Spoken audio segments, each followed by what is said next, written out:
Radio Mystery Theater presents...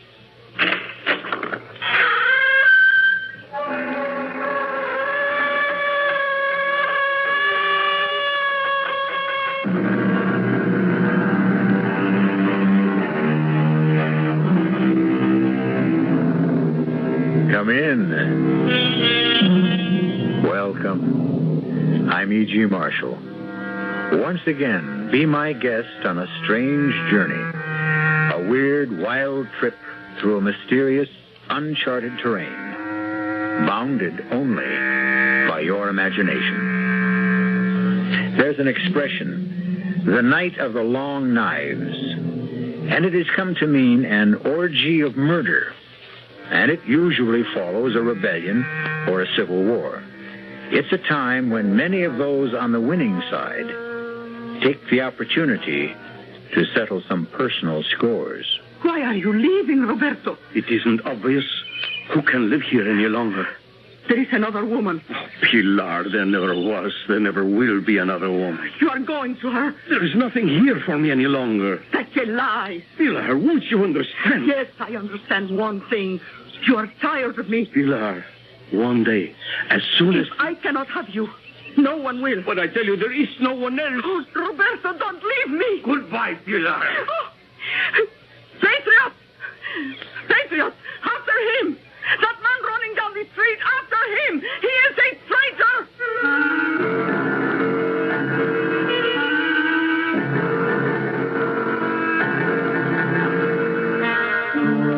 Our mystery drama, The Longest Night, was written especially for the Mystery Theater by Sam Dan and stars Bryna Rayburn. It is sponsored in part by the Kellogg Company, makers of Kellogg's Special K cereal and new sugar-free Diet 7-Up. I'll be back shortly with Act One.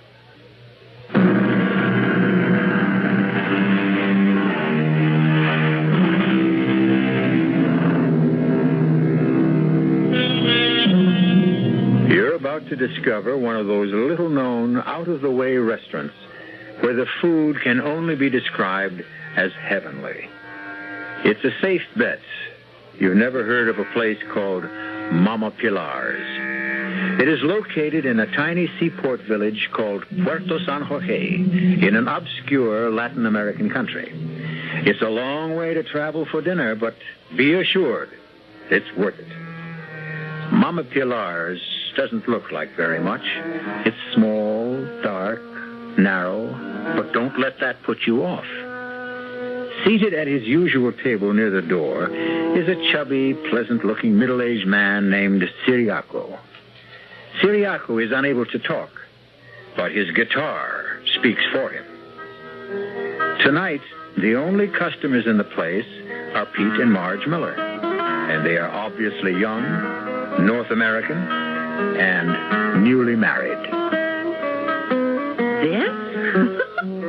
This is the finest restaurant in the entire world? Darling, taste is the test. Now, come on, bear with me. Me?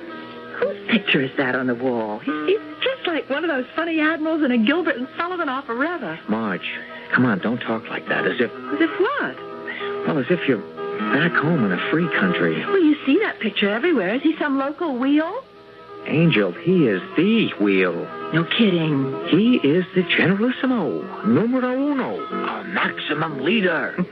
Even so, he looks like a pig. Marge, now you can't talk like that in public. Besides, he's the client. He's the man I was sent here to sell, and you'd better pray for him. How can I pray for him? Instinctively, I hate him. You can see evil all over his face. Well, he's a very sick man. Oh, really? I understand he has severe ulcers, yet eats like a pig. Aha, now you said the word. Here she comes. Who? The great lady, Mama Pilar herself. Welcome to this house. You don't remember me, Mama Pilar? Oh, of course I remember you, Senor Miller, but, well, I thought it best not to say so. Oh, why? Well, I see this charming young lady as your wife. Perhaps she is not supposed to know you were here before. Now, what would you like for your dinner? Mama Pilar, we are in your hands. Good. I hope you are hungry. He's quite a character. It's amazing. This dictator, what's his name? Oh, General Zorilla. Zorilla. He actually does look like a pig. Now, Marge, you simply cannot. Darling, I come from Iowa. I know a hog when I see one. You are a guest in a foreign country, and you should have enough good sense You're always so afraid I'll say something to embarrass you. We will have to socialize with this You'll man. be proud of me. I'll chatter so charmingly no one ever will suspect that I've got a brain in my head. Oh. What is that? Oh, divine aroma. Uh-huh. Well, you taste it. Now, good friends, your dinner. Oh, what is that? Food, that is all. That's all. What's a song? Notes. But it's how these things are put together. Oh, thank you, Senora.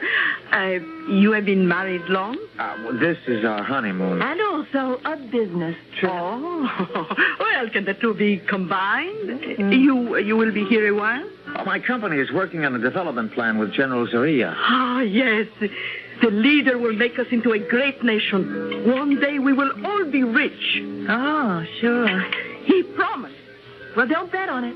You think he lies? At least, I think. Marge. No. Tell me, Senora. Who has poisoned you against our leader? The traitors? The cowards and doubters who fear to believe? Oh, you are a foreigner, so how can you understand that I love my leader because I love my country? When he fought the old government, that unholy alliance of thieves and oppressors, when he called for volunteers, I gave this man, my only son. Go, I said to Ramon, follow him. And today, my Ramon is a captain. And one day he will invite me to the capital city and present me to the leader. Forgive me, I talk too much. Well, see what the wind blew in. A beggar. Mama Pilar. Yes, old woman. You found me. If you are Mama Pilar, I have a letter for you. A letter? For me? From your son. From Ramon? How is he? When did you last see Ramon? I have no time here. Take your letter. But I want to talk to you. Oh, well. A letter. Oh, the devil, Ramon. You'd think he'd come by to visit his old mother. No. Well, he is busy. Oh, Senora, you read, I am sure. Me, I never did learn. Would you be... I'm sure that it must be something private between you and your son. Oh, no, Ramon, no. Someone will have to read it to me. It would be a favor, Senora. All right. What does he say? His letters are always so amusing. My dearest little mother, when you receive this letter, I will be dead. Read. Our leader has betrayed us. We thought we fought for freedom, but he has made slaves of us all. Mama, he is a madman, and now that he realizes I know him, he will kill me with his own hands. Avenge me, Mama. Avenge me. My last thoughts are of you, the loving son, Ramon. You lie. You make up this ugly falsehood because you hate the leader. I'm sorry. But he... Mama Pilar, can we help you? Leave me. Well, if you need anything, we'll be in the capital city. Goodbye, Mama Pilar.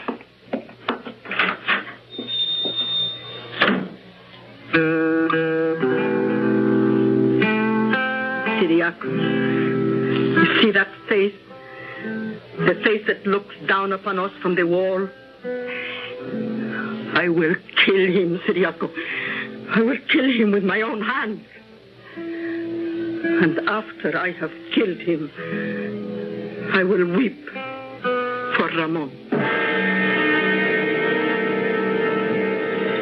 Marge. Marge, darling, I'm sorry a thing like this had to happen.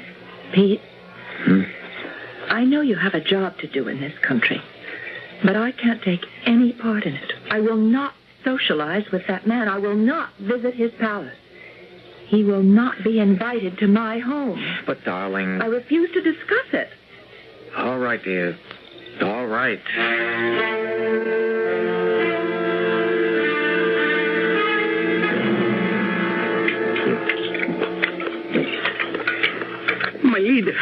My leader, you are breaking your diet. Shut up. Yes, my leader. What appointments have I this afternoon, Escobar? Dr. Suarez is due here at any moment. Then the young North American engineer, Senor Peter Miller. Is there more meat? My leader, what will Dr. Suarez say when he sees you have broken your diet? I am starved. Dr. Suarez. Get rid of that slop. I gave you a diet. No. What are you doing? I must eat. I'm not a bird. I'm a man. You're a self-indulgent fat slob. See, Escobar. See how he talks to me. Dare you address our leader? Be quiet, you obscene little rodent. You, open your shirt. I don't care if the man is a doctor. He must have respect Dr. for our... Suarez, why don't you like me? Roll up your sleeve. I will take your blood pressure. I tolerate you because you are the best doctor in the country.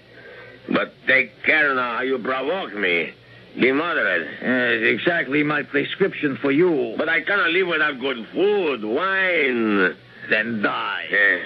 You're not the only doctor in the nation. Indeed not. Fetch some quack, some boot-licking flatterer. Tell him what to prescribe. I'm sure the charlatan will oblige you, and in 3 months you will be a dead man. Good day. I will be here tomorrow. He's right. The dog, moderation.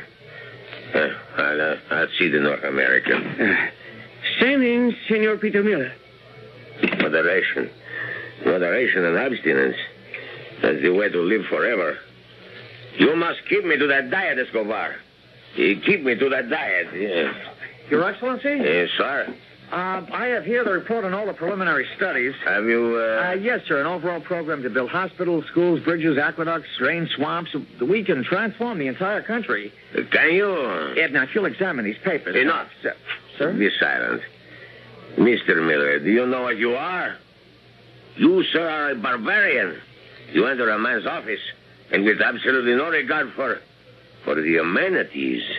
You start slapping your business documents all over his desk. 1,000 pardons, Your Excellency. Is it your impression that you will have me sign these documents and be on an aircraft bound for the United States within the hour? No, sir. I'm completely at your disposal, sir. I understand your lovely wife is with you. How is she? Fine. We shall hold a reception in her honor tonight at the palace. I'm afraid she's not feeling well. It's been a long trip. She's not a good traveler. Oh, I am sorry. Perhaps tomorrow. Yes, sir. Or the day after.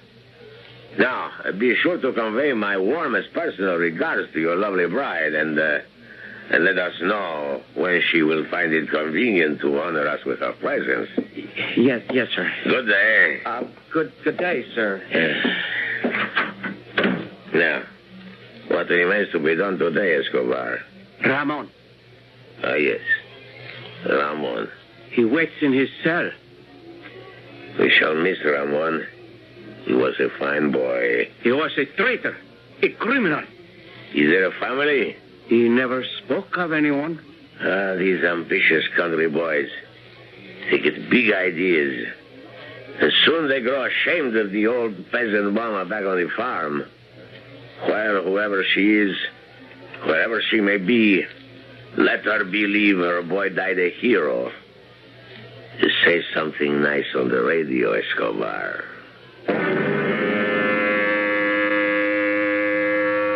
Yes, my friends, this brilliant young soldier, a hero of the Holy Revolution, was one of our leader's closest companions. Patriots, mourn for the man our leader called my friend Ramon. Swine. Oh, I will avenge you, my little Ramon. I will avenge you. Oh, Siriaco, did you get the flowers? Oh, what a beautiful bouquet. Oh, thank you, Siriaco. Oh, thank you. And now, dear friend, we must practice. I will stand outside the palace gate and wait for him to come. Now, you pretend to be the pig. Now, you are leaving the palace. Start walking toward me. I call out, my leader! You hear a woman's voice. You look. You see a peasant. Her face, it shines with adoration. I hold out this bouquet, and because you are a depraved and evil man, the sight of sincerity must always amuse you. You step forward to receive my homage, my gift. I extend it eagerly, lovingly. And as you reach out to take it, my right hand withdraws the knife from inside the flowers, and I step and thrust.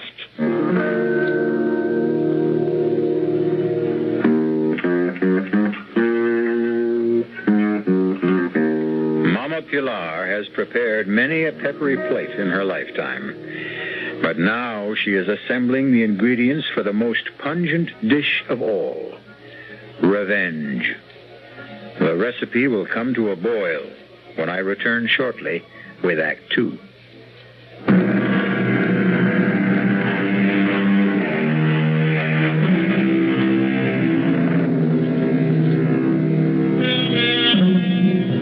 Intense love, violent hate.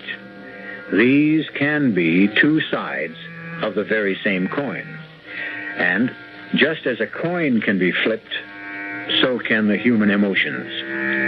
Mama Pilar worshipped General Zorilla, the dictator of her country, until he murdered her only son. Now she regards him as a pig to be slaughtered. And with this object in mind, she approaches the presidential palace. In her hand is a beautiful bouquet of flowers. Hidden among the stems is a knife.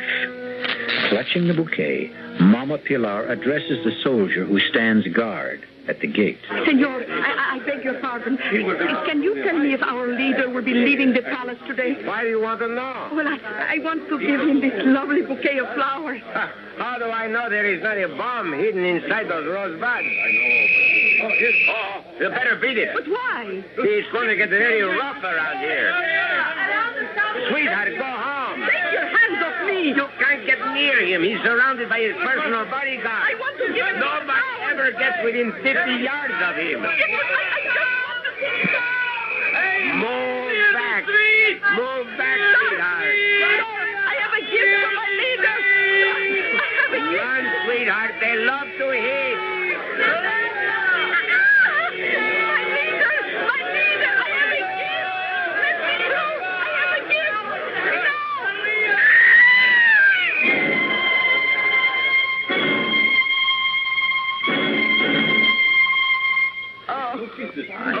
Let me help you. Don't touch me. You'll be okay. You just fainted. No. Oh, now don't cry. Don't cry. Let me alone. You're pretty lucky, you know. We used to have a captain of the guard. He'd give orders to kill people. Don't cry. Don't cry. Why don't you just go home?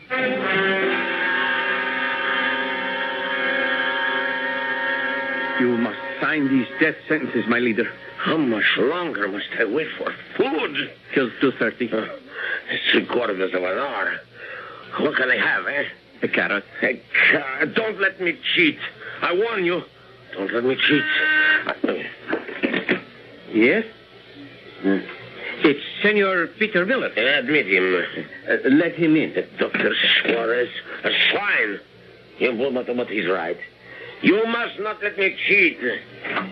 Your Excellency? Sit. Thank you. I hear the reports of a field. Tell me, Mr. Miller, why doesn't your wife like me?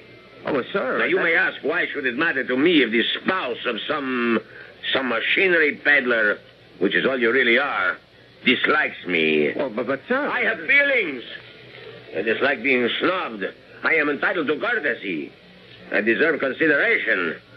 I have the right to be taken seriously as a human being. Who is your wife, anyhow? Now, sir, No, sir. But, sir. It won't do. For 2 weeks now, you have refused all my invitations. My wife is still somewhat indisposed. May I send her our own physician, a man of international repute? Well, I think it's just a matter of getting, used to the climate and Yeah, the of food. course. You must remember to give her my regards. Yes, sir. I have some reports here. Reports? Business? On such a glorious day? Well, Your Excellency, the time grows short. Time, my dear boy, grows neither short nor long. She maintains her own steady rhythm despite all our futile efforts to hurry or delay her. Until tomorrow. Yes, sir. And if your lovely bride is sufficiently recovered, bring her with you for cocktails. I mean tea. Good day. Good day, sir. How much longer, Escobar? Exactly 37 minutes. See to it. It must be a very large carrot.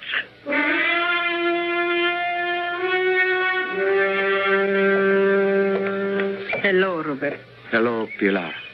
Human beings. What an astonishing lot we are. After all that has happened, we meet by chance, and it's hello, Roberto. Hello, Pilar. We have not met by chance, Roberto. I have come here to talk to you. Oh? The last time you talked to me, you denounced me as an enemy of the revolution. It was here, right here, on this very street. Please, Roberto. Well, you did. I lost my job, my property, most of my teeth. But that's no matter. There's not much to eat nowadays, anyhow. Roberto. Are you going to denounce me again, Pilar? You have every right to make this difficult for me. Roberto, read this letter. Read it. I don't read anymore. It's from Ramon. Yes? For the love of God, Roberto, read it. Very well, Pilar. Read and realize it is Ramon who writes. Yes, I see. It is Ramon who has written. And now that I have read it... Is that all you can say? What is there to say? I say I am going to kill the pig. Don't let me delay you. Roberto, listen. I cannot do it alone. He's surrounded by his guards, but I don't have to do it alone. I can join the resistance. Roberto, please, let me join the resistance. What have I to do with the resistance? But you need me. The resistance needs me. I am tired. I am strong. I fear nobody. And I have grown old. And I can help the resistance. Pity me, Roberto, pity me. Fighting resistance will meet tonight. Oh, thank you, Roberto. In your cafe. In my... Why not? It's the safest place in the city.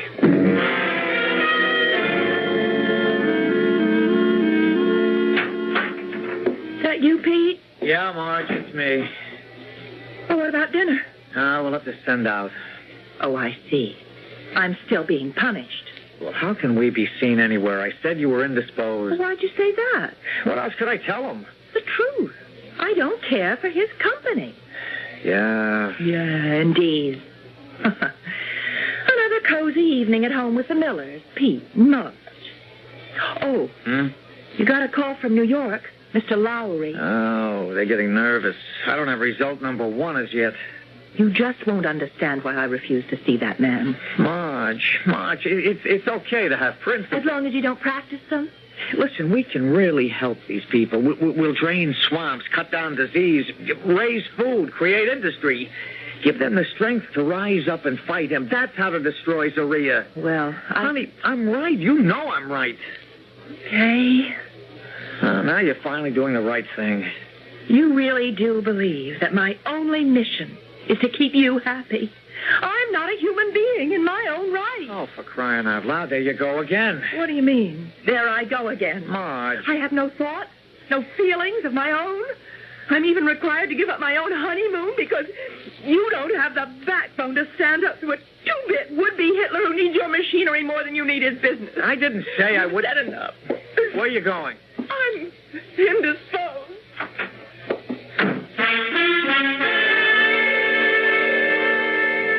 Roberto, will it be all right if I say a few words? Yes. I will tell everyone who comes here tonight, never despair, never give up. Can I say this at the meeting? Of course. You told everyone about the meeting to come here? Yes. Good. Well, when will the meeting begin? Now, I call the meeting to order. Who wishes the floor? But where is everyone? Here. You lied to me. You didn't tell the others. I couldn't tell the others. They are dead. But you said the resistance would meet tonight. The only organized resistance to Eduardo Guillermo Carlos Vicente Zorrilla, known as the Pig, is assembled in this room. My precious Pilar, the strong and the quick are now the weak and the dead. You stood by while that obscene swine destroyed the resistance. Now you call on it to avenge your son. Our son. I would have acknowledged him. I would have married you. What kind of man marries a woman out of pity? What kind of woman denounces a man out of hate? Is there any new business? Any proposals? I propose we kill the pig. There has already been violence enough. Other resolutions? None? Unless the chair hears to the contrary, this meeting stands adjourned. Good night, Pilar. Good night, Roberto. Good night, Ciriaco.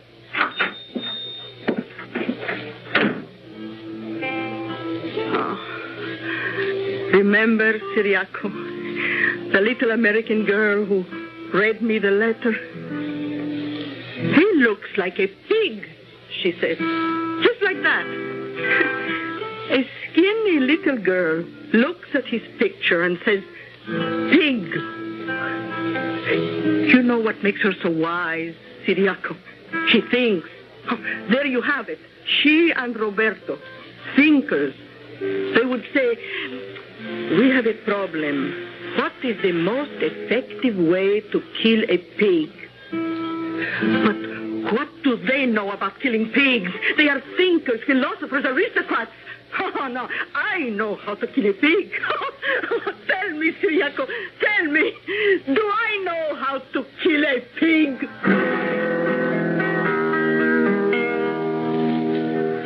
There are probably many ways to kill a pig, but all of them have one basic requirement for success.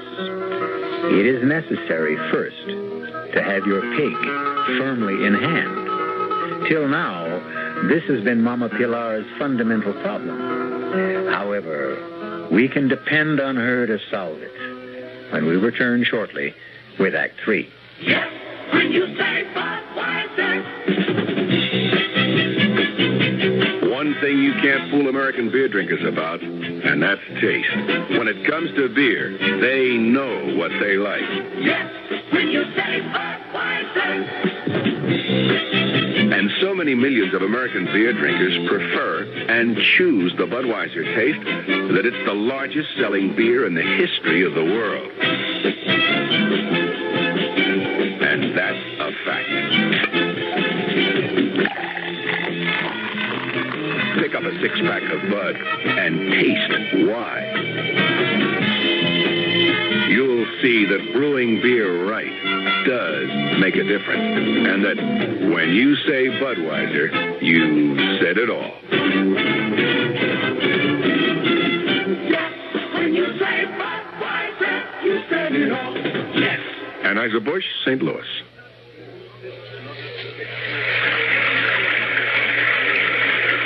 Sometimes a gentle rain in one place adds up to a raging torrent in another.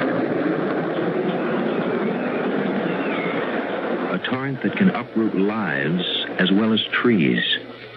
To remedy the things that can be remedied in a disaster, America has a unique emergency force, the American Red Cross, America's good neighbor. Red Cross is on call 24 hours a day, every day, to cope with emergencies, whether they're on the next block or a continent away. Most of the help that's given is from volunteers. The money's from volunteers, too. Volunteers like you. If you need help, join us. If you can give help, join us. The American Red Cross. Help us help people just like you.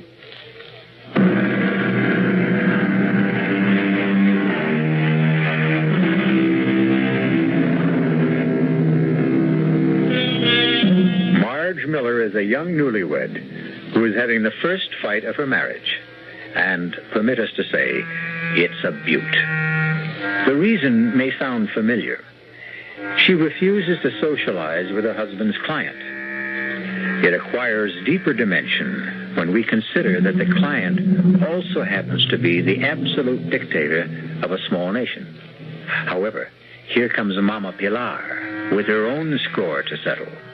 And does she bring salvation or disaster? No, I'm sorry, Pilar. It's out of the question. Why does the senora insist I wish to kill somebody? It's not just somebody. Zorilla.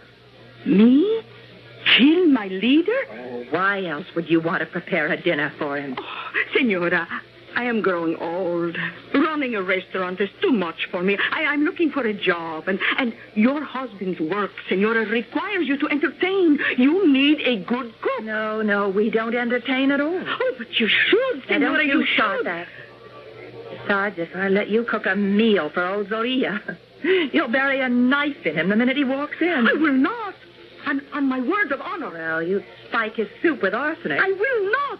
On my word of honor, I will do nothing to... I believe you. But Pete would never buy it. Why not? Why not? Well, let's just say he's very nervous and upset right now. Ah, then you have a problem. Such a man is no good to a woman. No. We must relax him, restore his desire for romance. Amen. Now, just suppose you said to your husband, invite the leader here for dinner. You're trying to sneak up on me. I said, just suppose. Well, what would he do? I guess he'd flip. Well, that must mean something good, eh? But, no, there is no need to tell him I will cook the dinner until everyone arrives. And then it will be too late for him to object. How simple it is. Simple and deceitful. Why do you want to prepare a meal for Zorilla? I have my reason. Sure. I want to help my husband do his job. But I can't very well have his client killed at my dining room table. Senora, this dinner will resurrect your marriage. Makes you think that my marriage needs to be... When a bride sits alone all afternoon, emptying glasses, filling ashtrays... Pilar. Oh, no, little one, don't cry. No, I promise you, this dinner will bring you both joy and happiness. It will restore your love, revive your honeymoon. But you word of honor, you won't kill him here.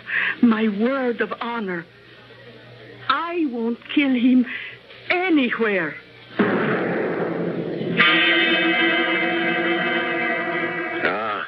Mr. Miller, now I understand.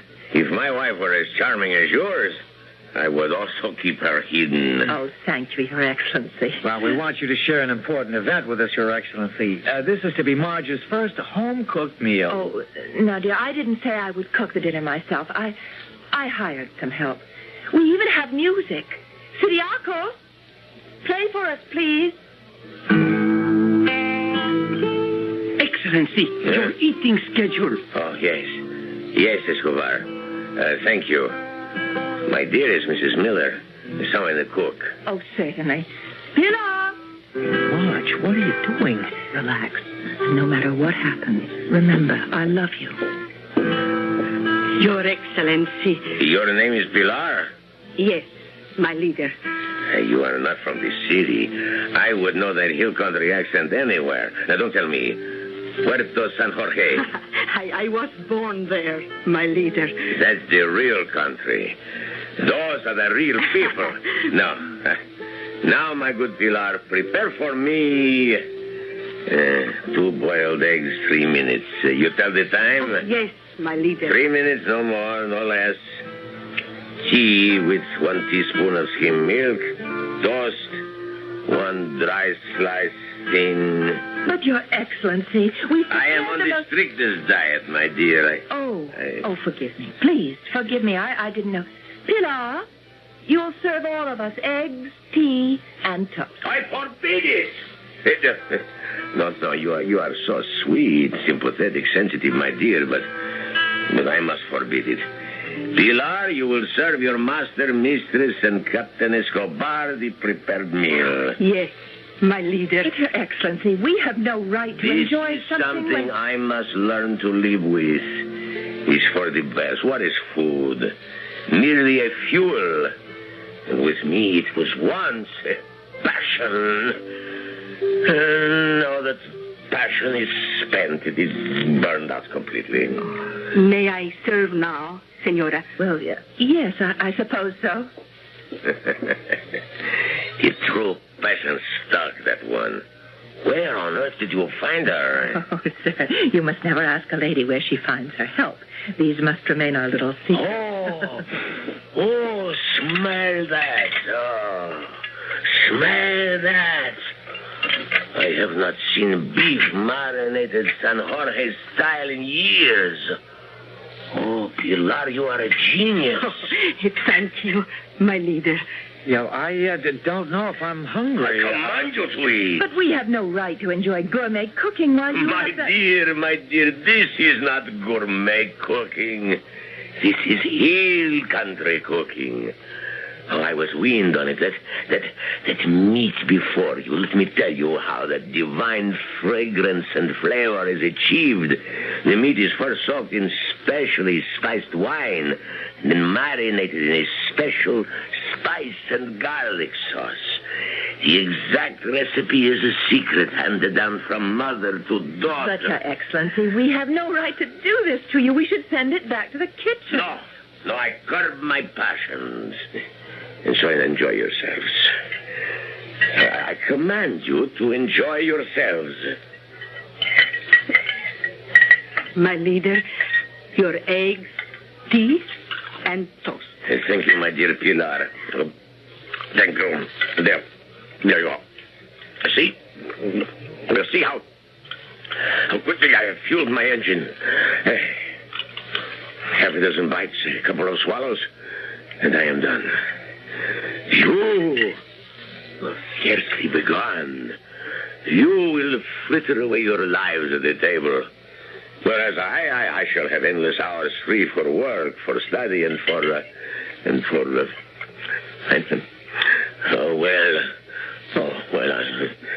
I don't see how just perhaps the tiniest piece of that meat could do me any real harm. Pilar. Yes, my leader. Let go of her arm, Escobar. My leader, I am only doing my duty. You deserve a decoration. Make note of it. Now, Pilar, that piece, and that one. Oh, fine. Splendid.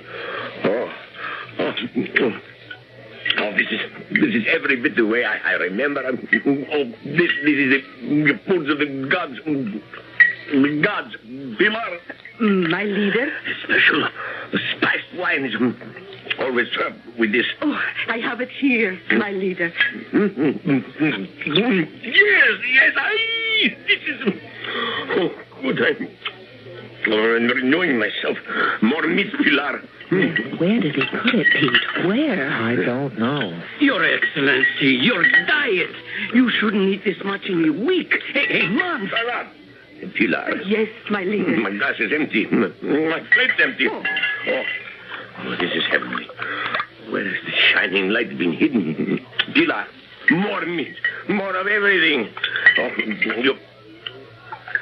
you work for these good people, Pilar. Yes, my leader. And when they go home... Oh, well, I must find another place to cook. No. I must eat no more. I have eaten too much. I should have eaten nothing. Take it away, Pilar. Remove everything. I must not eat no more. I must not. My doctor is right. Your doctor lies. Huh? What have you said? Oh, please, my leader. I meant no harm. All my life I have prepared food. It never hurt anyone. How can a doctor blame food? Yes, my kind Pilar. Oh, all the men in my family, my father, my brothers, my son, they always ate what I cooked. Not one was ever sick. My leader, this is food. This is life. It was so good. So good. My leader, who ever heard of doctors at the hill country? My father died at 95. My father was drowned at 86. He was trying to swim the San Jorge River to visit the most beautiful widow in the province. Mr. Miller, Mrs. Miller. Yes, sir. You have made me aware of something I seem to have forgotten. My roots. I lost them.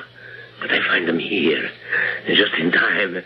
Yes, I shall be nourished by the food of my peasant ancestors. Escobar, dismiss that quack Dr. Suarez. But, Your Excellency... Mr. Miller, why have you come to this country? To make your fortune, eh? Well, your fortune is made. Create, build, construct, send me engineers, teachers, technicians, designers. Have the necessary papers ready for signature in the morning. Your Excellency. See? You are successful beyond your wildest dreams. Thank you, Your Excellency. Thank me by giving me this woman, Pilar. Would you like to live in the palace? Oh, my leader, what does a peasant woman know at a palace? The kitchen. You shall rule over the kitchen. I? Yes. Me? To cook for my leader? Oh, but I am only a plain peasant woman. Escobar, it was a plot. A plot, Excellency? A clever plan to kill me. How? They would starve me to death. Oh. Pilar, is there more meat? Oh, yes, my leader. Of course, I've learned a lesson, even from my enemies. Moderation. I shall enjoy good food, but in moderation. And what does my leader desire for his breakfast? Do I solicit your advice on the training of troops, the administration of justice? Do not consult me. Prepare what you choose. Is there dessert? Of course, my leader. I'll go and help Pilar serve. Pilar, see? I gave you my word of honor. But you are going to kill him. You see that man? He can't help himself. Neither can a pig. It's the nature of the animal. But Pilar, look at him. A knife, a bullet, a few grains of poison. Much too swift, much too merciful. No, this is better. I have seen swine stuffed like him. They die slowly, badly, in agony. Much better. Oh, be happy, Senora. I have kept my word. And you have won your husband again. Pilar, the dessert. Oh, time once again to stuff the pig. Coming, my leader. We have a simple sweet. A simple sweet? Yes, senor. We call it the Mountain of San Jorge. Whipped cream, ice cream, chocolate, preserves, not fruit. Oh, Pilar. Dear good friends, you have renewed my life. Your slave, my leader. Escobar, have Dr. Suarez shot at once. There is plenty more in the kitchen, my leader. I can hardly wait for breakfast. What shall we have, Pilar? Oh, you said for me to surprise you. Oh, you will serve me always, Pilar. Say you will serve me always. You are my leader. I will serve you to the death.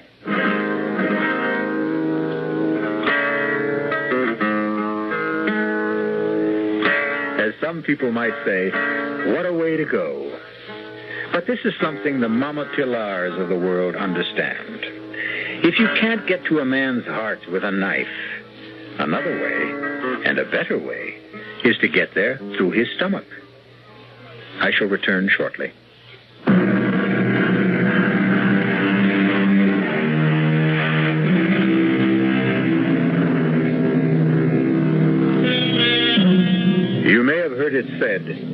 The pen is mightier than the sword. This sentiment was written by a man and can be dismissed as male chauvinist propaganda. What every woman knows is that mightier than the pen or the sword is the knife and the fork. If you don't believe it, just ask Mama Pilar.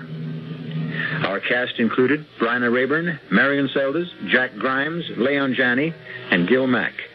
The entire production was under the direction of Hyman Brown. Radio Mystery Theater was sponsored in part by Sign-Off, the Sinus Medicines, Buick Motor Division, and Anheuser-Busch Incorporated, brewers of Budweiser. This is E.G. Marshall inviting you to return to our Mystery Theater for another adventure in the macabre. Until next time, pleasant dreams.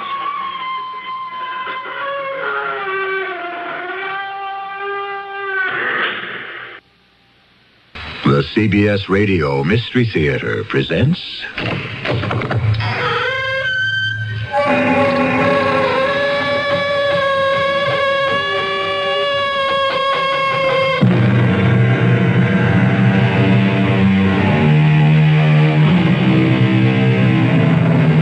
Come in. Welcome. I'm E.G. Marshall. Probably the greatest English writer of the last century who wrote with two words in mind, could be, is the novelist H.G. Wells. Wells has lifted our imaginations with The First Man on the Moon, The War of the Worlds, The Invisible Man, and so on. With extraordinary resourcefulness and creativity, he has brought life to the incredible. And today we have taken his words from the page and placed them in your ear so that you may actually believe you are in the outlandish world of H.G. Wells. Professor Legend, can you make out the school desks and the school children? Yes, I can. And I do. From here they look phosphorescent. Luminous, don't they? They do look strange, Plattner. And that explosion blew us a considerable distance away. I must get back to the school and take charge. Oh, Professor Legend, I don't think that'll be possible. Why not, indeed? Because I think that you and I are dead.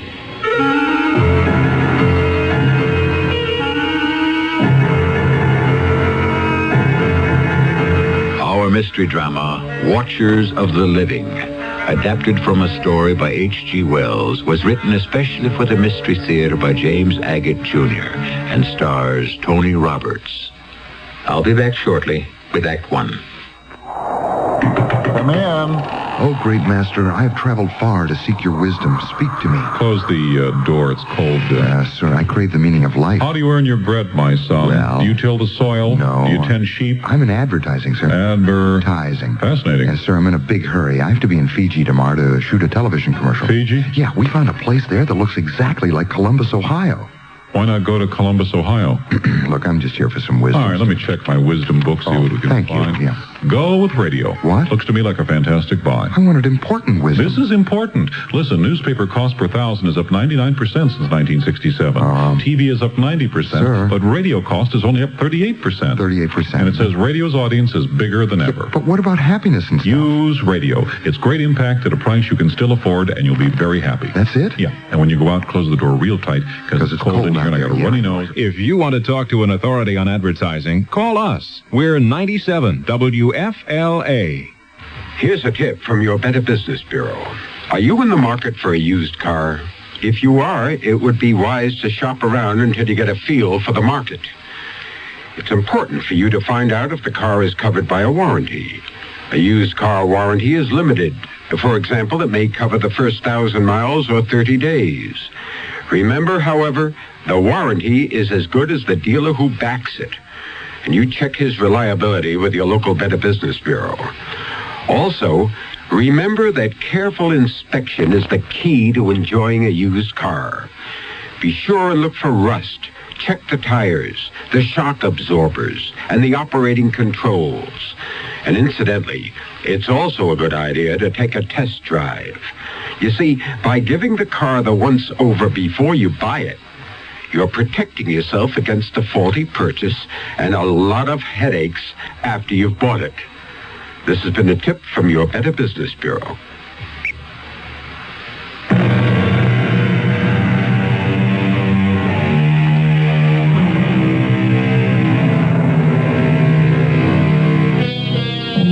What'll it be this time, Mr. Wells? Mars colliding with Earth? A machine to put you into another century? The problems of loving and living when no one can see you? None of the above? Something completely different? Yes, it is. In fact, in the 90 years of science fiction that followed where H.G. Wells blazed a trail, no one has ever attempted to duplicate the story we tell you now. My name is Fred Plattner. I'm 27. My mother and father passed away when I was 10. I'm a teacher in a small school in Sussexville. So small that one teacher has to do the work of 5. Too much work for too little pay. Last week, I heard of a great summer job in town, lifeguard on Sandy Beach. To apply, I first had to get a physical checkup. Miss Plattner, I do not have good news for you. I'm sick, Dr. Bendiner? No, I wouldn't say that. Not sick, but strange. You mean when you examined me, you found I didn't want to say anything until I had the x-rays, but I can tell you this. In all my years of general practice, I have never seen a body like yours. Well, will I live? Who knows? Before I show you the x-rays, tell me, young man, why do you want to be a lifeguard? I understand you have an eminently scholarly position as a teacher. Well, that's what everyone tells me, Doctor. But there's no money in it now and no future in it tomorrow. What do you teach? What don't I teach? Bookkeeping, geography, modern languages, and chemistry, which Dr. Lidgett, our former principal, threw at me about a month ago. Aye, all those subjects. You must have a vast knowledge. No, I don't. But since my students begin by knowing nothing, all I have to do is bone up from day to day and stay one lesson ahead. What an extraordinary way to run a school.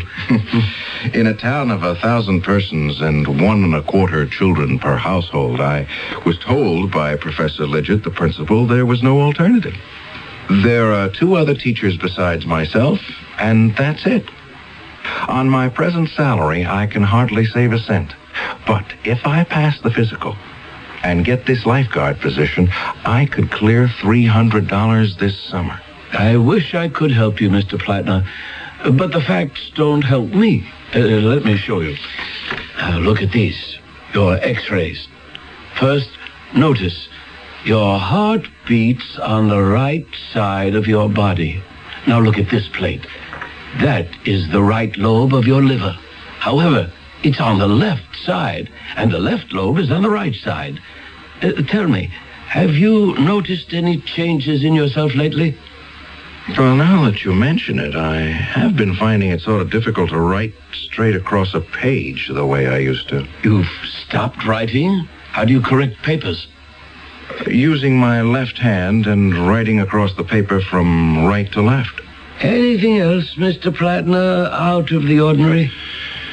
Well, I was never very good at sports, but now I can't throw a ball with my right hand at all. With your left? Not far. And sometimes I get confused at meal times, trying to find my knife and fork.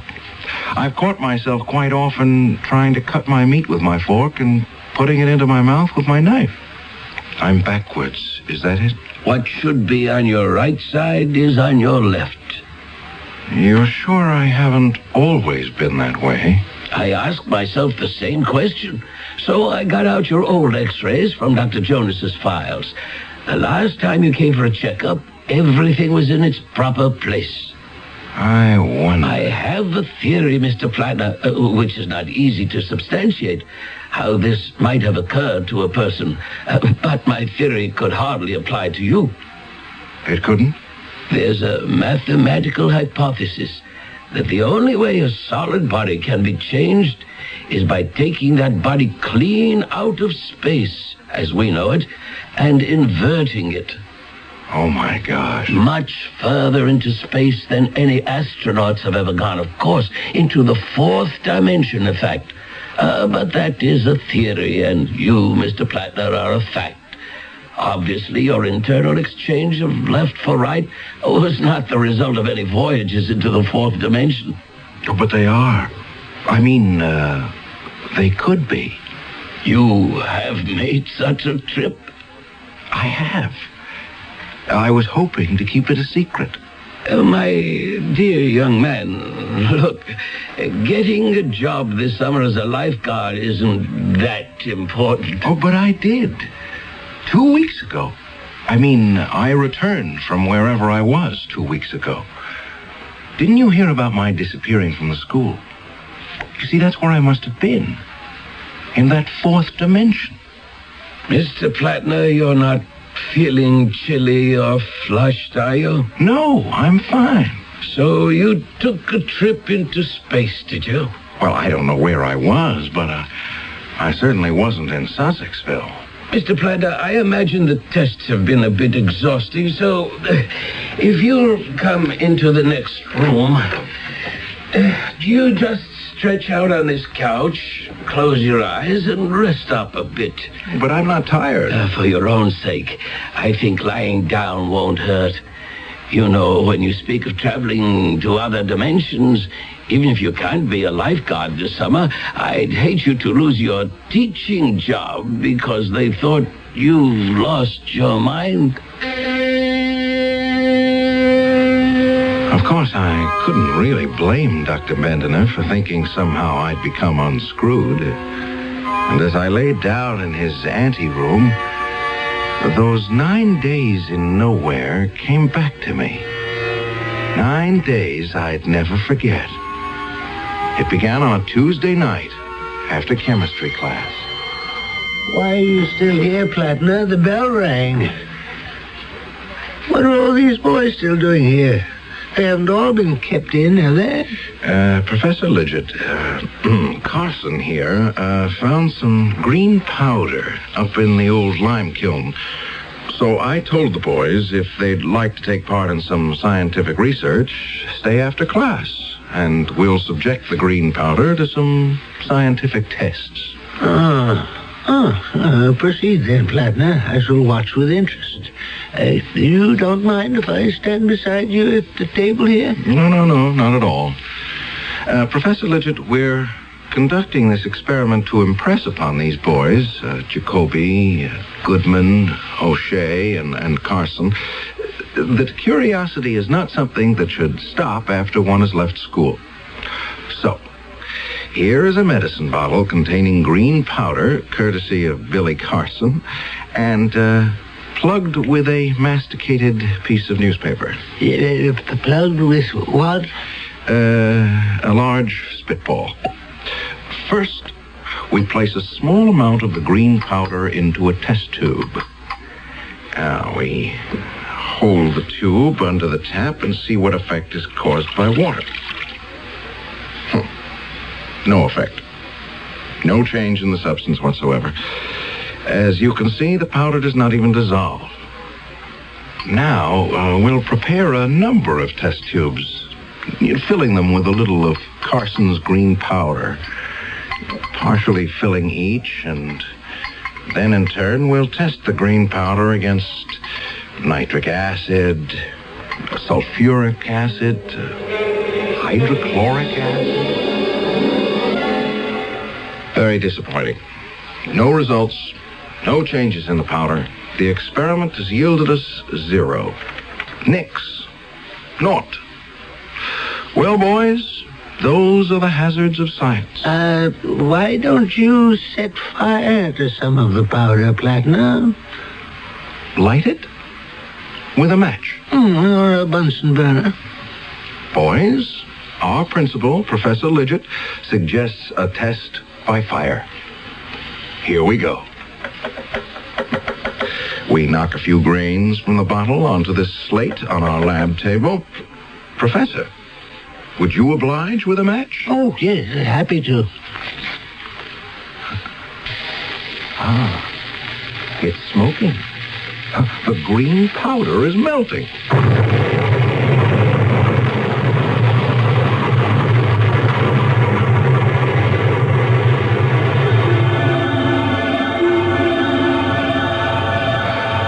At the explosion, I was lifted off my feet and driven forcibly backwards. I wondered if I'd crashed through the wall or window of the chemistry lab.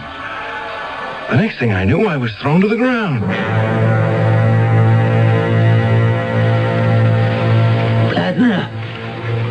Plattner, is that you? Professor Lidgett, are you hurt? Well, I don't think so. Me neither. My face seems to be all right. I still have both my ears, hands, arms, and my feet. Oh, so thank heaven. Where's the school? Where are we? None of this countryside looks familiar to me. Look. Straight in front of us. Huh? Those figures. I know those boys. They're in my bookkeeping class. But how strange they look. Sort of gray and amorphous. Almost floating. Are those gray shapes there? Those are our students? I can see their lips move. They're talking. But I can't hear a word they're saying. And they're coming towards us. The one in front is Johnson. Great heavens. He just walked right through you. I know. And I didn't feel a thing. Did you notice how dark it is getting? Above us, the sky is jet black. The only light is that greenish glow on the horizon and those black hills. Where are we? And I can still see the chemistry classroom, but it seems to be receding, getting fainter. I can see it too, way off there. It's as though I had X-ray eyes and can see right through the walls. We must get back. We've been blown a considerable distance away. I must take charge. Well, I doubt that will be possible, sir. As I analyze it, A, no one sees us. B, no one hears us. C, the boys walk right through us. D, yet we appear whole and uninjured. E, to ourselves we are real, but the school seems unreal. Therefore, I would conclude, ergo... What? That you and I, Professor, are dead. Well, now, have we just heard from the living, or should I say, speaking dead? How's that for a first act curtain? The shape of things to come. Things beyond have always intrigued man. If, as some philosophers believe, ours is the world of the dying, then the next could possibly be the world of the living. What it's like, we may find out when I return shortly with Act 2. Step inside, take a ride, and follow the rainbow. Hot and tired, uptight with traffic delays. There's got to be a better way, and there is. Ride a rainbow. Ride a Rainbow Express bus. Forget about the traffic on your way home on a rainbow. Park and ride on the Rainbow Express from key shopping centers in Town and Country, Brandon, North Tampa, and now Temple Terrace, Eastlake. The city, full of architectural barriers that keep disabled citizens out of public buildings. My job, I'm a barrier cop. Barrier Central. It's about the elevator in the library. You can't feel the floor numbers with your fingertips. Uh-huh. Barrier to blind people. We'll get it fixed. Thank you. It's my job. I'm a barrier cop.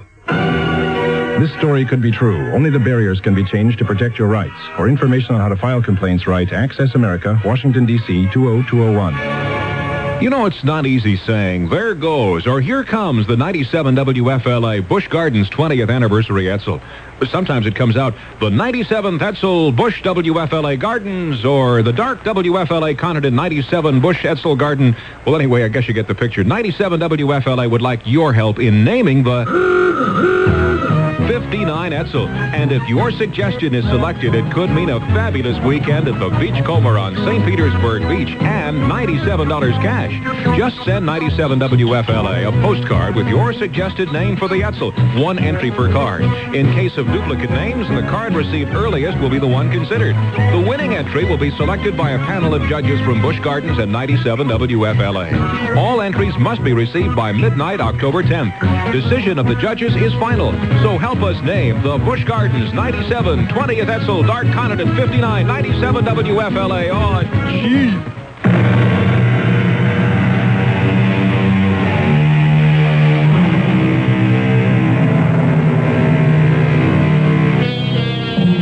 An overworked teacher in a small grammar school explodes himself and the principal into what?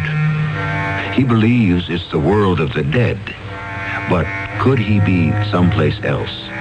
Some in-between state? It is a land where everything is shades of gray and green. Remember, it was a green powder that caused all this. A fact that does not escape those left behind. Were you able to get any sense out of the boy, Dorothy? Well, Billy says it was a green powder he found, brought it to class, and his chemistry teacher blew himself up with it, and that he and the principal just plain disappeared, blown to bits, no trace of them, Jim. The doggone part of it is you'd think an explosion like that would make some kind of noise. Oh, it knocked out a wall, but none of the children were hurt. So Billy brought that green powder, huh? We could be in for a peck of trouble. Do you really think so? Our son brings an explosive to school. His teacher and the principal are blown away. They could hold us responsible. They could? We're his parents, and he's underage. I wonder which teacher it was. Oh, Fred Plattner. You remember him. They got Fred teaching chemistry? What does he know? No wonder everything went fluey. Oh, he's such a nice young man, too. I know that. Now, promise you won't say anything to Billy tonight. He was very fond of Fred, too.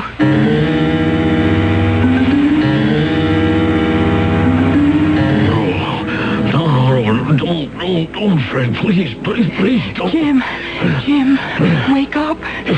Jim, what is it? Jim, wake up. Oh, Dorothy, I had such a nightmare. I was dreaming. Don't tell me. Why not? It was kind of crazy. I had a terrible dream, too, Jim. Fred Plattner. He came right into this room, and he motioned for me to follow him downstairs. Oh. And then he took out a small medicine bottle with green powder in it and was trying to give it to me. And then suddenly, it was gone.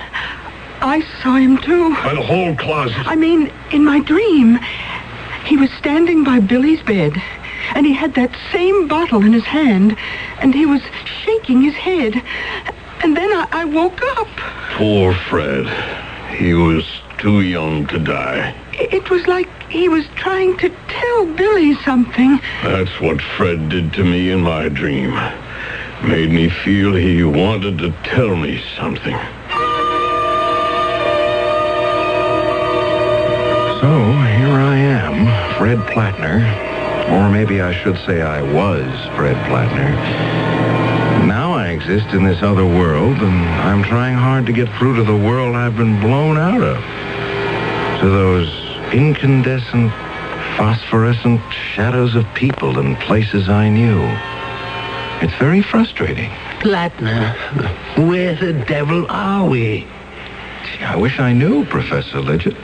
I was watching you before walking down that steep hill and stopping, and then you were shouting at some rocks.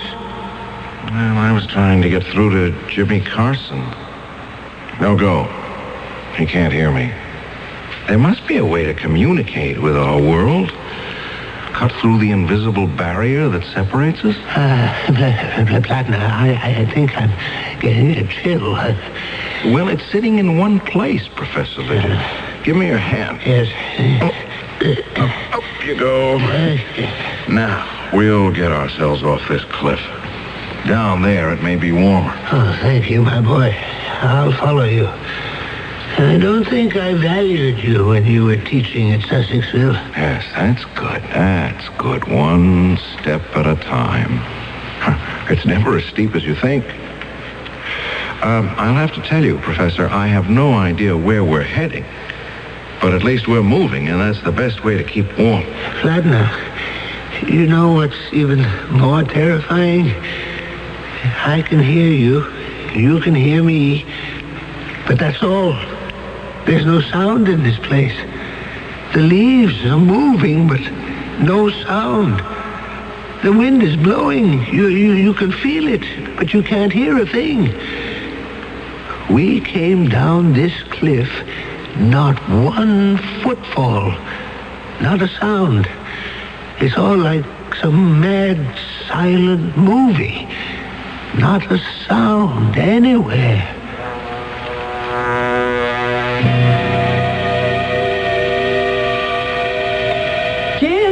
Will you see who's at the door? I'm just clearing away the breakfast dishes. Billy was late getting off to school today. Honey, I've got to make tracks for work myself. Harry's been giving me the hairy eye lately, ever since that rumor went around town about Billy blowing up the school. All right. Oh, hello, Sheriff. What can I do for you? Good morning, Jim. May I come in for a few minutes? Oh, sure. Is Billy home?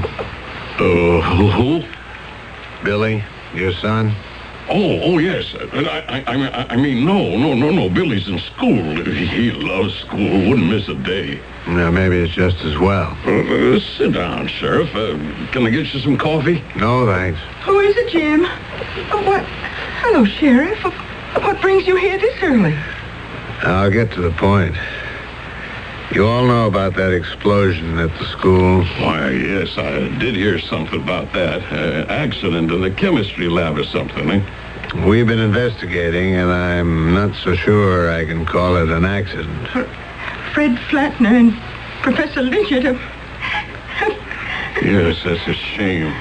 We've questioned every boy who was in or near that class, Jim, and they all say the same thing. Well, Billy didn't mean anything by it. Honestly, he didn't. Dorothy, shut up. I mean, dear, let the sheriff tell us what's on his mind. I intend to.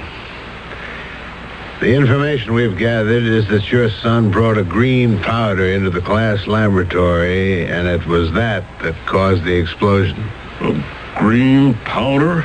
Well, where could Billy have found such a thing? He never said anything about it to us, did he, dear? Jim, I think we should tell the sheriff. Well, there's nothing to tell. You asked where your son could have gotten such a powder. 3 boys were with him when they all went to the lime kiln. He found it there and put it in a bottle. Oh, what 3 boys? Ted Jacoby, Matthew Goodman, and Tommy O'Shea. I know those kids. They'll say anything. You know how kids are. You're not going to believe the word of little kids, are you? Unfortunately, we have no adult witnesses. But as we piece the story together, this was no ordinary school experiment. Well, I don't see how you could hold my boy responsible for the mistakes of a teacher. So far as you know, then, Jim, this whole story about Billy and the green explosive is untrue? Absolutely. Is this Billy's school satchel? Yes, it is. Where did you find it? In the chemistry lab, under one of the seats. I'll be straightforward with both of you. We found traces of a green powder inside. So, if you don't mind, I'm going to have to ask you, Jim, to come along with me back to the station house. Well, I can't go there now. I'm due at work. I'm afraid you haven't got any choice, Jim. But what have I got to do with it? The law says that since Billy is underage, you, his father, are responsible. I have to book you, Jim. Book me? On what charge? Accessory to murder.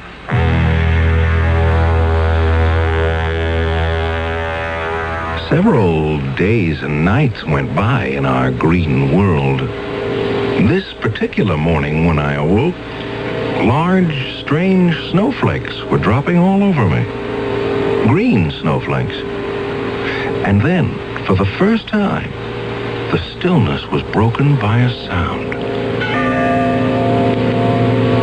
Plattner, did you hear that? A bell. I think it comes from way down there in the gorge. Let's get down there. Maybe there are people or someone who can help us. Oh, beautiful. Plattner, do you hear that? Hear what? The sound of our own footsteps. Things are starting to be a little bit more normal. And it's not so cold down here. Look at those gray craters. Will you look at that? I never. A great stone building. There's an entrance. Let's go on in. Wait a minute, Plattner. Isn't there something wrong about it? Something peculiar? Well, nothing more peculiar than finding any gray skyscraper in a green world. It doesn't have any windows. It's like being inside a huge tomb. There are some flickering lights way down there. An altar. Something's moving back there. Where? To the right of the altar. What looks like a torch burning a green flame. Oh, yes, I see what you mean. Now, follow along the walls where that strange writing runs around the side, all the way to the right. Snowflakes. Big as a balloon, moving up and down. Let's get closer and have a look. No, I think I'll stay back here. If I go forward, Professor, you'll be alone here. Oh.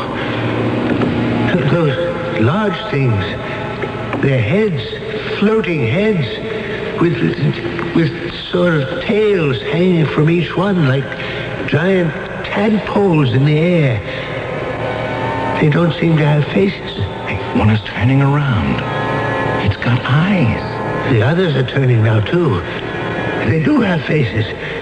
Look at them now. They're floating away. Anyone here? Something just flew into my face. Something cold. It's one of them. Who are you? Who are you? Who are you? Who are you? Who are you?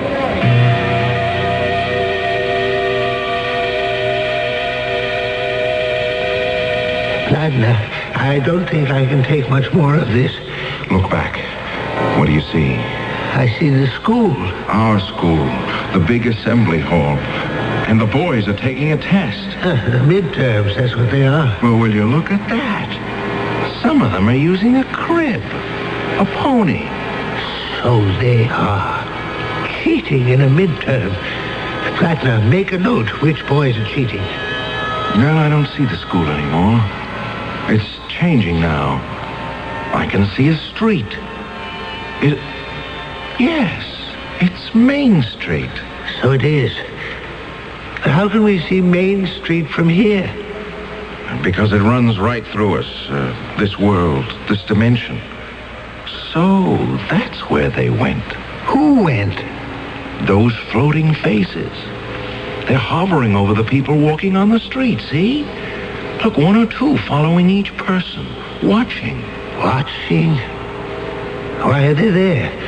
They're watching the living. Plattner, where are you? I'm here. I just don't want to look anymore. Oh, what's the matter with you? You're crying. I know what those watchers of the living are doing. I know who they are. There are two of them above my head, aren't there? Yes. A man's face and a woman's face. I know them. I know who they are. The two faces over your head, you know them? It's my mother and father.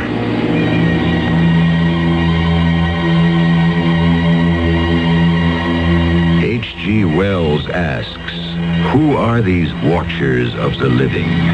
Why do they so passionately watch those they have left forever?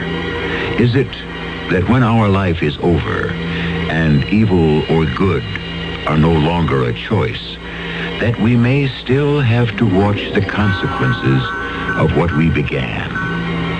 If this is so, then certainly Fred Plattner and Professor Lidgett have not died, but have invaded that dimension which hangs over all of us. I shall return shortly with Act 3. At the drugstore, they told me there's a powerful anti-itch drug I can buy without a doctor's prescription. Now I use Bicozine cream as directed. No more burning, embarrassing itching. No more scratching. Bicozine actually speeds healing. Bicozine cream. What a relief. Now you can soften hard, calloused skin without painful cutting or scraping. Apply stainless Dermasoft cream to your feet as directed. Insist on Dermasoft cream.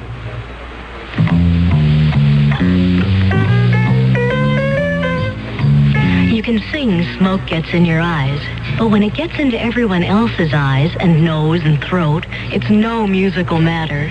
Your lung association says cigarettes are a personal health hazard, and secondhand smoke is offensive to all non-smokers. Give us all a break. Let the Lung Association help you kick the habit for your sake and for everyone's life and breath.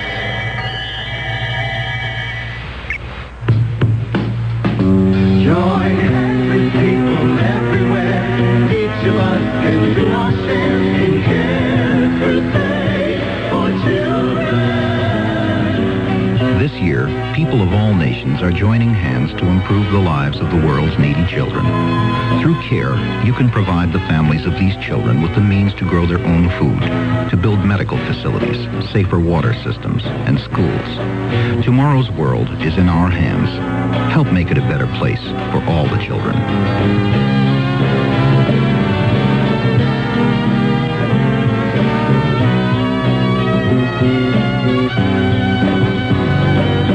Help a family plant the seed to end the hunger and the need. Join care crusade for children. Send your check or money order to CARE, Crusade for Children Overseas, 145 Madeira Avenue, Coral Gables, 33134.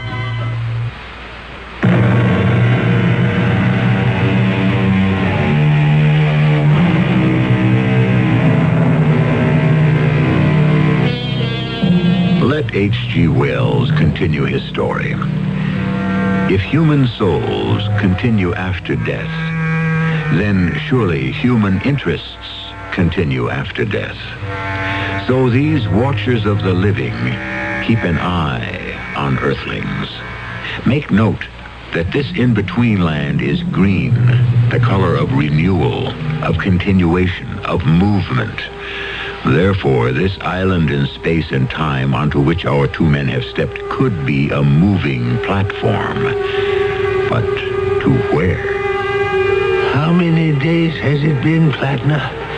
Now, how many times did I go to sleep and wake up? 6, 7, 8? I can't be sure. We have only you to blame for this. I seem to remember that it was you, Professor, who said, why don't you set a match to the powder? Why do these infernal things have to hang around us? What have I done to them? Well, go on, get away from me. Go away. Do you hear me? I don't see how you stand these floating heads always following us, bumping us like balloons with faces. I am trying to be calm and not let myself go, and you must do the same, Professor. I could just as easily lose my nerve, but how would that help me? Listen. They've stopped. You're in a different spot than I am, Plattner. your mother and father are watchers. I hope you never see your parents as I'm seeing mine. Not being able to speak to them and be understood. Not knowing whether they are real or shadows. No, I absolutely refuse to be fingerprinted, and that's final. You have a right to call your lawyer. Where are the bodies? Where's Fred Platinum? Where's the headmaster, Professor Lidgett? How can you be sure they aren't still somewhere, wandering about in shock maybe, but very much alive? If in over a week they haven't shown up? Amnesia. Do you know what that is, Sheriff? If I were blown up in some ridiculous experiment, it would addle my brains, too. They're alive, I bet you, but they don't know who they are or where. Well, that all may be true, but you're still responsible for what happened. Speak to the mayor if you want to, but you're not leaving here until formal charges are placed.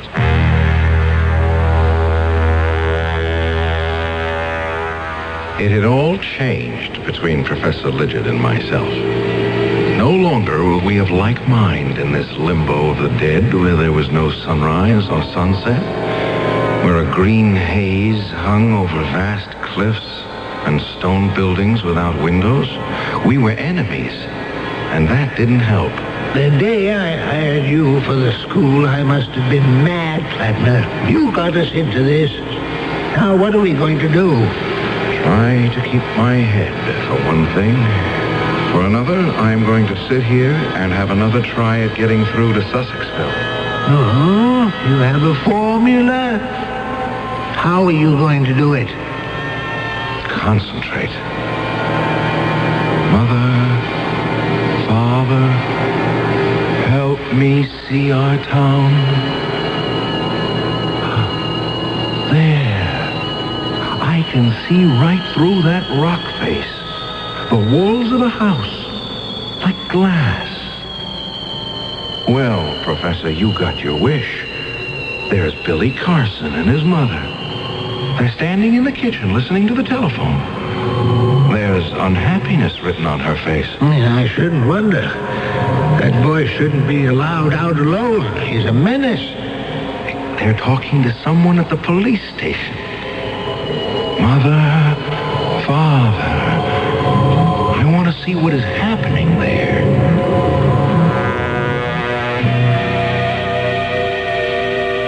Dorothy, honey, don't cry. They won't let me go home right now. I've called our lawyer. He's in court, but he'll get over here as soon as he can. Now, you just tell Billy what trouble he's caused. I don't know when I'll get home. I'll get there when I get there. That's all I know. This way, Mrs. Vandermill. I don't know what possibly could have come over that salesgirl. I mean, to actually accuse me. Now, Mrs. Vandermill, there's nothing I can do. Maybe something did happen to fall off the perfume counter into my purse, but heavens, to say I was shoplifting. Me, Helena Vandermill, why, I own half this town. Why would I ever steal anything? They did find some merchandise in your handbag. Who is that man sitting over there? He's in our custody. He's waiting for his attorney. Now, Mrs. Vandermill, if you'll kindly pay the fine, all the formalities will be taken care of. Oh, Sheriff, you are the most understanding public servant in this town. The fine, Mrs. Vandermill? Oh, yes, of course. Now, how much will it be this time? I'd say $50 would cover. $50 it is. Here you are. All I have with me is 20, so here are 3, and do keep the change. Thank you, Mrs. Vanderbilt. Yes, I'll be more careful next time and keep my bag closed. Who was that? The richest old gal in town, but I have to haul her in at least once a week. She can't help shoplifting. Oh, why didn't you arrest her? Oh, I couldn't do that. Oh, why did you slip her fine in your pocket? I keep it safe there. Understand? Yeah, I'm beginning to. And how much would a little understanding cost me? Mr. Carson, Jim, I knew you'd understand the way we do business around here. I'm sorry I was a little slow. Let me see what I have in my wallet. The crookedness in our town. I had no idea. Starting with boys cheating on their exams, all the way to the police taking bribes. Lidget and I had stopped talking. I was too tired one evening to keep my eyes open, and before I knew it, I was asleep. Flatner, get up. Huh? What's the matter? Get up. Oh, yes, certainly. Professor, what are you holding that rock in your hand for? I'm not staying here any longer. Well, how do you propose to leave? You're going to lead me back to the exact spot where we entered this other world. Oh, I don't know that I remember it. You'd better, if you don't want your head bashed in. Professor Lidget, I understand the strain you feel, but what good will it do you to hurt me? I don't care anymore. I've got to leave here. All right. Let's start up this path and see if I can find the place.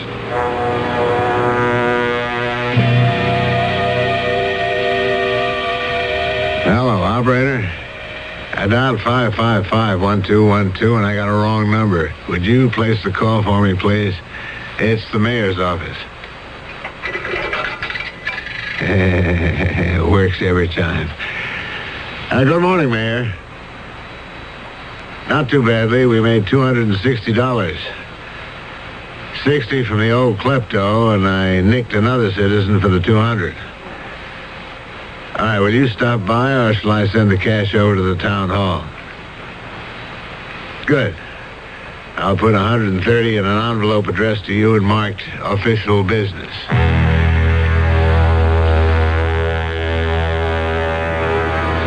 That little scene of conniving didn't escape me either. It made me wonder, did I really wish to return to the life I had grown up with?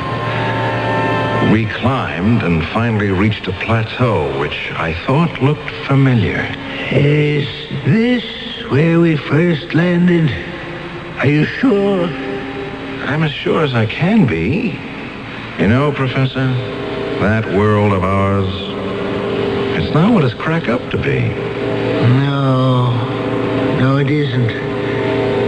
But it's the only game in town. And people aren't what they think they are.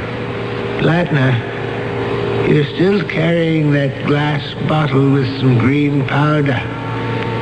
Yes, I still have it. What's left? Why? Nothing. Just thinking. It's finally dawned on me why the watchers of the living have such unhappy faces. What goes on Earth is enough to make anyone sad. Greed, deceit. The people you thought were honorable, people you respected. Even you, Lidget. You're much less of a human being than I thought you were. Much less. Lidget, what are you doing to that rock? Lidget, please. Please.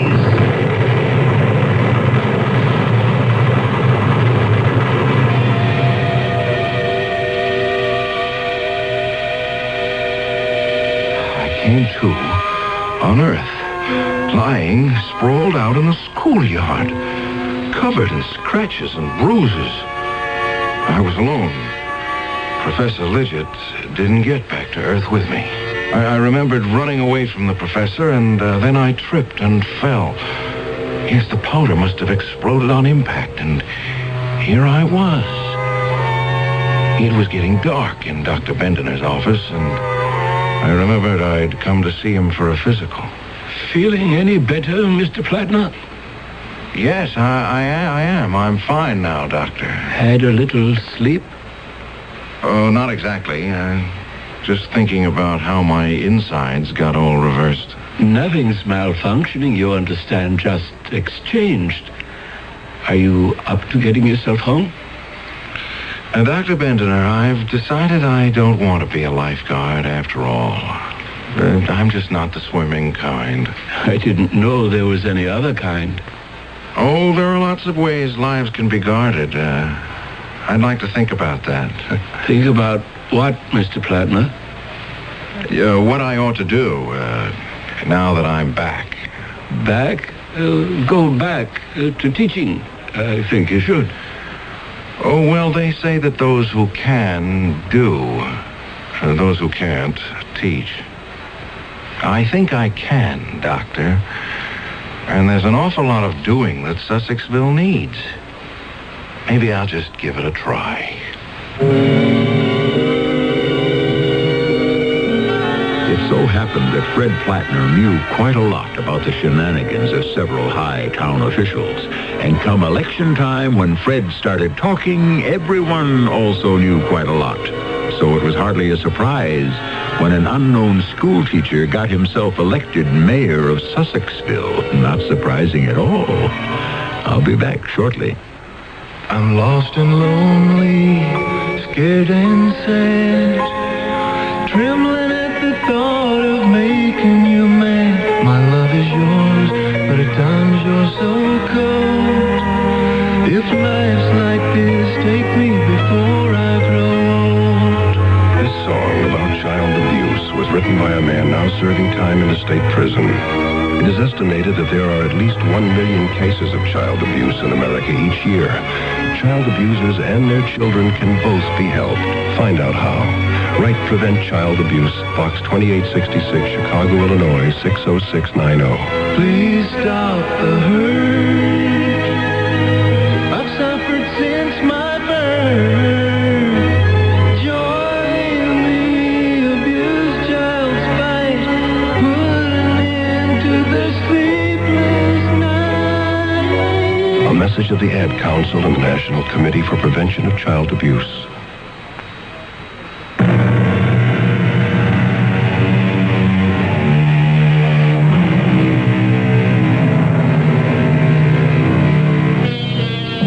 Some folks around Sussexville are still scratching their heads, wondering where Fred Plattner and Professor Lidgett disappeared to for 9 days, and why the professor never came back. But Fred isn't telling anyone. Every now and then, though, he'll look up suddenly from his desk in the mayor's office, as if he was seeing someone he recognized. Call it an H.G. Wells fantasy, if you will, but who knows? Perhaps we are all being watched. Over there. Is that a shadow over your head? Our cast included Tony Roberts, Bob Dryden, Bryna Rayburn, and Gilbert Mack. The entire production was under the direction of Hyman Brown. And now, a preview of our next tale. I took a few steps down the rough cobblestone alley. It was dim, a place where the sun couldn't get to. There wasn't a sound. The bustle behind me seemed to have vanished. I walked slowly along the twisting alleyway. Well, there were a few shops, but they were all closed. I don't know why I kept walking, but something seemed to draw me along. And then the alley turned, and there it was. A small shop, brightly lighted with candles. In the window were clothes, leather things, beads, spices. There was no name on the door, but I knew I'd found the Devil's Boutique.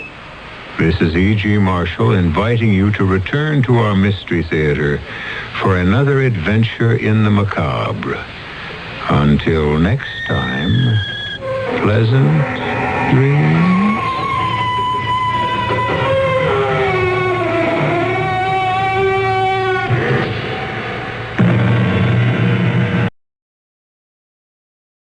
And now WOR invites you to listen to the Mystery Theater.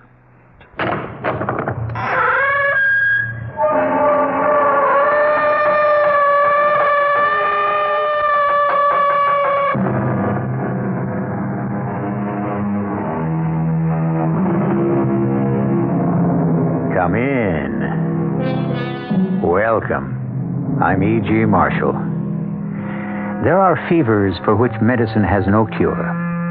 the fevers that are self-inflicted, drug abuse, alcohol, and perhaps the most totally engulfing of all, the rage to gamble.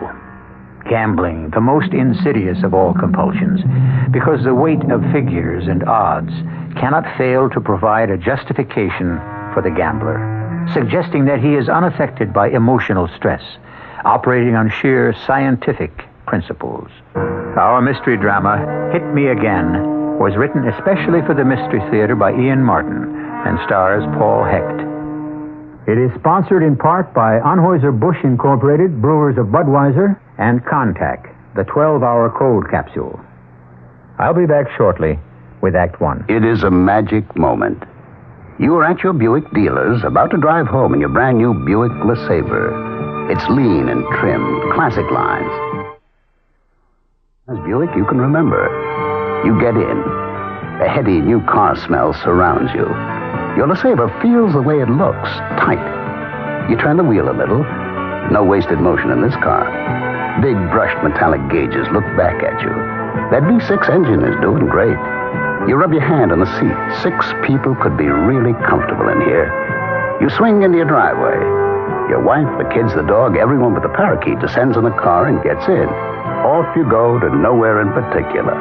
Life and your new LeSabre are great. Maybe the dog shouldn't sit on the seats.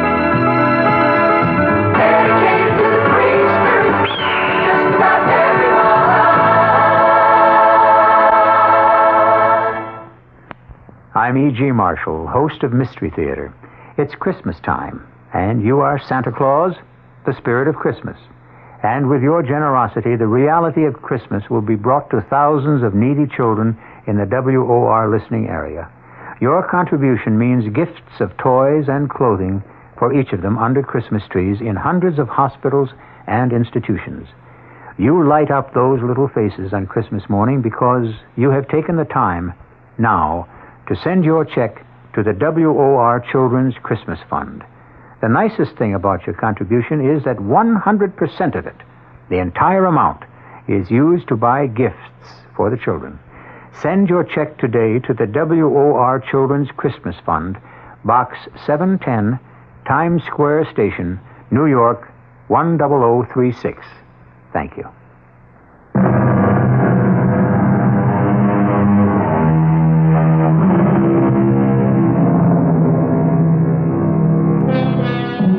To outward view, no one could be more happily establishment than Jeremy Dykeman. A nice button-down bridge-playing commuter from Westchester, financial consultant in a brokerage firm, already tabbed to go all the way to the top, an expensive split-level ranch house in the suburbs, and a honey-colored wife. The epitome of the American dream, except that for one reason or another, there are no children yet, till the evening this story begins. Hi, darling. I have the martinis all ready. Great. You don't know it, Virginia. You're going to need them more than me. What are you looking so grouchy about? Oh, hi, darling. Let's not push it, huh? Far be it from me. Shall I pour? Maybe you'd better hold up till I hit you with the news. What news? On second thought, let's have the drink first. Don't you want to change your clothes? Nope. You usually do. Tonight's different. I've already made my change. Into what? Into something rich and strange. A sea change, as Mr. Shakespeare had it. I'll take that drink you offered. You certainly are a little weird, husband mine. Here's to the future, when we might own the world. To us, to the stars, and to the time we can smile down on the Rockefellers and all the oil boys in Texas. You're not drinking, Ginny? It's kind of spoiled for me since I don't know what we're drinking to. Well, first off, to my freedom. What do you mean, freedom? I quit the firm today. I'm on my own. Jerry. You see, there it is. Criticism, fear, antagonism. I didn't mean anything. It's just... Why would you quit? Because I was drowning. I couldn't breathe. And most of all, because I finally saw if the object was just making money, well, there had to be a better way, a surer way, at least a more exciting way. How? Well, it would start with just one little pack of cards. Like this. You must be crazy. How could you, a mathematician, a computer expert, even think that in games of chance there's... But that's just the point. I am also an expert on games of chance. Now that a friend has pointed the way... What friend? A man I know. You don't. That's unimportant. What is a principle that he taught me. And the principle? Card counting. Well, not just the simple matter of remembering what cards are in and out of the deck, but the mathematical odds on the hidden ones. With a little practice, I can now go to a town like Las Vegas and know that I'll win. I don't think I can believe what I'm hearing. You should know that the odds are all with the house. Of course, I could quote you chapter and verse. One-armed bandits, between 10 and 20%. Craps, dice, even averaging all the way. You still run behind the house by 1%. Keno, you buck a 25% edge. Mad. Roulette, play it in Europe. You still stand to lose, but at less than half what we do in this country. But blackjack, 21. That's something else again.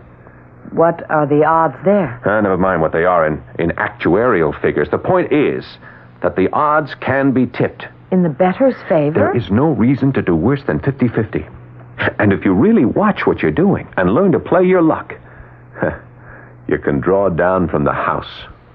And you quit your job because that's what you expect to do? Oh, I quit my job for so many reasons. I guess you'll be the only one to regret it. Well, that isn't fair, Jerry. I'll be with you. Oh, will you? Are you ready to give up the house, all your friends? What do you mean? Look, if I play cards, Jenny, I have to go where the play is. Vegas, the islands, Europe, Macau. I mean, it's a gypsy life, but it's not all that bad.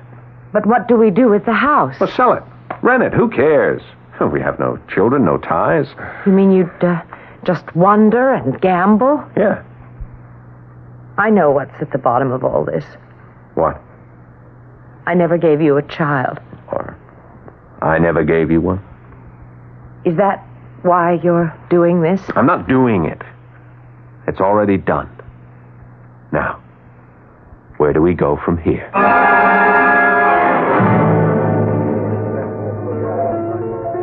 Damn it, Jeremy, it just doesn't make any sense. I mean, it just doesn't program. I'm sorry, KG. I can't really explain it myself, except...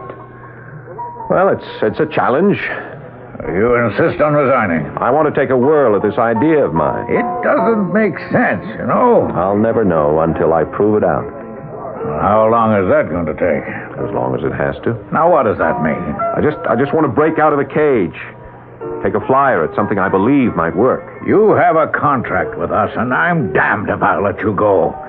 Too valuable a man to waste chasing a rainbow. I'll give you a leave of absence. No strings. Long as you want, within reason. What would you say was within reason, KG? Well, you're the nut. What would you say? Nothing. No time is with reason. The whole point in a gamble is that there are no deals. Nothing held back. It's all right out on the table. Not even a hedge bet on the side? No, KG. Because no matter how I tried to forget it, if I knew I wasn't laying my neck on the line every time, somehow it would fudge up the whole deal. It's got to be all or nothing. Okay, Jerry, you want it that way. Remember, you said it. If it doesn't prove out, don't you come crawling to me. You've had it.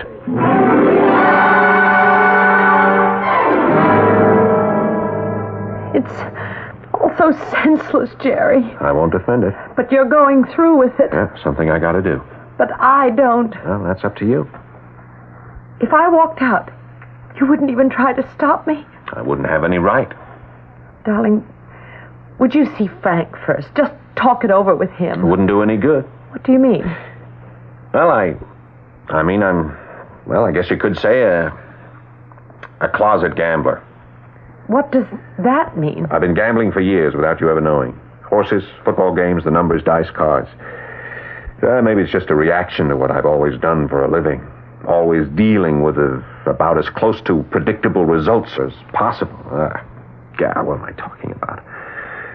I sound like I really need it, Frank, when actually he's the last person in the world I need. A psychiatrist.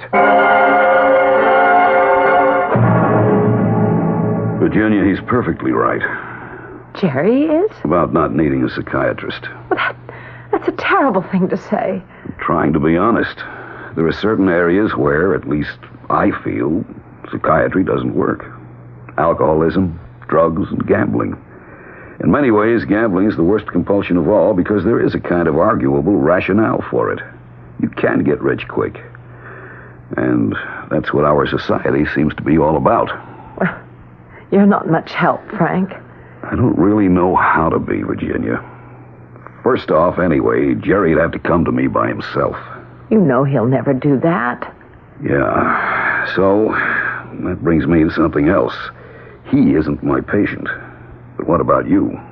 Well, we're friends, for heaven's sakes. Do you think I need a psychiatrist? It could have been the real reason you're here. Don't be silly. I'll try not to be.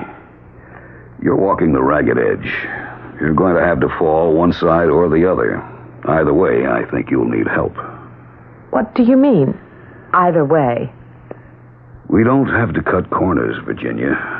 Either you go with him or you walk out on him. One way, the only thing I can offer you is something to stave off hypertension at the least. The other... What about the other? Well, you are the girl I loved and lost. You'd still be interested in damaged goods. I only see the goods. The damage could be repaired if you break away. Is that what you'd advise me to do? You'll have to make that decision. I guess I've already made it, Frank. Now that I found out that Jerry has had a mistress for all these years, I'm not about to settle for second best. Let him get married to Dame Fortune, and I wish both him and the lady luck.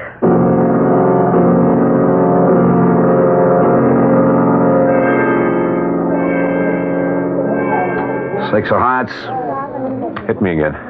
4 of clubs. Stay. Cards, ma'am. Big king. That puts you over. What about you, sir? Gentleman stands pat. Lady draws a 9, busted. Dealer shows 17 and must stand. Pay 18. Pay me. All right, Slammer, what is it? We got another counter. Yeah, sure. I was dealing, but you can check it out with the pit boss and the cameras. He's a counter, all right. How's he doing? Treading water. He could get better. So, a few wins is good PR. If he don't get too much better. That's what we said about the last guy. He was taken care of. What about the new talent? We'll watch him. Figure what it's worth. If we have to turn it over, it's no skin off our noses. We don't have to fit him for the concrete butts and dump him in the lake. The troops handle that. So what else is new? Nothing. The suckers still rolling. Yeah, and since you brought it up, let's just keep remembering what puts us where we are. Anybody takes a real shot at throwing a monkey wrench in the works ain't gonna be around to even have the chance.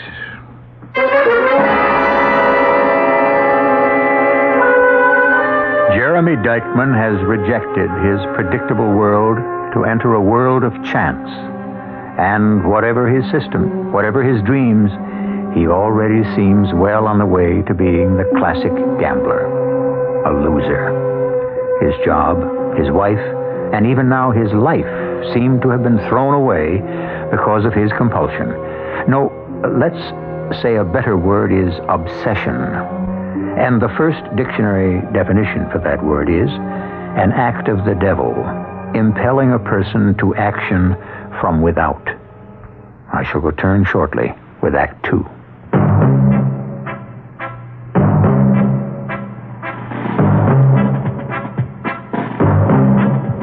When you say but, you've said a lot of things nobody else can say. When you say but, you've gone as far as you can go to get the very best. When you say but, You've said the word that means you like to do wrong. When you say but, you say you care enough to only want the king of beers. There is no other one, there's only something left, because the king of beers is beating all the rest. When you say Budweiser, you've said it all. Anheuser-Busch, headquarters, St. Louis, Missouri. This message is rated M for men only. The subject is Christmas. It's coming up fast, and if you still haven't decided on a gift for that special lady in your life, well, this Christmas, why not give her the gift she deserves, the gift she really wants, the gift of fabulous fur. When you select a superb quality fur coat or other fur fashion at the famous Flemington Fur Company in Flemington, New Jersey, you can be sure you're getting the gift that's perfect in every way. The quality is assuredly the finest. The selection is so vast that you're certain to find the fur that's right for her, and the prices at Flemington Fur always guarantee value, so that you know that you're getting the finest furs available at the lowest possible price.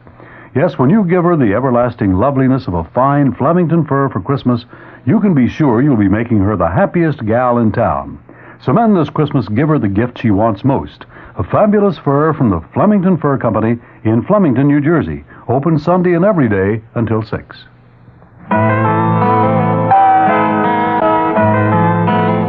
Ah, Madame Rochas, je vous adore. Ah, Madame Rochas, pour moi, vous êtes toutes les femmes. In France, romance is a national passion. So is Madame Rochas. Because there's never been a more romantic fragrance or a more beautiful interpretation of what it means to be a woman. Madame Rochas, perfume and eau de cologne. Ah, Madame Rochas, vous êtes l'essence même de mon amour. The fragrance is so extraordinary, so unlike anything you've ever experienced, you'll understand why there's never been a more beautiful interpretation of what it means to be a woman. Madame Rochas, perfume and eau de cologne. But why wait for him to make a gift of it? Discover Madame Rochas for yourself.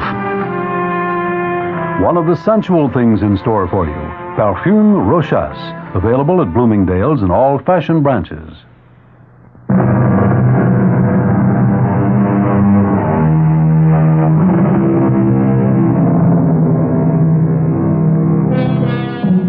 When I left you, we were concerned with the definition of obsession. But what of another definition for possession? It is an active and a passive state. Active in the sense that one takes over something or someone. Passive in that you are the one taken over, as, wouldn't you agree, Jeremy Dykman has been? Hello? Hi, it's Jerry. Jerry, where are you? Same old stand. How you, Jen? Don't call me that. Sorry. Has too many overtones I don't like. Okay. Virginia. That has some overtones I don't care for either. I'll settle for Ginny. Okay, Ginny. How are you? I survive. What's more to the point? How are you? The same. You don't sound as if it's good. It isn't. Are you out of money? Just about. Oh. But not out of hope and belief. Oh. Why did you call? Oh, just to touch base and... That's good, because And to ask you one thing. What's that? I don't know about lawyers, but our agreement is pretty well drawn up, isn't it? Yes. And part of it was we could split the joint account. Yes. Well, I don't mean to make anything difficult, but could I draw on that $1,000 or $2,000 right now? I kind of need it. That's all right with me, Jerry, but... But what? Don't throw it away. Jerry, please, don't throw everything away. Why make it tough? Do I get it or not? Wouldn't you rather have me? Oh, for heaven's sake. How do I answer that? It doesn't seem so difficult. It's just a yes or a no. Ah, forget it. I'll raise the dough somewhere else. Jerry? Jerry? Oh, no. Oh, Lord, why? Why?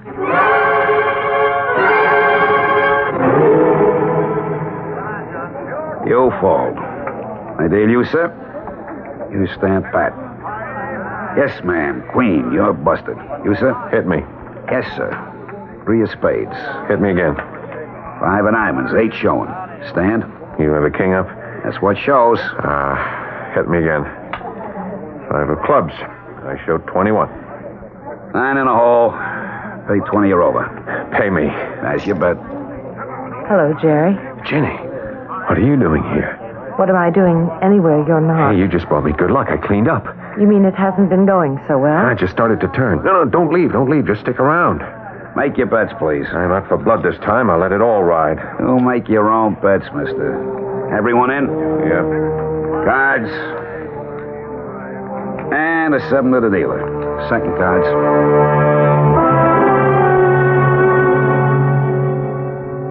Jenny? Jenny? Oh, Jenny. Jerry. Come on, honey. Come on. Let's get you under the covers into bed. Oh, what time is it? It's 4:30. And I came up to the room just after 12. Did you miss me? Sure, Jenny. Only, well, I figured you were tired. I wanted to get to bed. I was tired. Tired of that silly game. Same old thing over and over again. Not tonight. Not the same thing one bit. Look, I think I've got it all put together. All what put together? The system, the counting, the way to beat the house. Look. Oh, read 'em and weep. 3,500 gilt-edged American dollars that I parlayed at the 21 table out of my last 300. You won. Oh, you better believe it, baby. From here on in, we've got it made. Got what made? Us, life, the big stake.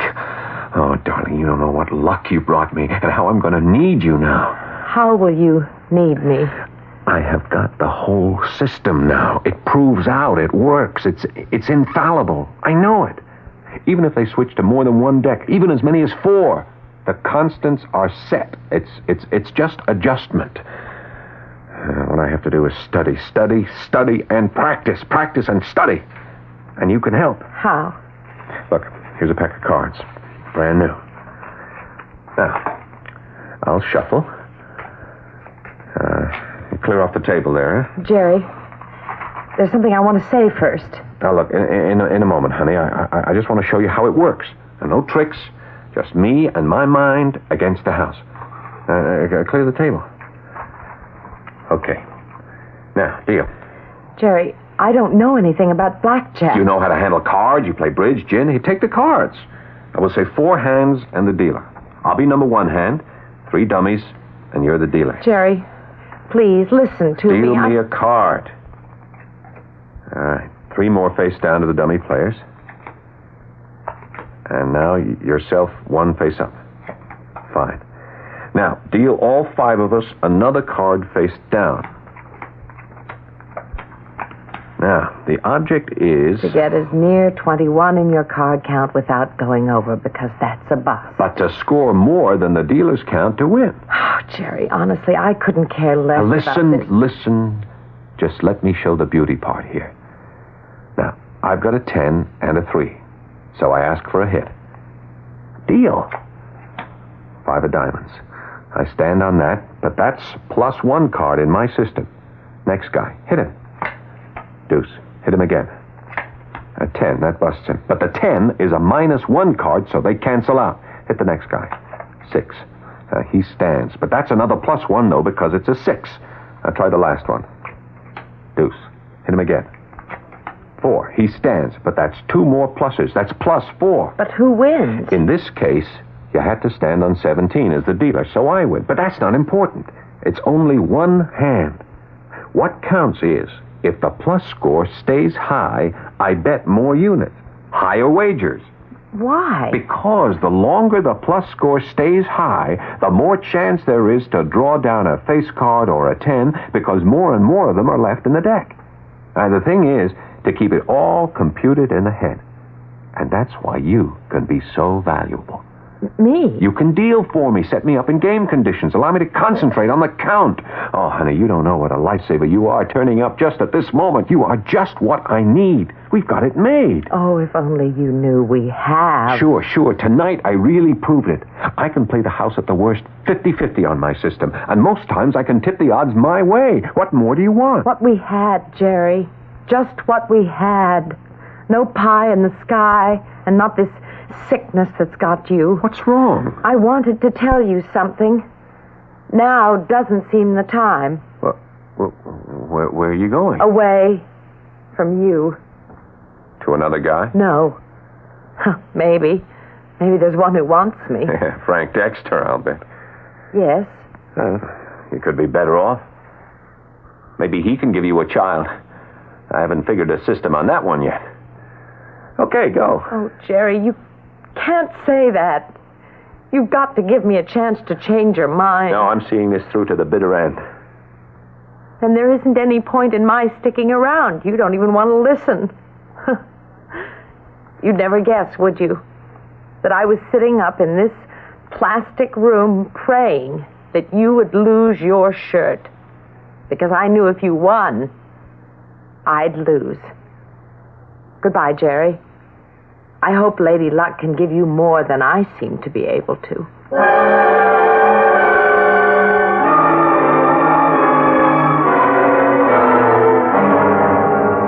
And you didn't tell him, Virginia? No, Frank. I couldn't. Why not? I mean, it's his right to know. It wouldn't have made any difference to him. Nothing would. He's in love with another woman who possesses him, body and soul. There's another woman as well? No. Just the same old spellbinder, Lady Luck. Dame Fortune, the Queen of Spades, whatever you want to call her. But if you had told him your news, perhaps that Do you honestly think it might, Frank? You were the one who first diagnosed Jerry's sickness. Gambling fever, chronic, prognosis negative, no cure. Oh, and you were right. I still say he has the right to know he's going to have a child. Who says he is? I don't have to bring a child in the world to be hurt as his father could hurt him. That's another gamble I'm afraid I may not be able to take.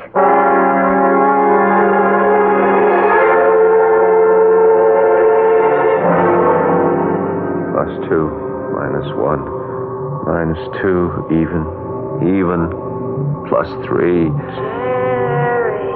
Yeah, in a minute. When do you split 9s? When dealer shows no 7s, but anything from 2 to 9. What? You understand? You see it now, Ginny. Not Jenny. Who are you? The woman you really love. I love Ginny. Your little queen of hearts. Don't worry, Jerry. Look at her closely in the pack. So like, and yet so unlike. I'll make you forget her light beauty for my dark one. Who are you? Your Lady Luck. Just call me the Queen of Spades.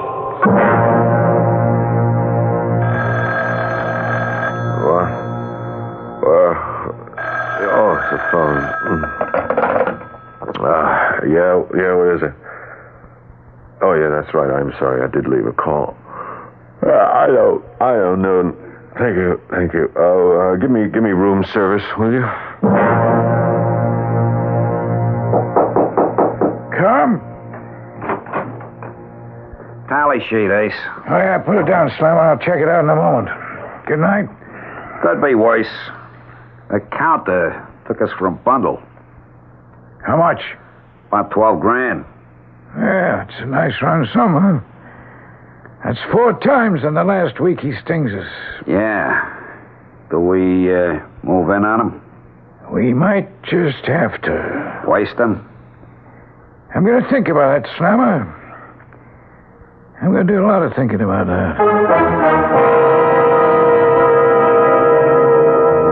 Well, Jeremy Dykeman may have found a formula for winning at the tables, but it looks as though he's a loser all the rest of the way down the line.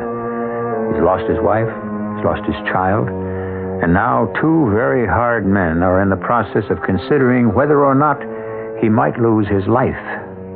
I'll return shortly with the last act in this drama.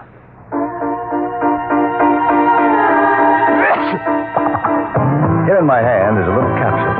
It's Contact. It contains enough cold medicine to help relieve cold symptoms caused by every known virus. Think about that the next time you're sick. Sneezing, dripping, all clogged up. Then let us help you with real medicine, like Contact. We're number one in the whole world. Give your cold to Contact. Real medicine for real cold. Take only as directed. Which high-potency vitamin formula do physicians and pharmacists recommend most? Theragran and Theragran M with minerals by Squibb. Squibb on the outside means quality on the inside. And right now you can take advantage of a really great offer. Buy the combination Theragran or Theragran M pack of 100 plus 30 tablets at a special low price. This economy offer is limited, so get your Theragran now. Remember, it's the brand physicians and pharmacists recommend most. America's #1 high-potency vitamin. Take advantage of this special Theragran offer now at Fort Schuyler Pharmacy, 3631 East Tremont Avenue in the Bronx, Sanford Pharmacy, Spruce and Carroll Streets, Ramsey, New Jersey, and Middletown Pharmacy, Leonardville Road, Bedford, New Jersey. What's for dinner has an old familiar ring. Where does a mother go for the best of everything? What's for dinner? The family wants to know. Who's got the answers? Who's got the most to show? ShopRite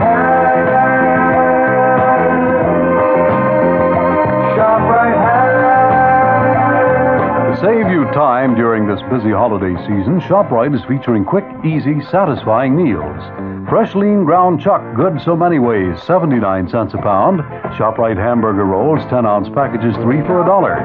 ShopRite king-size beef franks, another year-round favorite, 89 cents for a 1-pound package. ShopRite mixers, 28-ounce bottles, 5 for 99 cents. And for all your holiday needs, toys, trimmings, and wrappings, too. ShopRite, the holiday place.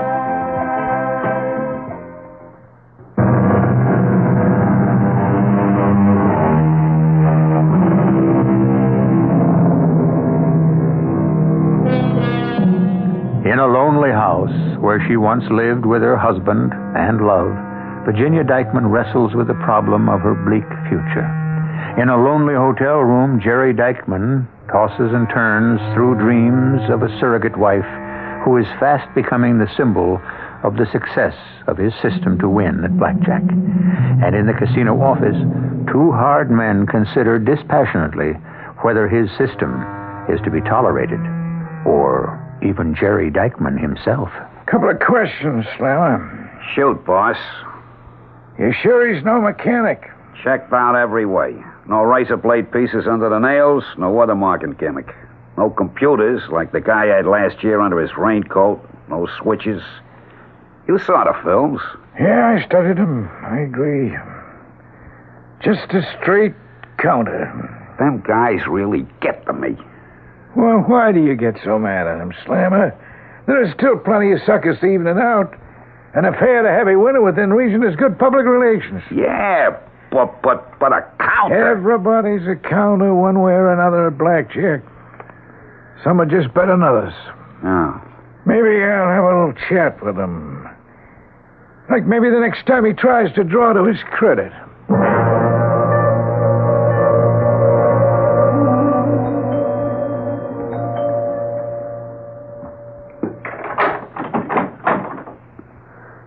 Oh, evening, Frank. Virginia, I've been a little concerned about you. I tried to call, but the phone was busy.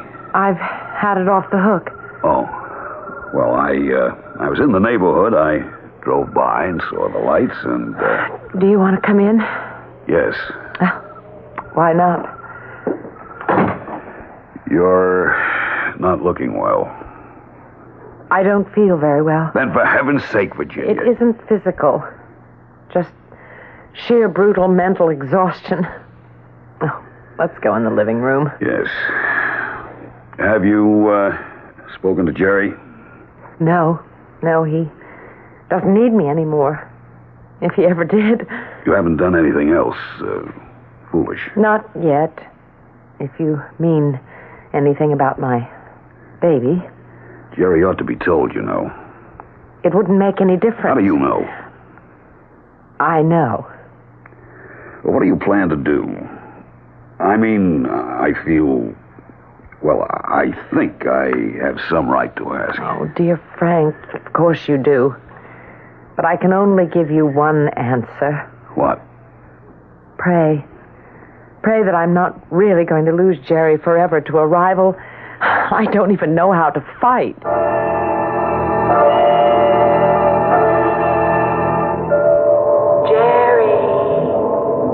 Jerry, what are you dreaming about? Jenny, how can I make you understand? It isn't Jenny. Jenny's gone. It's me now, Jerry. Me. Who's me? Your lucky queen. The queen of spades. No, I don't. I want Jenny. Jenny's gone, Jerry. She's long gone. Time to wake up and start counting. Oh, counting. No, I'm so tired. Oh, why go on with it? Because you can't help yourself. It's the challenge. Nothing matters but the challenge. What? I can earn money other ways? It isn't the money. It's the dream. The pursuit. The battle that you love. I love Jenny. Not anymore, Jerry. Not anymore. It's me you love now. Me. Your lady of fortune. And you can't take your love from me because only I can show you the way. Only I. No. Wait, what? Oh, the phone. Yeah? Who? No, I won't accept the call. Tell Dr. Dexter the patient is long since out of his hands. Be an angel. Send me up some coffee, will you? I gotta clear my head before I get back to the casino.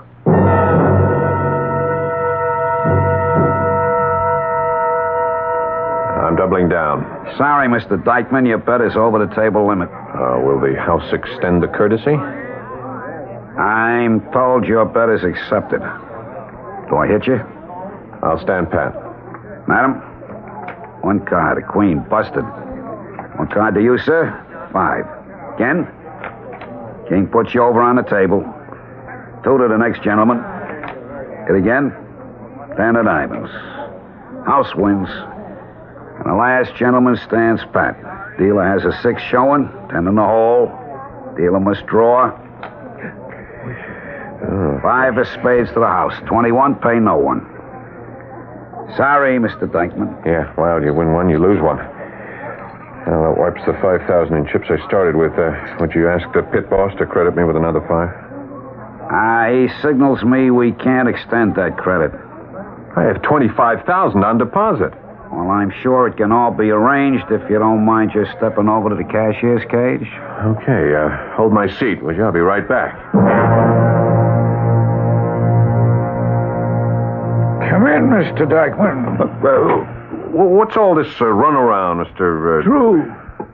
Ace Drew. You want to make any jokes about it? No jokes. None of this is very funny. I have 25,000 on deposit with you, and I ask for 5,000 credit, and the dealer ducks it to the pit boss to the cashier's cage, and finally I end up here.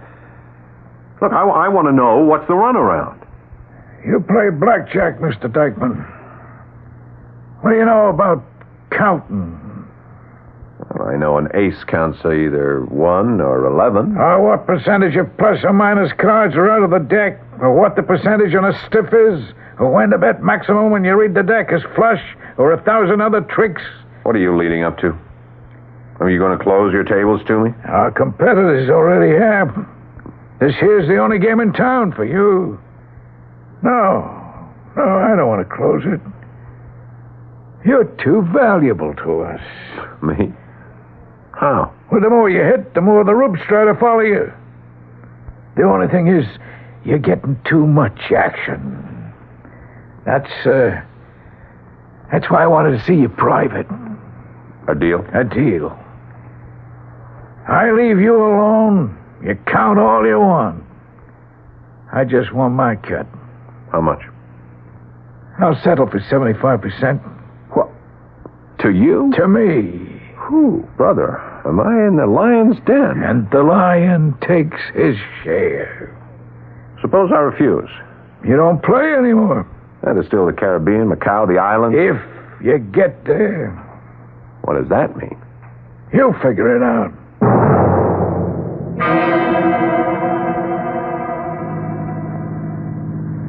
Why couldn't we have talked at the hotel? I'd say I didn't want to share our conversation with anyone else.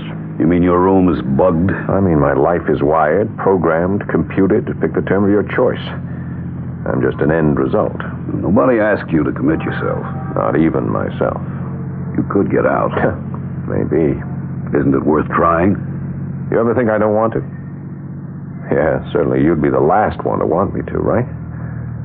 Yeah, that's what you're up here for, to talk about me and Ginny.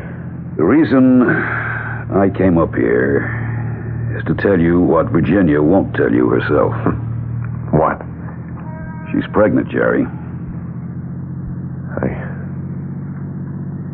I should go back to her. Of course you should. Only you know I won't. That's what you came up here to clear away, huh? I'm not going to sort out my motives. I offer you a fact. You give up all this and come back to Virginia now, or... Or what? Or do you face a fact I've had to face, that I don't even think this is enough to bring you back? Which really gives you some big lift. Not really. I love Virginia. But she loves you. She just can't live with you as you are. No one could. And if she can't have you, I want her to settle for second best. Yeah. Well, better have her settle. And I'm not downgrading you, Frank. Even with a child? What good am I to anyone or anything except to win a game in which the prize isn't worth fighting for. Only the compulsion that I cannot end a loser. What's the matter, Jerry boy? You ready to be counted out? Has to be a losing streak. Just a streak. The count still must be right.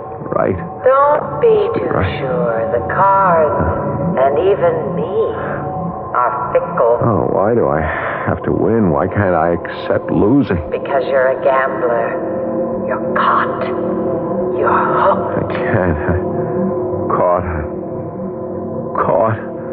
Ginny. Forget her, Jerry. She's gone. She can't help you. Ginny, what have I done to you?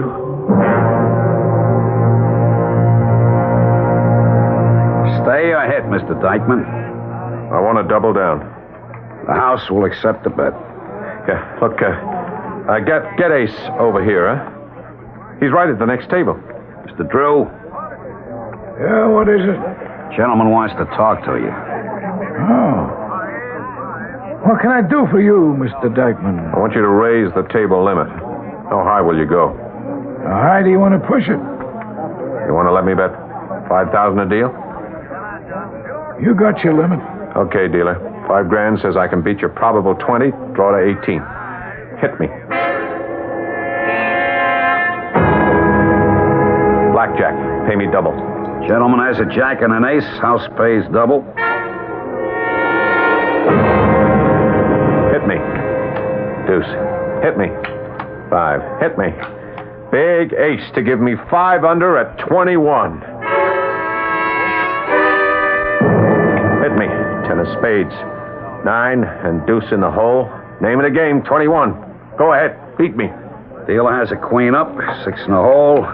He draws 7 of clubs. House pays everyone.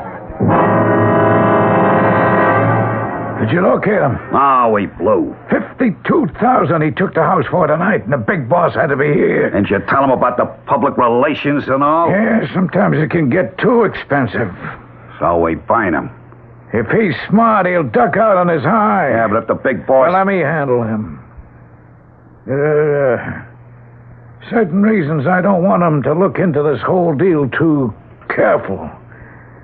I can handle the roasting we took just so long as Mr. Jerry Dykeman never shows up again. I can't believe it, Jerry. But I want to. You can, my darling. My little mother-to-be. I can promise you I'll never gamble on cards again as long as I live. Darling, I don't mean to doubt your promise, but how... How can you be sure? Yes. Well, it won't be easy. But let me try to explain. Gambling is a macho thing. It's no use denying it. I bet my manhood against the house trying to make me just another nobody. I mean, they have the odds, and I tried to beat them. And if I flogged my brain 24 hours a day, maybe I found a way to make them close to even. But then, suddenly, a miracle happened. A miracle? I can't explain it, and I don't intend to try to. But something happened which means I will never touch a card game again. What is the miracle? Well, it's all gone. The thrill, the combat. What makes machismo work? I don't know how or why, but... Ginny, before a dealer deals any card, I can see exactly what it is. I mean, it isn't a matter of winning or losing. I know. So it's like taking the alcohol out of whiskey, the kick out of heroin. What's the point without that? So I'm home. I'm home to stay. I only wish I knew what miracle made it possible. Oh, darling. Will you buy me, huh? What do you have to say? Just something very simple. And don't ask me what it means. I get at least one free statement without question. What? Don't ever underestimate the power of prayer.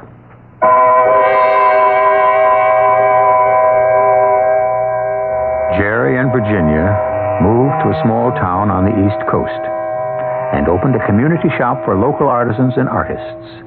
It enjoys a comfortable success, and not the least of its values are Jerry's watercolors, which are fast becoming collector's items. So, with apologies, may I paraphrase an old aphorism? It's better to have lost and won than never to have lost at all. There are two kinds of first-class service. First class, and second-class, first class. As the Red Baron of Lufthansa German Airlines, I would like to explain the difference. Mine is first class. There is fresh orange juice, freshly scrambled eggs, fresh flowers, caviar, and you'll find at least 7 entrees on the menu. Just a few reasons many professional travelers call mine the best first-class service across the Atlantic. But I won't go into greater detail about them. There's a better way for both of us. Fly my first class on your next trip to Europe. You'll never fly second class again. Fly with the Baron. He knows how to travel. Go with Baron on Lufthansa German Airlines. Here's a free minute from Pippin, Broadway's musical comedy sensation, directed by Bob Fosse.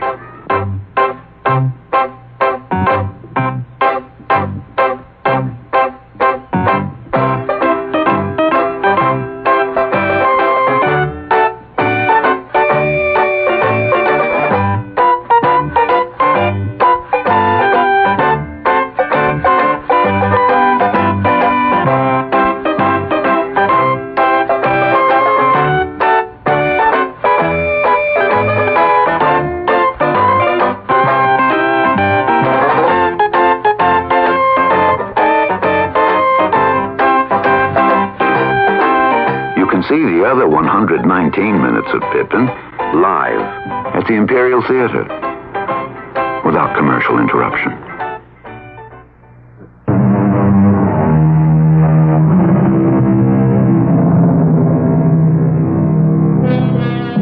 Perhaps the most curious psychological factor in the gambler's makeup is that One would think that constant losses would eventually lead to a cure, teach him that he can't win.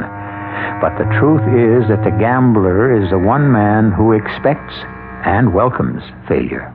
The only thing he may not be able to withstand is success, and therein may lie his only cure, a pleasant one, even if Jeremy Dykman didn't choose to exercise his special powers. He ended up happier just letting life deal the cards and allowing them to fall as they may. Our cast included Paul Hecht, Patricia Elliott, Jackson Beck, and Ian Martin.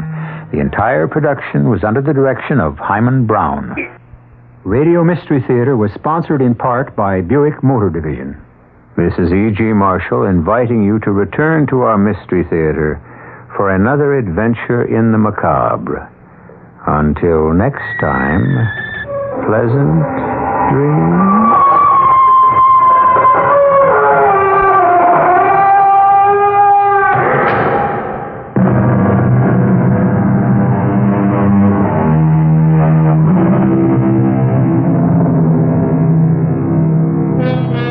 Tonight's WOR Mystery Theater was also brought to you in part by ShopRite Supermarkets, where you get a lot more for a little less. The preceding program is furnished by CBS Radio. This is Jeffrey Holder for the beautiful WOR Children's Christmas Fund. Christmas here at the hospital would not be the same for our little patients without the continuing interest and support of the WOR Children's Christmas Fund. Those words are from the Memorial Sloan Kettering Cancer Center. And that's what the fund is all about. Give your support again this year. Send what you can to Box 710, Times Square Station, New York 10036. This is WOR New York, an RKO General Station at the time signal, exactly 8 o'clock. Carter's economic brain and what he calls himself. Death on 42nd Street. Taxi fares in New York going up? It's 13 degrees. That's minus 10 Celsius in very cold and windy mid-Manhattan. Weather watch outlook, high wind warnings in effect for this evening. Bitterly cold tonight with northwest winds gusting to more than 40 miles an hour at times this evening. Hi, John Wingate with the 8 o'clock report from WOR News. The man President-elect Carter is expected to name as chairman of the Council of Economic Advisers now describes himself as a liberal economist.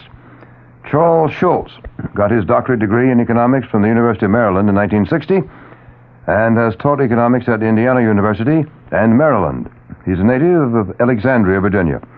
Schultz, now 62 years of age, was budget director under former President Lyndon Johnson from 1965 to 67. He has been a senior fellow at the Brookings Institution, a think tank, since 1968.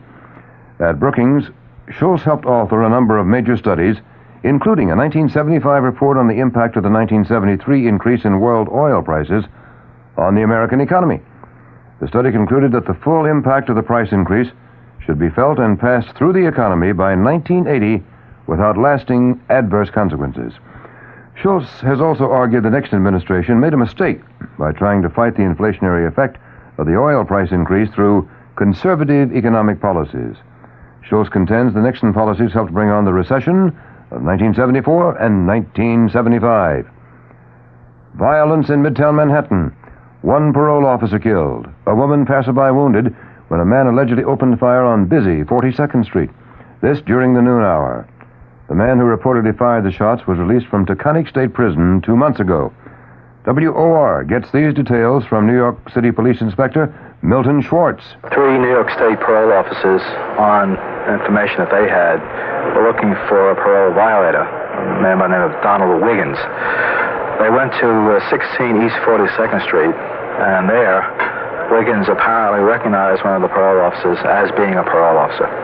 He tried to leave, and they tried to stop him.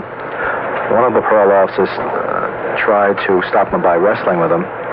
Wiggins had a .32 caliber revolver. At that time, he fired 2 shots, striking the parole officer, and that officer subsequently has died at Bellevue Hospital. He fired another shot, which struck a female, a bystander, and she's in Bellevue Hospital now, and her condition is serious, but at this time she's not likely to die. New York City Police Inspector Milton Schwartz. Cold outside. 13 degrees. May get colder. WOR 710 News Time. 3 minutes, exactly past 8 o'clock. The Supreme Court has sent the Gary Gilmore case back to the state of Utah. The fate of that convicted killer, who has said he'd rather die than face life in prison, now rests with the 4th District Court in Provo, Utah. The High Court refused to further postpone Gilmore's execution. Lawyers for the death row inmate last week called on the state court to free Gilmore. They said a condemned man to be executed not less than 30 days, nor more than 60 days from the date of his sentencing, unless he appeals. The legal period expired 6 days ago. The Supreme Court justices today voted 5-4 to deny a request from Gilmore's mother that her son's life be spared until lawyers representing her could file a formal appeal with the High Court. Earlier in the day, it appeared the court had postponed at least for 1 week any decision in the Gilmore case. But that was not the case. New Jersey legislators are considering death penalty legislation. WOR's Ed Nash reports. The state Senate is going through an unprecedented evening of soul-searching. This is the debate on a capital punishment bill introduced by Senator John Russo of Ocean County. Without much difficulty, Russo won approval for amendments to his bill. Amendments that would prescribe the death penalty not only for a murderer, but also for anyone who engages another to commit murder. But then came another move for amendment. This time it came from Senator James Dugan of Hudson County. Dugan made a quiet, impassioned plea for rejection of the death penalty. Dugan offered a substitute punishment, mandatory life imprisonment for murder, but without chance of probation, parole, or pardon. And it's on that subject, Dugan's amendment, that debate continues at this hour. This is Ed Nash, WOR News, at the New Jersey State House. Cold outside, 13 degrees, all of 13 on the 13th of December. WOR 710 News Time, 6½ minutes past 8 o'clock. Put on a happy face at your vision center.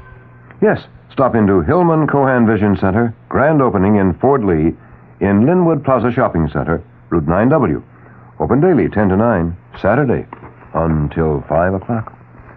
Fleet owners of New York City taxis have made a proposal which their taxi drivers have accepted tentatively.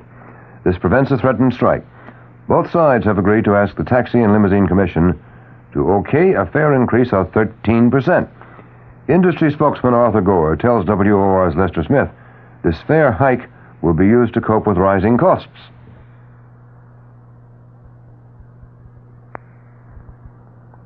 Apparently, we will not hear from Mr. Gore at the moment, but we will try later. Last-minute talks have been scheduled for tonight for the Wyandanch Long Island school teachers who are threatening to go on strike tomorrow morning. The Wyandanch Teachers Association has been without a contract since June 30th. Union President John O'Donnell said earlier today that the prospect of a settlement before tomorrow, to quote him, doesn't look good.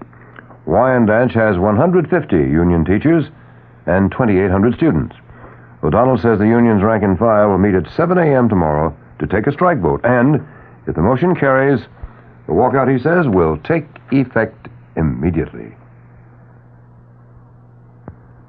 Now we come to the WOR Weather Watch update for New York City and vicinity. High wind warnings in effect for this evening. Forecast bitterly cold tonight with northwest winds gusting to more than 14 miles an hour at times this evening, then tapering off after midnight. Clear skies with record-breaking low temperatures near 10 here in the city and mostly from 5 to 10 in the colder suburbs. Mostly sunny and not quite so cold tomorrow, with highs tomorrow reaching the low 30s. Fair tomorrow night with a low from 25 to 30. Partly cloudy and milder on Wednesday, and a high Wednesday in the 40s. The chance of snow, it's near zero tonight, up to 10% tomorrow, and tomorrow night. Winds northwest at 15 to 25 miles an hour, with strong gusts of 40 miles an hour or more, gradually diminishing to 10 to 15 by morning. Becoming southwesterly at 10 to 15 miles an hour tomorrow and tomorrow night. In very cold and extremely windy mid-Manhattan, we're now down to 13 degrees, that's minus 10 Celsius. Humidity, that's 34%. Wind northwest at 13, gusting now to 34 miles an hour. Barometer is 30.44, and that barometer is rising. The top stories of the hour. Charles Schultz, who is President-elect Carter's economic counsel-to-be, describes himself as a liberal economist. New Jersey State Legislature tonight debates death penalty. U.S. Supreme Court throws Gary Gilmore case back to Utah. And that's the 8 o'clock news. John Wingate reporting. Next news on this station always, the moment it happens. Next scheduled news. I'll be back with you at 9 o'clock tonight. 9 o'clock, straight up. Now we go to Barry Farber, tossing questions and getting answers. This is it. This is the official radio station for the 33rd Annual Convention and Exposition of the Home Builders here in WFAA, Dallas-Fort Worth.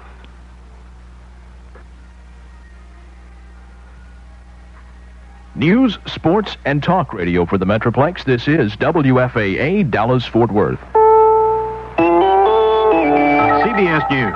The call for expelling Jimmy Carter from the American Legion is out of order, according to the organization's national commander. But he says that doesn't change the Legion's belief that the president erred in pardoning Vietnam War draft evaders. I'm Mike Stanley reporting on the CBS Radio Network. The call for lifting the president's American Legion membership card came from the State American Legion Convention in Hudson, Wisconsin.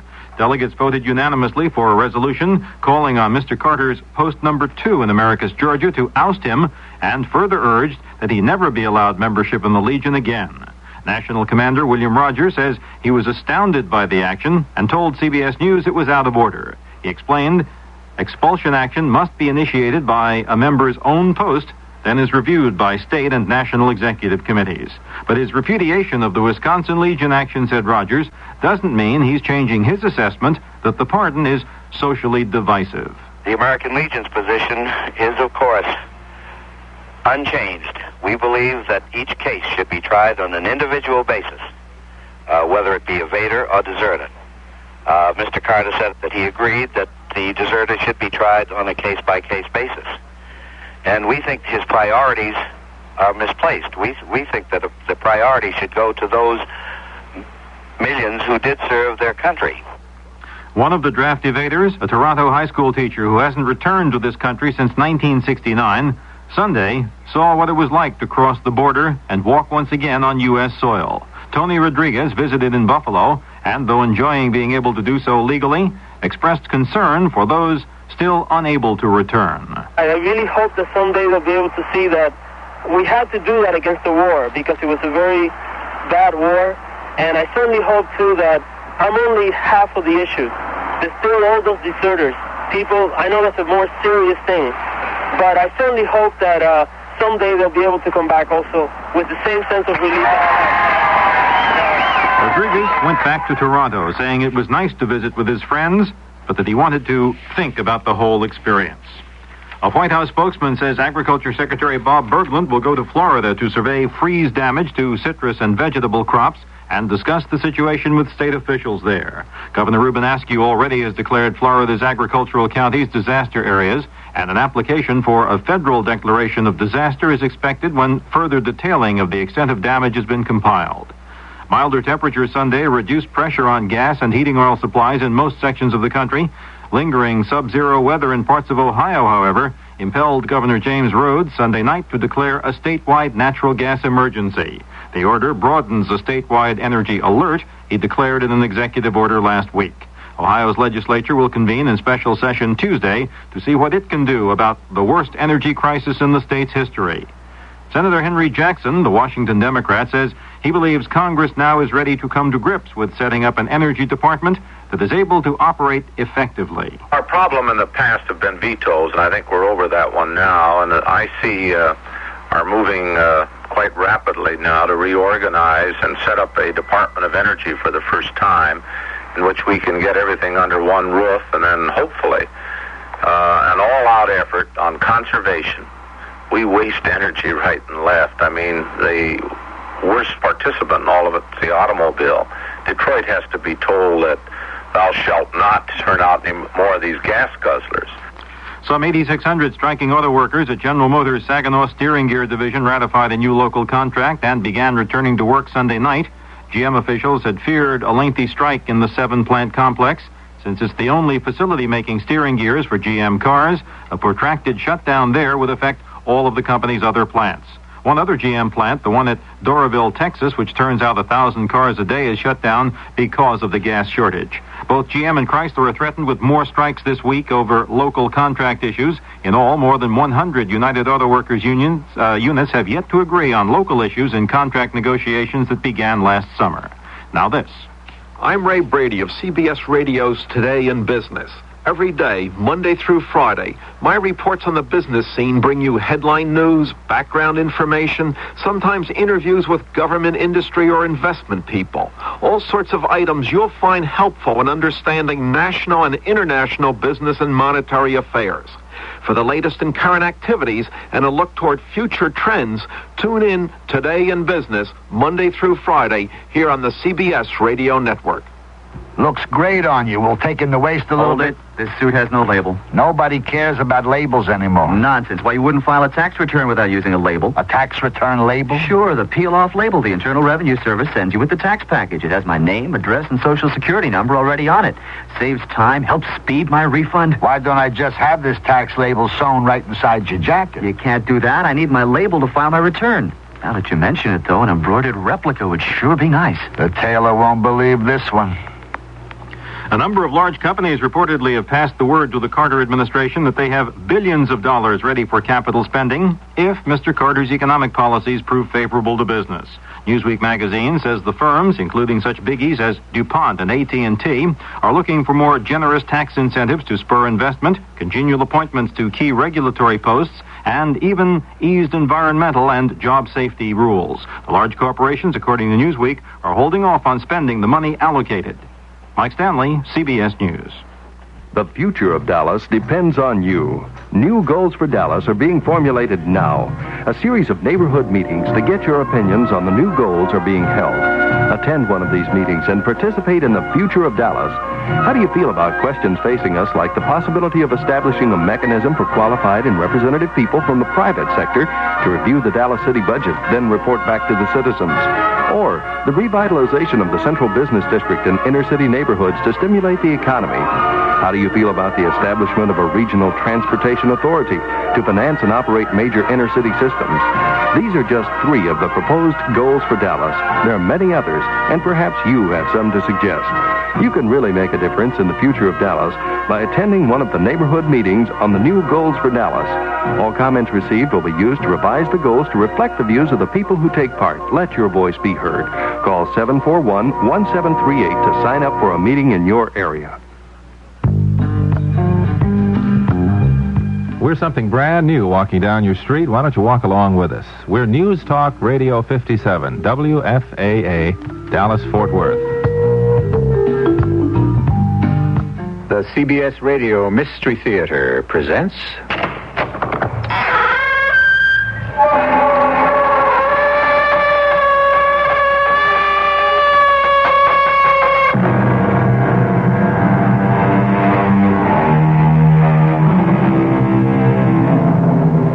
Come in.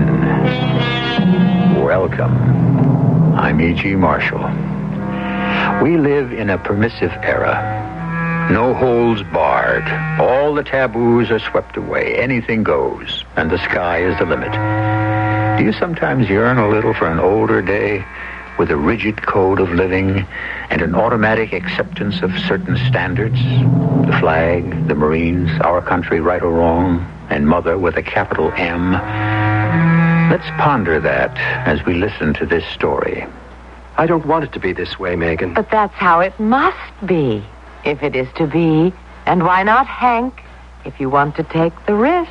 What risk? Oh, don't worry, my sober-sided Philadelphian. I won't blow any whistles on you. I'll be glad to be your handmaiden. But what will you be to me? Your slave. Your willing slave. Remember that. I may call you to account one day.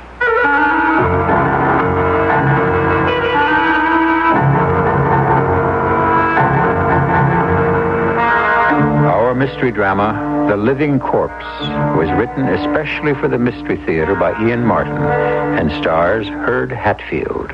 It is sponsored in part by Buick Motor Division. I'll be back shortly with Act One. It is a magic moment. You are at your Buick dealer's, about to drive home in your brand new Buick LeSabre. It's lean and trim, classic lines. It looks quite unlike any full-size Buick you can remember. You get in. A heady new car smell surrounds you. Your LeSabre feels the way it looks, tight. You turn the wheel a little. No wasted motion in this car. Big brushed metallic gauges look back at you. That V6 engine is doing great. You rub your hand on the seat. 6 people could be really comfortable in here. You swing into your driveway. Your wife, the kids, the dog, everyone but the parakeet descends on the car and gets in. Off you go to nowhere in particular. Life and your new LeSabre are great. Maybe the dog shouldn't sit on the seats.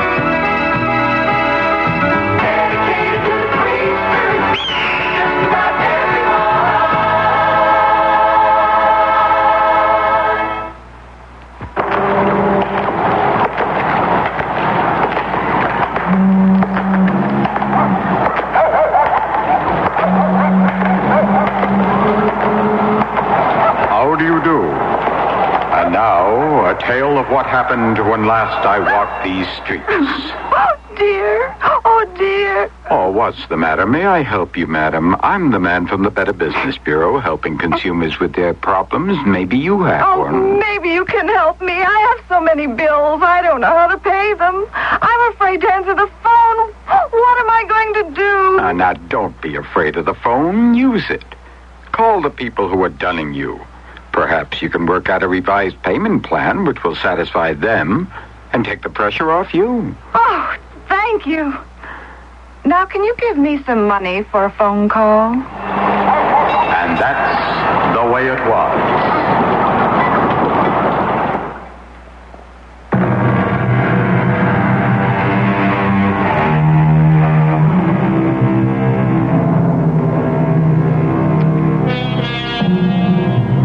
Philadelphia didn't just happen. It was planned. 2 main streets, Broad and Market, bisecting each other at the center of town. 4 squares in each quadrant, of which the only one we need pause to consider is Rittenhouse Square. To own a house on Rittenhouse Square was to be the creme de la creme of Philadelphia society, and so, by extension, of the world. The Peabody House has been there since the square was built, and the family has never lived anywhere else. Why should they? After all, where else is anywhere? My name is Henry Gerard Flower Peabody. Most everyone says I was born middle-aged. Not to my face, of course. But I don't think I'm necessarily so stodgy. I'm a product of a very special society by birth and breeding, and naturally a certain decorum must be observed. But even though I was born in another century, I think I've kept up pretty well with the one in which I've lived 79 years of my life, in spite of my isolation ever since Mother died and the other. But before they locked me up and threw away the key, all those people would have been surprised to know that I wasn't at all what I seemed. Yeah? What do you want? May I ask to whom I'm speaking? I'm Lieutenant Quinn, Chief of Homicide. Who the deuce are you? A citizen of our fair city in pursuit of his duty. My name is Henry Gerard Flower Peabody V. Good Lord, there are more of you. The name travels in the family. Hey, now, wait a minute. You don't mean... The Henry Peabody. I mean, the son of... Look, you mean your mother is Mrs. Peabody? I should certainly hope so. That lives on Rittenhouse Square, the philanthropist like that gave all them millions to the church and charities and all like that? The same. Well, sit right down, Mr. Peabody. Now, what can I do for you? I don't believe I feel exactly like sitting. You see, I want to report a murder. How about that? You seen one committed? That's right. You know the victim? Of course. And the name? Megan. Megan? That's all? I don't know any other name. Just Megan. Well, a man or a woman? Don't be silly. A woman, of course. It means child of light. What does? Megan. It's short for Margaret in Welsh. Oh, is that a fact? Any idea who the perpetrator was? I am the murderer. But that was such a very long time ago. 45 years ago. And I'm starting with the end of my life. Perhaps I should start a little closer to the beginning. I was born in 1897 when William McKinley was in his first term, a Republican, naturally. In 1901, when Mr. McKinley was assassinated and Teddy Roosevelt became president, I was 5 years old. And in 1915, when the Germans sank the Lusitania, I was 19, which made me old enough to be one of the first to sign up when America entered World War I 2 years later. Mother made quite a fuss. I just can't believe it. How dare you, Henry? It was my duty to my country. But without consulting me first? Mother, I am a man now. There's no need for you to go over to those backward countries with their dreadful plumbing while there's a war on. It's too late. I've already signed up and I'm of age. Oh, don't be silly. Jack Pershing is an old acquaintance of your poor dead father's. All it will take is a word from me. No, Mother. What did you say? No, Mama. I can't back out now. It isn't just me. It's my whole class. Class is just the point. There's no need for I meant my college class. Look, I couldn't back out on Fizzy. Lambert Fizdale has signed up too? I thought he was going to be a doctor. Well, that can wait. And what about your degree? That can wait, too. Mama, there's no use arguing with me this time. I've made up my mind. Just as stubborn as Henry IV, your dead father. Oh, it all comes from that man in the White House being a Princeton graduate. Wilson. Naturally, he got us into the war. He's a Democrat. Now it's up to us Republicans to get us out of it. That's not fair. Nevertheless, it is true, and it's the way I feel. As you can see, Mother was quite formidable. But there wasn't any use in arguing with her. Usually it was easier to submit with good grace. But not this time. This time I was going to have my way. Mother always reminded me of the joke. You can always tell a Harvard man, but you can't tell him much. Well, a Philadelphia mainliner dowager is in the same boat. You see, 3 years of college, my army service, and then back to college to graduate, taught me that what was inside me didn't exactly go with my staid, sober outsides. Funny now, Fizz was absolutely different, even though he planned to be a doctor. Well, Henry, I'm certainly glad that's over. What's over, Fizzy, old bean? The war. What war? The one we've just... Henry, are you inebriated? Not on your tintype, dear fearless Fizzy of the fighting Fusiliers. Anyway, if I were, I'd be drunk, not inebriated. You mean the war we never got to fight? Well, that was hardly our fault. Of course it wasn't. Do you know, I suppose I should be ashamed, but I'm not glad it's over, not one bit. I never expected to feel so free and emancipated, ever. Now, that's a peculiar thing to say. Why? Isn't it time I was? Don't you want to be? Well, I don't consider myself enslaved. All right. You finish your moxie and I'll down my beer and let's go over to Aunt Molly's together. Aunt Molly's? Well, you must be off your rocker. Why, that... A house of ill repute, eh? Now, that all depends on the point of view. I've never heard it anything but highly recommended, and I can vouch for that myself. Obviously, you can't handle your liquor. Oh, stop being such a stuffed shirt, Fizzy. You're going to be a doctor. You mustn't flinch at anything that has to do with the flesh. It's a new world, and a liberated one. There's no need to be coarse. First of all, you are talking to an engaged man. Second, you're a Philadelphian and ought to know better. And last, you know that Aunt Molly's is off limits to enlisted man? Well, you're right about the first and the last, but the second question is gravely open to doubt, or vice versa. You see, I now consider myself an American at large. Henry Peabody, you know what I think? What? I think the sooner you get back to Rittenhouse Square and your dear mother, the better off you'll be.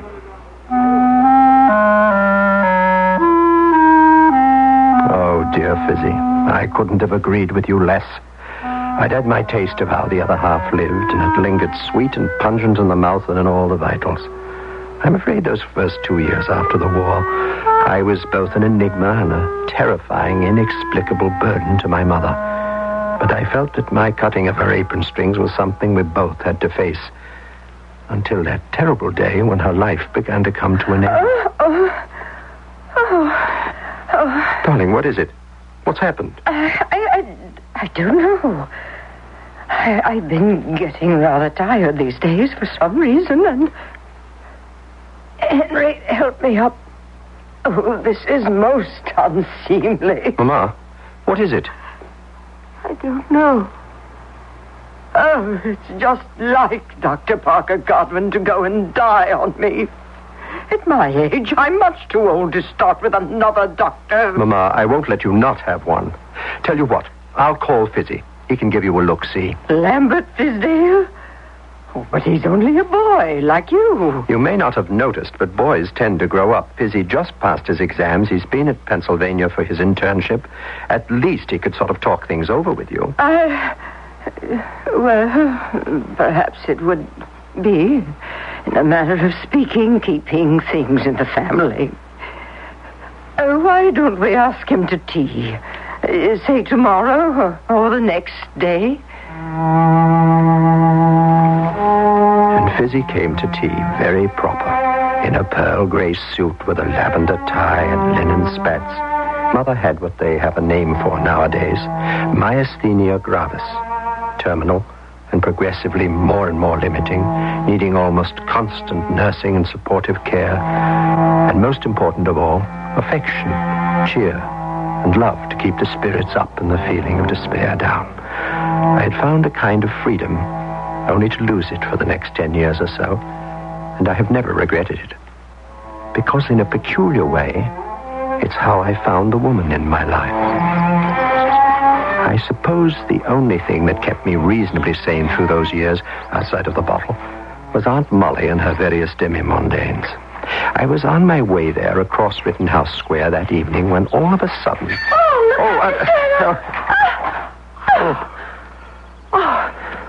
I'm sorry. I haven't had much practice.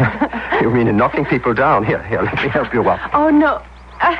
No, thank you. No. Oh, I meant in riding a bicycle. Well, I should think not. Are you hurt? Oh, no. I never get hurt. Oh, but you, sir, are you? I don't think so, Miss... My name is Megan. Miss Megan? No, Megan. Just Megan. I was wounded to the heart, stricken with love at first sight.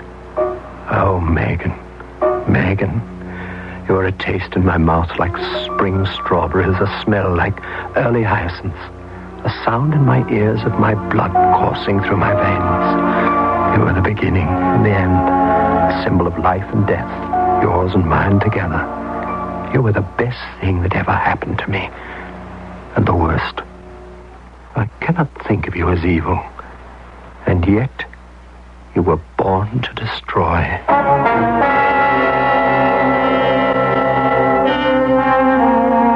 Megan, a strange and lovely name to taste on the tongue. Who was she? Where did she come from, suddenly? And how was she to affect the life of a man wrapped in a cocoon from which he ached to escape? I shall return shortly with Act 2. 55? Man, you gotta be kidding. My car won't run right at 55, and I get better mileage when I go faster. Come on, you're gonna have a better reason than that. All right, in the first full year, the 55-mile-an-hour speed limit law was on the books. 9,154 fewer people died on the highways than in the last year at higher speeds.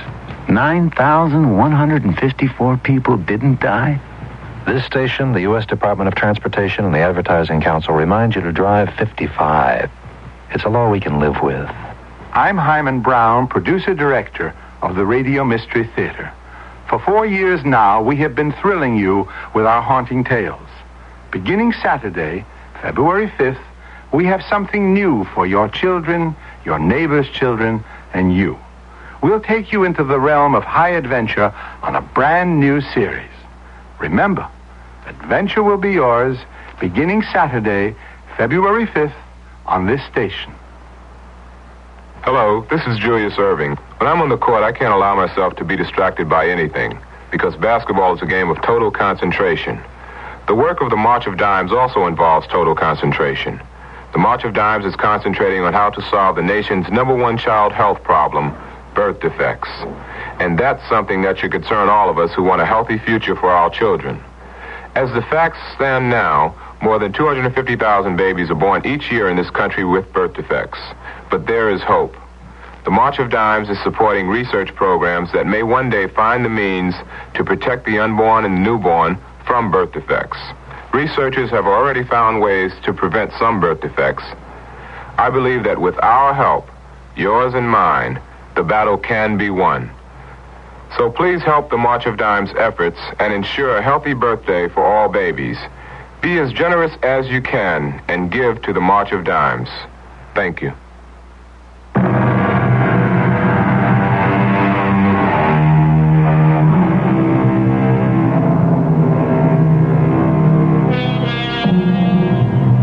It was Prospero the magician in Shakespeare's play The Tempest who said that we are such stuff as dreams are made on. But he also went on to add, and our little lives are ended with a sleep. For nearly 50 years, Henry G.F. Peabody V has lived a strange life that sleep has not rounded or death come to still. Where has he lived it, and how? That's his story, not mine.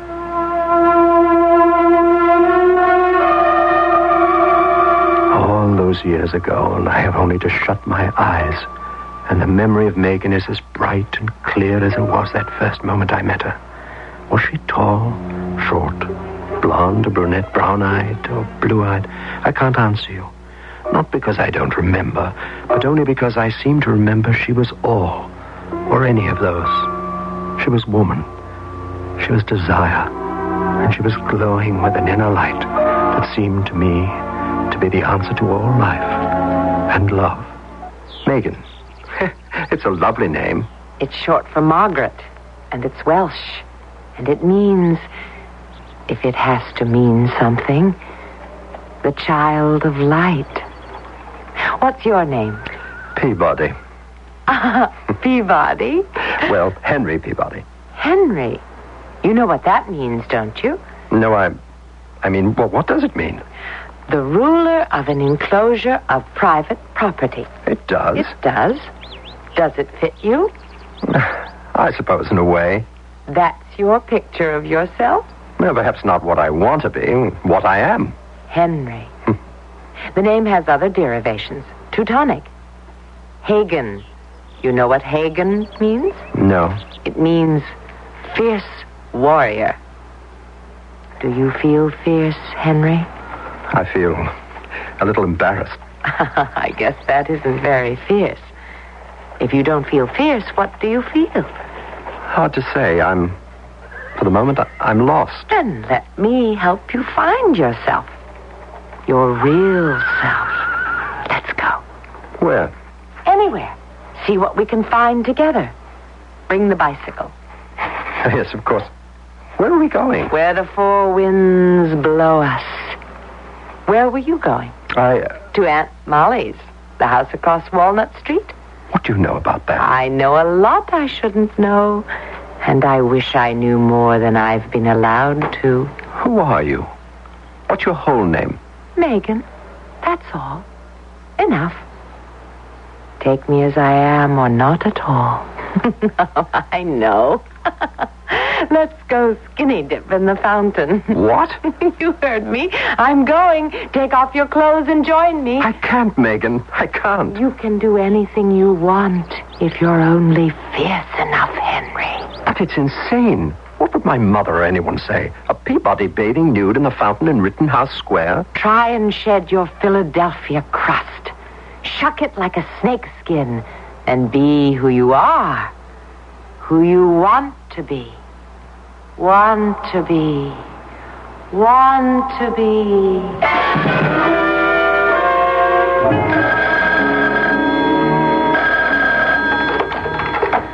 Hello. Yes, this is Dr. Fisdale. Who? Henry Peabody, indecent exposure. Well, of course, I'll be right down and arrange to bail him out. Well, it's all arranged, Henry. You're free to come home. But what on earth possessed you to... What happened to Megan? Who? Megan. The girl who was with me when I was arrested. Henry, there was no one with you. You were all alone in your birthday suit paddling in the fountain when you were arrested. I was alone? Is that all you're worried about? Have you seen the coverage in the bulletin? Did Mother? So far, I hope not. It's enough to send anyone into a decline.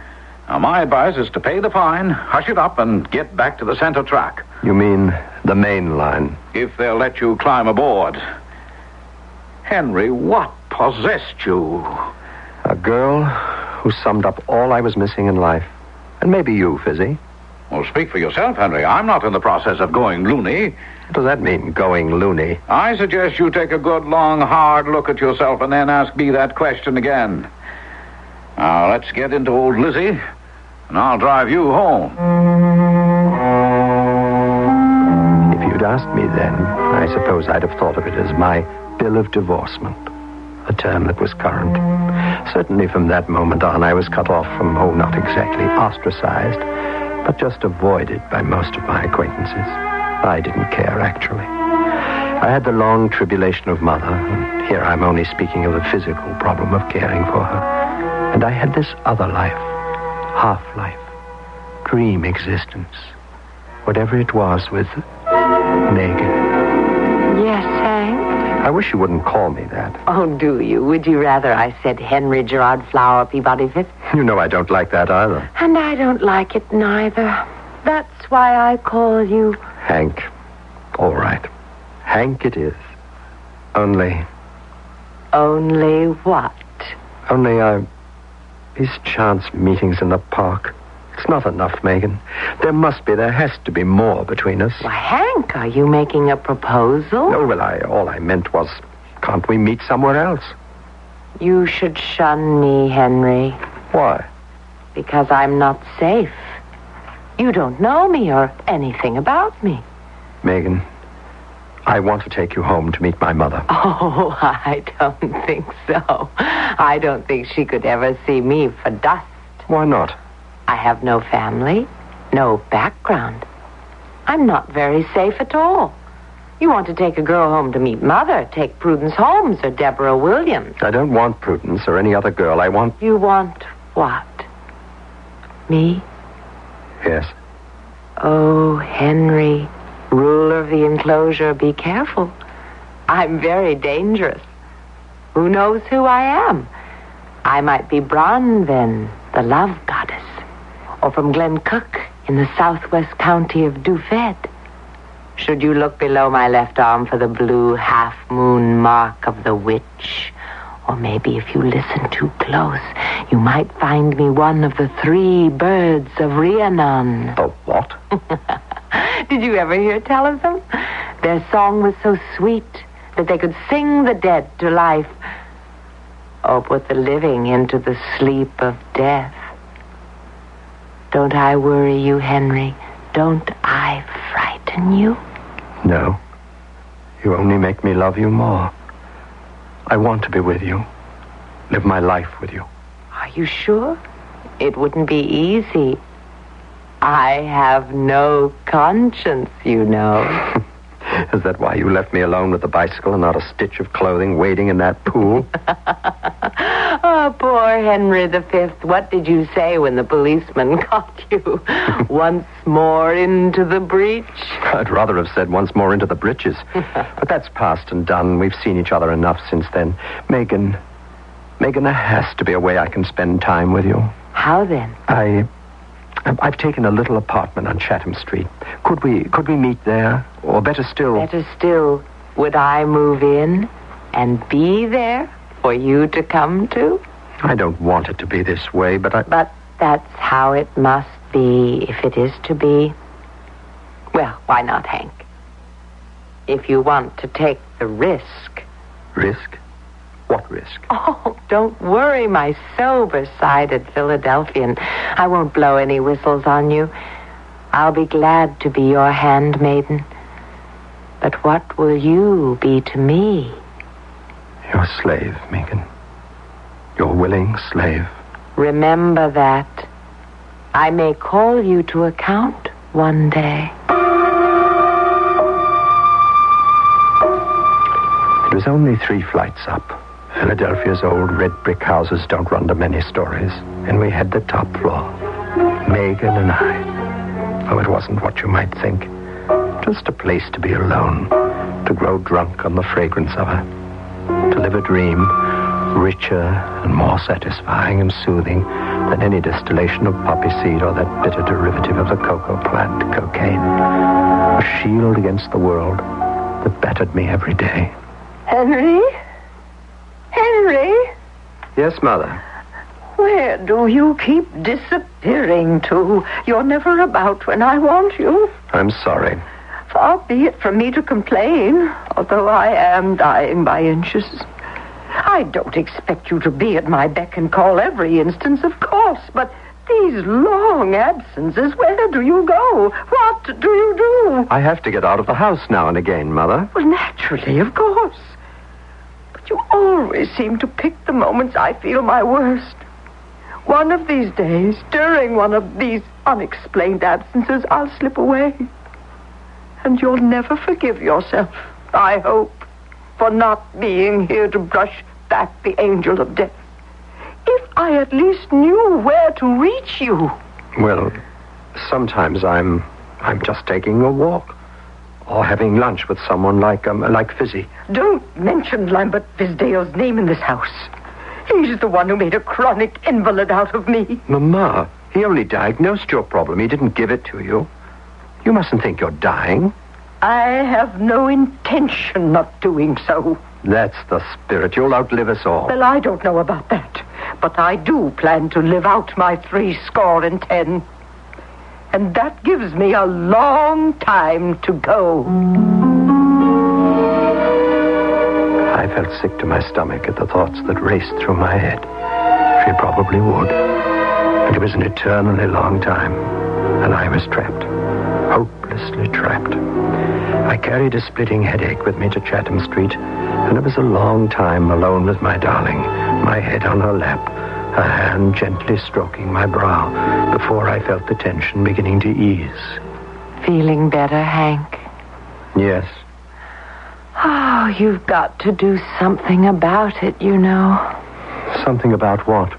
Mama, if you want to have me, or anyone like me... What are you talking about? You know, there's no use taking me home to meet her. She wouldn't understand about you. And if Mama doesn't understand, you can't run away, can you? She has the money. I have no job. I don't know what kind I could get, but whatever it was, it would be a long time before We've been all over this before ad nauseum, Hank. You know as well as I do. There's only one way to make Mama loose the purse strings. How? For her to die. But myasthenia gravis, there's no definite prognosis. There are constant remissions and the progress is slow. There's no telling when that will happen. Oh, yes, there is. What do you mean? Well, if she won't die by herself, you'll just have to arrange it for her, Hank.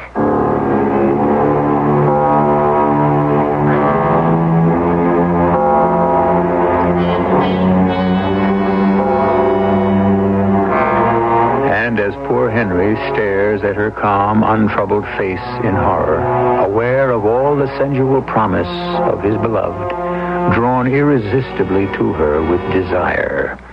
I think we should leave him to digest her shocking suggestion until I return shortly with Act 3. It's Athletes versus MS, multiple sclerosis. This is Frank Gifford with the word on the fight against MS. Athletes from every sport are banding together to do everything they can to help stop the great crippler of young adults. MS strikes in the prime years, usually between the ages of 20 and 40. The best years in the life of an athlete, in the life of anyone. When fathers are trying to carve out a career, young mothers are trying to raise a family. Well, the sports world is fighting back against MS. People like Brooks Robinson, Tom Seaver, and Eddie Arcaro. Right, this is Eddie Arcaro. Before now, the only team I've been part of is me and my horse, which isn't bad when you're riding such greats as Citation and Whirlaway. But I've joined the Athletes versus MS team because I know what this great crippler can do to a strong, healthy body. There may not be a cure for MS as yet, but there is hope through research. So join us. Support the work of your local chapter of the National Multiple Sclerosis Society. Thanks very much. Do you realize you're slowly becoming part of the fastest growing minority in this country? What? Would you mind standing up for a minute? Huh?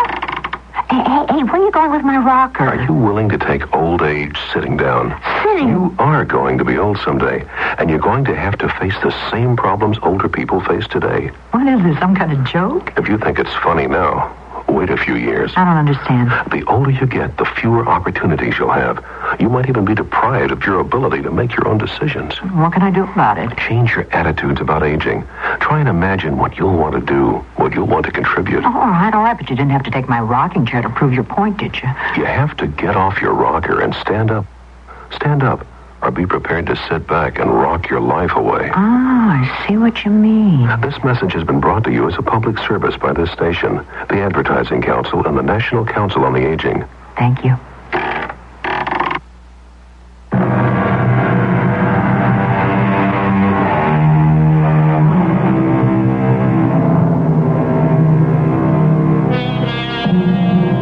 Murder?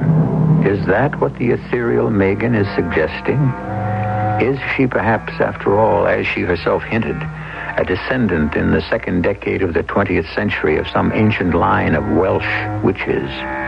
Or is she just a Welsh girl from West Philadelphia on a predatory quest for a rich man? Or for that matter, any girl who just is trying to create an air of mystery to gain what?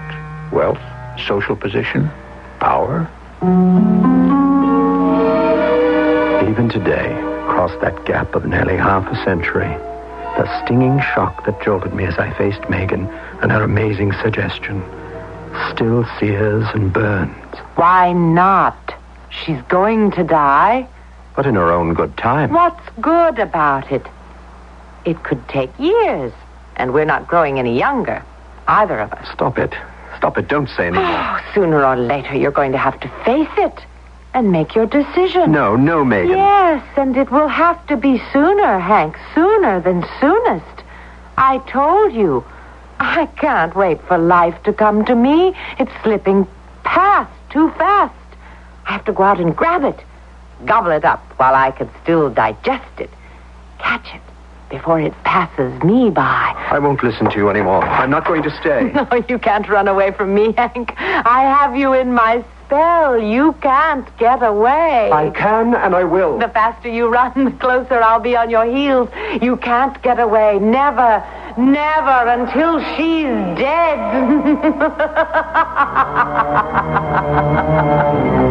I fled as if I were pursued by the hound of heaven. I was smothering, suffocating, my stomach churning, her laughter ringing in my ears. And then I was out into the front door, stumbling blindly into the street, the door closing behind me, careless of my usual precautions, before leaving that secret clandestine rendezvous and running full tilt into Fizzy before I could stop myself. Good Lord, man. Why don't you look where you're going? For heaven's sake, Henry Peabody. Where have you been hiding yourself lately? Sorry, Fizzy. Accident. I didn't see where I was going. Can't stop. You look as if you'd seen a ghost. Whatever it is, you're in shock, Henry. We've got to get you at least sitting down for a moment. Now, come on now. Lean on me. I'm taking charge for the moment.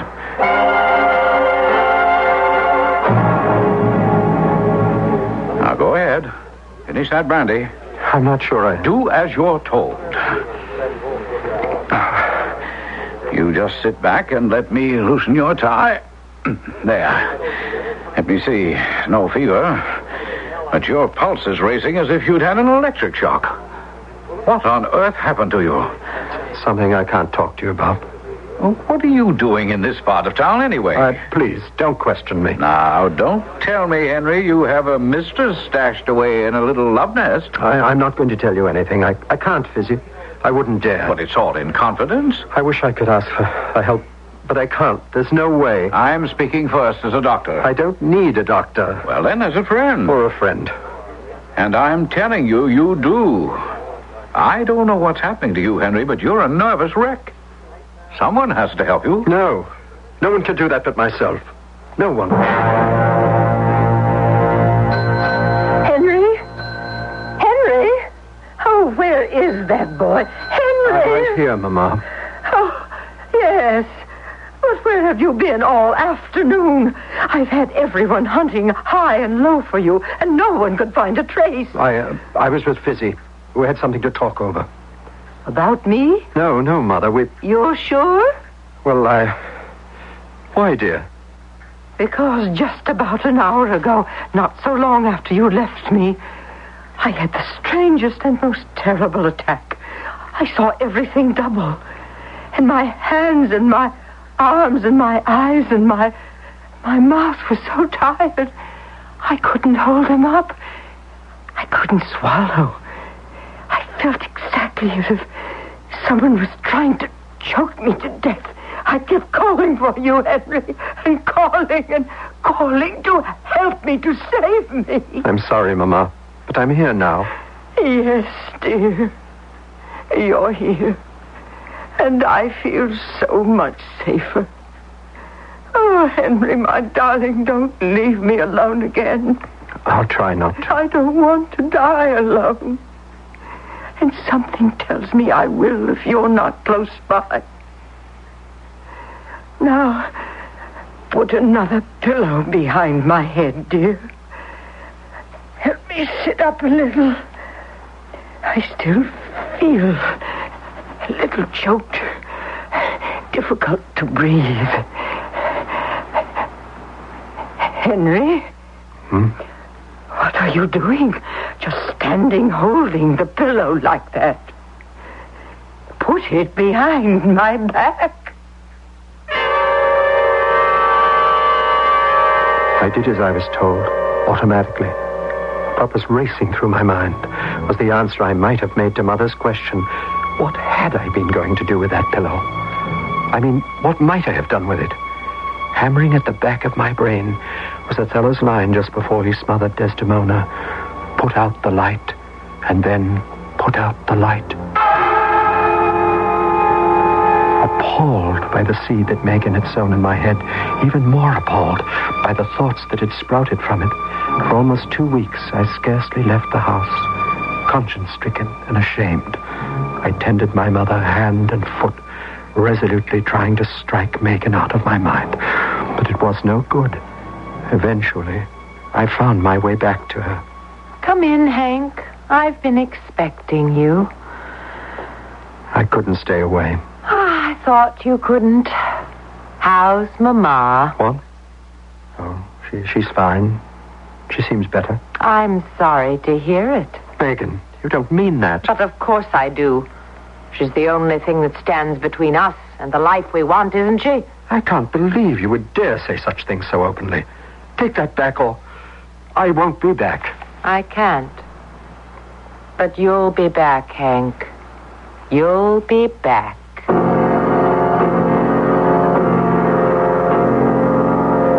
I swore I wouldn't, but the pull was too strong.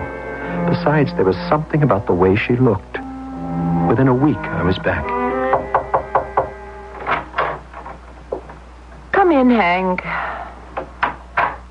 What happened to your key? I forgot it at home. I can't stay long. Oh? How's Mama? I don't want to talk about her. What do you want to talk about? You. I thought the last time I was here that you didn't look well. In what way? I thought maybe you weren't getting enough to eat. That isn't what you thought. You thought I looked older. And you were right. You see? Crow's feet coming around my eyes. Deep wrinkles by my mouth. Soon the flesh will begin to sag, the hair to turn dull. I told you. I had a fury about living. I have to take life in gulps and savor it in great bunches because I haven't time. It's passing me by. Only one way you can save me. How? I told you. Get rid of her. Again I fled, and the battle raged inside me, tearing me apart. Mother was in a remission herself again, difficult, cantankerous, demanding at her most stifling. That last one evening was the climax. What's the matter, Henry? You seem so fidgety. I don't know, Mama. It seems stifling to me. I need a breath of fresh air. Oh, well, if it were hard to breathe for anyone, it would be me, with my condition. Now, just settle down. Plump up my pillows, dear, and then you can read to me. I'll be glad to later, but first, you've really got to excuse me. Oh, don't go off and leave me tonight, dearest. But you said you were feeling so well. I am. But I'm afraid of being alone. And also, Also what? I don't know. I have the eeriest feeling tonight, as if there was someone else in the room. A cold, strange presence. Oh, now, give me the pillow, dear. I've just got to get away. From your own mother? Oh, don't be silly. I'll never let my boy go. Now give me the pillow. I blacked out. I just don't remember anything. Until suddenly I was with Megan, and her voice came to me as though drifting out of a fog. Kill her. Kill her, or we have nothing. I can't. I could kill you for even suggesting it. I'm rooted too deep inside you. You'd have to tear me out, rout me out, dig me out like a dandelion root. You'd have to kill me to get rid of me. And you wouldn't dare. You haven't the courage. I warn you, don't drive me too far. The problem is I haven't driven you far enough. I waited too long. And now you see me as ugly. I am ugly. Hideous. If you're ever going to do it, it had better be now while you still have the chance.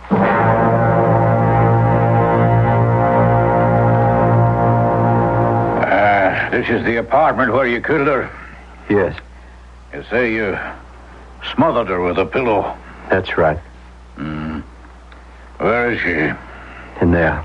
The bedroom. All right, stay with him, Sergeant. I'll go have a look-see. What is going on here, Mr. Gerard? Oh, Mrs. Clark. Nothing. Nothing to bother you. I don't know about that. I do not like the police in my building.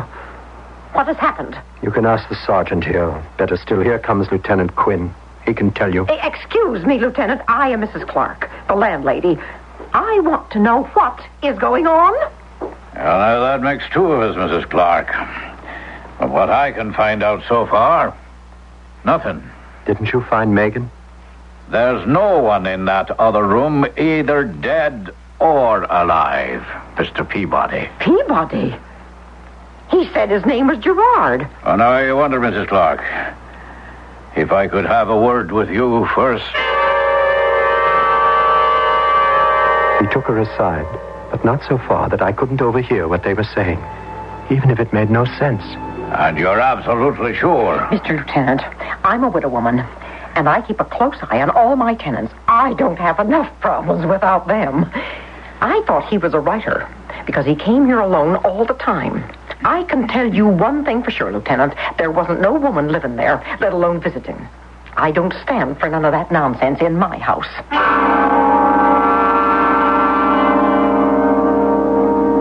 Where have you been, Henry?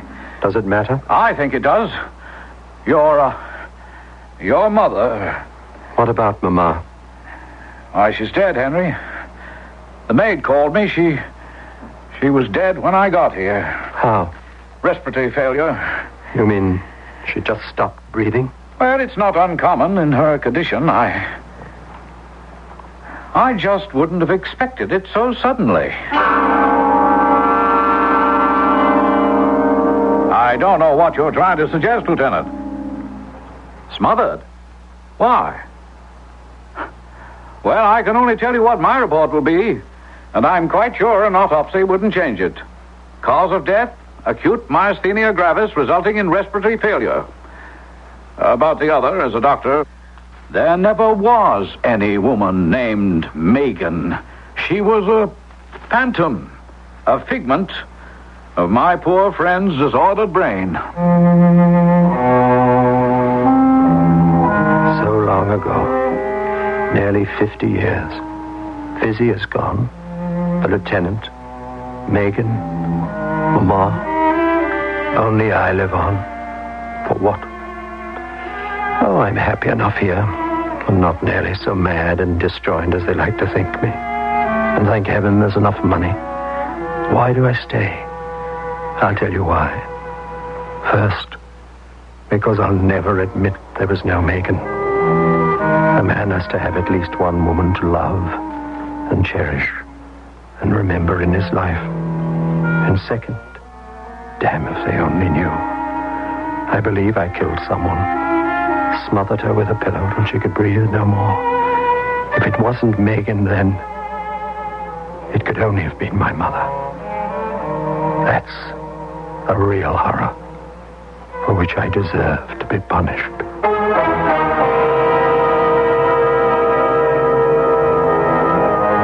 To quote from Henry Peabody's favorite poem, The Hound of Heaven, my mangled youth lies dead beneath the heap. My days have crackled and gone up in smoke. And when at last the hound caught up, he said, thou dravest love from thee, who dravest me. I'll be back shortly. Come along, you people, give your land its dues. The more you see of America, the better it'll look to you. These are living history in each friendly state. You will find it's the people who make this nation great. From Plymouth Rock, where it all began, the redwood trees even older than the nation that we born each year. Hear America singing loud and clear. Come along, you people, here's a land that's free. See more of America when there's so much more to see. From the United States Travel Service.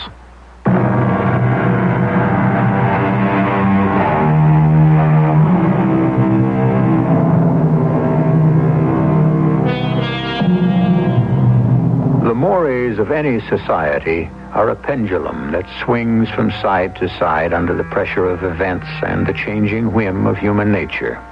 If we are permissive today, we were equally repressive yesterday, or will be tomorrow. Why does the human spirit always act and react so violently? Somewhere in the middle would be the best, wouldn't you say? But the pendulum never stops there. Our cast included Herb Hatfield, Patricia Elliott, Ian Martin, and Joan Shea. The entire production was under the direction of Hyman Brown. 4! Oh, not in the water again. Oh, the other guys are going to think I'm worried about my tax audit, but I'm not. I'm just a lousy golfer. An audit is very straightforward. It's just a check to see if I owe them or they owe me. I keep good records, so there shouldn't be any problem. If If I don't agree with the auditor, well, I have the right to appeal through the IRS and the courts. And I'll just reach into the water for my ball. Oh! Hey! Help! And now, a preview of our next tale. So, you admit there was an argument? It wasn't an argument, exactly. What was it? Nothing. Why, were you mad at her? I wasn't mad at her. Me and Louisa never argue.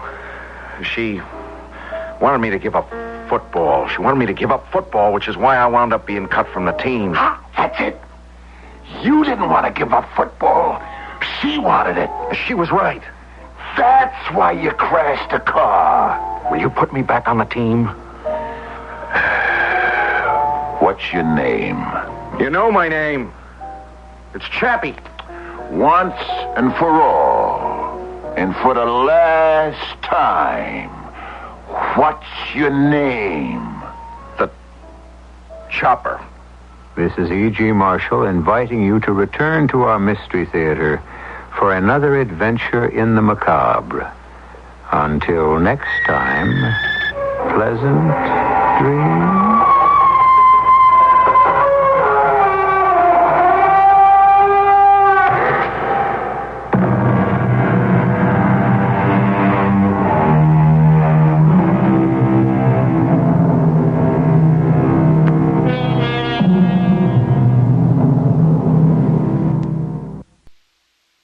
Station, Sports Radio 78, WBBM, Chicago.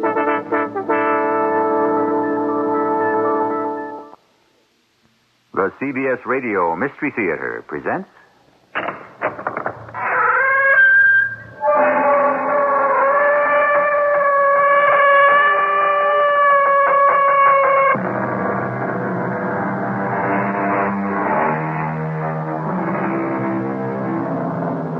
Come in. Welcome. I'm E.G. Marshall. As we wait for the napkin, the soup gets cold. While the bonnet is trimming, the face grows old.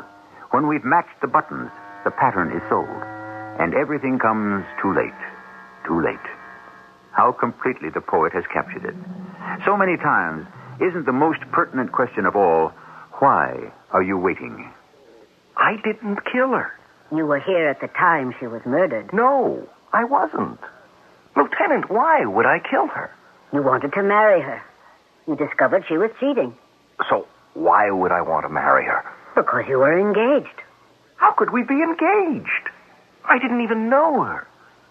Lieutenant, you sure you want me? Joe Gaffney? Oh, yes, Mr. Gaffney. We want you.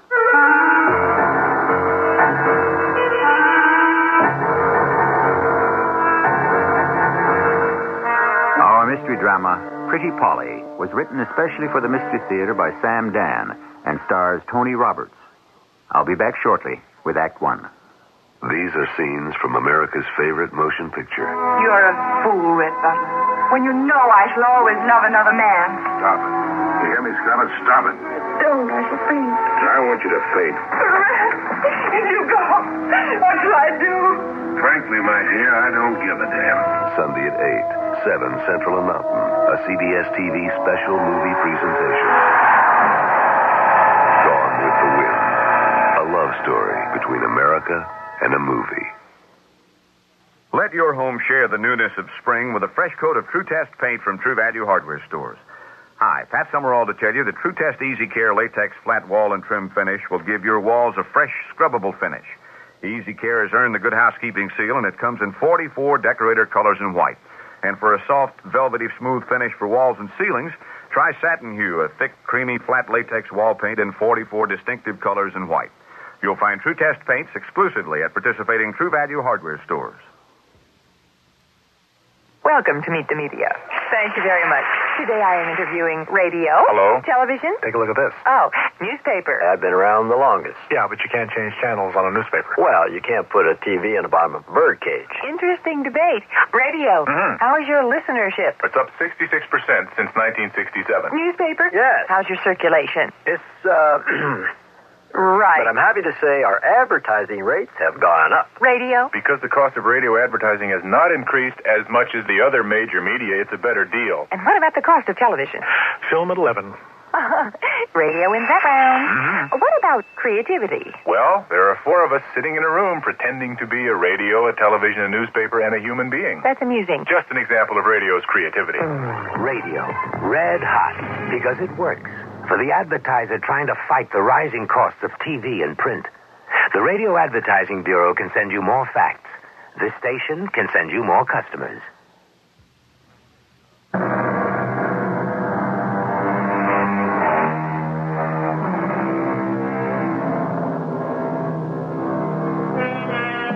Time, we are told, is a great teacher. It is, however, most difficult to agree on just what it is that time actually teaches, or how well we learn the lesson. After all, time goes on, and so many of us keep making the same mistakes. And it must be said, some of us actually become pretty good at it.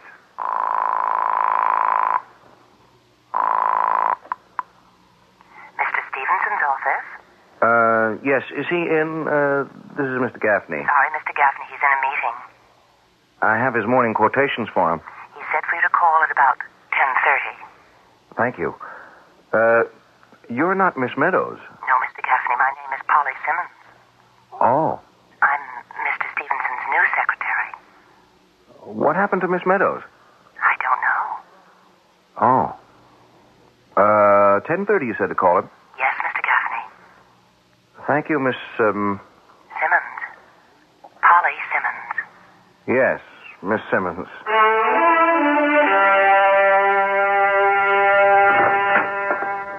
Joe? Joe? Huh? What? Joe, I've been trying to reach you for the past 15 minutes. I've been here, Walt. Yeah, but you didn't answer your phone. Oh, maybe I fell asleep. Look, I just saw the morning gold and silver prices. Do you want to give a buy signal to some of your customers? What? Joe, what's the matter with you? Nothing. Your hearing hasn't suddenly become... Walt, there's nothing the matter with me. Okay. Joe Gaffney. Mr. Gaffney, this is Polly Simmons, Mr. Stevenson's secretary. Yes, I know. Mr. Stevenson had to fly to Chicago on some urgent business, but he does want you to call him at the office first thing tomorrow morning. Yes, I'll do that. Thank you. Thank you very much, Miss, Simmons. You're quite welcome. Now, look, Joe, this could be just another swing of the seesaw. On the other hand, it could be the big move up. Now, what kind of position do we want to take? Joe? Yeah. Joe, are you listening to me? There's something going on here. It's something very personal. I just don't want to talk about it. Do you mind? Look, I don't mind if we can just get down to the day's work. Now, what do you think? About what? What have we been talking about? Taking a position in gold or silver? Either? Neither? Both? Oh, I want to think about that. I should imagine you'd been thinking about it all morning. I'll get back to you. When? I have to make some calls, talk to some people within the hour. Just remember, Joe, if it's going to take off and our people miss the boat, they'll make us walk the plank. That's kind of a mixed-up metaphor, isn't it? Just as long as you get the point.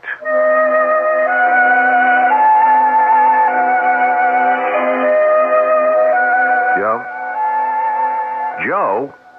Huh? Oh, Walt. Joe, what am I going to do with it? Did you fall asleep again? No, I didn't. I wasn't sleeping. What are you up to, Joe?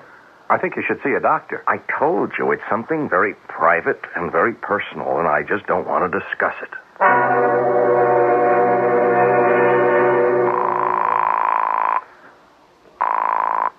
Mr. Stevenson's office?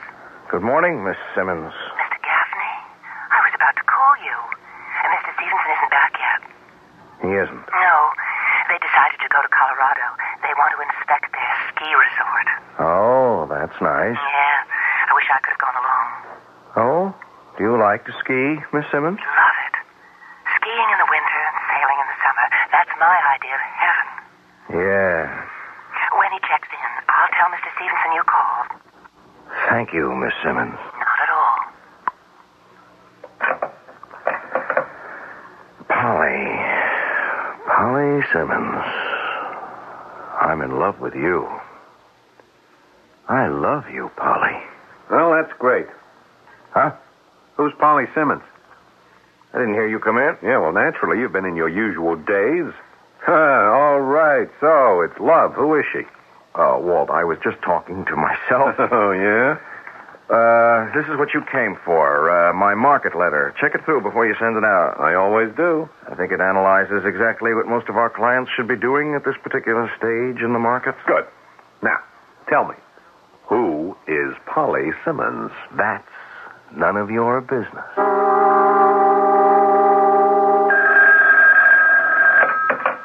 Walter Evans. Oh, I'd asked for Mr. Gaffney. Yeah, well, Joe Gaffney's out at the moment. May I help? I'm his associate. Would you tell Mr. Gaffney that Mr. Stevenson will telephone him from Colorado this afternoon at 4 o'clock? Sure will.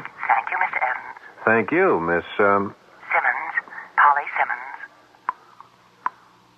Simmons. Polly Simmons. Yes, Santa Claus, there is a Virginia.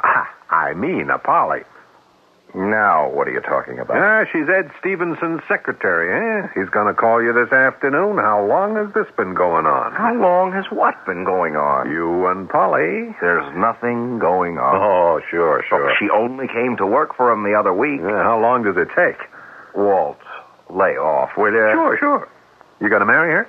Okay, but you sat there and you said, Polly Simmons, I love you, and you love a woman and don't marry her, you'll regret it for the rest of your life. Yeah, but it's my life, isn't it? Look, I want you to be happy. Why? Because I'm your friend? Because I'm an idealist? No, not at all. It so happens that when you're happy, you're one of the best analysts on the street, and I make an awful lot of money out of you. You want to have lunch, Walt? How come you're not having lunch with Polly Simmons? I don't even know Polly Simmons.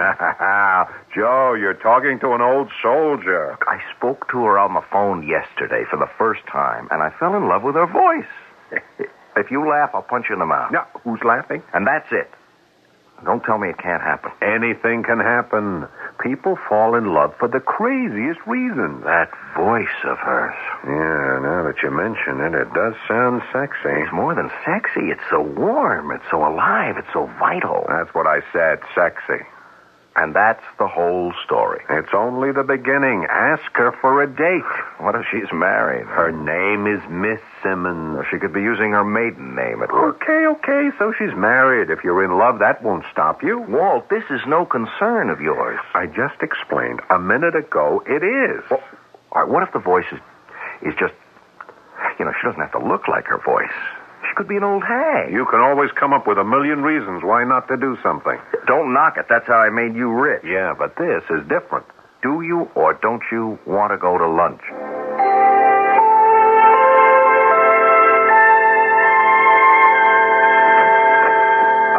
Hello, is Mr. Stevenson in? Mr. Stevenson is still out of town. Oh, I'm Walt Evans of Evans and McHugh. Yes, Mr. Evans, I believe we spoke on the phone. Do you have an appointment? I hope not. No.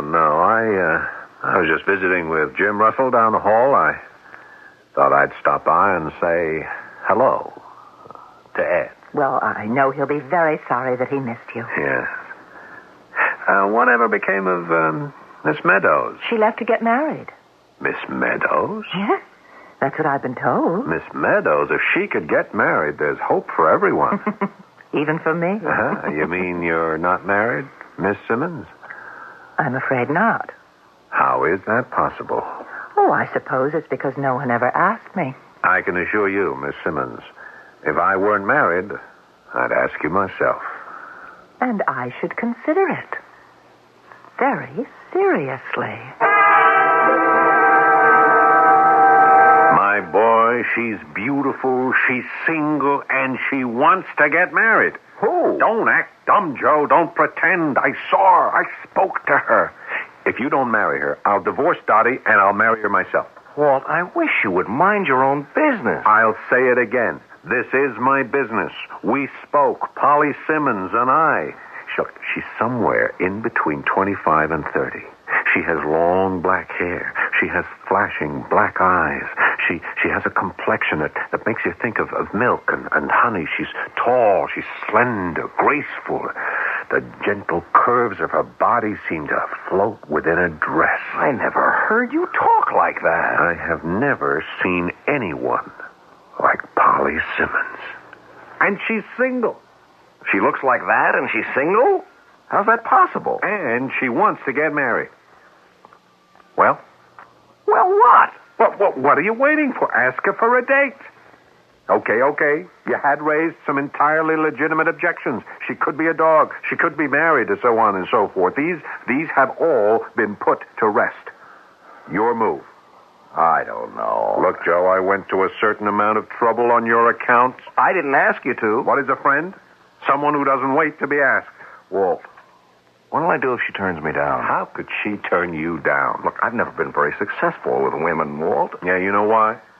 Because you're always so negative about yourself. You're constantly examining yourself for flaws, for shortcomings. The basic qualities that make you a terrific market analyst work against you in your personal life. Well, I can't help that, Walt. You listen to this voice on the phone, this glorious voice so filled with promise, and you treat it like a prospectus from a company that's out to sell stock. Where are the problems? I've just investigated for you. There are no problems. Yeah, maybe not with her, Walt, but there are with me. What problems are there with you? I'm not an exciting guy. Sure, she's got enough excitement for both of you. I can tell so much from her voice. She likes to go out a lot. She likes to have fun. Well, what's wrong with that? Well, I'm a quiet guy. Well, basically, that's what most girls want. I can tell, Walt. It wouldn't work out. I wouldn't even know how to ask her. Oh, what's there to know? Get her on the phone. Come on. Now? That's how they used to teach Indian babies how to swim. They threw them in the water. Pick up the phone. Okay, now, dial Ed Stevenson's number. Go on, go ahead. Walt, I don't know if I should. And when she answers, say, Polly, how about dinner this evening? But...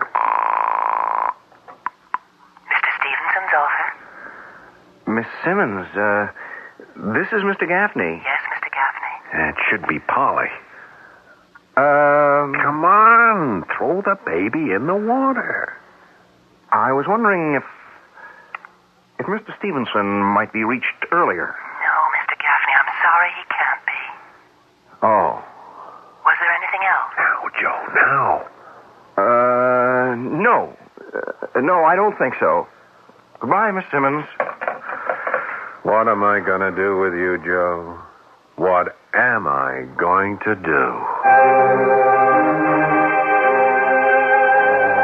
You'd be surprised, but that will be the business of Act Two.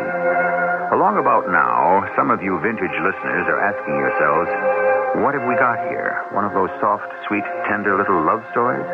When is someone going to get killed? Patience, friends. Patience. If you use a long-lasting nasal spray, you ought to check the package. If it has a big 12 on it, you're getting the longest-lasting relief you can get. You're using Duration nasal spray. Duration is different because Duration has the longest-lasting nasal decongestant. So Duration gives you up to 12 hours of relief. That's up to 2 to 4 hours longer relief than most other long-lasting nasal sprays. Look for the nasal spray with the big 12 on it. Duration. The proof is on the package. The package with the big 12 on it. For occasional use only as directed. Hey, let me get the check. Where'd you get the extra bucks? The Buck-a-Bundle insulation refund from Certainteed. Buck-a-Bundle? Yeah, buck back on every bundle of Certainteed fiberglass attic insulation. Up to $40. Some savings. That's what I was after. Was it a tough job? No, it was easy. I'm going to do it now while I can save. Thanks for lunch, and thanks for the tip. Get your attic insulation and extra bucks now. The Buck-a-Bundle insulation refund, only from Certainteed. Details at your building materials retailer. Hi, this is Andy Williams. I learned about the importance of donating blood when my mother became ill. Although most people could qualify as donors, many have not donated blood because they have not personally experienced the need, either for themselves or for those they care about. Presently, over 30,000 pints of blood are required in the United States every day, and the need is increasing. The balance between supply, demand, and human life depends on you, the public. Donors often respond when there is an emergency or a disaster. But blood of every group and type must be available at all times. Blood banks depend on people who are willing to give to meet the day-to-day blood needs. Donate today at a blood bank in your community. Blood is life. Let's keep it running. A public service of this station and the American Association of Blood Banks.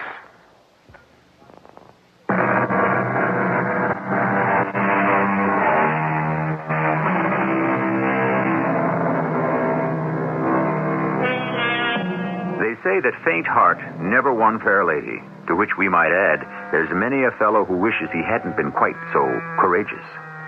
But here we have the basic ingredients. We have the fair lady, Polly Simmons. We have the faint heart, Joe Gaffney. And now we shall permit nature to take its course. You got to do it, Joe. Walt, why is it your affair? Affair. It should only be your affair. I don't interfere in your personal life. That's because you don't have to. I'm perfectly capable of making all the right moves myself. Will you please let me alone? It's a sin and a shame that someone as beautiful as Polly Simmons should just go to waste. I'm sure she has enough boyfriends. Yeah, as far as you're concerned. Why don't you mind your own business?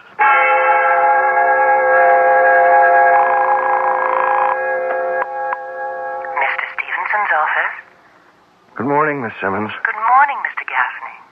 Oh, you recognize my voice? Yes, it's quite distinctive. Really? Is Mr. Stevenson in? They're at a budget meeting this morning.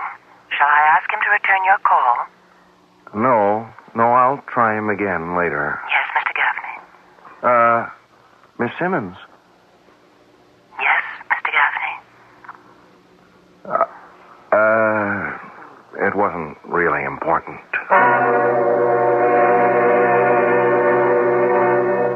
What do you want to see me about, Walt? What's the meaning of this? These 5 sheets of paper? That's this week's market letter. You mean this week's alleged market letter? Did you read through this after you wrote it? I don't know what you're talking about. This girl has not only got you talking to yourself, she has you writing to yourself. Listen, this week's Best Buy, Polly Simmons. What? The group that should outperform the market, Polly Simmons. Now, Joe. Oh, I should have checked it out. Joe, you have to resolve this thing. Oh, you find it hard to understand. I'm scared. Oh, come on. Please, Walt. Look, guys like you, big, competent, aggressive, you can't believe there are fellows like me. You must either get this girl or forget this girl. But, Walt... It's all in your own head now. You're going to pick up that phone, you're going to call her, and you're going to ask her for a date. Do you understand? Well, what if she turns me down? Okay, that'll be the end of it. Swift, clean, surgical. And if she says yes, well, that's the beginning.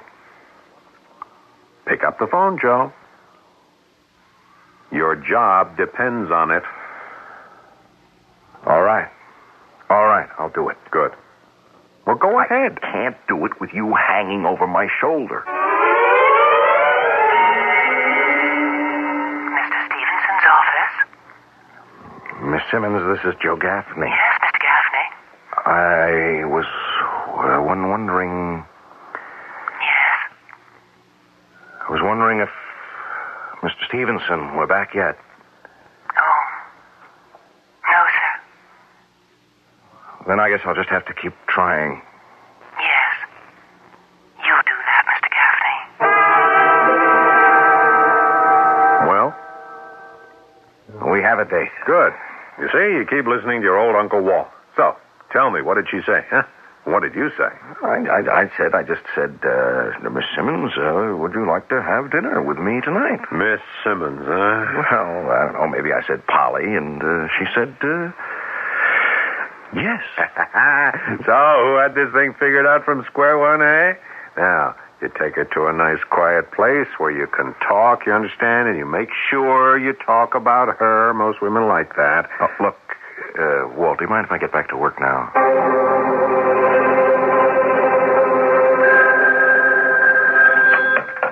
Joe Gaffney.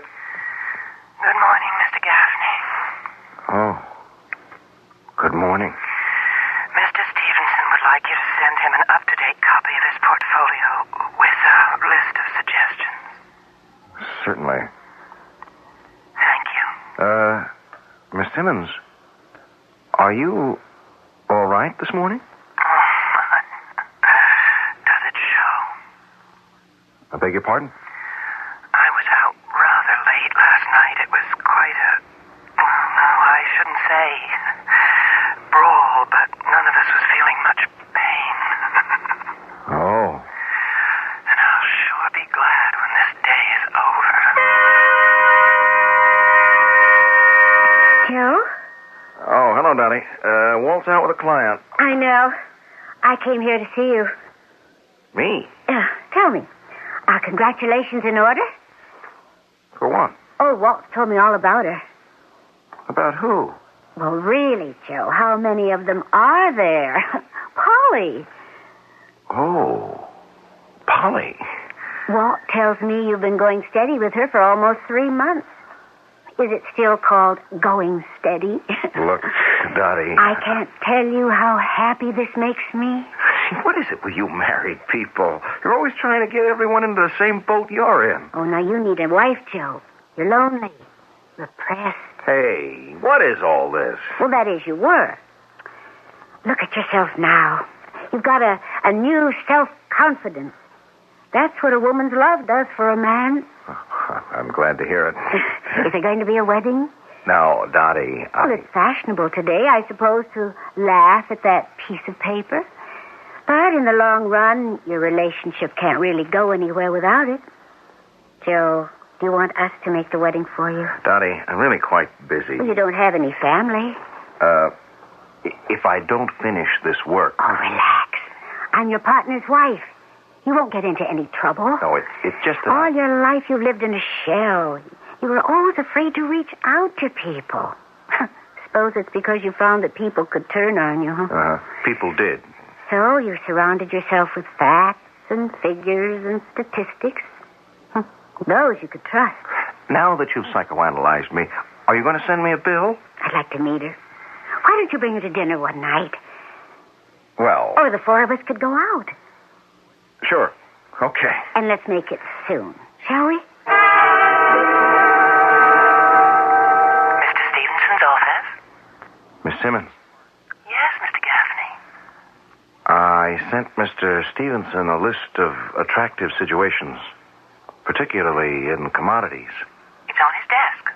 Oh, I just wondered if he'd received it. He did, Mr. Gaffney. Oh, well, that's what I wanted to know. Well, wow, it's been quite warm these past few weeks. Yes, it has. I wish I could spend more time at the beach. Oh? Do you like swimming? Swimming, surfing, sailing. Anything that lets me wear a bathing suit. Yes. Well, I'm glad Mr. Stevenson received my letter. I think people wear too many clothes these days. And I feel that they're so confining. Don't you? Oh, yes. Yes, I do. Thank you, Miss Simmons. Thank you. Not at all, Mr. Gaffney. So, what did you and Polly do last night? Oh, the usual. Yeah? We went out to dinner, took a little drive, and we went back to her place. Oh, yeah. There's a little mining company I'd like to call to your attention. That's some woman, that Polly Simmons. Look, here's an outfit whose earnings have gone up over 120% over the last 3 years. And to think I practically had to force you. Do you want to hear about this terrific special situation, or don't you? I can't think of a more terrific special situation than the one you have with Polly Simmons. So, you spent the night at her place, huh? All I said was we went back to her place for a while. All right. I understand Dottie's been in to talk to you. I just wish Dottie and everyone else would mind their own business. People are just happy for you, Joe. You've no idea how much you've changed since you've been going with Polly Simmons. Your whole outlook on life is different. You're more relaxed. All right. Shouldn't we get to work, Walt? Sure. You know how people are. They love gossip. Oh, I'm just glad you had a great time last night. Take these reports about the mining company back to your office. See what you think. Okay. Bet you're not fooling me. You just want to get rid of me. Why? Because first thing in the morning, you get in, you always want to have your little chat with Polly on the telephone. Come on, Walt. I read you like a book. Well, go ahead. Have your little romantic moment.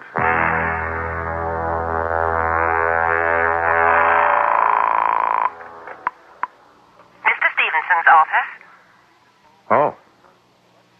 This is Mr. Gaffney. Yes? Of Evans and McHugh. Yes, sir? Is Mr. Stevenson in? I'm afraid he can't talk to anyone right now. Oh. Is Miss Simmons in? Miss Simmons? Yes, Polly Simmons. No. No. Was she off today? Miss Simmons is dead. What did you say? I suppose it'll be on the radio news any time now. The police just found her body. She's been murdered. You can't be serious. The police are here now. They're talking to Mr. Stevenson. She's dead? No. No, she can't be.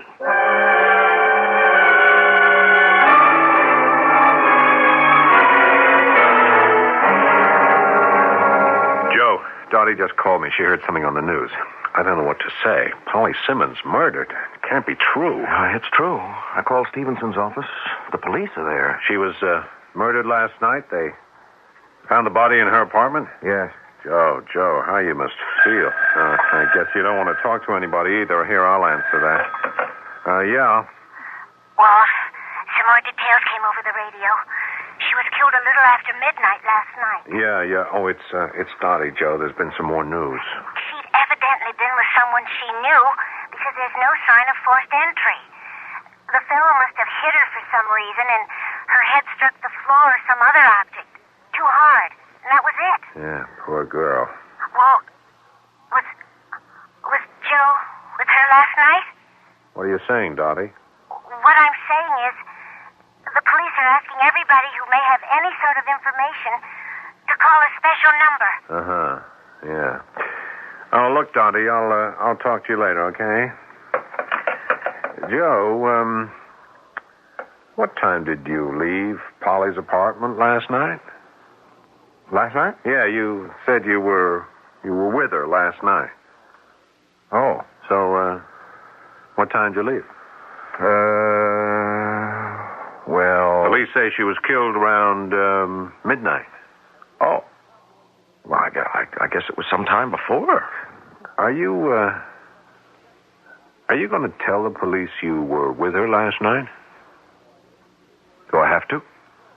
They're going to find out. How are they going to find out? Nobody really knew about us except you and Dottie. And would you or Dottie... Would you tell the police?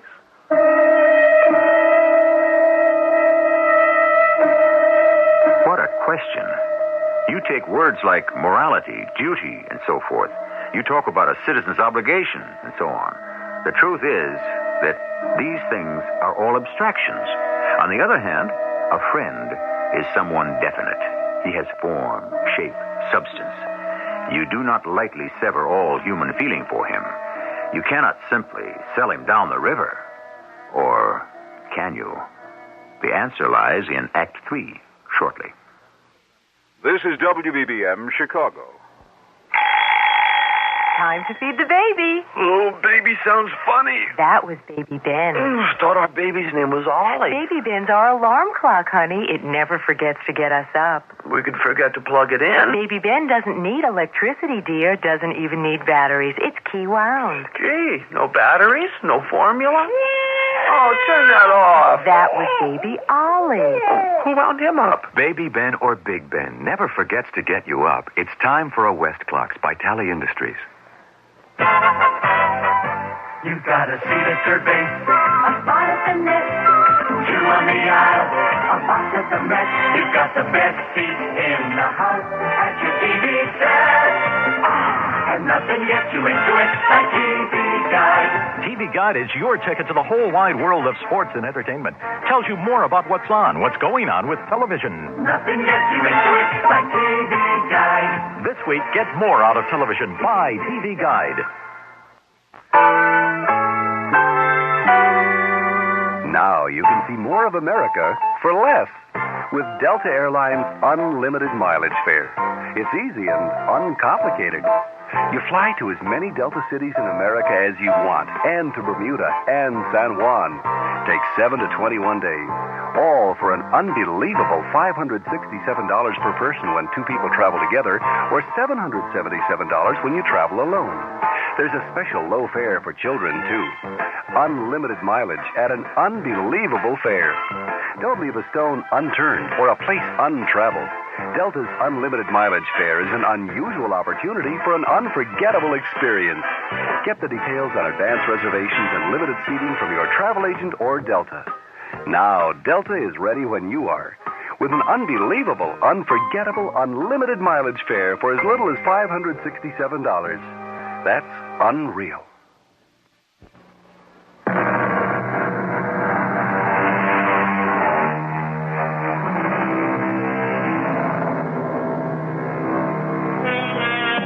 What a tangled web we weave when first we practice to deceive, the poet said. And the strands of this web can wind themselves into the rope that will hang us. Our friend Joe Gaffney has been playing at a game of love. And as it happens, the game of love has become a game of death. Walt, you wouldn't go to the police, would you? Did you kill her, Joe? What are you saying? You were with her last night. Walt, you're talking to me. You said you went to dinner with her. Yeah, but wait a minute. We had a late meeting here yesterday afternoon. You didn't leave till 6:30. So the earliest you could have gone to dinner was maybe 7 o'clock. Walt, listen. Dinner 1 hour and a half maybe. It's now 8:30. What are you trying to build? Then you said you went for a drive.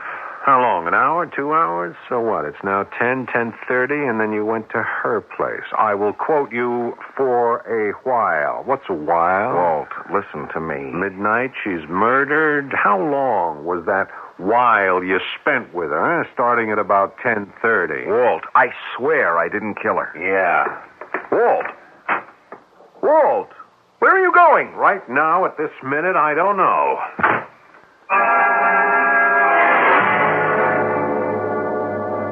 He was there, Dottie.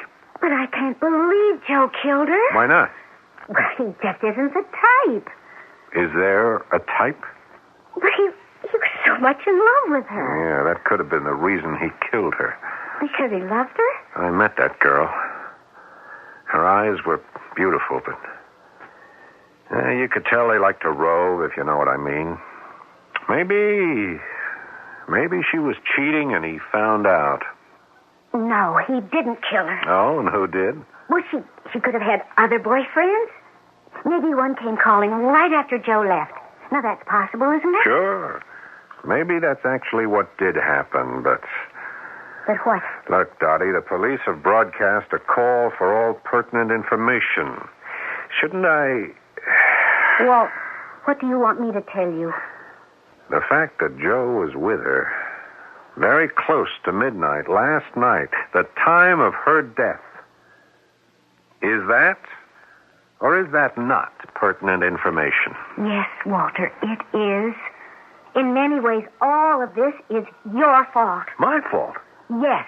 He was happy in his own little world. You say that? You're the one who kept insisting he was so miserable. Well, I was wrong. That is, if being miserable made him happy, who were we to interfere? You were the one who kept...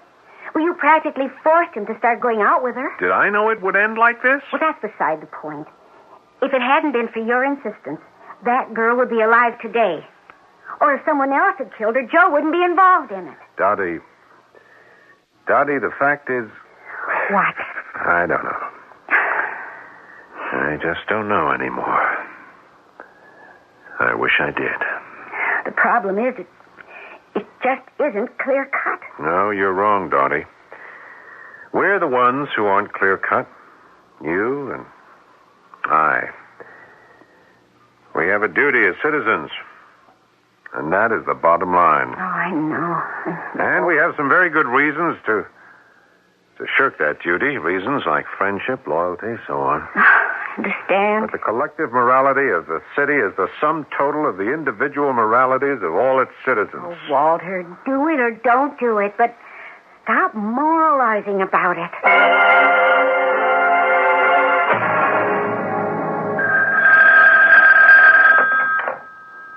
Hello, Joe Gaffney. Mr. Gaffney, this is Mr. Stevenson's secretary. What? When Mr. Stevenson's secretary is dead. Oh, I'm sorry. I should have said his new secretary. Oh. Did you know Miss Simmons very well? Yes, I knew her. Mr. Stevenson wants more information on that mining stock. Mr. Gaffney? Oh. Yes, I'll send it by messenger right away. You all right?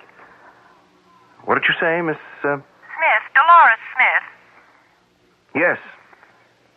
I guess it's remarkable how life just goes on. We don't even pause. Oh, well. There's no sentiment in this business. Or any business. Well, I don't know, Mr. Gaffney. Some people are capable of sentiment. Oh? Do you know any? Well, I guess there's me, for instance. Really? Well, you must be a very unusual young lady, Miss, Smith. Dolores Smith. You say you weren't there at about midnight last night. Yes, Lieutenant. But you told Mr. Walter Evans. I know what I told him. It would have looked better for you if you'd come forward with this information voluntarily. What information? Oh, regardless of the time, you should have told us that you'd seen her last night. But I didn't see her last night. Mr. Walter Evans says... Forget what I told Walter Evans. I can't see how that could work. The DA won't want to forget. I don't think the jury will either. Lieutenant Marker, the truth is, I never went anywhere with Polly Simmons. I don't even know what she looked like. You know what you're saying. Lieutenant, let me tell you the whole story. Let me begin at the beginning.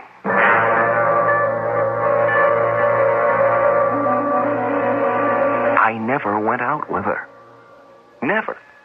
And that is your story? Lieutenant, please, believe me. It's not a great one or even a very good one, but it's a new one. Well, it's true. There's some holes. Why didn't you just tell Walter Evans to mind his own business? I did, but when a man's your partner and he has this idea that he's going to do you a good turn... Very well. So you lied to him when you said you'd asked her for a date? Yes, Lieutenant, that was a lie.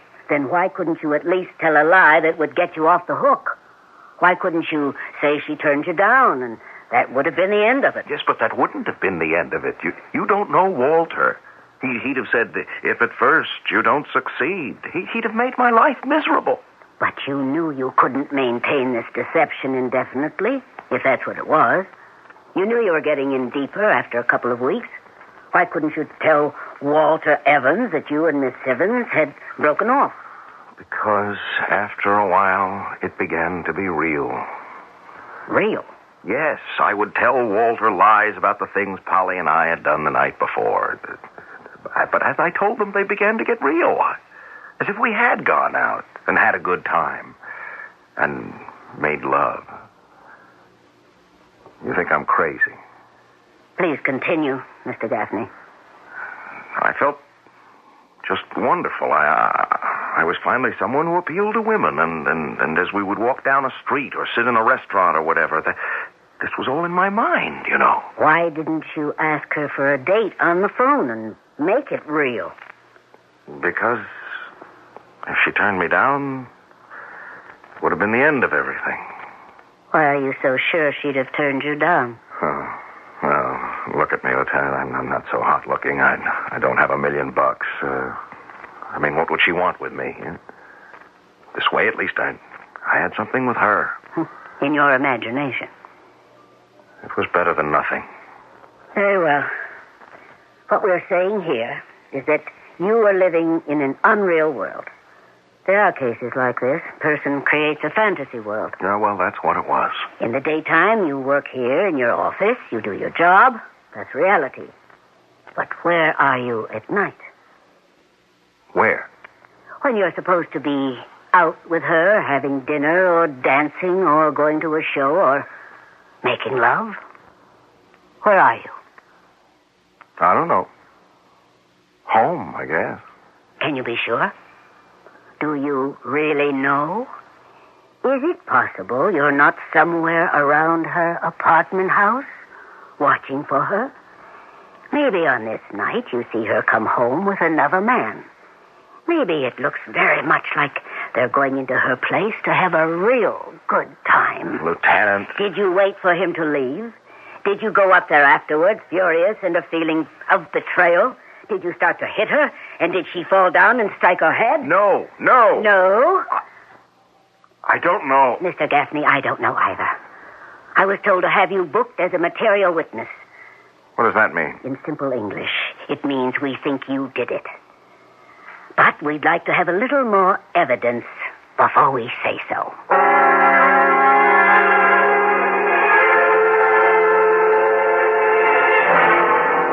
I'd rather you didn't see me in a place like this, Walt. It's all right, Joe. No, it's not all right. It's a cell. It's a prison cell. We're going to have bail set for you. Did I really kill her, Walt? Joe, who knows? I don't know what to believe anymore. Was I actually going out with her? Or was it all something I built up in my mind because I wanted to fool you? I'm sorry I put that kind of pressure on you, but not that it helps. I meant well. No, it must have been real. I must have killed her. I mean, who else? It had to be someone who knew her, who was with her. I don't think about it anymore.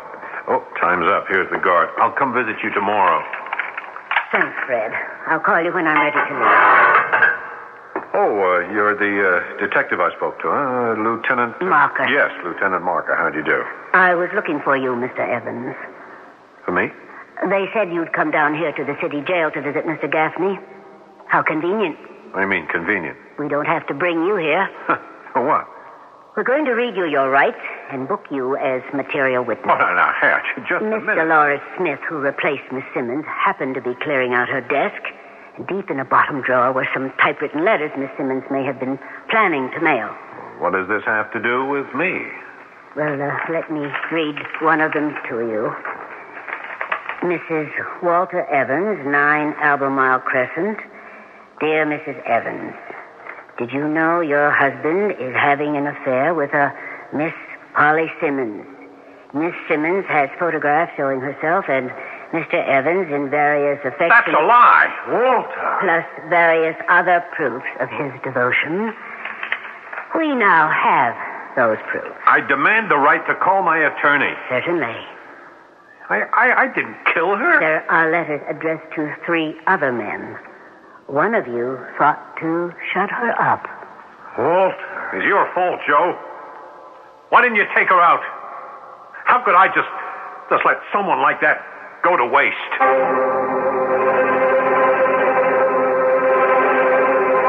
Mr. Stevenson's office? Miss Smith, this is... Oh, yes. I know. Mr. Gaffney.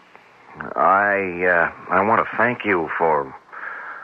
Well... Oh, I was just cleaning out her desk, and well, it was my duty to go to the police, wasn't it? Yes, of course.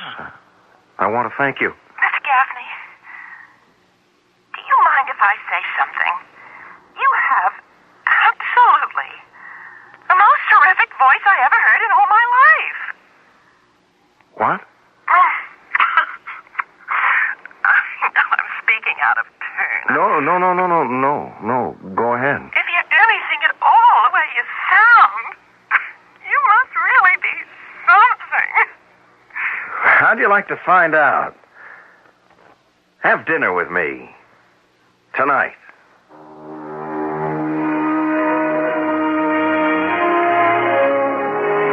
And this time, of course, the shoe was on the other foot. After all, what did Miss Dolores Smith look like? And was he disappointed in her? Was she disappointed in him? I can't say, but I do know that you won't be disappointed if you wait for me to return. Some job, standing all day, and now I've got hemorrhoids. Better not neglect them. I was hoping they'd go away. When I get a flare-up, Preparation H often gives me fast temporary relief from pain and itch. You have hemorrhoids? Lots of people do. But Preparation H even helps shrink swelling of hemorrhoidal tissues caused by inflammation. I'll try Preparation H tonight. Good morning. Ready for the big sale today? Thanks to Preparation H. Preparation H relieves pain and itch, even helps shrink swelling. Use only as directed. Hi, I'm Charlie Daniels, and I'm very concerned about hunger in our world. Every minute, 21 children die because they don't have enough to eat. There is enough food to go around for everybody. What's needed now is for each of us to care enough to get involved in this issue. Now, I know you care. What can you do? Write politicians about your concern and support hunger organizations. Thank you. For further information, write Impact on Hunger, 145 East 49th Street, New York, 10017.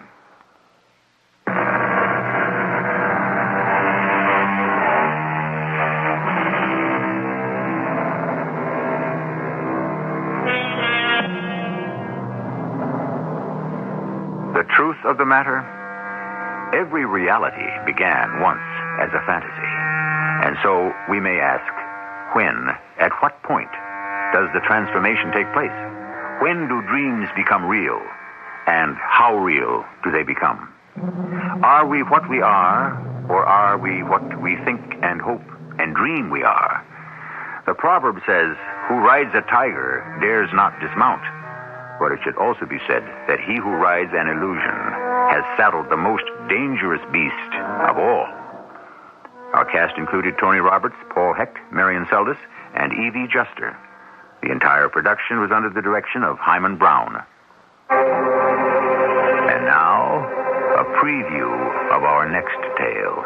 You know, Mike is a great kidder. Do you suppose, when Mike and Jim were sharing that room in the hospital, when they had their operations and recuperating, do you suppose they cooked this up between them and they're just playing some kind of a game? No, I don't think so. And these black and blue marks on my neck don't think so either. Oh, of course, how dumb of me. But the numbers racket could be a game. Me, K44K, you, ZXY77. But to attack you like that, Janet, it ain't funny. If you ask me, I'd try to get Jim somewhere for observation. And if he won't go, you ought to think about moving out. I have, in a way. I've moved to another room, made it my bedroom. I've hidden his gun, and every night I locked my door. This is E.G. Marshall inviting you to return to our Mystery Theater for another adventure in the macabre. Until next time, pleasant dreams.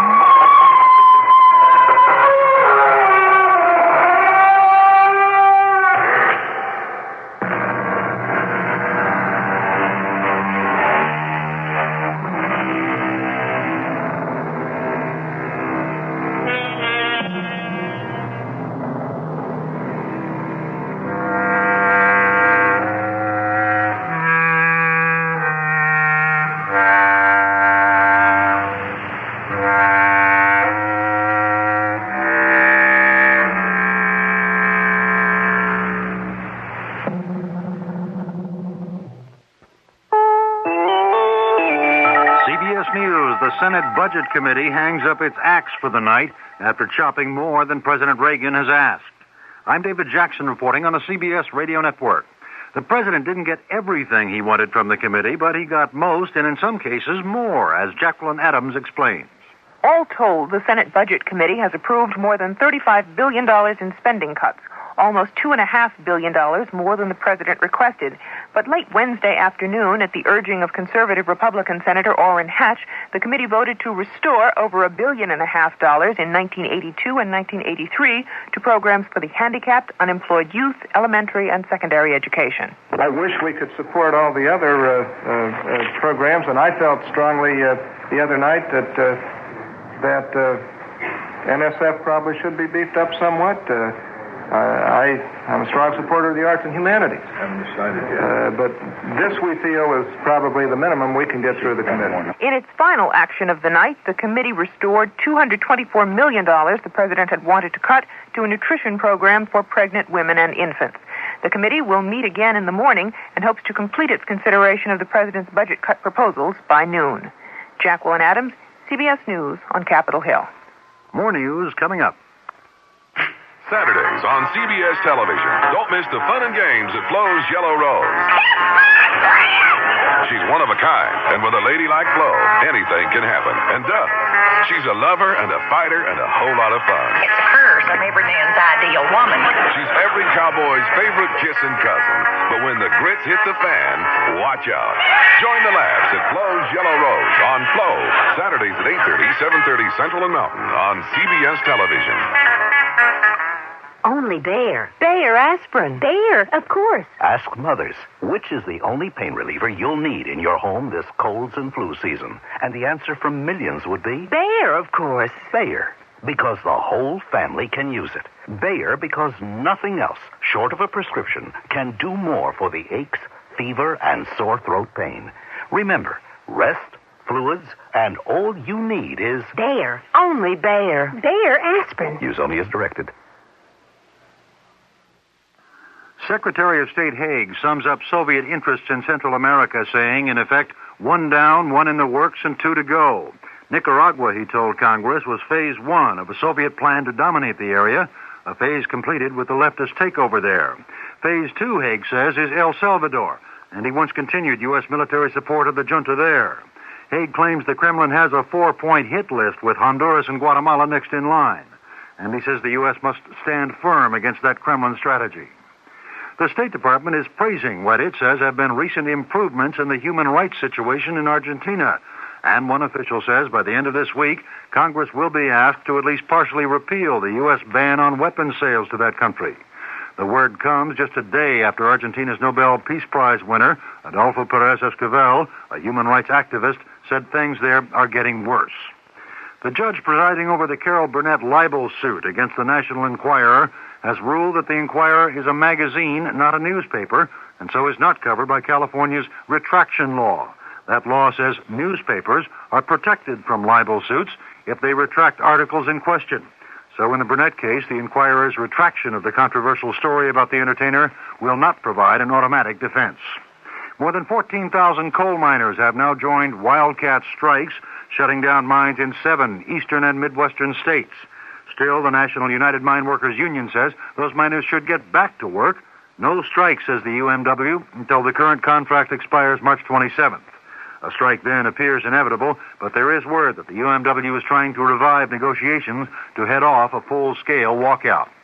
White House News Secretary James Brady says the administration is monitoring the coal negotiations, saying a coal strike would be a serious matter, but he says there are no plans right now for the administration to become directly involved in the labor dispute. CBS News will continue in a minute. Shine it up, shine it down, spread that glass, just shine around, shine all around. If I've got to clean, I want something to show for it. I clean with Glass Plus and show off the shine. Windows to chrome, plus a whole lot more. Look anywhere in my house. There's a shine all around. Shine it here, shine it there. Glass Plus shines up everywhere. It shines glass, plus a whole lot more. Hey, let me get the check. Where'd you get the extra bucks? The Buck-A-Bundle insulation refund from CertainTeed. Buck-A-Bundle? Yeah, buck back on every bundle of CertainTeed fiberglass attic insulation. Up to $40. Some savings. That's what I was after. Was it a tough job? No, it was easy. I'm going to do it now, while I can save. Thanks for lunch, and thanks for the tip. Get your attic insulation and extra bucks now. The Buck-A-Bundle insulation refund, only from CertainTeed. Details at your building materials retailer. 2 lava flows from Sicily's Mount Etna volcano have split into 3, one of which is stalled within a half-mile of Randazzo, population 12,000. Soldiers are standing by for possible evacuation duty. Another lava stream is approaching a river which feeds an electric generating plant. It could cut off the water and shut down the plant. So far, no one's been hurt from this eruption at Etna, but some vacation homes and vineyards have been destroyed. David Jackson, CBS.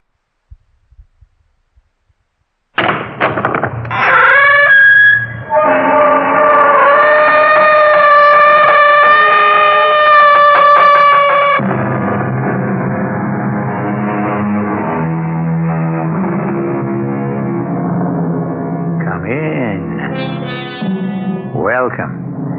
I'm E.G. Marshall, who shares with you an interest which few can deny in strange tales of the macabre, stories that arise from suppressed motives and odd personal experiences. You've heard, no doubt, of ESP, extrasensory perception. Do you believe that such a gift exists? The power to perceive the thoughts of another? Believe me, it does. In some persons, it has been developed to a high degree, and there is scientific evidence to prove such a contention. Our mystery drama, The Doctor's Evidence, was written especially for Mystery Theater by Roy Windsor and stars Francis Sternhagen and Tony Roberts.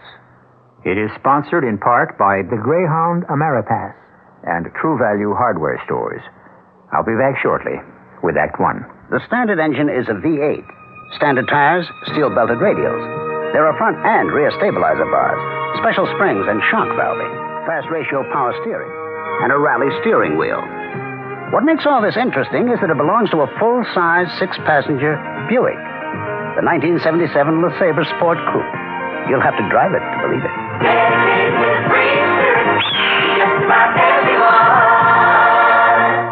Try Tatiana, the unique floral fragrance by Diane von Furstenberg. Now available in special gift packaging at the Diane von Furstenberg Cosmetic Counter and all fine stores.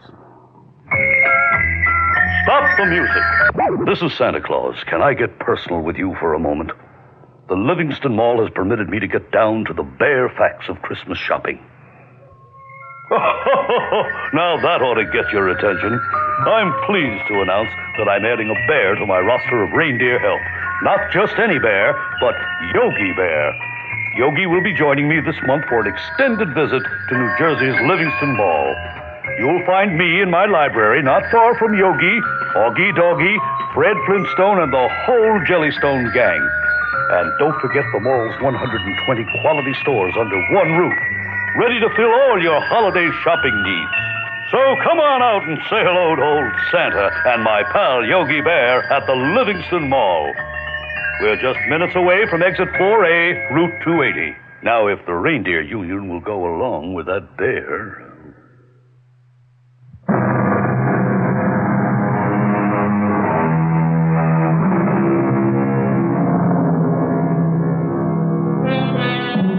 One definition of extrasensory perception is the perception of another person's thoughts and actions not received by the senses.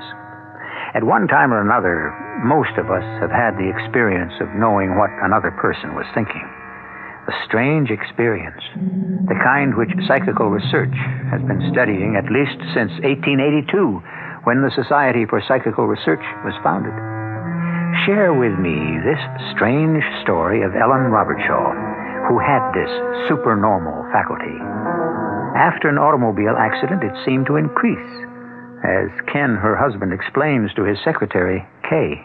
Ellen had the gift, or whatever you want to call it. It's ghastly. Falling to her death. Can you imagine what thoughts went through that poor woman's head? Could she have anticipated her death? I have no idea, Kay. No, that would be magic. Do you believe in ESP, clairvoyance? Well, they're not the same things. ESP is telepathy. I'm told it's a scientific fact. But you do believe in telepathy and that Ellen had the faculty? I really don't know. You surprise me. How so? You're a hard-headed, practical businessman. This occult bit seems out of character. Oh, now it's occult. No. Don't assume I believe in telepathy. I'm still a skeptic. All the same, Ellen surprised me several times in the past few years by seeming to read my thoughts. That could have been uncomfortable. Well, sometimes, yes, but... well, that's all behind us now. So it is. When's the funeral? Well, I haven't thought about it. I'll have to talk over the arrangements with her son. Bruce, is that right? Yes, he's at the hospital now. He is? I thought he lived in Philadelphia. Oh, he does, but he's here. He arrived at the building just after Ellen fell. Before me. Should I attend the services? I don't think so, Kay. Ellen suspected you and me. She probably said so to her son. I see. Okay. I can't help loving you. That's nice to hear. All the same, you could have divorced, Ellen. I never liked our furtive relationship. I felt so hypocritical. Marked. The other woman. Well, you won't be any longer. We'll be married, Kay. Say, in 6 months. It's what I've always wanted. 6 months. Well, why do you say it that way? It's hard to explain. It's almost as if we'd been waiting for your wife to die. Say she hadn't, Ken. Then what would have happened? How long could I have continued to be your office wife? Darling, I would have divorced Ellen. But you didn't. Well, believe me, I'm sorry she died a violent death, but it's a fact. I'm free now. So are you. I wonder. What's the matter with you, Kay? Well, you say she was telepathic. Could she have anticipated her own death? Oh, how the devil would I know? You mean, did she intimate to me that she was going to die? Of course not. When I left for work this morning, she seemed to be all right. Still weak, but alert. Stretched out on the living room couch. What is all this, Kay? Why is her son, Bruce, what's his last name? Bruce Ellis. He's a lawyer in Philadelphia. What about him? Why did he appear in New York just after his mother fell to her death? Because he was in the city, and naturally he'd come to say hello to us. Well, to her, he never liked to approve of me. Could Ellen have transferred her thoughts to him? What if she did? Are you suggesting that he arrived here because she indicated she was going to die? Isn't that possible? Oh, I don't know. And anyway, so what? Maybe she knew when and how she was going to die. But she didn't say anything to you. Not a word. Why? Curiosity, that's all. For some reason, her death haunts me.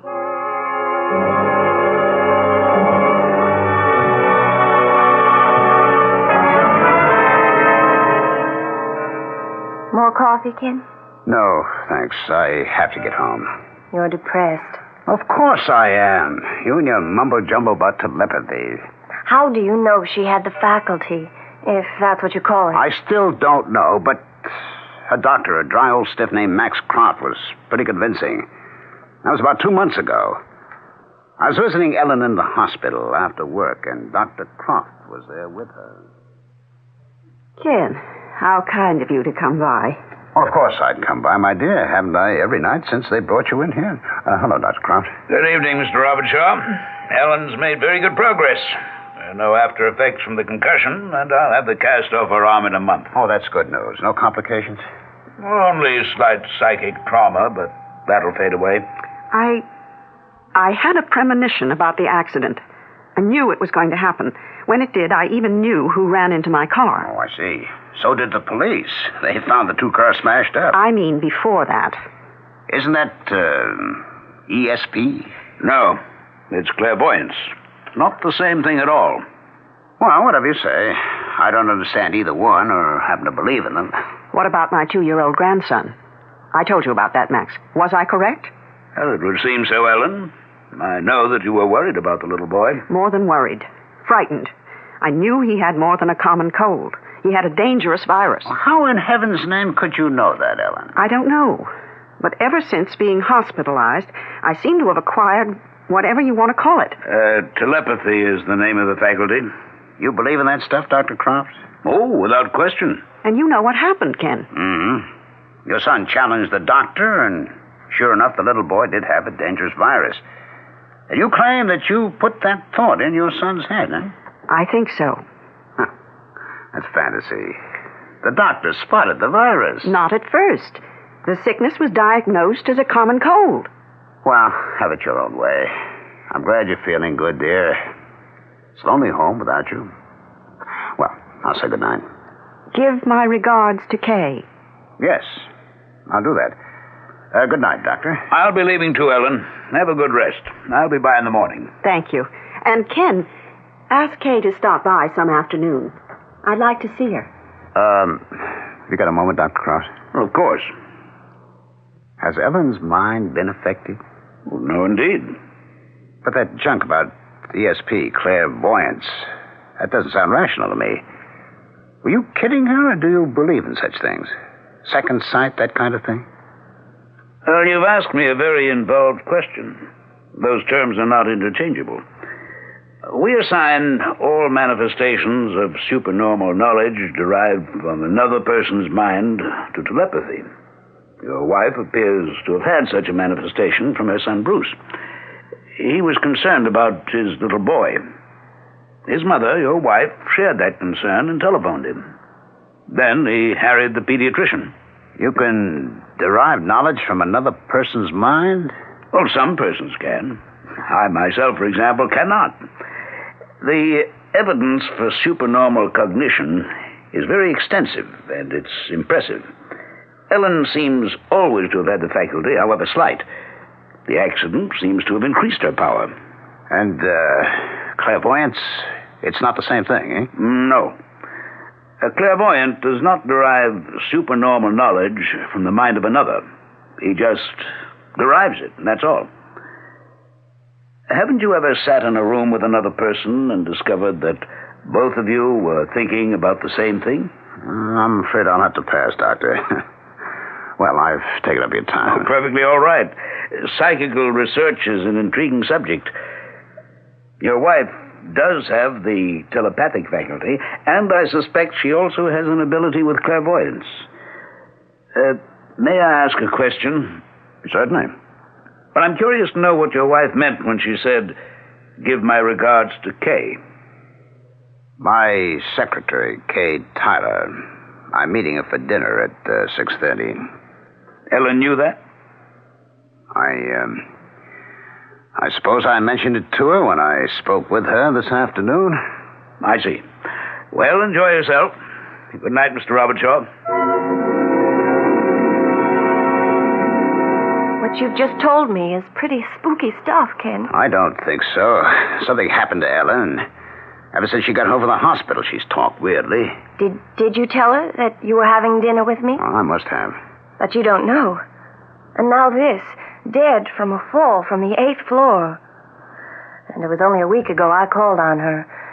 Remember how uncomfortable the visit became? Yes, vividly. Kay, how nice to see you. Ken's told me how quickly you were recovering, but I had to see for myself. Dr. Croft says I'm almost completely well. Oh, see, the cast is off her arm. Will you have some tea and toast or something stronger? No, thank you. I just stopped by to pay my respects. I have a date, so I have to go home and change. But thank you. A date? I'm glad to hear that. You're such a lovely-looking young woman and so bright. I'm surprised some man hasn't insisted that you marry him. I enjoy my freedom and my independence. Those are precious rights. But they don't have to be given up in marriage, and marriage does offer many benefits. Darling, I wish you wouldn't urge Kay to get married. She's my secretary. I don't know what I'd do if she left me. I know that, Ken, but you're being selfish. Please stop by whenever you're in the neighborhood. Ken often talks about you. If I didn't know him, I think I might be jealous. I'd better be running along, Mrs. Robertshaw. Take care of yourself.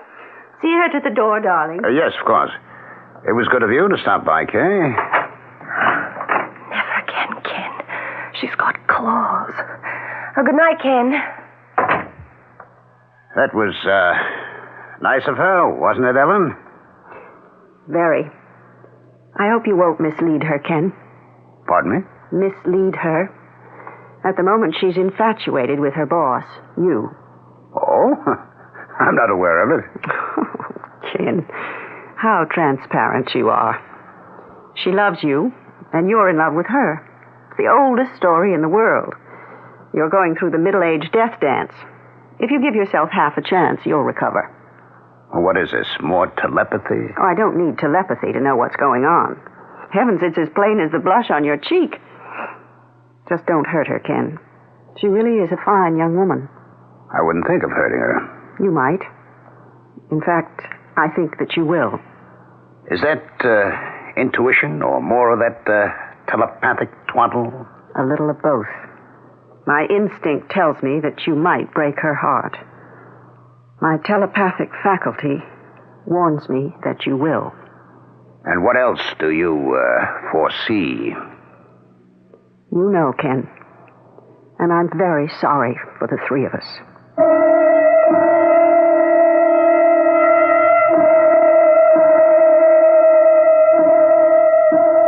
What must it be like to live with someone who has a telepathic faculty? From what I've read, this supernormal knowledge can be aroused by a very strong emotion. And from what we've heard so far, Ellen, outwardly composed, must be seething with jealousy because it's evident that her husband loves Kay. Jealousy is a very strong emotion. What it leads to, we will discover when I return shortly with Act 2. Now, a warm Christmas message from Scrooge. Flying home for the holidays? Bah, humbug. Greyhound announces 2 penny-pinching travel plans from December 1st through January 2nd. The Holiday Ameripass.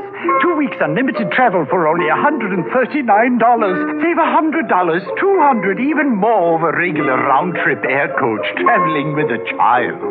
Or Greyhound Santa Claus fare. Saves parents extra on shorter round trips out of state. Charge with bank cards.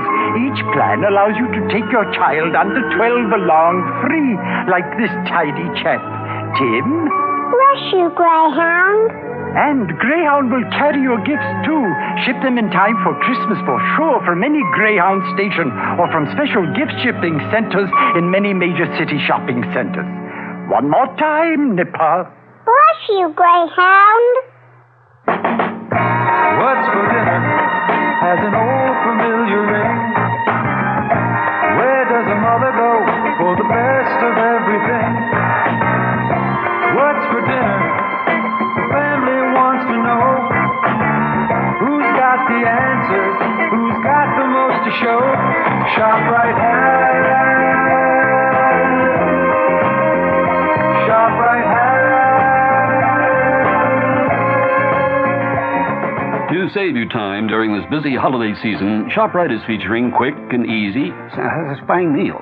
Fresh, lean ground shark. Good so many ways, just 79 cents a pound. ShopRite hamburger rolls, 10-ounce packages, 3 for $1. ShopRite king-size beef franks, another year-round favorite, 89 cents for a 1-pound package. ShopRite mixers, 28-ounce bottles, 5 for 99 cents. And for all your holiday needs, toys, trimmings, and wrappings, too, ShopRite, the holiday place. My name is René Charbot. And here in France, my vintage Charbot champagne is so highly regarded. It costs about as much as Piper, Moet, or Mumm. But prices change when champagne leaves France. For the Piper, Moet, or Mumm to get to America, they go through large importers who mark up the price substantially, then to distributors who add at least another 20%, and finally to your store. But Charbot is shipped directly from my vineyards to my export director, Monsieur Portier, in New York. He then distributes them to fine wine shops where Charbot vintage champagne is sold for only $8.99, about $5 less a bottle than Piper, Moet, or Mumm. Try Charbot and pay only for fine champagne, not for its journey across the Atlantic. Charbot, the imported champagne without the importer's profit. Imported by Patrick G. Portier, New York, New York.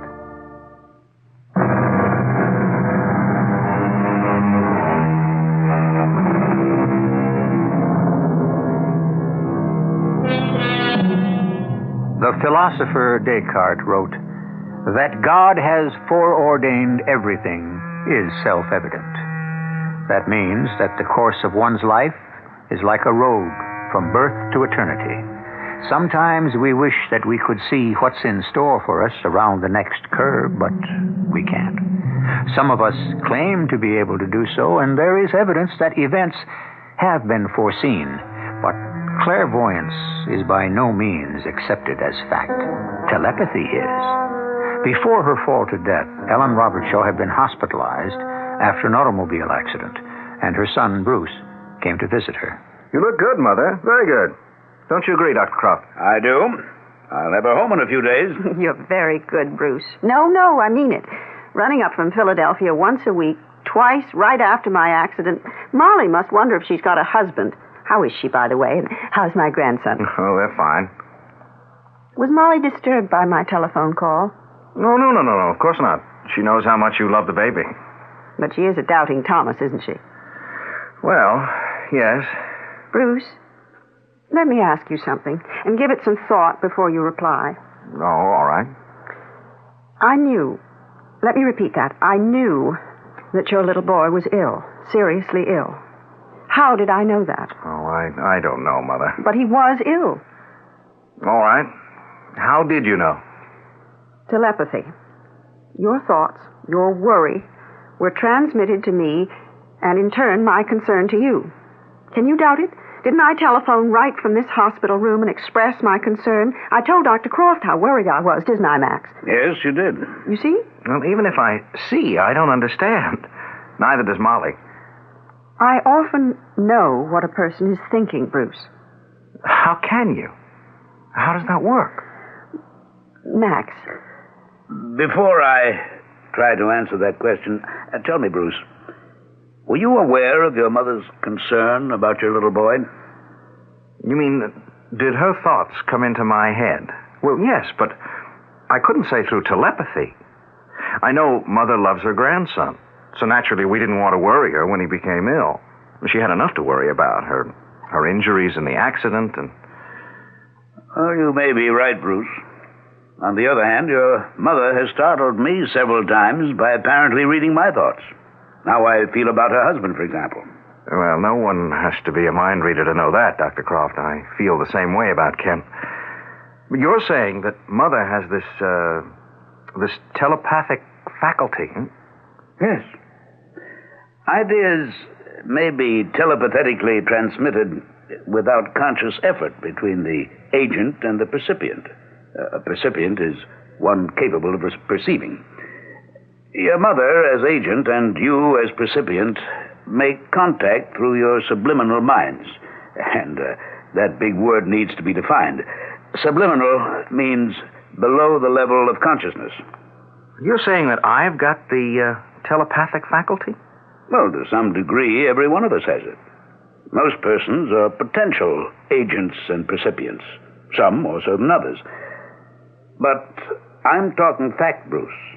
There is such a thing as telepathy. When is Mother being released from the hospital? Oh, there's no reason your mother can't leave by Friday, day after tomorrow. You'll be weak for a while, Ellen. Most bed patients are after they're discharged, but except for your arm in a cast, you're in good health. Mother, do you want me to... No, my goodness, I can get home by myself. I mean, Ken will pick me up. Will you see him before you return to Philadelphia? I don't think so, Mother. I don't want to be rude, but, well, it's what he's doing to you that makes me angry. You know, of course. Of course. Yeah. Well, it doesn't take a mind reader to know he's got big stars in his eyes for that secretary of his. At least you know. Why don't you get rid of him, Mother? I may. Why hesitate? Tell him goodbye. And then come visit us. Take a trip. Life begins at... 49, perhaps. Well, if you'll excuse me, for what it's worth, Ellen, I concur with Bruce. Your husband's a calculating man. Let him have his Kay, Tyler. I'll see. Bruce, my love to Molly and the little boy. Tell her not to be too upset. Upset? Oh, you mean about the facts about telepathy, right? Well, I'll try. On some subjects, however, Molly's mind is closed. That's not what I was referring to. No? You'll find out when you return to Philadelphia. What are you talking about, Mother? I can't say. Or maybe I'd rather not. I could be wrong. A decision can be changed. Maybe it will be. I hope so. But I have my doubts.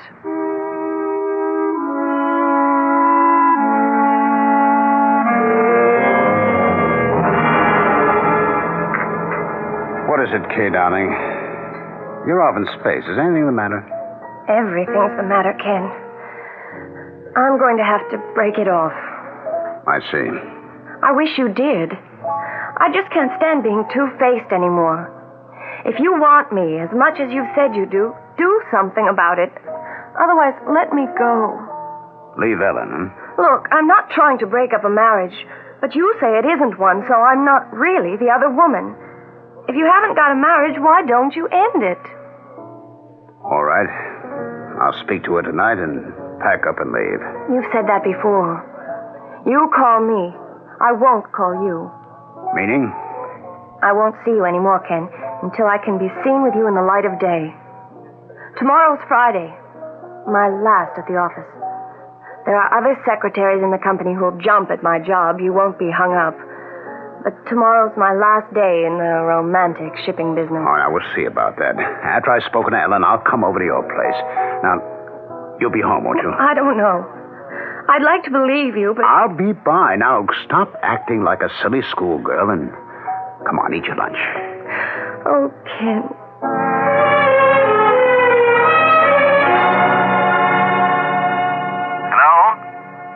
Is that you, Dr. Croft? Yes, Bruce. I'm telephoning from Philadelphia. Is my mother all right? Why, yes, she's been home over a week now. I'd say she's completely recovered. Oh, you're no longer calling on her? Why, no. What is it, I've had the Bruce? feeling all day long that something's wrong. I see. It may seem foolish, but... Not at all. It's, let me see, 2 o'clock. I'll pay her a visit within the hour and report back to you. Oh, I'd appreciate that, Dr. Not at all. I've tried to reach Mother by telephone, and there's no answer. That's odd. What about the maid? I don't know. Earlier in the day, Mother spoke to my wife and told Molly, don't be upset. Strange. Yes, I thought so. I have no idea what she meant by it. Don't be upset, that's all she said. She wouldn't explain it to Molly. Of course, I am upset. Well, I understand. Let me stop by and pay her a visit, Bruce. I'll telephone you from her place. Ellen, you're white as chalk. Take my arm, my dear.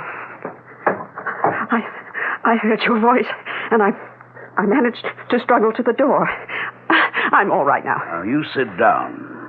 Here, let me take your pulse. I don't know what came over me. And I do. Your pulse is very rapid. What's frightened you, Ellen? I really can't see. Now, lie back on the couch and try to relax. Now, what is it? Something's upset you. Tell me. There's nothing you can do about it. There's nothing I can do about it, Max. But it's all right. Well, I take it you're alone here. Yes. I gave the maid the afternoon off. She's gone down to Richmond. Her sister had a baby, and they're going home from the hospital tomorrow. Have you been awake most of the afternoon? Why? Well, Bruce telephoned you here, but he got no answer. Oh, dear. Now I've upset both Molly and him. How thoughtless of me. Why did you tell Molly not to be upset? About what? Well, foolishness. Why didn't you answer the telephone, Ellen? I tried, but I'm still pretty weak. I didn't reach the phone in time. Is that the truth? Well, of course. Well, you should be strong again, Ellen. I don't quite believe there's anything physically wrong with you. Mentally, well, that's another matter. There's nothing wrong with my mind. I'm not saying there is. But the mind, yours especially, can play funny tricks. Fear can affect the body in strange ways. I suspect that fear made it hard for you to move to the telephone when it rang. Now, tell me the truth, Ellen. Isn't that what happened? Yes. I just couldn't move. Then I heard your voice through the door, and my fear vanished. All right. Now, tell me what you're afraid of. I'm your doctor. I'm also your old friend. Bruce knows. I see. Telepathy? He's afraid for me, and I'm afraid for myself. You're afraid of what? Ken is despondent, Max. And he may do something he'll regret. Well, has he threatened you? No. But he wants to be free. Well, give him his freedom. He isn't worth the powder That's what I intend to do, if I'm in time. Another riddle. What do you mean by that? I should have proposed a divorce sooner. Now it may be too late.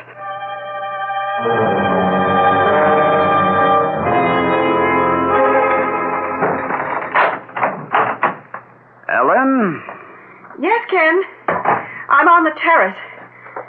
Busy day? Oh, just the usual. Where's the maid? Richmond. She'll be gone for the weekend. Her sister's had a baby. How are you feeling?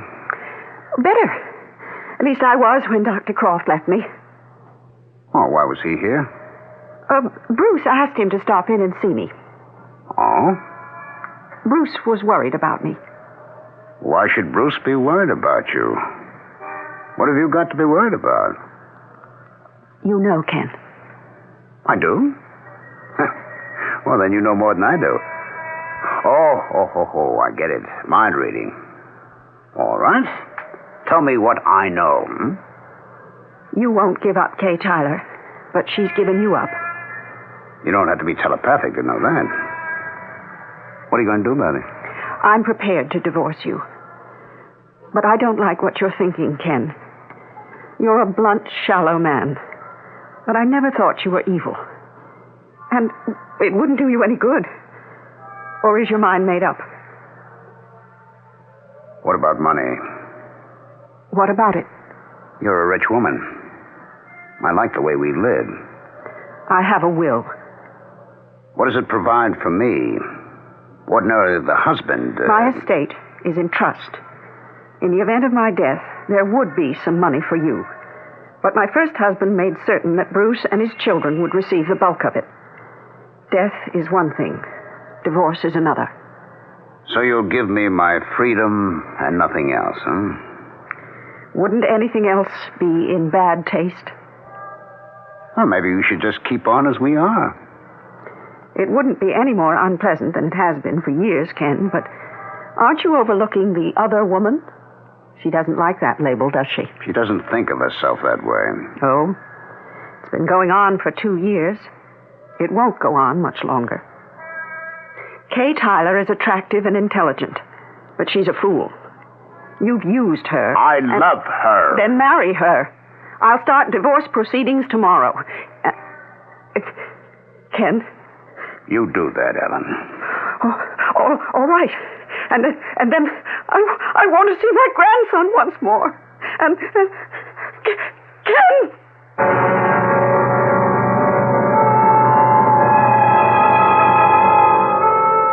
We have heard, of course, that Ellen Robertshaw died from an accidental fall from her 8th floor terrace. She was so distraught from her unpleasant conversation with her husband that while watering the flowers suspended in window boxes from the terrace railing, she leaned forward and fell. That seemed straightforward enough, but we know better. At least we might suspect that her fall was not accidental. I shall return in a few minutes with Act 3. Just in time for Christmas, True Value hardware stores offer an expensive-looking watch at an inexpensive price. Hi, Pat Summerall to tell you about the Time-Band Ladies Watch from Fairchild, the first low-priced digital watch that doesn't look inexpensive. It's stylishly slim, elegantly contoured, and has the dependable 5-function performance of expensive electronic digitals. It shows hours, minutes, month, day, and seconds on command. Has a quartz crystal that makes it capable of accuracy to within 1 minute a year. A calendar that automatically adjusts to the proper number of days in each month, so you only have to adjust it on leap year. And the Time-Band Ladies Watch from your True Value hardware store is entirely solid state, so there are no moving parts to wear out, oil, or maintain. Get the expensive-looking Fairchild Time-Band Ladies Watch for as low as $29.95 at participating True Value hardware stores. Remember, True Value, more than just a name, their way of doing business. This is Bob Fitzsimmons. I want to tell you about making a hidden camera TV commercial about white wine. We went to Niagara Falls, where there were thousands of people from all over America, to get a cross-section. And for 2 days, I invited people to taste 3 glasses of great white wines, the most famous and popular imported wine, an equally famous California white wine, and Manischewitz Table White. We videotaped 41 people. They couldn't see the labels. Well, which do you like best? I like this one better. That one. Let's see which one you picked.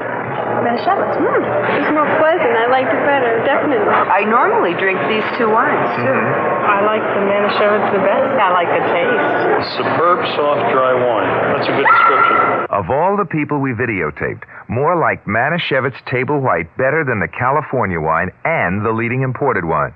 I did, too. In fact, almost as many chose this totally different Manischewitz White as the other 2 wines combined. Soft, dry Manischewitz Table White. I'll bet 2 to 1 you'll like it best, too. Manischewitz Wine Company, New York. There is no mystery to the fabulous flavor of real imported Polish ham. They're fully cooked, always easy to prepare. So say goodbye to cooking over a hot stove when you'd rather be out having fun. How do you do it? Just slice Polish ham for delicious sandwiches. Pile it on salads, cube it for casseroles. Any way you serve it, Krakus or Antolana always make delightful, ready-to-eat, enjoyable meals. They're conveniently packed in 2, 3, 5, and 7-pound tins. Or ask for any quantity you need, sliced from the large 12-pound size. Keep an extra can of Krakus or Antolana ham in your kitchen. You'll love the convenience. Your family and guests will love its great taste. Polish hams have been imported for more than 25 years by New York Commodities Corporation. Available at all Acme supermarkets.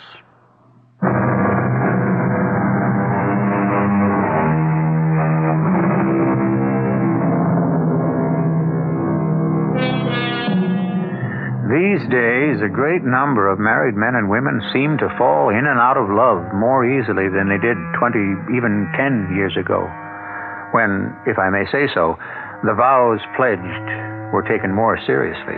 Because they were, quarrels were resolved and marriages held together. Even a quarrel over the other woman. Ellen and Ken Robertshaw, she especially, tried but failed to resolve his, shall we call it, preoccupation with Kay Tyler. Ellen offered him a divorce, but a dreadful accident intervened. John, what's happened? Oh, Mr. Robertshaw, he's awful, just awful. What happened?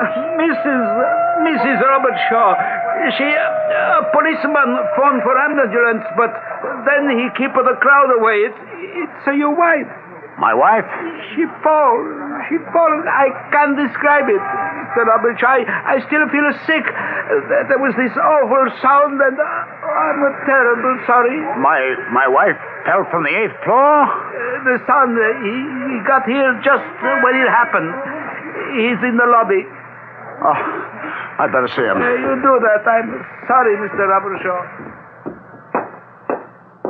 Rose? Hello. I arrived too late, just when it happened. I'm sorry for both of us. I hope you believe that, Bruce. I don't. Where you come from? From work. John, the doorman, told me what happened. What did happen? Well, you know as well as I do. Ellen fell to her death. Can you prove you just got here? What? Hey, wait a minute. What are you implying? You better have a perfect alibi, Ken. And I mean perfect. Spell that out. My mother didn't fall from the terrace. Is that clear enough? If you know that for a fact... I don't know it for a fact, but I know it. How? Tell me how. I'd really like to know. I've known since lunchtime that my mother was in danger. I don't like what you're saying, Bruce. You're a lawyer, so, be careful. You won't get away with it.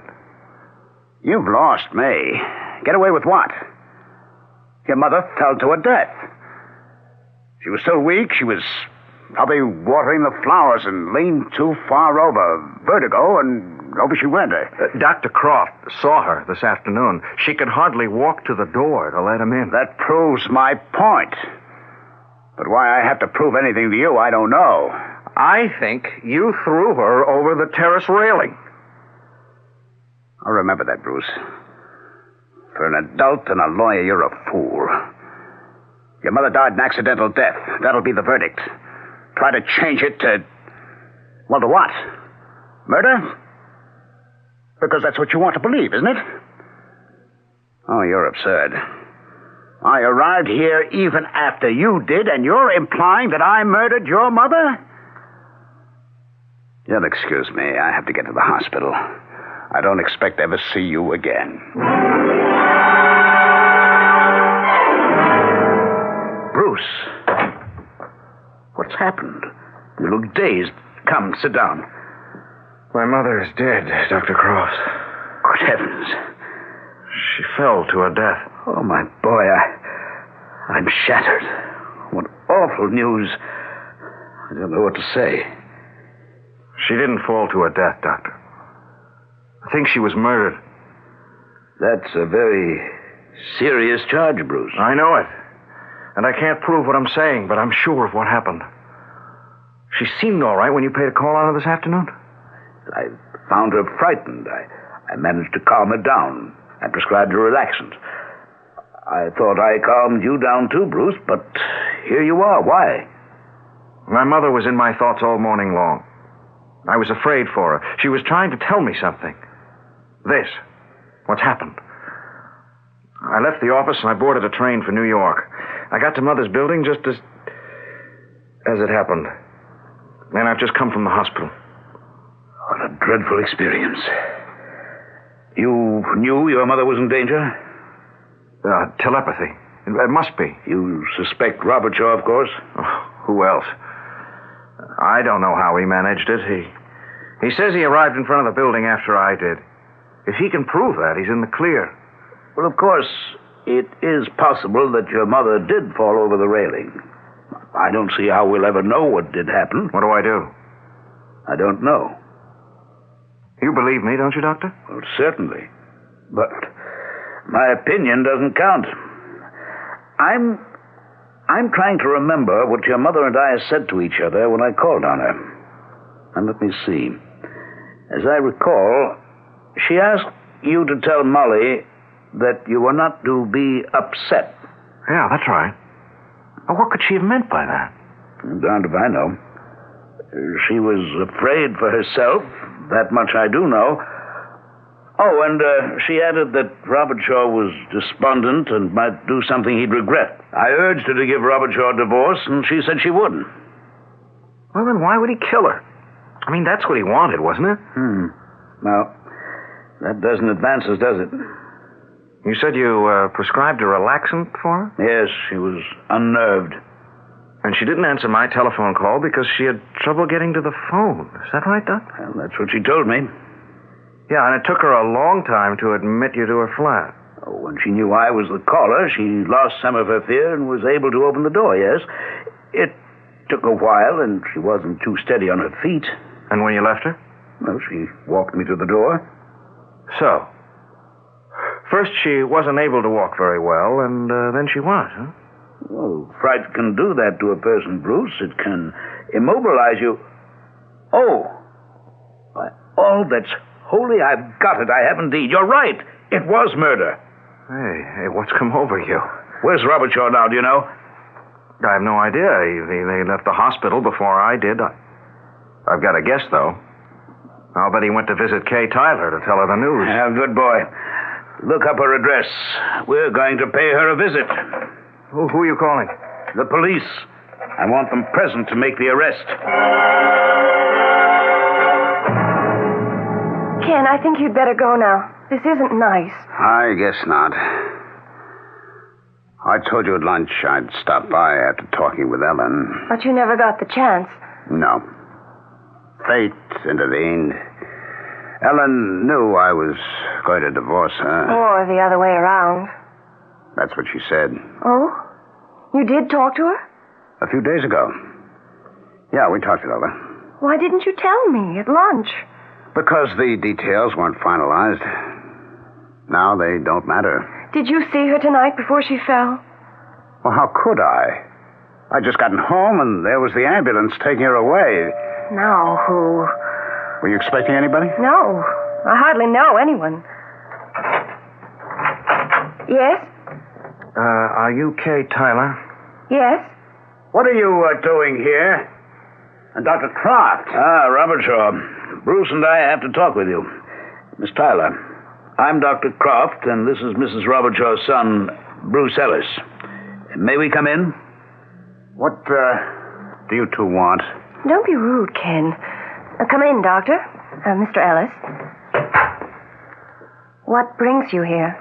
We, suspected that Robert Shaw might be here, Miss Tyler. Oh, well, sit down.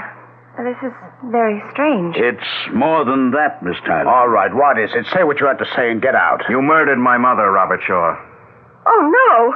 You're a fool, and this is slander. I warned you before. This is not an idle accusation. I can prove what Bruce has just said. Oh, you're both fools. Ellen died an accidental death. That's the police verdict. She fell from the terrace. No, she couldn't have fallen. But, Ken, Mr. Robert Shaw arrived on the scene after the accident.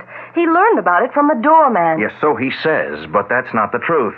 Shall I reconstruct what happened? He came home early, slipped into the apartment, threw my mother from the terrace, returned to the lobby, and lost himself in the crowd. Then he approached the doorman and asked what had happened. That's a lot of slipping in and slipping out and mingling, Bruce. It doesn't sound plausible to me. It's fantasy. These two dislike me. How can you accuse Ken without proof?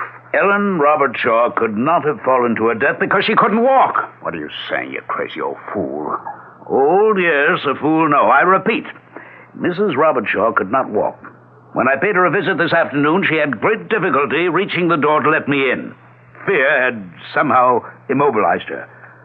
The cause of her fear was you. She told me as much. You came home early, as Bruce has said, and you talked to her. Remember, Ellen was telepathic.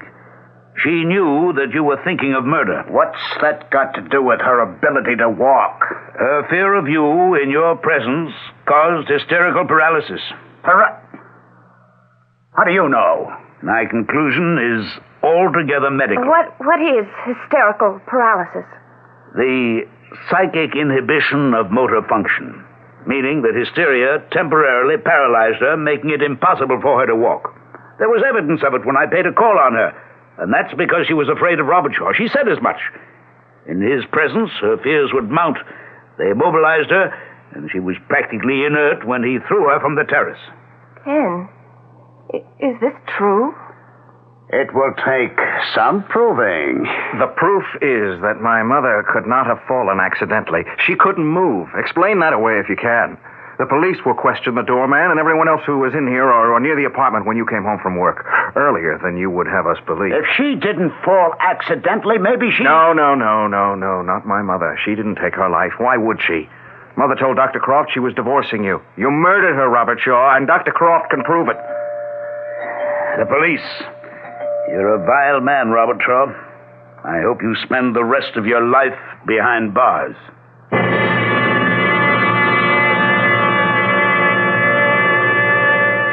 Most murders are solved, when they are solved, by painstaking work which goes over every detail which contributed to motive and opportunity. But the apprehending of Ken Robertshaw depended, strangely enough, on a woman's supernormal faculty of telepathy. And that is what, in the end, was his undoing. I'll return shortly. The 1977 Buick Regal. It comes with Buick's terrific V6 engine. It carries 6 people and lots of Buick comfort. It's lean. It's maneuverable in city traffic. It's the most luxurious mid-sized car Buick builds. Yeah, this new Regal is pretty much everything a car should be, except for one thing. It isn't yours yet, but it can be. Just see your Buick dealer for a test drive soon. Just about everyone. How does your laxative work? Many brand name laxatives contain ingredients that expand in your stomach. That's how they work. We know a medicine that works differently. It's in the X-Lax pill. Overnight, the X-Lax pill gently stimulates your system's own regular rhythm. Stimulates your system for relief in the morning. No surprises, just relief in the morning. That's the X-Lax pill. Try it tonight with confidence. For occasional use only as directed. X-Lax pills. Miss Quincy. Yes, sir. Could you take a memo? Memo? Yes, sir. Look, there's a person sitting here. Don't sit on our laps, please. He'll kill us. Santa's elves are about to announce a special Photomat Christmas camera outfit at a very special Photomat price. To Santa Claus from BL. Regarding Vivitar, regarding the Vivitar camera. Yes, Vivitar makes excellent cameras. It's got a built-in electronic flash. It's 150 flashes on a set of batteries. Batteries are included. And there's a wrist strap and a carrying case. Put in we're going to give him a cartridge of 110 color print film. Did you mention the coupons, Wait, Miss Quincy? what coupons? Photomat discount developing coupons. What you get with the camera. By the time the elves finish this memo, you could be at the Photomat store buying the best pocket camera outfit we've ever offered. A tremendous gift idea for just $34.95. $34.95? Yeah. Oh, you better bet quantities are limited. Gee, this is my first memo. Could you read that back? What have we got so far? Well, what I have is regarding. Sounds good to me. I feel like a real businessman. Lift the cigar up for me. Wait, I want to take a puff here. Here's a Christmas film sale. Example, 2 rolls of Photomat 126 12 exposure color print film at just $1.59. Save more when you buy 5 at the Photomat store.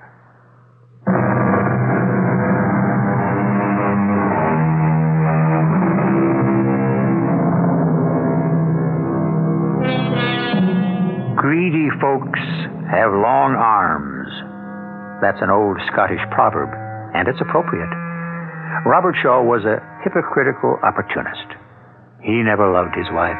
He may have loved Kay Tyler, but I'm pleased that she escaped from him.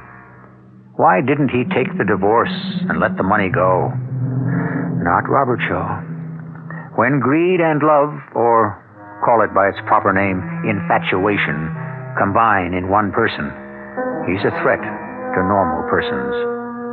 Our cast included Francis Sternhagen, Tony Roberts, Ralph Bell, Guy Sorrell, and Catherine Butterfield. The entire production was under the direction of Hyman Brown. Radio Mystery Theater was sponsored in part by Buick Motor Division and Contact, the 12-hour cold capsule. This is E.G. Marshall inviting you to return to our Mystery Theater for another adventure in the macabre. Until next time, pleasant dreams.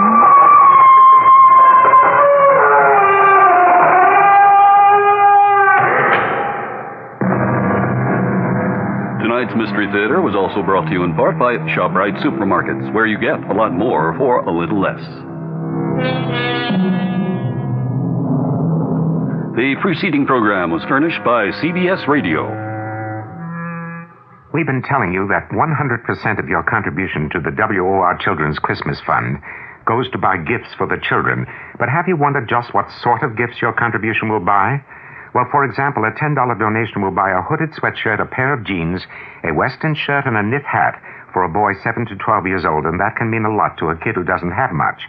Help us make Christmas happen. Send your gift to the WOR Children's Christmas Fund, Box 710, Times Square Station, New York, 10036. Your dial is set for news with John Wingate. WOR New York and RKO General Station. New details on swine shot halt. Carter names 4. Beam changes court procedure to try to get New York cops back on the street. It's 41 degrees, 6 Celsius in mid-Manhattan. Weather watch outlook, cloudy, periods of rain and fog tonight, low in the low 30s. John Wingate with the 8 o'clock report from WOR News. And, of course, tonight's financial review.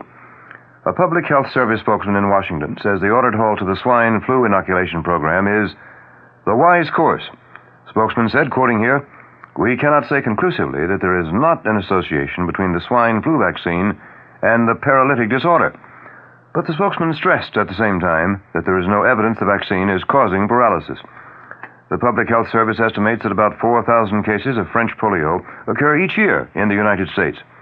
One official states, "We do not know at this point if there has been an increase this year." The suspension does not mean that a link has been found between the swine flu vaccine and the Bari syndrome. WOR's Ed Nash reports. New Jersey's public immunization program already has ended, but a state medical officer says the risk of anyone coming down with the Guillain-Barré syndrome is exceptionally small. Dr. Ronald Altman, the state epidemiologist, puts it this way. The risk of any one individual who got immunized developing Guillain-Barré is very small, much less than 1 in 100,000, less than that even. And we don't even know if there's definitely an association. The reason the moratorium was placed is that there was a Dr. Altman says the state has stopped all distribution of the vaccine. He also said the New Jersey Health Department and health departments in other states had been investigating the possibility of the syndrome affecting those who may have been immunized, and their composite findings resulted in this temporary moratorium on further immunizations. This is Ed Nash, WOR News. The federal judge has ordered former President Nixon and two of his administration officials to pay damages to a national security aide whose telephone was tapped by the government. Besides Nixon, the order applies to former U.S. Attorney General John Mitchell and one-time White House Chief of Staff H.R. Haldeman. The damages were ordered paid to a former chief of the National Security Council Planning Group, Morton Halperin. U.S. District Court Judge John Lewis Smith, Jr. says he'll determine the amount of damages to be paid Halperin after hearing arguments later on that question. Coming up, Carter names 4. WOR 710 News Time. 3 minutes past 8 o'clock. President-elect Carter has named his top national security and economic advisors and his ambassador to the United Nations. Simultaneously, Carter heatedly denied that outside pressures are affecting his cabinet selection. The Georgian called news accounts of internal discord and external pressure, quote, absolutely and terribly inaccurate, end quote. Carter named a 44-year-old black congressman from Atlanta, Andrew Young, to be United Nations ambassador. He chose as his chairman of the Council of Economic Advisors 52-year-old Charles Schultz, who was budget director during the Lyndon Johnson administration. And Carter named a 48-year-old Columbia University political scientist, Zbigniew Brzezinski, as head of the National Security Council. At an afternoon news conference, the man named to head that council, Brzezinski, pledged to give his best to increase international cooperation. I deeply believe that we are at a time when we as a nation confront two fundamental alternatives. Either the imperative of greater international cooperation, or the specter of increasing global turbulence. It will be a time which will demand the very best from us, not only intellectually, but morally. And I pledge to give all that I can on both. That's the incoming head of the National Security Council, Mr. Brzezinski. Mayor Abe Beame announces a change in felony arrangement procedures, which he says will save more than $500,000 a year in police overtime costs and get officers back to street patrol faster. Under this program, which starts Monday, police officers in Manhattan and Brooklyn criminal courts will not be required to be present at the arraignment. Beame said that after being interviewed by an assistant district attorney, the officer will be excused after the complaint is drawn up. But the police now spend an average of 4 hours in court after the complaint is written up. A 20-year-old woman fired from her job as a store Santa Claus in Omaha, Nebraska, charges discrimination. But the store manager who fired Melody Moore comments, quote, "You just can't afford to disillusion a child. Miss Moore had played Santa 6 times before being called on to turn in her red suit and white beard. But she says a store representative told her parents had complained that a woman ruined the image of Santa Claus." And here we come to the Weather Watch update for New York City and vicinity, with your weekend coming up starting tomorrow. Cloudy with periods of rain and fog tonight. Low in the low 30s. Partly cloudy tomorrow and tomorrow night. Highs tomorrow, Friday, in the low 40s. Then the low tomorrow night should be in the low 30s. The chance of rain is way up there. It's 60% tonight. Then 20% tomorrow, and 20% tomorrow night. Winds north to northeast, increasing to 15 to 25 miles an hour tonight, becoming north to northwest at the same speeds tomorrow, and again tomorrow night. This quick word on the possible price of oil. Compromise may be in the works concerning an oil price increase by OPEC, the Organization of Petroleum Exporting Countries. Saudi Arabia's minister flew home today from a meeting of oil cartel ministers in Qatar, but returned to the conference 8 hours later. He departed after the OPEC ministers rejected his plan for a 6-month price freeze.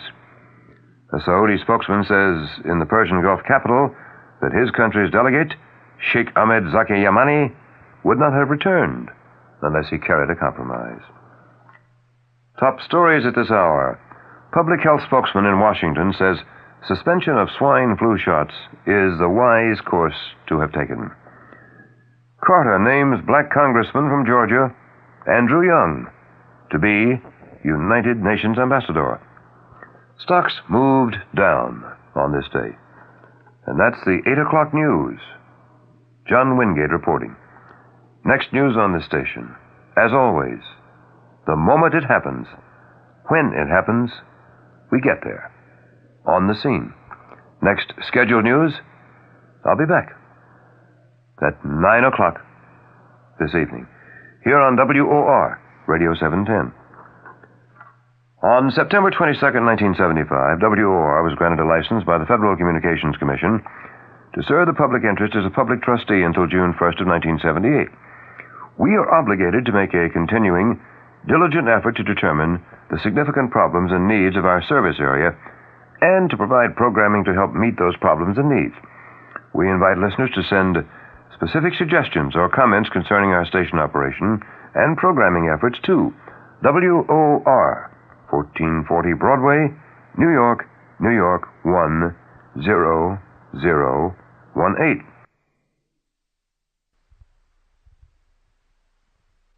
Please join the WR Mystery Theater.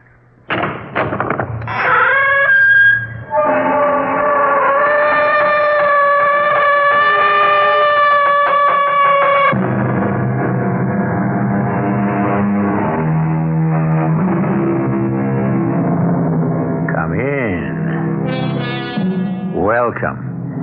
I'm E.G. Marshall, the man who delivers your daily supply of chills and goosebumps.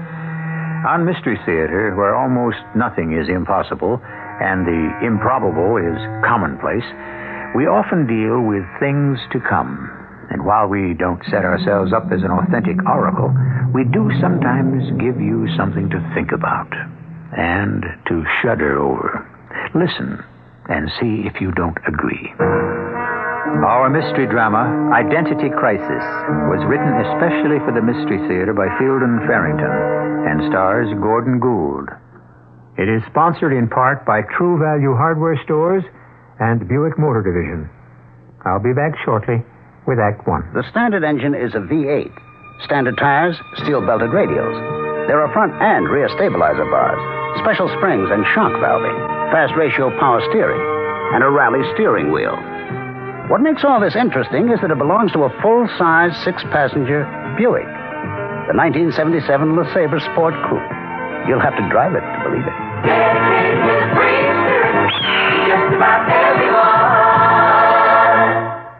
And now, a Christmas story from the folks at Flemington Fur. Once upon a time, there was a lovely princess who looked forward each year to Christmas when one of the handsome princes who sought her hand would give her a gift. One Christmas, a very practical prince gave her a microwave muffin warmer with a stereo tape deck. Somewhat useful, very expensive, but not what a princess dreams of. The next Christmas, a very observant prince saw that all the fine ladies were wearing jewelry made of unicorn horns. So he gave the princess a royal ransom of unicorn jewelry. Lovely, frightfully expensive, but the princess didn't really want to look like all the other ladies. Then a devoted prince who knew his princess was a real special lady, deserving of a very special gift, selected a magnificent mink coat from the Flemington Fur Company. The fur was superb, the style extraordinary, and the price was right. That Christmas, the princess at last received the gift she had longed for, her own exquisite Flemington fur, and they lived happily ever after. The Flemington Fur Company in Flemington, New Jersey, open Sunday and every day until 6 p.m.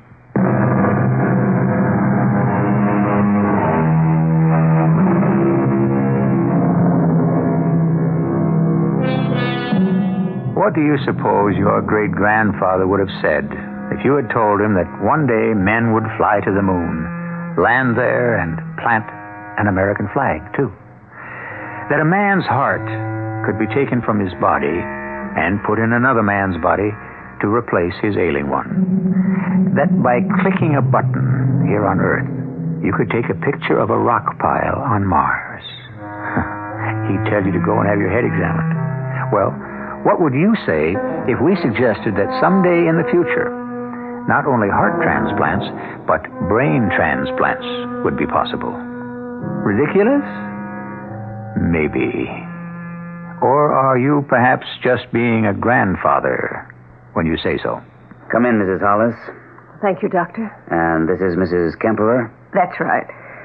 I suppose you're wondering why I've asked you to stop in at my office, both of you at the same time. I just wondered about it. Well, you two have one thing in common. I suppose you know that. Our husbands. Yes. Both your husbands are in critical condition. In terminal condition, unfortunately. You've both been told that separately. Yes. Yes. What I want to suggest now is that it may be, I say, possible to save one of them. And it's just possible that the one whole man may continue to live. But if they're both... Which man? Hear me out, please. Mrs. Hollis, your husband is suffering from massive internal injuries sustained in an automobile crash yesterday. Yes? He's being kept alive from minute to minute. But I'm afraid he can't possibly last much longer. I was told that yesterday. Yes. And your husband, Mrs. Kemperer, has had a malignant brain tumor removed. The operation could be called successful in that the tumor was removed and your husband is still alive. But brain damage has already been done. And, of course, that cannot be repaired. I understand that, yes. He will not improve. And he cannot be expected to live in this condition for more than, say, a few weeks. Yes. So you've already told me. Now, Mrs. Hollis, your husband's brain was undamaged in the accident. What are you suggesting? A brain transplant. A brain transplant? I've never heard of such a thing. The fact is, it's never been done before. Not with the human brain. Well, then... But I've been experimenting with animals for many years. My last 3 experiments have been completely successful. Completely successful. And you think it can be done with our husbands? You must understand that I cannot promise success. It still must be called experimental. Techniques will be needed which are not yet... However, I believe that it can be done. Oh, it's quite overwhelming. The thing is, to put it bluntly, we have absolutely nothing to lose. Your husbands are both going to die. There's no question whatever about that. Maybe this way, if the surgery is successful, we can save one man. Well, what do you think, Mrs. Hollis? I don't know. I'd ask you both to sign releases, of course. As he says, there's nothing to lose. Well, I suppose not. I wish I could ask Andy. Unfortunately, that's impossible. At least we'd be doing something. I suppose you're right. Yes. Yes, of course you are. All right, I'll sign the release, Dr. Peters.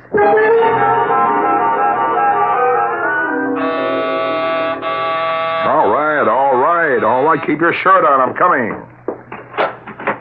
Oh, Paul, can I come in, please? Sure. Come on in. What's got you so upset? Well, there's this doctor, Dr. Peters. Yeah. He's a brain surgeon, and according to the guy on the radio, just about the best there is. And he's going to do a brain transplant job. Brain transplant? That's right. That can't be done. This Dr. Peters, he thinks he can do it, and he's going to try. Maybe he's doing it right now. Well, that's interesting, but... Do you want to know whose brain is getting transplanted? Okay. Andy Hollis's brain, that's who. State Senator Andrew H. Hollis. You're kidding. No, I'm not. He was in this auto accident yesterday afternoon. Did you hear about that? No. Was he badly hurt? I guess he must have been. He was busted up pretty good. And they got this other fellow there in the hospital. I can't remember his name. He's dying from brain cancer. And they're going to transplant Hollis's brain into the other fellow's head. Well, maybe Hollis will die before they get a chance to operate. I told you, the radio guy said they were going to try any minute. I gotta think about this. You think that Hollis, well, you know, when they get the switch made and everything, you think he'll shoot his mouth off? I don't know. Now just shut up and let me think.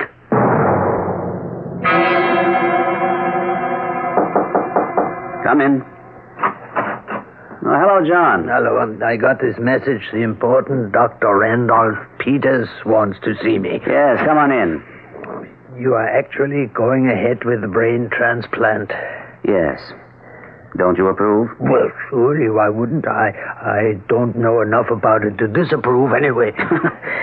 Dr. Muller, the eminent psychiatrist, has just admitted there's something he doesn't know much about. That's practically newsworthy. Well, give me a half hour to bone up.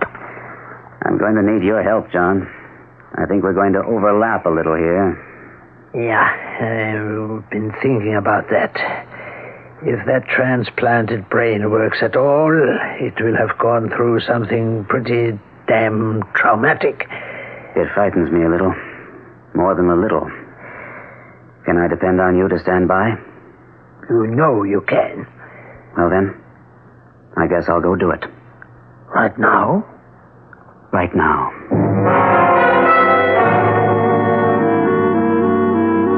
I think we've got a serious problem, Carl. Yeah? On account of Hollis? Well, you don't have to be a doctor to know that Hollis is going to be in pretty rough shape. Well, his brain is after his operation. My guess is he's going to be delirious for a while. He's going to be babbling, and if he babbles about the wrong things, well, we could be in a lot of trouble. I guess so. Turnpike repaving job. Good Lord, if they ever start checking on everything we've contracted for since Hollis has been chairman of the State Senate Public Works Committee. Oh, boy, we will have had it, Carl. Yeah, like the Cedar River Bridge. Morrison and Dunlap could be finished, all washed up. Yeah. But why would he want to talk? He's no cleaner than we are, is he? But they haven't been playing games with our brains. There's no way of knowing what his brain may spill. So, what can we do about it? Maybe the operation won't be a success, huh? No. And maybe it will. So? I don't know.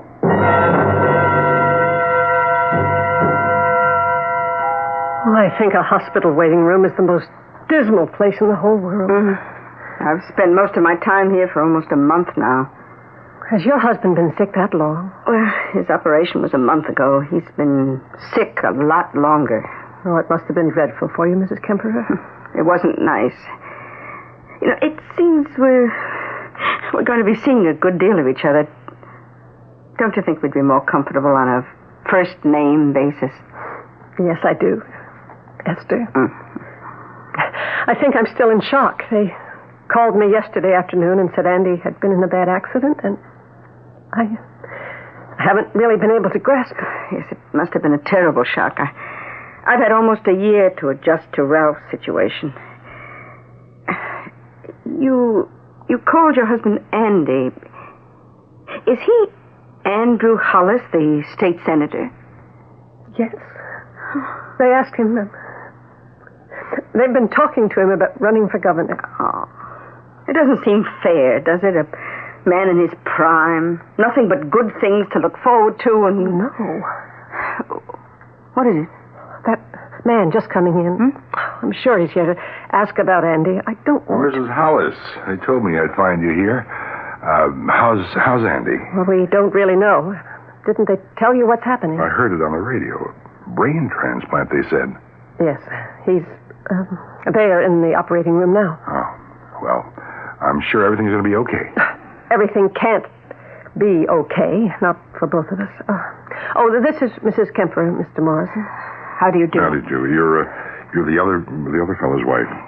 Yes. Do they say how long the operation's supposed to last? No, a long time, I should think.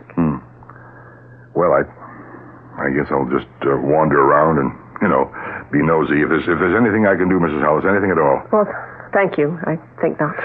Well, then, I expect I'll be seeing you later on. I can't stand that man. Is he a friend of your husband's?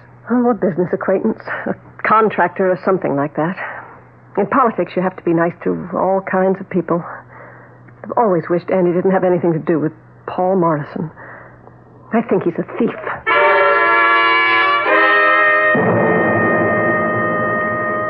Beautiful, Dr. Peters. The most beautiful piece of work I've ever seen. Thank you, nurse. But let's not congratulate ourselves just yet.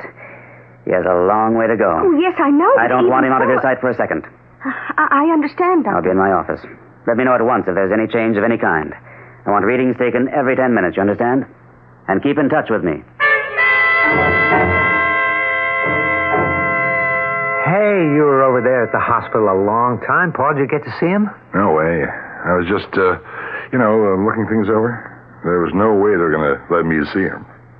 Does it look like he's going to be okay? I couldn't tell. I guess so. They got a special room all rigged up just for him. I sneaked a look at it, room 394. I don't want to forget that. Well, you never saw so many gadgets in all your life. You know, the more I think about it, Carl, the less I like it. Yeah? He's not going to be the same man. How could he be? Well, same brain, though. I mean, it's Hollis's brain, no matter who else has got it in his head now, isn't it? I wish I knew. I'm afraid he's going to have to be dealt with. You don't mean... Oh, hey, I don't want to be part of anything like that. Well, neither do I, Carl. I suppose nobody ever really wants to kill anybody. Now, look, rigging bids and kicking back to Hollis, that's one thing, but this other... No, I don't want any part of it. That was all right when the money was rolling in like for nothing, wasn't it, huh? But this thing, Paul, this thing you're talking about, it's too much. I can't get mixed up in it. I mean, I can't. You'll be okay, Carl. You just have to get used to the idea, that's all. It's a business deal. Just a business deal. Don't think of it as murder. Oh, isn't that Dr. Peters? Yes, Jane, I think he's seen us. I guess the operation's finished. Oh, I've been looking for you two. Have you both been right here the whole time? How... Is he all right, Doctor? The operation appears to have been successful. He's in the special recovery room we set up for him. But he isn't conscious, of course. Won't be for a good long while. Can we see him? Not just yet, I'm afraid. Later on. Maybe toward evening. We don't want to complicate things. Dr. Peters. Yes? I haven't mentioned this to Jane, but I imagine she's been wondering, too. When he's better and, when he can talk about everything, which one is he going to be? This is the first operation of its kind, you understand. We're all waiting to see what will happen. Yes, but who will he be? I can't really say.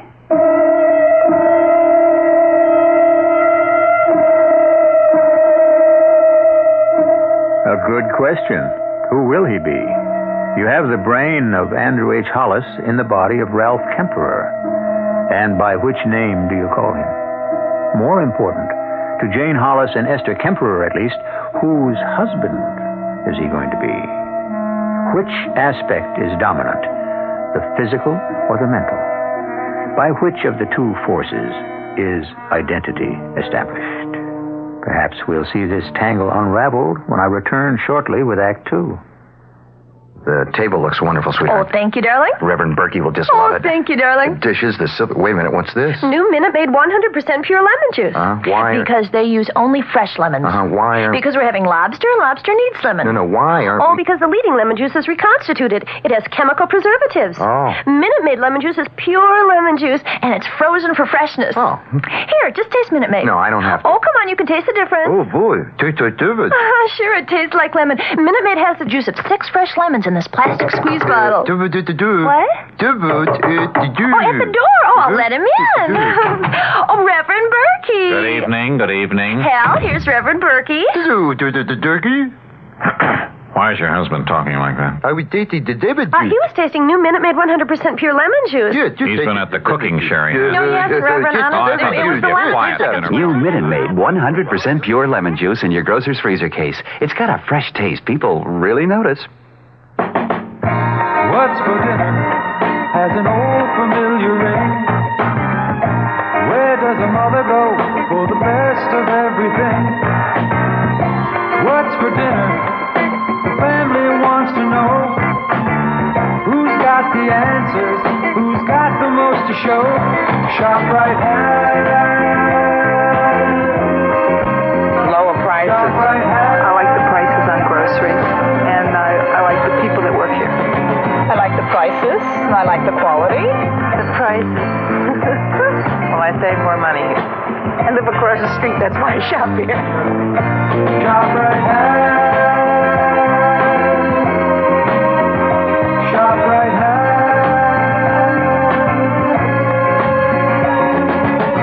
Hey, Mom, what's for dinner?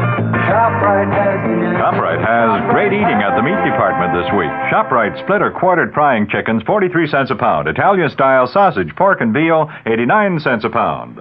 My husband and I work together, and we both belong to the International Ladies Garment Workers Union. We know what it means to have our union, especially when you've got a family. We want to make our own way, and the ILG helps us. We've got a contract.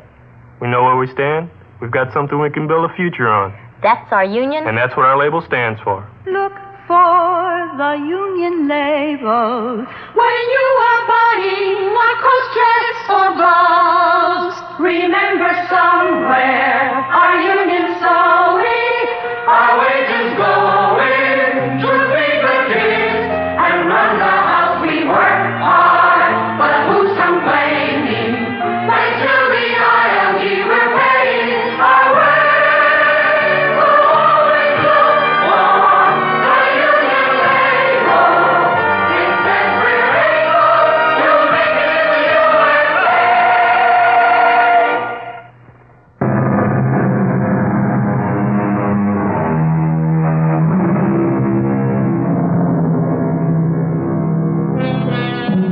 Generally agreed that there is a spiritual quality in the makeup of every man and woman, quite apart from the mental and physical. Call it soul, essence, basic element, whatever. Now, should surgery, as has happened here, place the brain of one man with its millions of memories, its education, and its convictions into the body of another man, will the essence of which we've been speaking, the soul, weigh heavily enough to determine identity? What are we going to do, Esther? I don't know. I've been thinking about it, Jane. If Dr. Peters doesn't know... He'll... Whichever one he is, he'll be a stranger. To both of us. It's worse. It might almost have been better if... We'll just have to wait and see, Jane. What else can we do?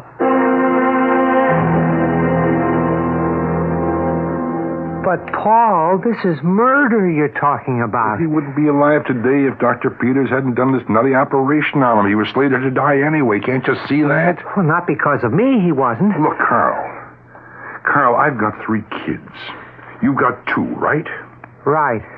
And I don't want them to grow up knowing that their old man was a murderer. So you want them to grow up with their old man in jail for the other stuff? Bribery, conspiracy, you name it, Carl. They'll pin it on us if Hollis shoots off his mouth. But we don't know that he's going to. He may not say one damn word. Maybe he can't talk, for Pete's sake. Look, there's got to be some way so we don't have to kill him. All right, you tell me what it is. I haven't had a chance to think about it yet. Well, you can think until your head drops off, Carl, and you won't come up with anything but what I've come up with. It's my way or nothing. We've got to kill him. I don't know if I could. You can. Well, we got plenty of time. He won't be out of the hospital for a good long time. At least there's no rush, We don't have any time at all. What do you mean? We can't afford to wait. We'll have to go into the hospital after him.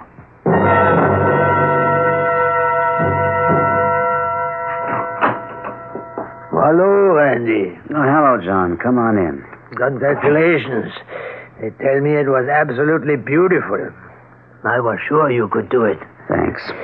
Sit down. Why you look so glum? Come on, Randy. You've just completed maybe the most brilliant piece of surgery in medical history. I want your advice, John. All you have to do is ask. I'm worried about this brilliant piece of surgery. Worried? Isn't he doing all right? He's alive. The body has accepted the brain. So far, at least. But that's not my problem. So, what is? There are 2 women sitting out there. Mrs. Hollis and Mrs. Kemper. Which one is waiting to see her husband? I'm beginning to think I've got a tiger by the tail. He is still unconscious, of course. Will be for, I don't really know how long. The only thing we can do is wait and talk to him when he can talk. How about an educated guess right now? How educated would it be?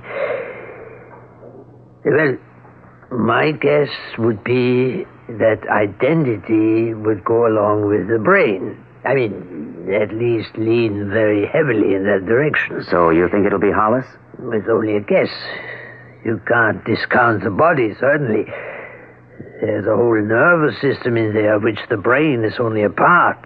The most important part, granted, but still only a part. But if the body doesn't reject the brain? Physically, you mean?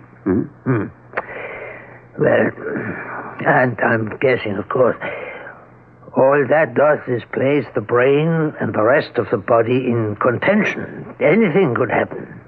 The body is long accustomed to taking commands from the brain.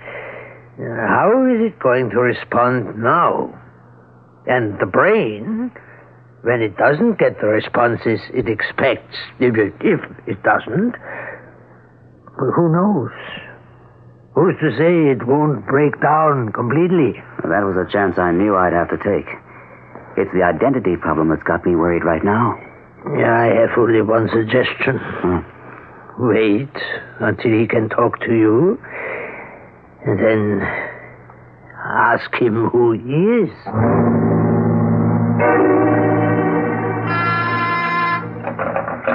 Yes, Lucille. Carl Dunlap. I don't know any Carl Dunlap. What does he want? Oh, something about the Hollis Kemper thing. Well, I guess I better see him. I'll take any help I can get from anybody. Dr. Peters? Yes, come in. Oh, thank you. I'm Carl Dunlap. Yes. I don't believe we've met before, have we? No. I was a business associate of Andy Hollis. Is he going to be okay?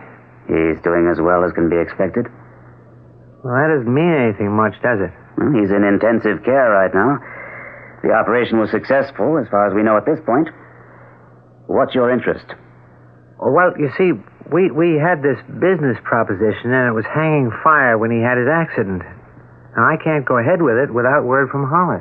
You won't get any kind of word from Mr. Hollis for a good long while yet. Well, this is a really big deal. There's over $1 million tied up here.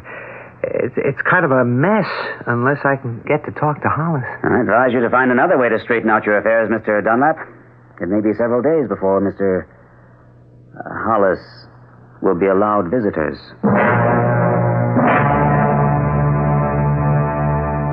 You were right, Paul. I couldn't get in to see him. Well, you agree with me now that there's only one way we can go? Well, we don't know that he's going to talk, Paul. We don't know that he won't. Look, I don't want to gamble, Carl. No, I guess I don't either. Good. Then it's settled. Now, all right, now here's where we do it. The easiest thing in the world is to impersonate a doctor. You put on a lab coat, hang a stethoscope around your neck, and you're a medic, right? I guess so, as long as nobody asks you for a pill. That's good enough for walking down the hospital corridor. Well, we don't have lab coats. Well, it's easy enough to get. We go someplace and buy them. I'll take care of that. You've got a gun, haven't you? Yes.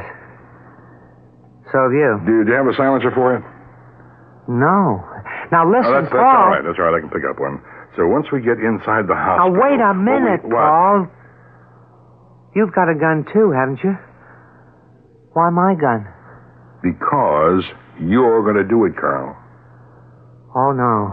No, I'll go along with the idea, even if I don't like it, but you don't get me to shoot him myself. No, Paul. Sorry. That's the way it has to be. Well, why? You're the one who wants him out of the way so bad. Why should I do the shooting? Because if I do it the way you're running around so scared, you might just get an attack of conscience or something and start talking. Oh, that's silly. Why would I do it? But if you do it yourself, you're going to think twice before you make any stupid confessions. I won't do it, Paul. Sure you will. You can't make me. Well, that's just the point. I can. You'll do it simply because I tell you to. You always do everything I tell you to. Haven't you noticed?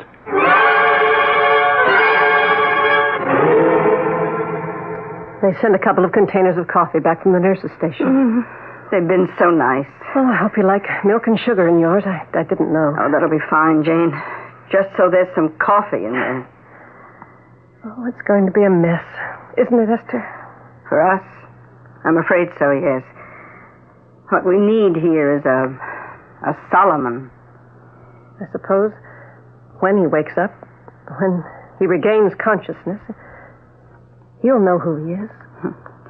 It's strange. At first I was feeling so grateful to your husband, to you, for donating his brain to Ralph. Now I'm beginning to wonder if it isn't the other way around. Your husband donating his body to Andy? I guess that's what it will amount to. Oh, Lord, I'm so confused. And another thing I've been wondering, where are we going to stand legally? I hadn't even thought about that. To tell you the truth, I'm not even sure how I want it to come out.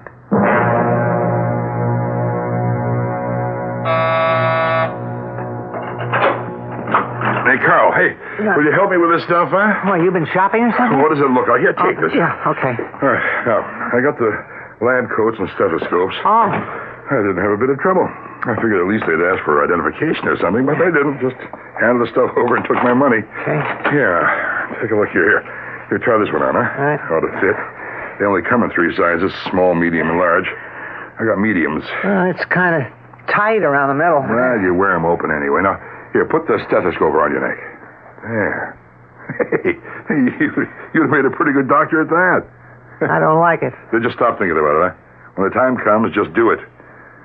Let me have your gun. What for? I got a silencer. I just want to see if it works all right. I keep it in here.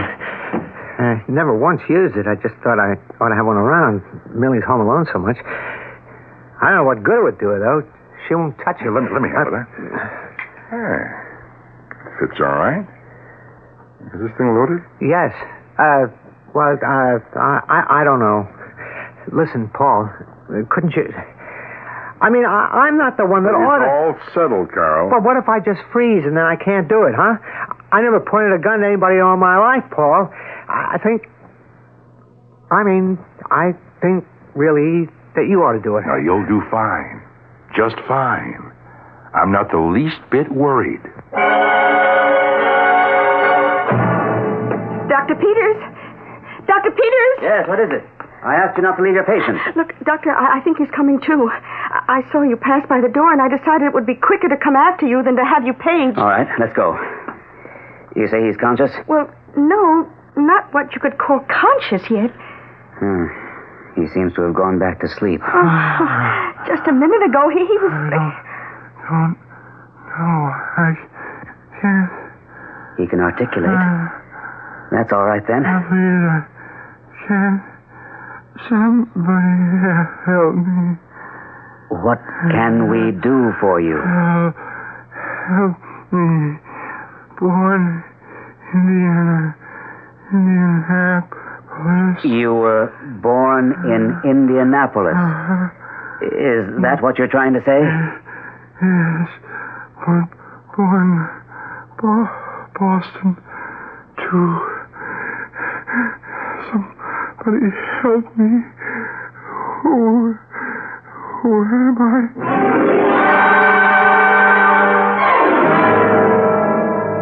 Who am I? A question originating in the depths of an awesome darkness. Loss of sure identity is the final step off the solid substance of security. If you must ask who you are, there is no safe place for you. You are a wanderer among uncertainties, lost in a maze bounded by the unknown, inhabited only by you and fear. The mind with no secure haven in which to rest and restore itself will manufacture a haven of its own. And this is what is commonly known as madness. I'll return shortly with Act 3. This Christmas, give a gift that'll help turn any kitchen into a fast food restaurant. Hi, Pat Summerall here to suggest you give the Hamilton Beach Little Mac or Double Mac Grill from your participating True Value hardware store. The Little Mac Fast Cooker has a reversible grid with a square side for grilled sandwiches and a round side for hamburgers, pizza, or fried eggs. The cover locks on for spatter-free cooking, and the no-stick finish is easy to clean. The Hamilton Beach Double Mac Grill from your True Value hardware store makes 2 hamburgers or 2 grilled cheese sandwiches in just minutes. It can even be used to fry bacon and eggs together, quickly and easily and without spatter. This Christmas, give the gift that'll help turn any kitchen into a fast food restaurant. The Hamilton Beach Little Mac or Double Mac Fast Cooker from your participating True Value hardware store. Remember, True Value, that's more than just a name. It's their way of doing business. And remember, too, tell them Pat Summerall sent you.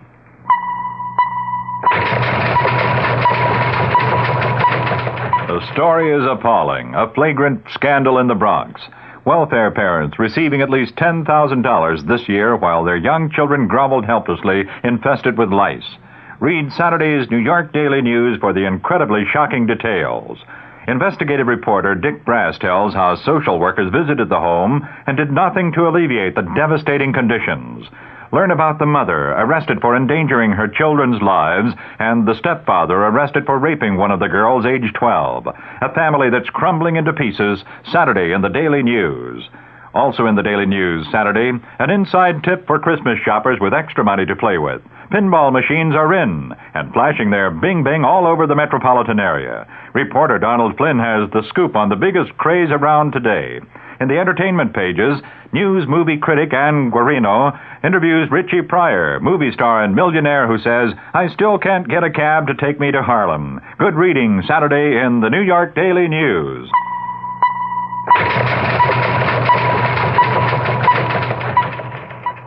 I wish somebody would tell me which wine goes with what. There is a wine, Gancia. Gancia Asti Spumante, that makes any meal sparkle. Everyday meals, fancy dinners, seafood platters, buffets. Even exotic continental dishes? Yes, any meal sparkles when you serve this beautiful pale gold sparkling wine from the sunny vineyards of Italy. Gancia is a delightfully mellow wine with a delicate bouquet and distinctive flavor that people like. Find out why more people drink Gancia than any other Italian spumante in the world. I think I'll get some for tonight. Why not put a little sparkle in your dinner tonight with a bottle of Gancia Asti Spumante, imported by Paterno Imports Limited, Chicago. Gancia Asti Spumante. Gancia Asti Spumante makes any meal sparkle.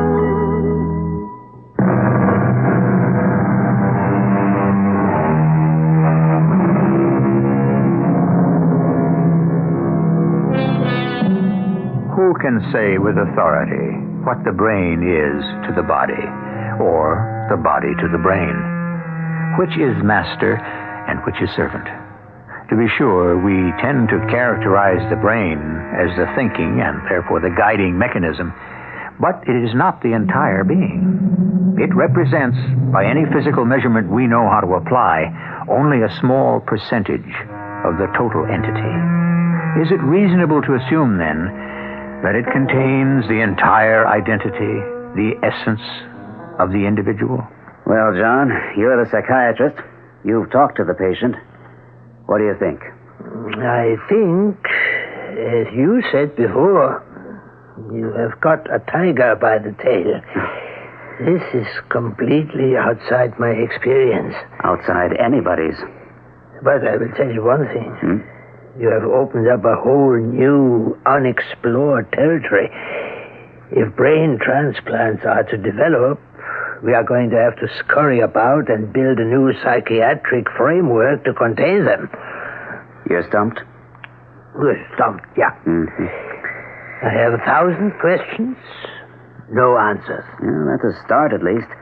The questions have to come before the answers. What are some of them? Well, this Hollis brain of yours has some Kemperer memories. He has demonstrated that. Kemperer was born in Indianapolis and Hollis in Boston. Hollis Kemperer, for want of anything better to call him, now states that he was born in Indianapolis and Boston. Incidentally, I think his mentioning it indicates that he is trying to cope, trying to come to terms with the discrepancy.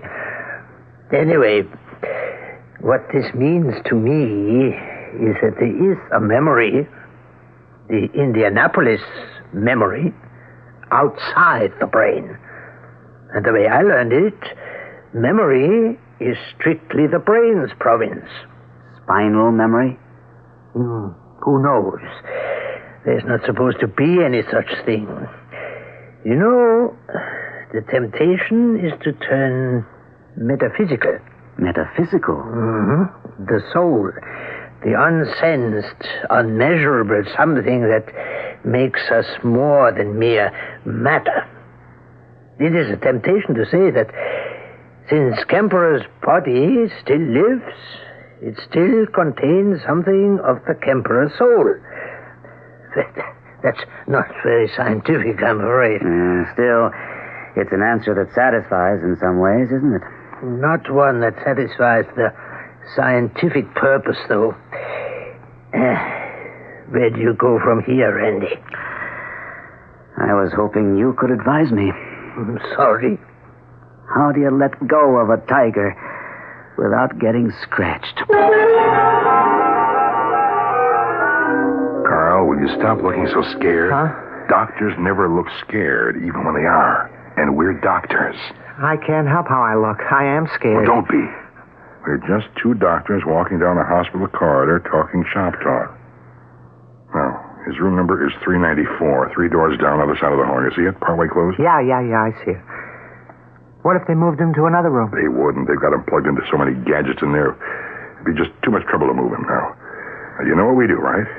I guess so. We take a look in the door. If the doctor's in there, we just walk down the hall and wait for him to leave. If there's nobody there but the nurse, we go in and order her to leave. Order her? We are doctors. You keep forgetting. Nurses do what doctors tell them to do. Okay. And then when we're alone with them, you just do it, that's all.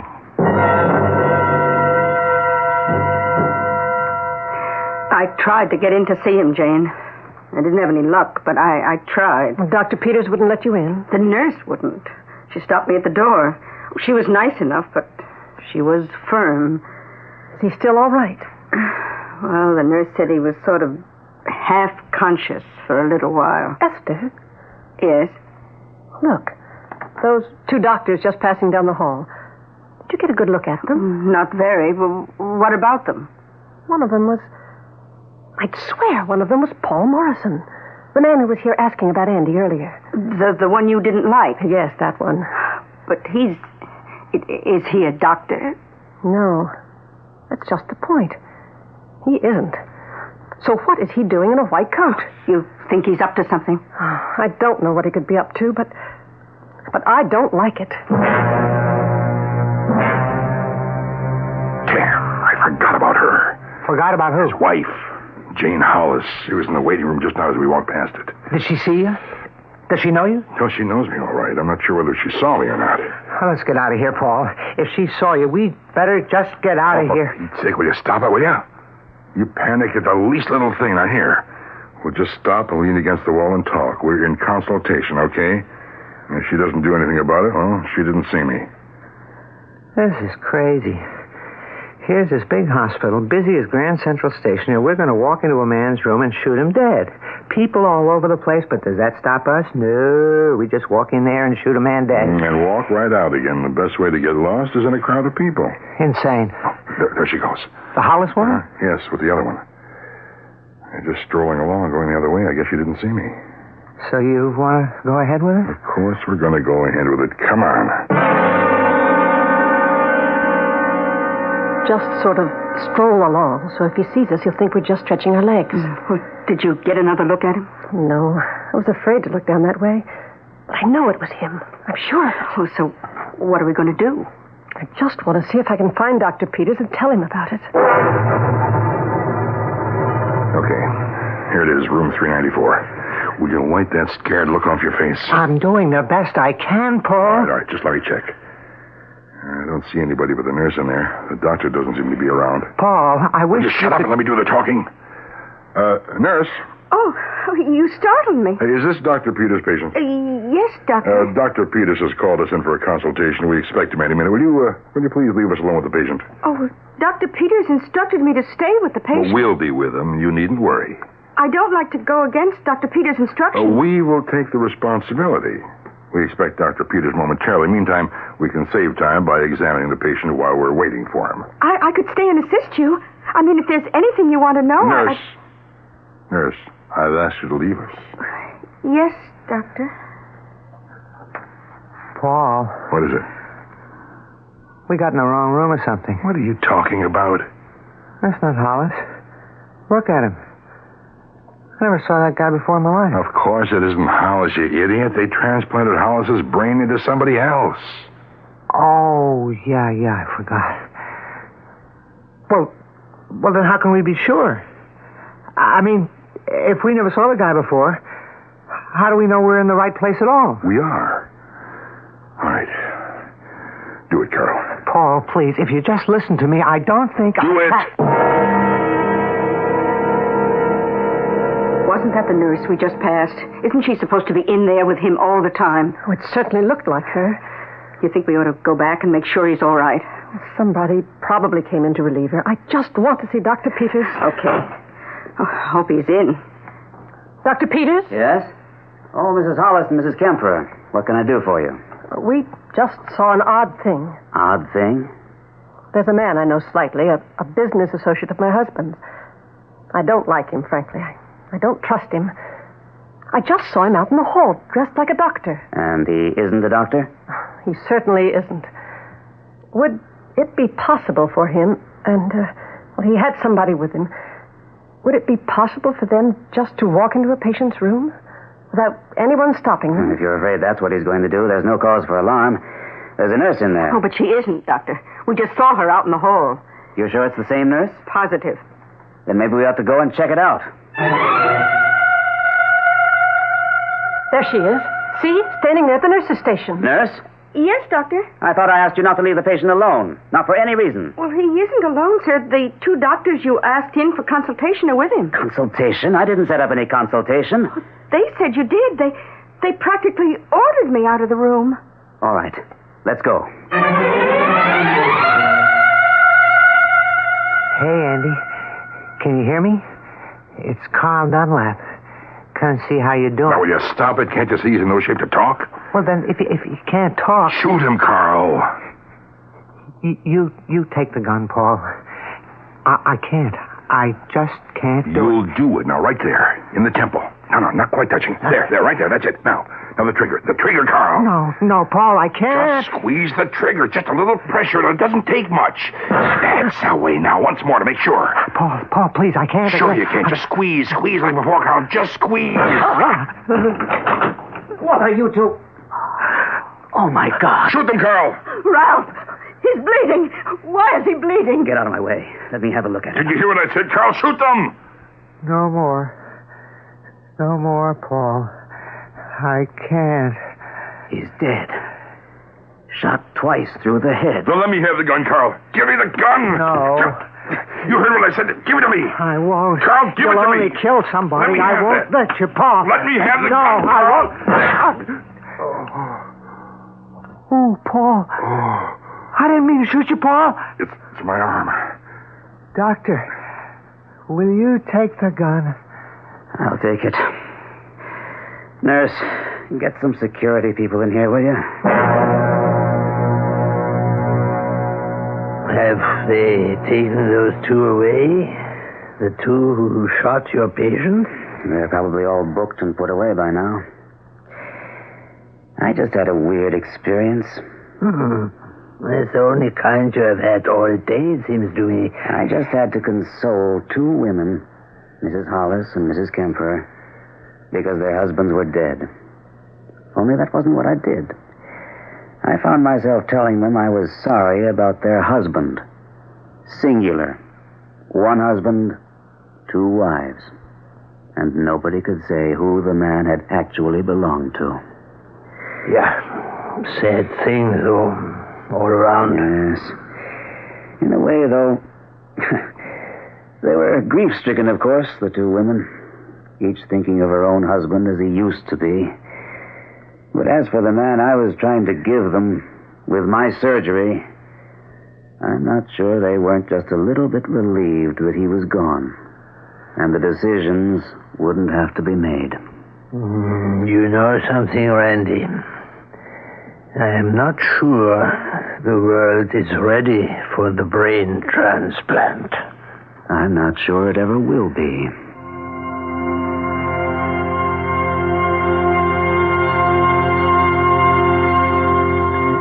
Perhaps we should be just as glad that the brain transplant isn't ready for the world. As things stand now, one more spiritual dilemma might be just that one too many. I'll be back in a few minutes. The 1977 Buick Regal. It comes with Buick's terrific V6 engine. It carries 6 people and lots of Buick comfort. It's lean. It's maneuverable in city traffic. It's the most luxurious mid-sized car Buick builds. Yeah, this new Regal is pretty much everything a car should be. Except for one thing. It isn't yours yet. But it can be. Just see your Buick dealer for a test drive. Soon. Dedicated with a free spirit to just about everyone.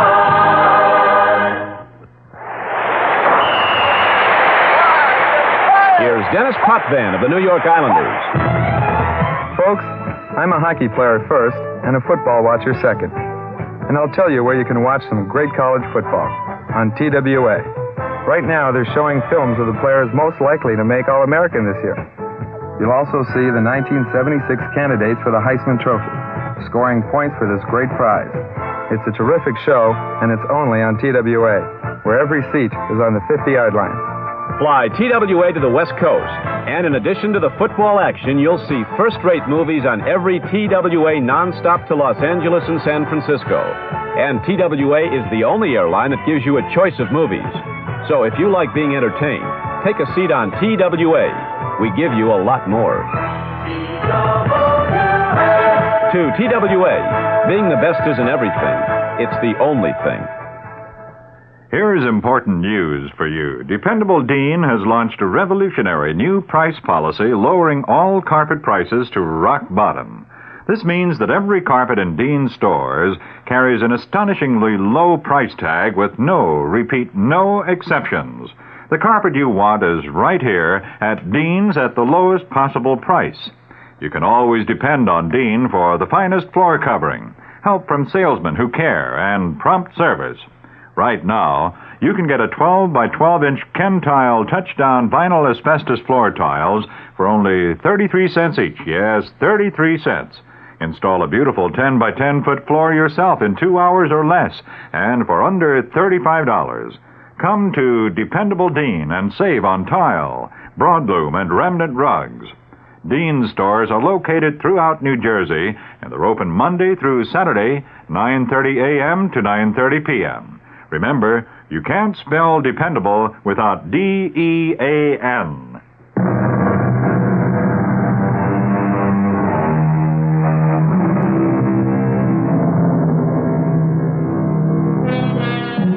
With the human mind striving as it always must toward the accomplishment tomorrow of today's impossibility, it's not surprising, perhaps, that among the blessed miracles performed, some heinous enormities are also perpetrated.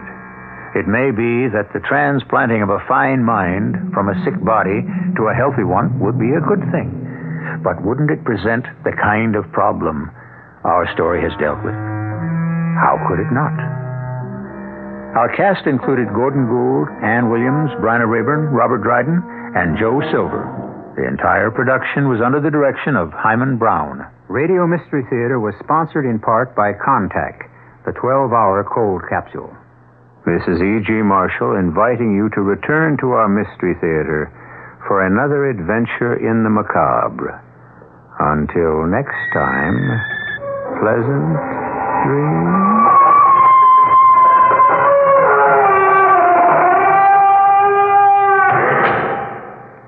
Tonight's WOR Mystery Theater was also brought to you in part by ShopRite Supermarkets. The preceding program was furnished by CBS Radio. This is WOR New York, the talk of New York. Stay tuned now for the news with John Wingate. Verdict has Sam Bronfman mad. That Navy Skyhawk, was it shot down? Jimmy Carter on the economy. It's 43 degrees, 6 Celsius in clear mid-Manhattan. Weather watch outlook. Windy and becoming cloudy tonight. A low in the mid-30s. Hi. John Wingate with the 8 o'clock report from WOR News. Samuel Bronfman II calls the verdict in the state Supreme Court trial of 2 Brooklyn men accused of kidnapping him, quote, a miscarriage of justice. The White Plains State Supreme Court jury found the defendants, Mel Patrick Lynch and Dominic Byrne, innocent of kidnapping, but guilty of extorting Bronfman's father of $2.3 million. At a news conference at the Seagram's building in Manhattan today, Whiskey Air Bronfman says the verdict makes him mad, quote, really mad. He said, again, quote, it's a sad system when 2 guys who kidnap someone get caught red-handed and they get off, unquote.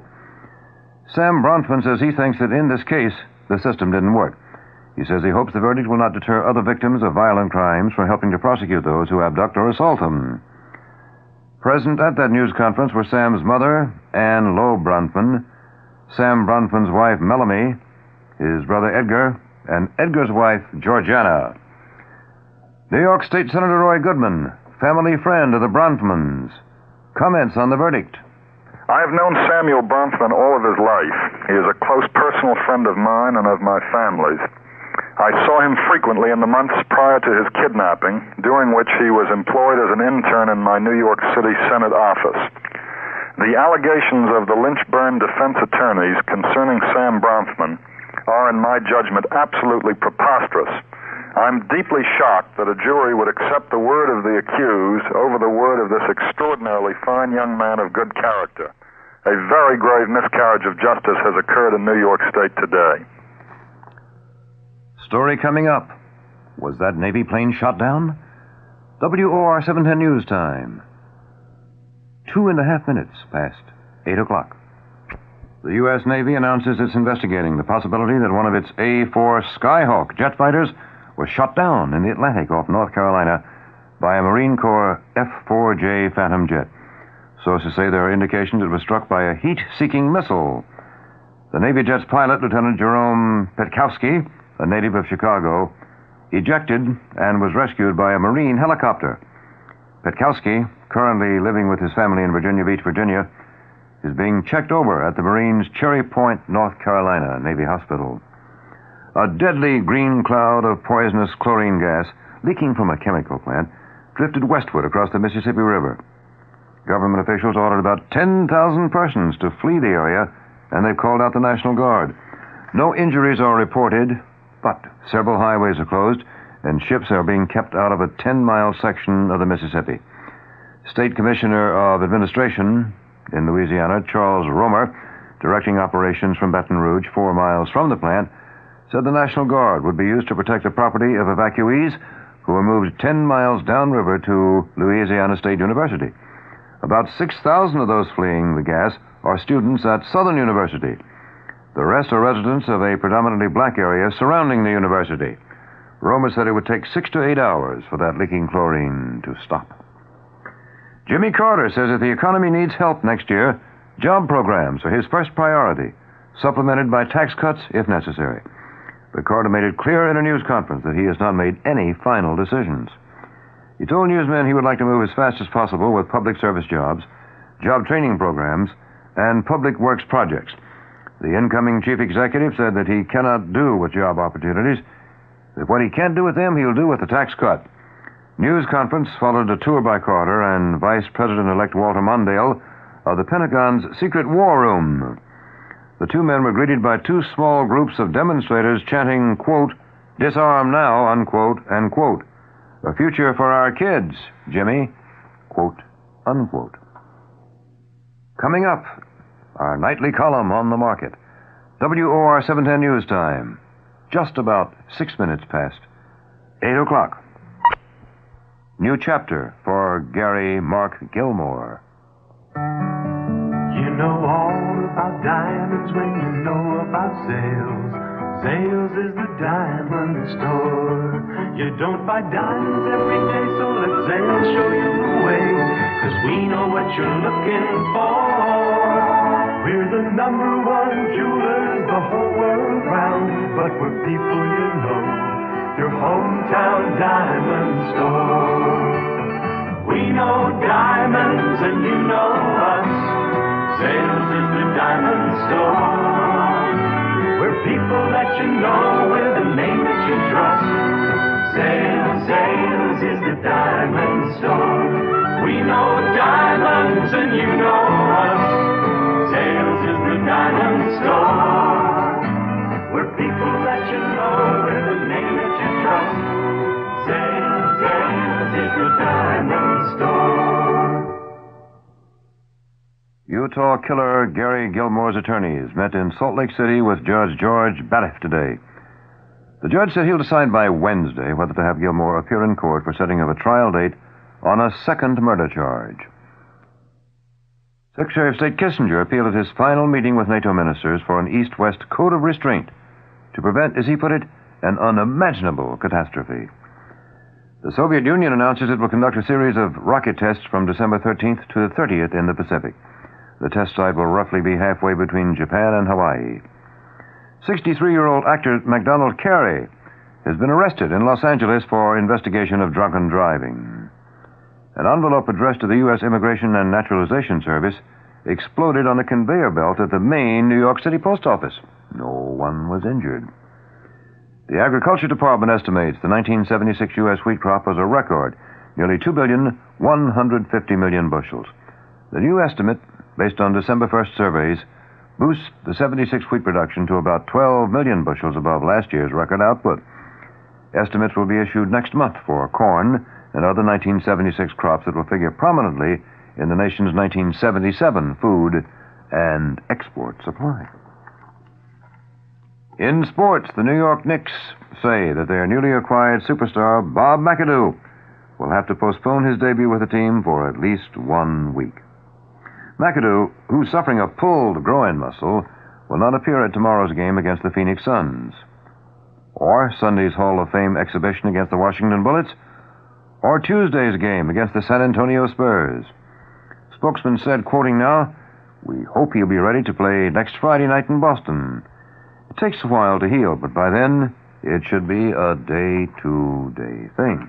So, for at least a week, we'll not be seeing superstar Bob McAdoo in that Knicks uniform. So, weather watch update for New York City and vicinity. Windy and becoming cloudy tonight with a low in the middle 30s. Partly sunny and seasonably cold tomorrow with a high from 40 to 45. Increasing cloudiness tomorrow night with a low from 30 to 35. Then cloudy again on Sunday, but moderating temperature, a high again between 40 and 45. The chance of rain is 20% tonight, 10% tomorrow, and 20% tomorrow night. Wind south to southwest at 10 to 20 miles an hour with stronger gusts tonight, shifting to westerly about the same speeds early tomorrow and becoming variable at 10 miles an hour or less tomorrow night. It's clear on this Friday night in mid-Manhattan, 43 degrees, 6 Celsius. Humidity, 49%. Wind southwest at 12, gusts to 23 miles an hour. Barometer is steady at 30.27. The top stories of the hour. Sam Bronfman says he's mad, really mad, at verdict. His alleged abductors were found innocent of kidnapping, but guilty of extorting money from Sam's dad.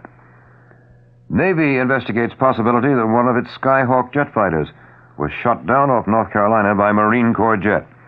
Jobs first priority for Carter, then tax cut. And that's the 8 o'clock news. John Wingate reporting. Next news, as always on this station, the minute it happens. We'll be there. Next scheduled news, I'll be back at 9 o'clock on the hour this evening.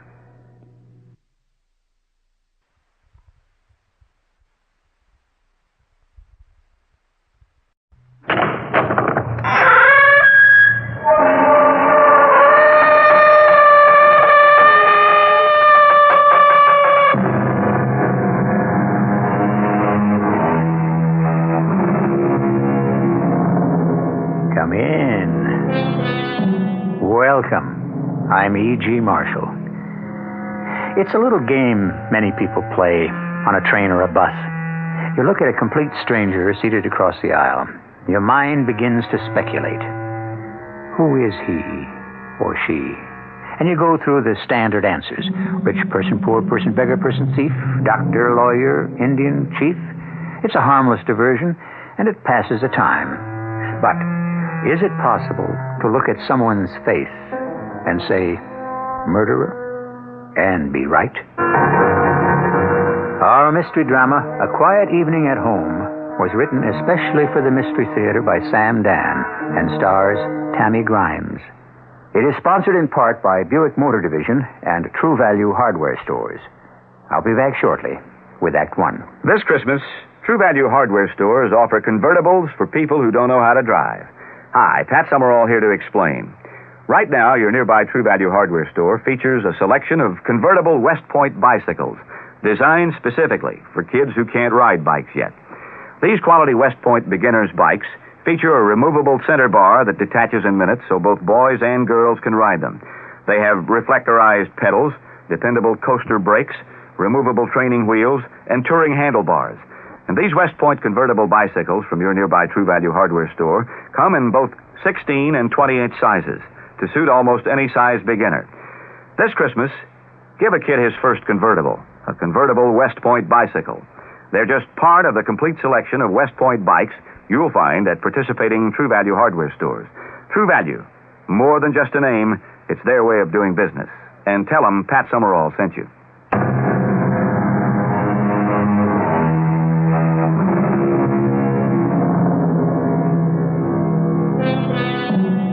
Alicia Merriweather, or as she is listed in the society columns, Mrs. Albert Emmons Merriweather III, is having breakfast in her luxurious penthouse apartment in an eastern city.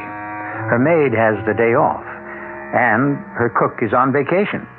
And so Mrs. Merriweather is quite alone, and has been compelled to brew her own coffee and burn her own toast, even as you and I. But Mrs. Merriweather doesn't mind. She's a good sport, and not bad looking either. As a matter of... Oh, there goes the telephone. And she'll have to answer it herself. Hello? My dear? Yes. Oh, I was so alarmed. Alarmed? Why, Albert, dear? Well, the session broke up rather late last night, and I returned to the hotel and I telephoned you. And the phone rang and rang without an answer. I couldn't imagine where you might be. I was here. I'd gone to sleep early. Ah, well, that's what I thought. Just a nice, quiet evening at home. I do hope you aren't bored. Oh, I loved it. How was the convention? Oh, it's rather a drag. Well, try to have a good time. Darling, I may be compelled to remain here the rest of the week. I'm sorry. Just be a dear and get everything done and hurry home. Well, I'll have to say goodbye. It's time for my speech. I know you'll bring them shouting to their feet. Well, I'll get through it somehow. Goodbye, darling. Goodbye, dearest. Yes. Such a dear little man. And I just adore him. Really adore him. Hello? Dearest. Alicia? Yes, it's your darling Alicia. Have you forgotten last night? Oh, how could I forget last night? But you shouldn't call me here. She'd have answered. I'd have hung up. Oh, that can be just as suspicious. Is she home? No, fortunately she has a golf date. Then you can tell me you love me. I love you, Alicia. Even a train announcer puts more passion into his voice than that. I love you, darling. And I love you, Bruce. Oh, how I love you. Look, it's only 10 o'clock. Is something wrong? Yes. It's wrong that I have to wait 2 whole hours before I can see you. Well, those 2 hours will pass before you know it. You sound so cool. So sure of me. Darling, I'll see you at Marvetti's at noon. Bruce, it's possible that we might be seen together in Marvetti's. It's possible. But it'll look as if we merely ran into each other. All right. And besides, by this time tomorrow, will it matter what people think?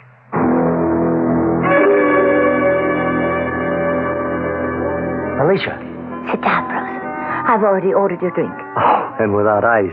I see you remembered. I have so much to learn about you, and so much to remember. Are you sure you want to go through with this? Yes. And you?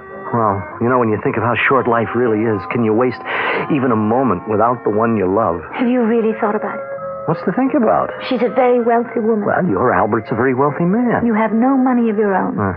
Neither do you. Yes, but... Are you trying to talk me out of it? Oh, no. It's just that you've become used to the ease, the luxury of life with her. Well, I'll tell you what you can never get used to. The knowing glances and the self-righteous smirking of people who consider you a kept man. Bruce. Yeah, you marry a woman who's 10 years older and wealthy, and what's the world supposed to believe? And it's true. I married her for her money, for her position, and for her influence. Surely you must have loved her a little bit. Well, I loved her as much as you loved Albert Emmons Merriweather III. I tried to love Albert. I tried to be a good wife to him. But I just can't live this kind of lie any longer. Neither can I. Oh, darling, it's wonderful that we found each other and fell in love. And we can save each other. You won't be sorry. I'll be with you. How could I be sorry? Neither of us have any money of our own. Well, I have a degree in engineering. You know, I can get a job. I can even teach in high school. Math. What? Well, what's funny? Oh, you are. Bruce Tyler, former millionaire sportsman teaching mathematics. And I can see you in a ready-made corduroy jacket with leather patches on the elbows. Patches I myself sewed on. And that beautiful socialite, Mrs. Albert Emmons Merriweather, living in some dusty suburb, doing her own laundry? But I won't be Mrs. Merriweather. I'll be Mrs. Bruce Tyler. Let's finish lunch. Yeah, there's a lot to do. And we'll each take one suitcase. And meet at the station and catch the 10:30. Well, no, that's rather late now that I think of it. I mean, for you to go to the station alone. I'm not afraid. Well, I'll get there early. You know, still, we could drive to New York. No. Your first instinct was right. If you took a car, it would be her car. Let's each leave with nothing that belongs to them. Darling, you won't be sorry? How can I be sorry? I'll have you. Will you be sorry? Never. This is the happiest day of my life.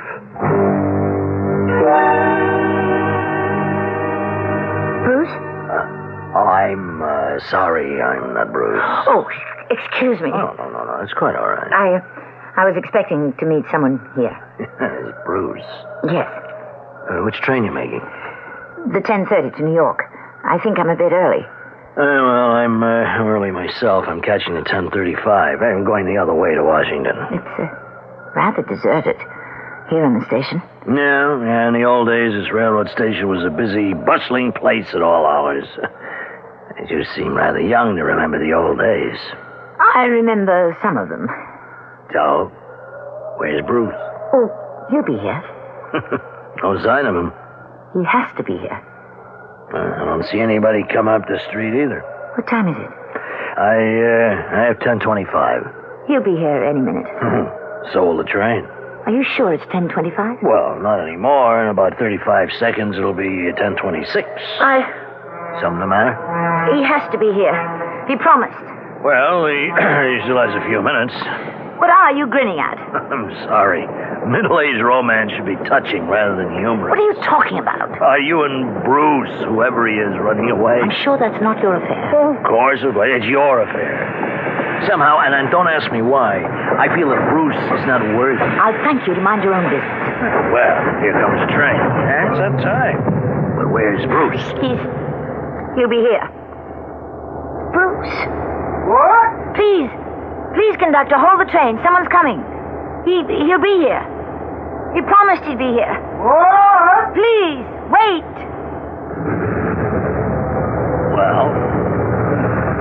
He's not here. Well, the evening doesn't have to be a total loss.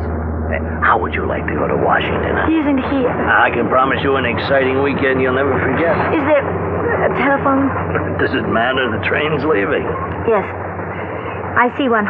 Just up ahead, a booth. Well, I never did like Bruce. Something must have happened. He's ill. I must call. Yeah, hurry. The Washington train will be here in 5 minutes. Sir, I am not going to Washington with you. Well, you don't have to get angry.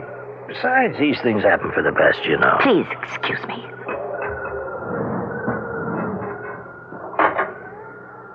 Oh, damn. Sir, could you... How can I help? I don't have any change. You simply weren't prepared for anything. Now, the next time... Do you have a dime? Yeah, sure, of course. Here you are. Thank you. I wonder what he'll have to say for himself. Poor fella. Lost his nerve at the last minute, I'll wager.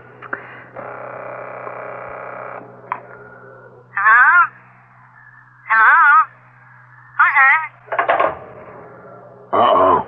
Now, don't tell me. I'll bet his wife answered. You're so smart. You think you know everything. Well, you know, these are familiar dramas. Well, now, we have 3 minutes and 30 seconds before the Washington train gets in, so why don't you... Why don't you get out of here? What? Get out of here. That's a gun. You got a gun. You're holding a gun. There is going to be trouble. Well, what are you saying? You'll have to run for it. What are you talking about? What was that? He's shooting at us. Who? Quick, get on the other side of the billboards, and now run. Run toward the other end of the platform. Why? That's why. Now, if there's only one of them, I got a chance. Now, run. But you'll be killed. Does that mean you have to be killed, too? I'm frightened. You don't have time for that. He's working his way in. Why does anyone want to kill you? Run as fast as you can down to the end of the platform. That man. He just stuck behind a post. A short, stout man. Do what I tell you. Run to the end of the platform, down the stairs, into the street, and around the corner. Get going. I'm scared. Run. Run. Taxi. Taxi. Take me to 17 Rossville Circle. And hurry. Hurry, please.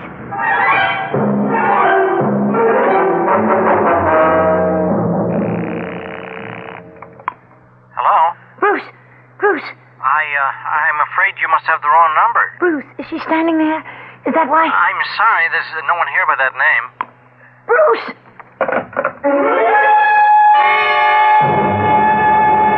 And are you all right this morning, my dear Destalcia? Yes, Albert, dear. Yes, just fine. Did you do anything last night, darling? Did I do anything last night? No. I just stayed at home and went to bed early. Just a quiet evening at home. Now, dear, you should get out and have some fun, some excitement. That's all right, dear. I don't miss it. Now, dear, I must hang up now. We have a breakfast meeting. I'll be home at the end of the week. Goodbye, Albert. Henrietta, get the door, will you please? Damn, that's right. I gave her the time off. Just a minute. Yes? Good morning. I'm Detective Lieutenant Berger, homicide. Oh? My credentials. I see. May I come in? Thank you. May I ask the purpose of this visit, Lieutenant? I must ask you to come to police headquarters. Police headquarters? Why? What for? There's been a murder. How does that concern me? Well, at the very least, you're a material witness. That's impossible. You might even be an accessory. It's ridiculous. I'm required to tell you that anything you say may be used against you.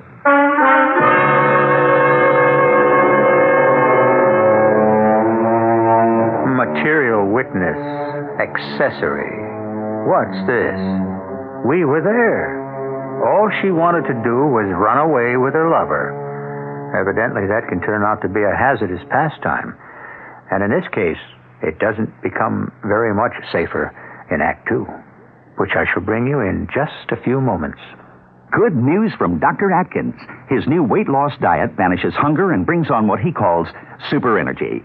Dr. Atkins' diet appears for the first time in the current Family Circle magazine, even before publication of the book.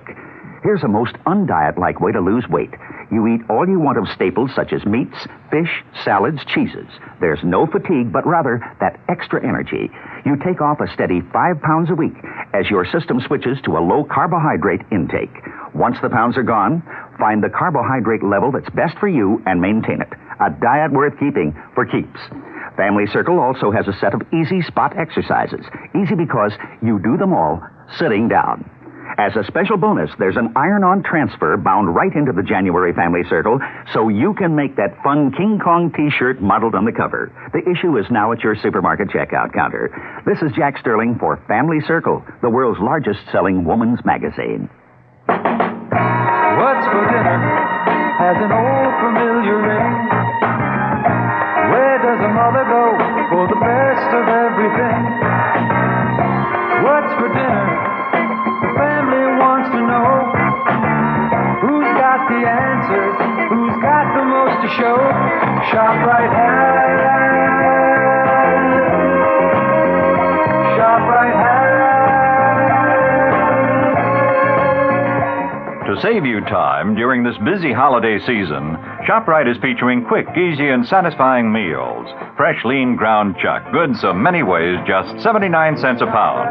ShopRite hamburger rolls, 10-ounce packages, 3 for $1. ShopRite king-size beef franks, another year-round favorite, 89 cents for a 1-pound package. ShopRite mixers, 28-ounce bottles, 5 for $99. And all your holiday needs, too. Toys, trimmings, and wrappings. Shop ShopRite, the holiday place. When you're out shopping, take time out for a delicious glass of 100% orange juice from Florida. This is Anita Bryant for the Florida Orange Growers. Orange juice is a refreshing, natural midday pick-me-up. Its natural sugars are sure to give you a lot of the energy you need to get through the afternoon. Orange juice, it isn't just for breakfast anymore. Orange juice, it isn't just for breakfast anymore.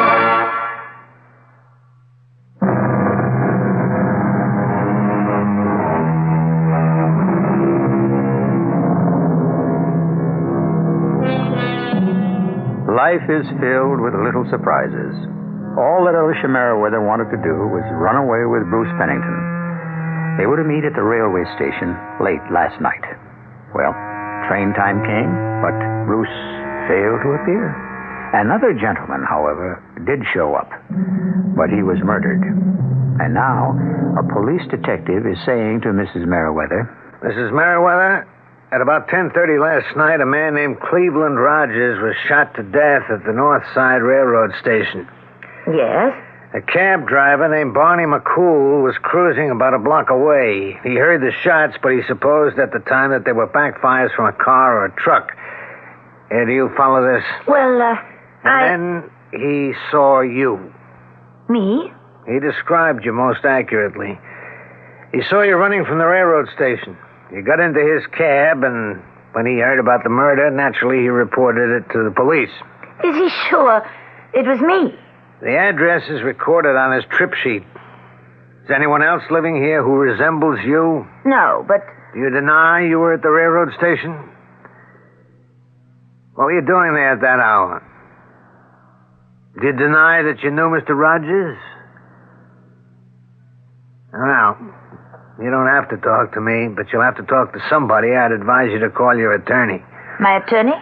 Look, Mrs. Merriweather, I'm sure your husband has an attorney. Oh, no. I heard of your husband. A man like him, he's got to have an attorney. No, I couldn't talk to him. All right. Well, let's go. Go? Where? What do you think we've been talking about? The police headquarters. But I can't do that. My husband will find out. I don't see how that can be avoided. But it must be avoided. It must be avoided at all costs. Mrs. Merriweather, we're dealing here with murder. But I had nothing to do with it. What were you doing at the railway station? Now, why do you refuse to answer that question? Because I can't. If you won't say why you were at the station, we will have to conclude it's for a reason you don't want known. For instance, why was Cleveland Rogers at the station? A lonely place like that. Especially since he knew certain people may have been looking for him. Mrs. Merriweather, were you the decoy? What are you saying? Rogers had an eye for a good-looking woman. Were you the one used by the killers to lure him to his death? Lure him to his death? This sounds like a thing in a tabloid paper. Yeah, I'm afraid it does. You're talking to me. I am the wife of Mr. Albert Emmons Merriweather III. What would I know about gangsters, mobsters, killers? I don't know what you do in your spare time. This is monstrous. Yeah, murder is. And it's not just the murder itself, which is bad enough, but the company it keeps, the trail it leaves. The victim isn't the only one whose life has been destroyed. If you do not explain your presence on that platform, people will form their own conclusions. But how? And they will not be flattering to you. And what will you do if the killer claims you were in it with him? And then turns state's evidence to save his own neck? Please believe me. I had nothing. Believe me, I'd like to believe you. But you must meet me halfway. What were you doing there? Please, leave me alone. Are you protecting someone? How did you know? Are you? I'm protecting someone. And I'm also protecting myself. No. No, you're not protecting yourself. You're destroying yourself. Now. For this somebody else. Were you supposed to meet someone at the station? Yeah, of course. It's the only thing that makes sense. Who? I'm not at liberty to tell you. Mrs. Merriweather, you must tell me. Why? Why do you have to know who he is? Because he has to corroborate your story. Oh. Yes, that's what it comes down to. Oh. You see, Mrs. Merriweather, sooner or later, you'll have to tell us his name.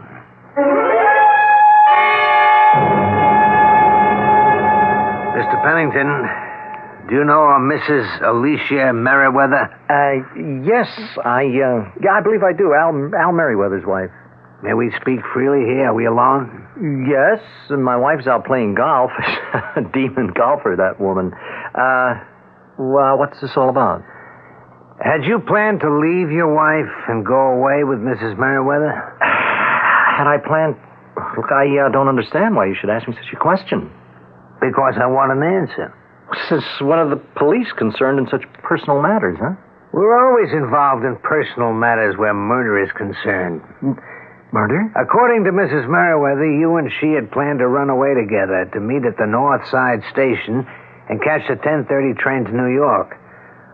While she was waiting, there was another man on the platform, and he was shot to death. Huh? Oh, yes. Yeah, I read about it in the morning paper. Had you planned to meet Mrs. Merriweather at the station? Well, I still don't see why the law would ask such a question. If the two of you had not planned to meet there, Mrs. Merriweather could be in trouble. Trouble? Considerable trouble. Because how could she account for her presence at the station? Oh. Huh. You still haven't answered my question. Your question? Had you and Mrs. Merriweather planned to meet at the station last night? Why, no, of course not. She says you did. Does she? Yes. How do you account for it? Well, I can't account for it. Well, on the other hand, maybe I can. Is that so? How? She always had kind of a crush on me, and well, she's a very romantic woman, and so perhaps she let herself imagine. Let me get this straight here. What you're saying is you made no arrangements to meet Mrs. Merriweather at the railway station last night. Well, of course not. Oh, this is the first I've ever heard of it. But it's true. It's true. I'm sorry, Mrs. Merriweather. We'll see about that. Mrs. Merriweather. We agreed to meet. Something happened. He must have been ill.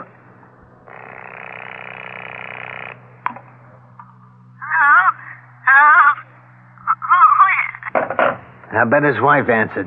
He's ill.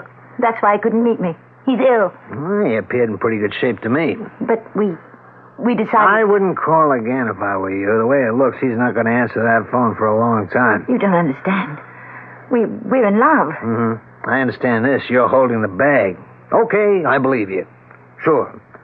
You did decide to run away together. You did decide to meet last night at the train station.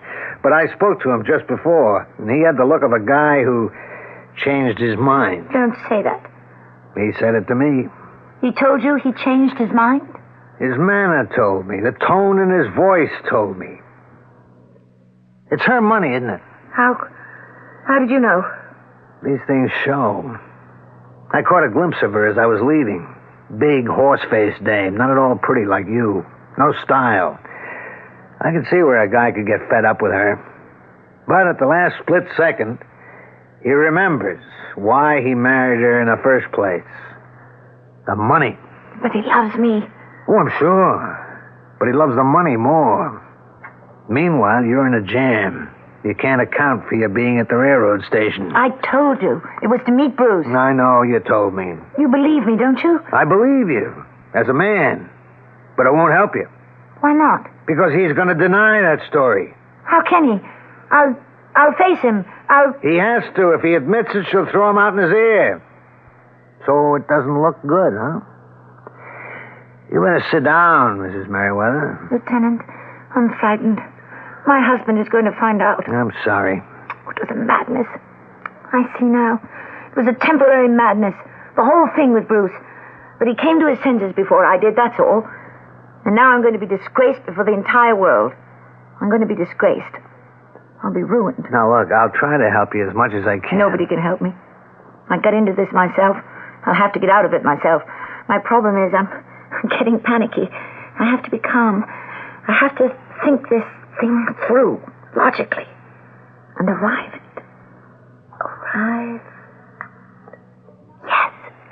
Yes, I've got it. I'll deny everything. What will you deny? I'll start right here, right now, and I'll deny everything I ever said to you. And so, therefore, if you have come here to talk to me, you're wasting your time and mine. I was not at the railway station. Oh, come on now, Mrs. Merriweather. We have this cab driver. Yes? And he has his trip ticket. You've already told me about him. What else have you got? What else do we need? He says he picked me up a block from the railway station. Less than a block, and you're in a highly agitated state. Was I? That's what he says. You realize it's his word against mine. Oh, now, Mrs. Merriweather. He can say whatever he pleases. I'll deny it. I see.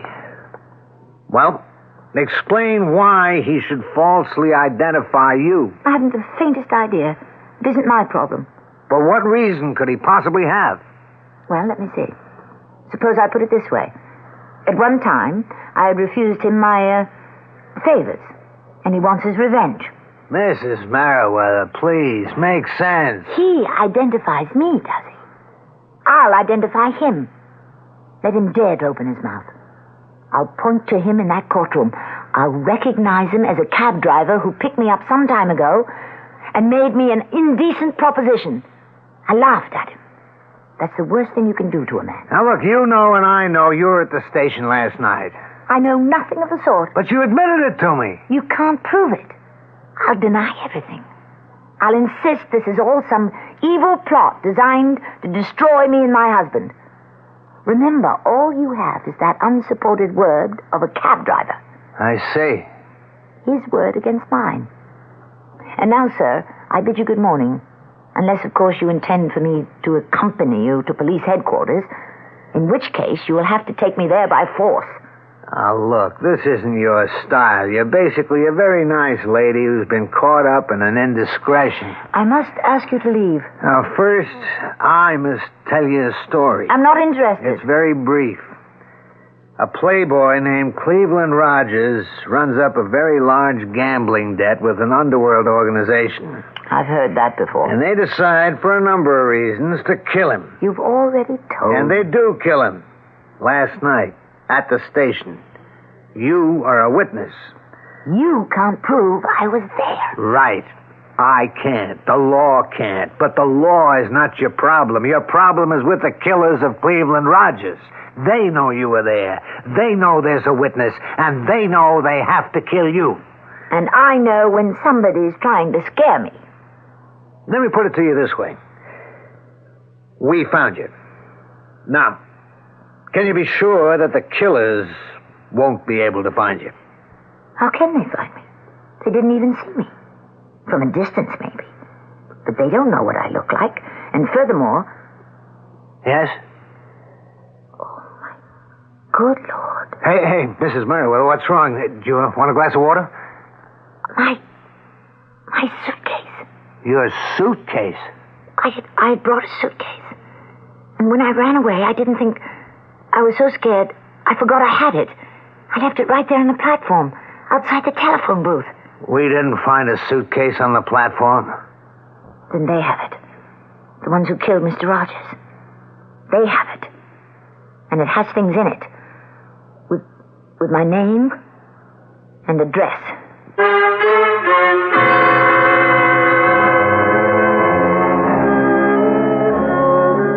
She doesn't do things by halves, does she?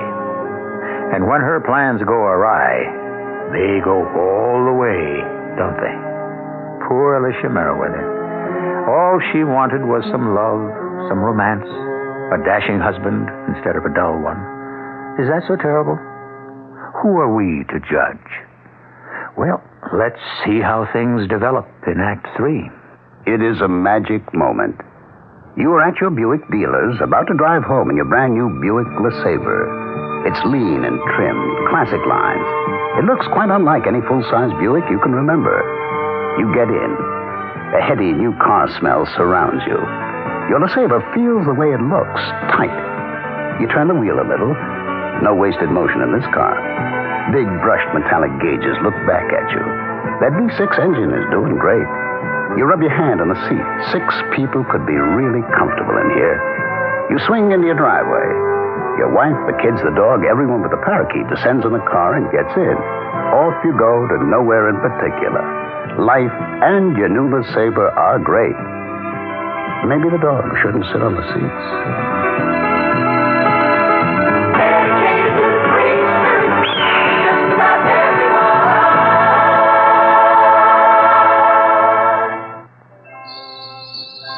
Merry Giftmas! Merry Giftmas! You know what's really going to make the holidays merry this year? Merry free gifts and high-interest savings accounts at the new place in town, Franklin Society Federal Savings and Loan. We're celebrating the grand opening of our 2 new branches in Brooklyn and Staten Island by giving depositors their choice of 63 great free gifts with a deposit of $250 or more, and savings plans that offer the highest interest allowed by law, so you can save money 2 ways. Ho-ho, that sounds like the happiest holiday ever. It will be for anybody who opens a new account and selects a free gift. It could save me a lot of work this year. Sure could, Santa. So stop by today and open your high-interest Franklin Society savings account, the association that's been helping people save since 1888.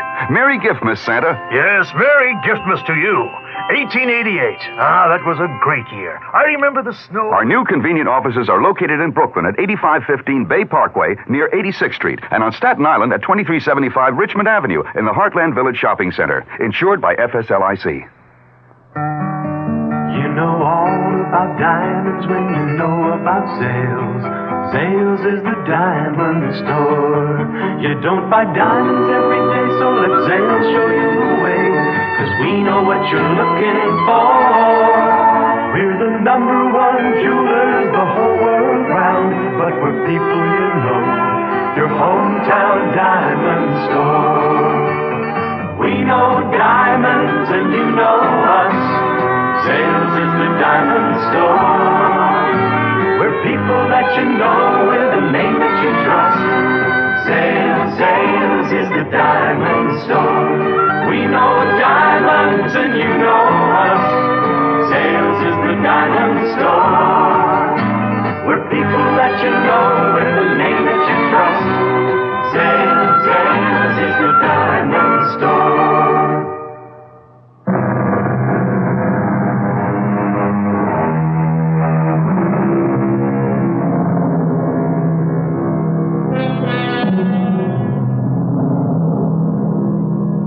I suppose you can blame it all on love. The fact is, everybody wants love. The problem is, some people look for it after they're married. Mrs. Alicia Merriweather, bored with an unexciting husband, thought she could do better by running away with someone else, with results that you are already aware of. He knows who I am. That man knows who I am. Which man? The man who killed Mr. Rogers. Then you saw the killer? I heard the shot. I looked down toward the other end of the station. He was running towards us. A short, stocky man. Short? He didn't know Mr. Rogers had a gun. Mr. Rogers let him get close, and then he fired. He missed, and the man ducked behind a post. But I saw his face. His face. It was such an evil face. Now, what do you mean, evil? You look at that face, and you saw evil. You felt evil. You knew there was evil. But what did it look like? It was...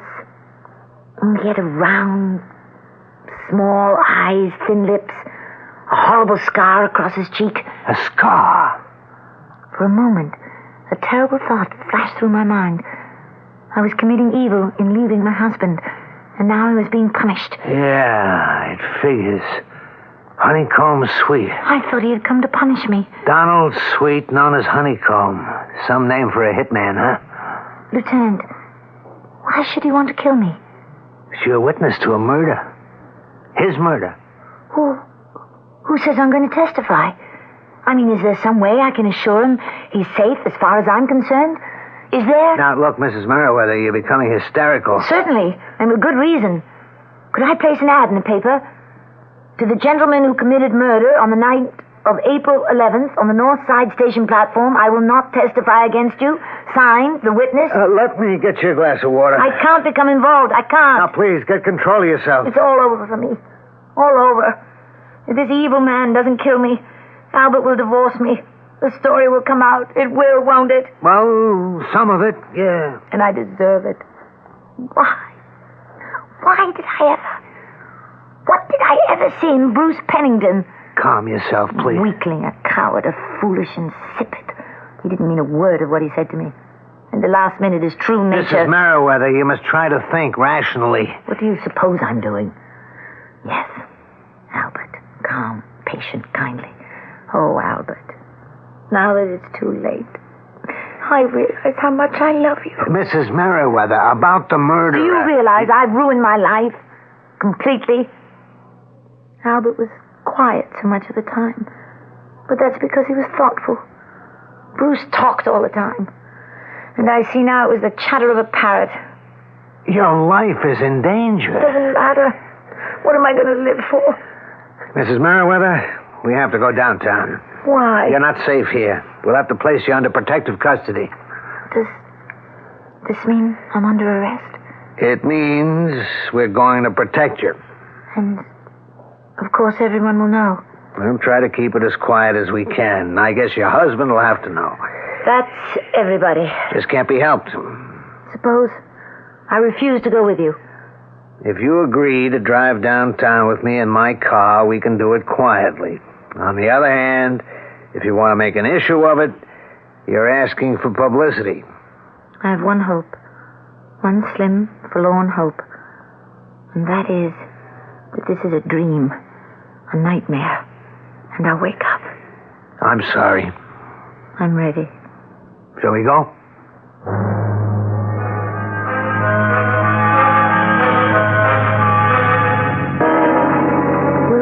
Will there be reporters? No, not yet. Not yet? You'll be booked quietly. Booked? You see, you're a material witness. But I'll be under arrest. No, not exactly. It's all kind of a gray area. But my connection with this, it will come out. Yes, if we go to trial. Of course, Mr. Merriweather will have to know. Yes. I can tell by that yes that you're frightened. How unbelievably perceptive you are, Lieutenant. Tell him everything. Confess. Are you mad? No. If you love him and he loves you, then the truth will only make that love stronger. Where did you read that, Lieutenant? I happen to believe it. Oh. Lieutenant, could you stop here for a moment? In front of that drugstore? Well, There are a few things I have to pick up. All right. I won't be a minute.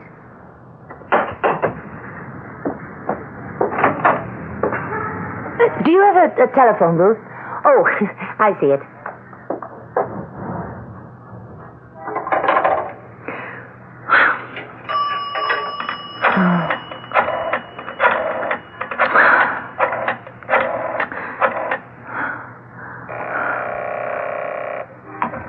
Hello? Hello, Bruce. Don't hang up. Alicia? You're alone? Yes. You're not as alone as I am. Alicia, I'm sorry. The truth is, I'm just not worthy of you. That's true. I didn't have the courage to go through with it. I'm in trouble, Bruce. I know. My life is in danger. Alicia, if there's anything I can do, I mean, in a quiet, discreet way. I just called to say goodbye. Goodbye? It's enough that I destroyed my own life. I won't ruin Albert's. Where are you going? Oh, I'm supposed to go to police headquarters.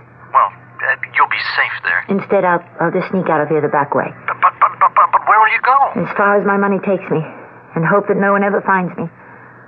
Goodbye, Bruce. Alicia. Yes? Good luck.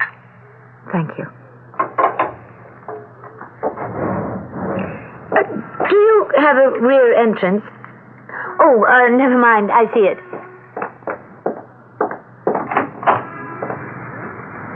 Taxi! Are you free? Oh, excuse me. I didn't know you had a fare. Get in, sister. It's you. Don't make a sound or I'll cool you off right here. Now get in and sit down. The man on the platform. Let's go, Curly. You're the man who... That's right, I'm the man who. I'm always the man who. Where are you taking me? You hear that, Curly? She wants to know where I'm taking her. What are you going to do with me? That's one of those things. One of which things? Why do you use euphemisms? I beg your pardon. Why did you come out and say what you mean? Why don't you admit you're going to kill me? Most people, you know, they don't like to hear the real words. Why do you want to kill me? I don't want to kill you. I have to kill you. Why? You know why. Because I can identify you as the murderer of Cleveland Rogers. I tell you, Curly, this is a dame that lays it right in there. Suppose I promise you I won't do that. Yeah? Yes. What do you think I was doing on that platform last night? I never gave it a thought. I was running away from my husband. With Rogers? No. But the man didn't show up. He's a chump. Then you came along and killed Mr. Rogers. If I identify you, then I'll have to answer a certain question. Namely, what were you doing on the station that hour of the night? Exactly. And it would be better for me if that question never came up. I'm married to a very conservative man. I see the diagram. So, I will give you my word that I will never testify against you. And that should solve the problem. Yeah, it should. But I won't. You won't? Why not? In the first place, if I knock you off, I know you'll never testify against me. And I only bet on sure things. But it's against my own interest to identify you. I would never endanger my marriage. I know you say I mean it. You think you mean it. But you can't beat the way you were raised, which was straight.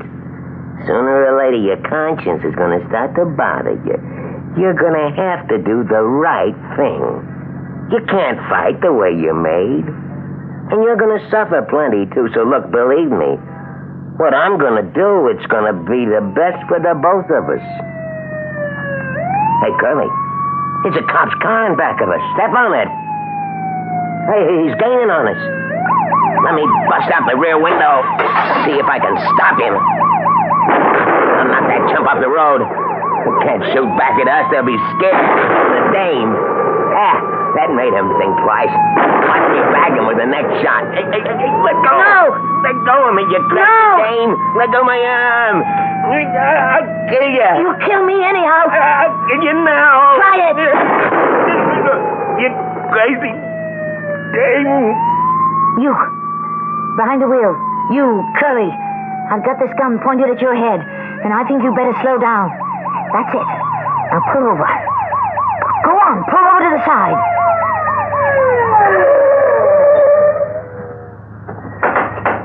Mrs. Merriweather, you okay? Here. Please take this gun. I think I'm going to faint.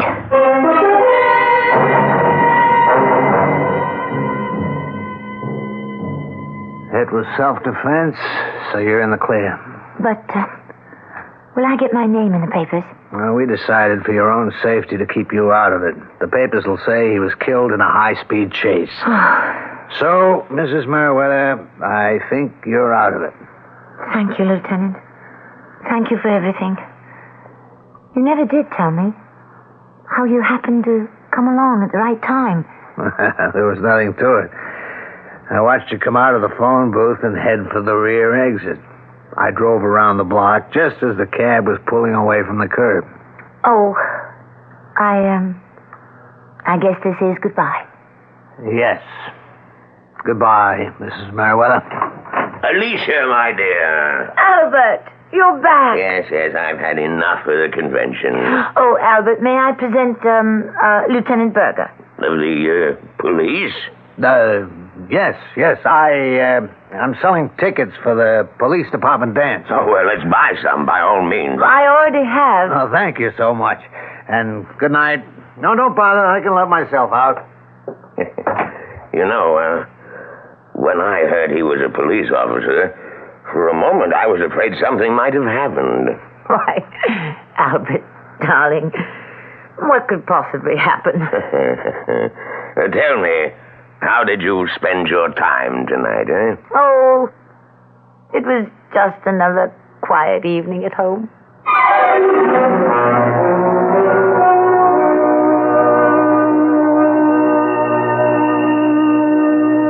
Has Alicia learned her lesson? I don't know.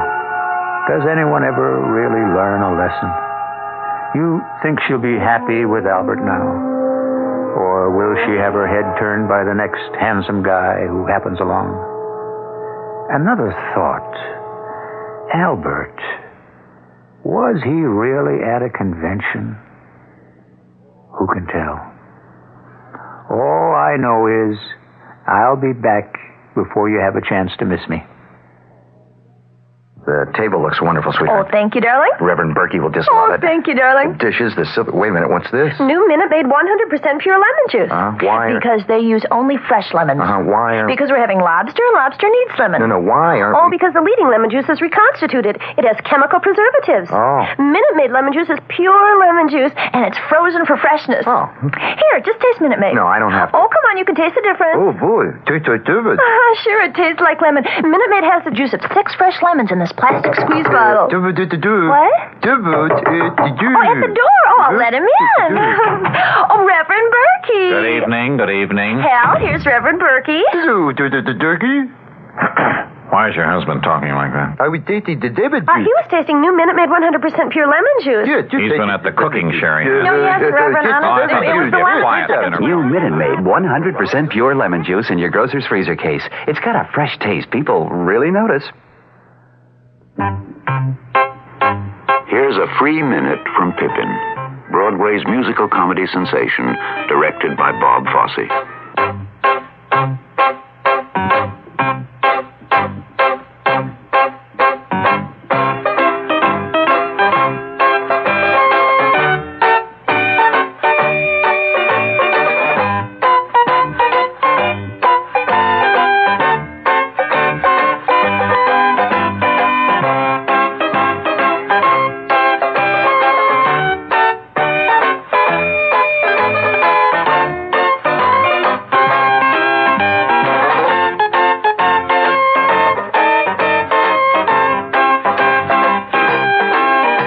See the other 119 minutes of Pippin live at the Imperial Theater without commercial interruption.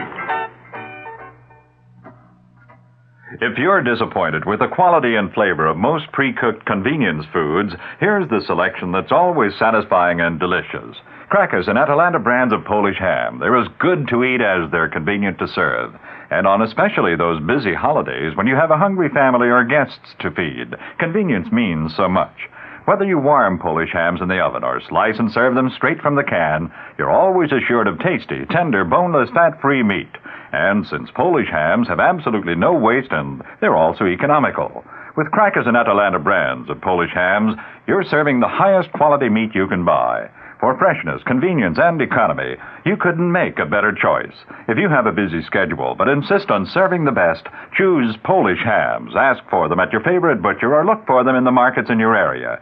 Crackers and Atalanta brands have been imported for more than 25 years by New York Commodities Corporation, New York. Available at all ShopRite supermarkets.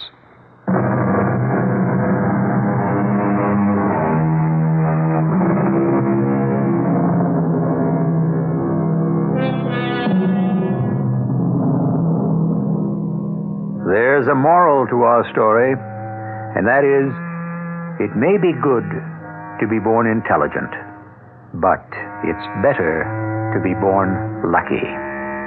Good looks will probably take a lady further than mere virtue. Consider most of the ladies who have made it in this world. As a rule, were they homely and virtuous, or lucky and beautiful? Well, homely or handsome, intelligent, virtuous, or fortunate, or whatever, you are all welcome to assemble with us here.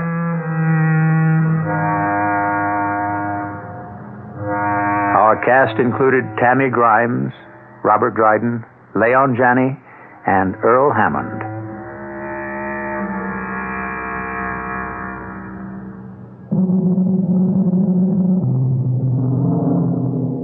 The entire production was under the direction of Hyman Brown. Radio Mystery Theater was sponsored in part by True Value Hardware Stores and Buick Motor Division. This is E.G. Marshall inviting you to return to our Mystery Theater for another adventure in the macabre. Until next time, pleasant dreams.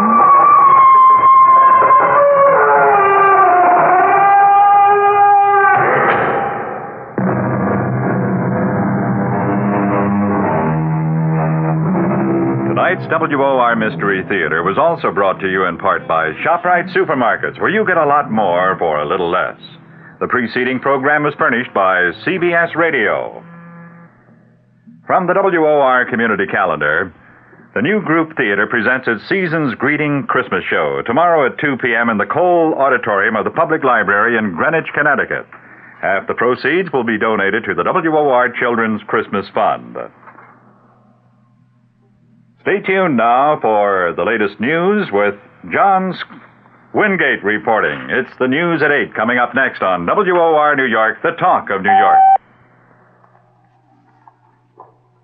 1 dead, 3 hurt in mid-Manhattan fire. Secretary Simon kills tax move that would have affected sales clerks. And tonight, of course, the nightly financial review. It's 35 degrees, 2 Celsius in mostly cloudy mid-Manhattan. Hi, John Wingate with the 8 o'clock report from WOR News, featuring the nightly financial review. 1 person was killed and 3 were injured in a fire that roared through a single unit of a midtown apartment house today. A spokesman for the fire department said the fire broke out in a third-floor apartment of the 9-story apartment house at 150 West 55th Street. 1 person whose name was withheld pending notification of relatives was dead on arrival at Roosevelt Hospital, so say police. Another person was taken to New York Hospital and 2 were taken to St. Clair's Hospital. Their conditions were not immediately known, according to hospital spokesman. The fire department spokesman said the fire did heavy damage to the third-floor apartment before it was declared under control 1.5 hours later. Former Republican Congressman James Hastings of New York was convicted by a federal court jury of mail fraud and filing false payroll documents with the House in a congressional kickback scheme. The jury bade women and 4 men return their verdict to U.S. District Judge June Green after more than 4 hours of deliberation. Hastings was found guilty on 28 of 35 counts of the indictment, including 20 for mail fraud and 8 for filing the false payroll information. As that verdict was read, Hastings stood without expression in back of the defense table, looking at the jury. Under the conviction, the former congressman faces up to 5 years imprisonment and $1,000 fines on each of the mail fraud charges, and 5 years imprisonment and $10,000 fines on each of the false document convictions. Sources in Washington say Treasury Secretary William Simon has killed a government move to collect taxes on fringe benefits provided to employees in various fields. Now, these fringe benefits, such as free travel for airline workers and discounts for sales clerks, represent about $100 million in potential taxes. But the reported government move generated massive protest from employees who receive such benefits. Simon had announced that Treasury withdrew a plan to exempt from taxation only those benefits which cost an employer nothing and which are available to all employees. But the sources say Simon privately killed about a dozen planned revenue rulings which would have required certain people to pay taxes on benefits that are now tax-free. WOR 710 News Time. Precisely 3 minutes past 8 o'clock. Coming up, Supreme Court decision. You know all about diamonds when you know about Zales. Zales is the diamond store. Capture a lifetime of beautiful memories in the Ring of Life from Zales, the diamond store. The Ring of Life is an exceptional gift for a mother or grandmother. Each sparkling stone represents an inseparable part of her, the birth of each of her children. Zales offers you the Ring of Life from $24.88 and 8 convenient ways to buy it. Perhaps no other gift besides your love will ever mean so much. Zales is the diamond store. We know diamonds and you know us. Zales is the diamond store. We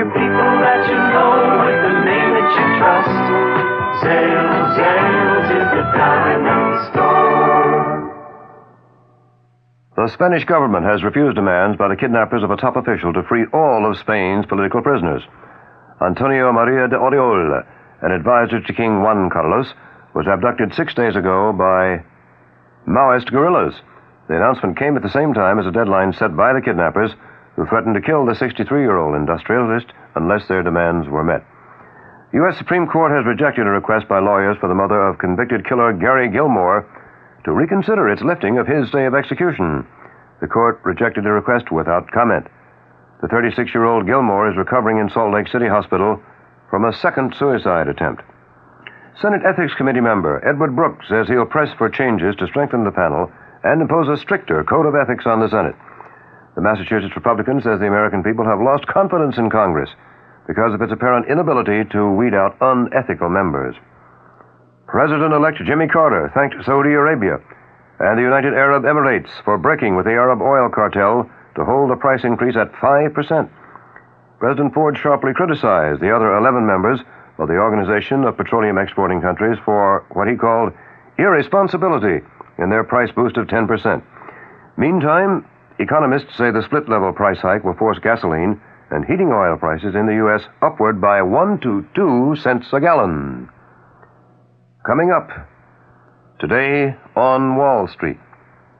WOR 710 News Time is coming up on 6 minutes past 8 o'clock. The Nassau County Health spokesman says there are 4 confirmed cases of Guillain-Barré syndrome in the county, but none of the victims received swine flu shots. Federal health authorities yesterday ordered an indefinite suspension of the swine flu inoculation program after receiving reports from throughout the nation of incidents of the little understood disease, that's the Guillain-Barré syndrome, including, across the nation, 4 deaths. Dr. Theodore Cooper, head of the federal swine flu program, says other immunization programs are not in any way affected by the swine flu halt. I want to reassure everybody that the decision I made yesterday is specific to this program.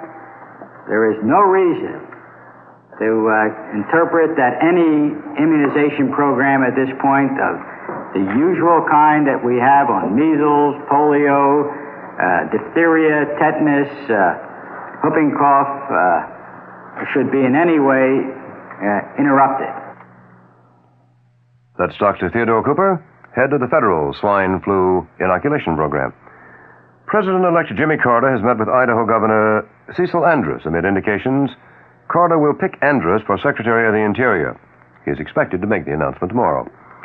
The Massachusetts Supreme Court has overturned the 1975 manslaughter conviction of Dr. Kenneth Edlin in the death of a fetus during a legal abortion in a Boston hospital. Transportation Secretary William Coleman has given the go-ahead for the construction of the nation's first offshore superports to be located off the coasts of Louisiana and Texas. Federal officials say 5 days of talks between the U.S. and Japan over fishing regulations within the new U.S. 200-mile limit have made some progress, but differences still remain. The talks ended today. The Reverend Jesse Jackson says Defense Secretary Donald Rumsfeld has agreed to investigate possible links between Ku Klux Klan members in the Marine Corps and right-wing paramilitary groups. Ebenezer Scrooge, a former miser who eventually displayed warmth for the needy, will keep the Christmas seat in Congress for another year. Scrooge defeated challenger Santa Claus in the Congressional Staff Club's 6th annual race for the make-believe seat. At $1 a vote, contest is expected, with Ebenezer Scrooge as winner, to yield $1,600 for needy children. Weather for the weekend is coming up. WOR 710 News Time. Now 12 minutes past 8 o'clock. And now a Christmas story from the folks at Flemington Fur. Once upon a time, there was a lovely princess who looked forward each year to Christmas, when one of the handsome princes who sought her hand would give her a gift. One Christmas, a very practical prince gave her a microwave muffin warmer with a stereo tape deck. Somewhat useful, very expensive, but not what a princess dreams of. The next Christmas, a very observant prince saw that all the fine ladies were wearing jewelry made from unicorn horns. So he gave the princess a royal ransom of unicorn jewelry. Lovely, frightfully expensive. Oh, me, expensive. But the princess didn't really want to look like all the other ladies. Then a devoted prince who knew his princess was a special lady, deserving of a very special gift, he just went out and selected by himself a magnificent mink coat from the Flemington Fur Company. The fur was superb, the style extraordinary, and the price was right. That Christmas, the princess at last received the gift she has longed for, her own exquisite Flemington fur. And they lived happily ever after. The Flemington Fur Company in Flemington, New Jersey, is open Sunday and every day until 6 p.m. Flemington Furs. And the Weather Watch update for New York City and vicinity. Cloudy, windy, and cold tonight with the chance of an occasional snow flake. Low in the upper 20s. Sunny, breezy, and seasonably cold tomorrow with the high in the low 40s. Clear and cold tomorrow night, low in the low 30s. Mostly sunny and milder on Sunday with a high in the upper 40s. The chance of that snowflake is 30% tonight, 10% tomorrow, and tomorrow night.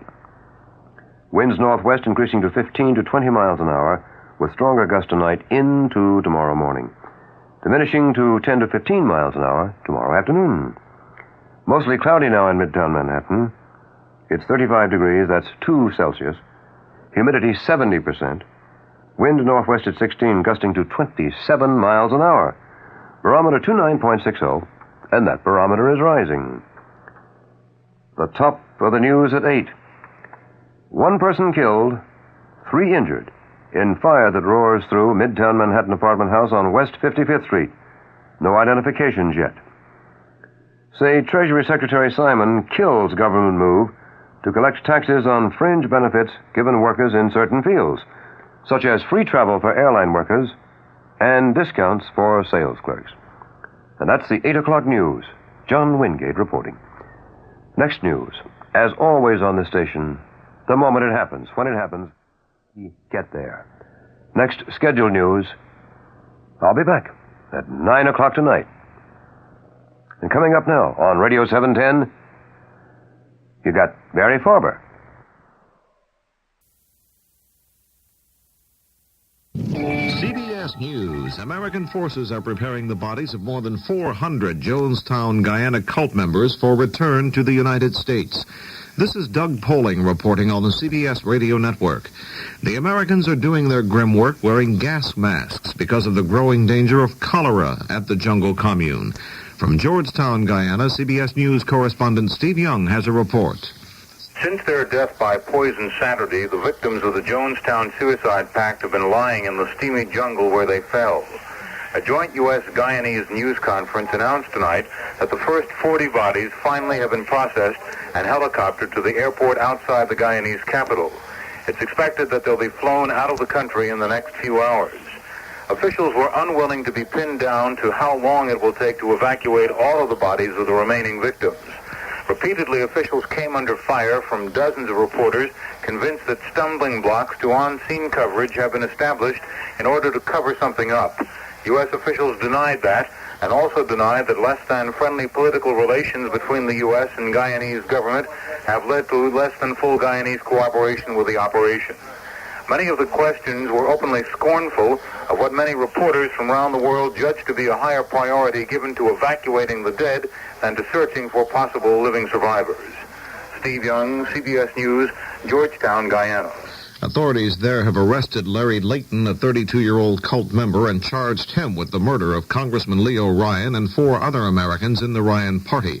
The San Francisco Examiner says an eyewitness has named 7 cult members as being in the ambush team that killed Ryan and the others. More news in a moment. I know what you're going to say. Here's Tony Randall again with still another commercial for Matus Rosé. Well, yes and no. I discovered something, friends, rather disturbing, and I must share it with you. I found out that many people don't even know there is a white Matus wine. Well, you could have knocked me over with a feather. Being something of a wine aficionado myself, I assumed everyone knew about White Matus, the bright imported wine with a captivating charm all its own. But it seems that the rosé is so popular, whenever people hear the name Matus, they automatically think rosé. Imagine all the white wine lovers who thought there was no Matus for them. Oh, the rejection they must have felt. Now, I know you've already stocked up on Mateus Rosé for the holidays, but you're going to have to go out and get a bottle or two of white Mateus for your white wine lovers.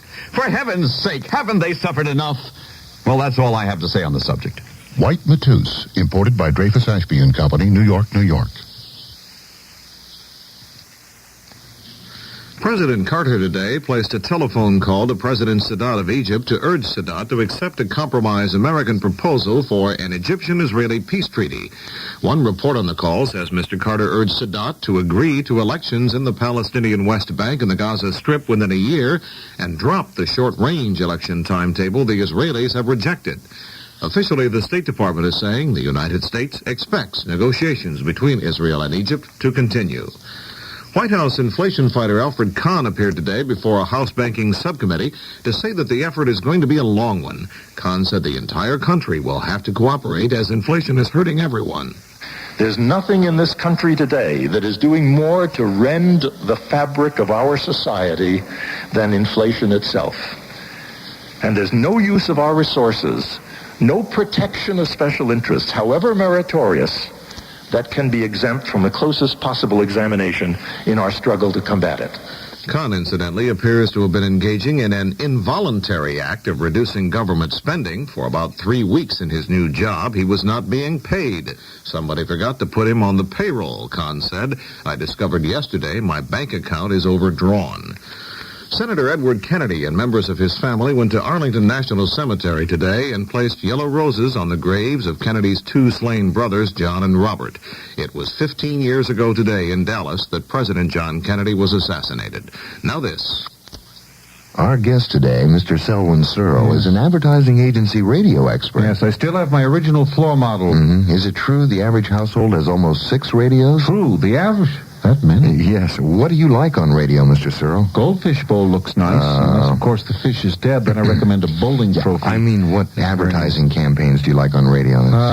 Like Oxy 5 became the #1 skin treatment item in America with a big assist from radio. Is that a fact? Or take Mailgram. Yes, take Mailgram. Radio was the dominant medium in establishing Mailgram as the forerunner of electronic mail. Electronic mail. Mm-hmm. Or Time Magazine. Time, yes. Mm-hmm. Since they began their current radio campaign, Time Magazine's advertising and circulation revenue have never been higher. I've heard Times. Yes, they were created by Dick and Jane. Love their books. Bert. Jane and Bert. Love their books, too. Mr. Searle, either A, you're an imposter, or B, you know nothing about radio. I choose A. What? I'm sorry. What is B again? Oh. To learn how radio can sell for you, ask this station for the Radio Fact Book, furnished by the Radio Advertising Bureau. A Baptist minister from Marshall, Texas today ended an unusual feat that lasted for 2.5 years. Hans Mulliken crawled on his knees for 1,600 miles to the gates of the White House, where he was turned away in his quest to see President Carter. Mulliken said he just wanted to shake the president's hand and tell him he's praying for him. Asked why he made the long journey by crawling, Mulliken said, "I just wanted to show America that we need to get on our knees and repent." He added with a smile, "A lot of people think I'm crazy." Doug Poling, CBS News. KQV News Time, 10:06. The weather forecast for the Pittsburgh area, cloudy tonight right through Friday with occasional rain on Thursday and Thursday night. It's possible the rain may begin late tonight. We'll have an overnight low tonight in the upper 30s in the Pittsburgh area. High tomorrow near 50 Thanksgiving Day. Low tomorrow night in the low 40s. There's a chance of more showers again on Friday. Friday's high in the upper 40s. Chance of precipitation 30% tonight, up to 80% tomorrow and tomorrow night. The extended outlook calls for partly cloudy skies on Saturday. Chance of more showers back again on Sunday. Highs in the 40s with lows from the upper 20s to mid-30s each day. Right now in Pittsburgh, the barometer is steady at 30.26 inches of mercury. Winds are from the northeast at 7 miles per hour. Relative humidity, 82%. At the airport, cloudy skies, 39 degrees. In downtown Pittsburgh, cloudy as well. And we have a temperature of 40. Now, CBS Mystery Theater. The CBS Radio Mystery Theater presents...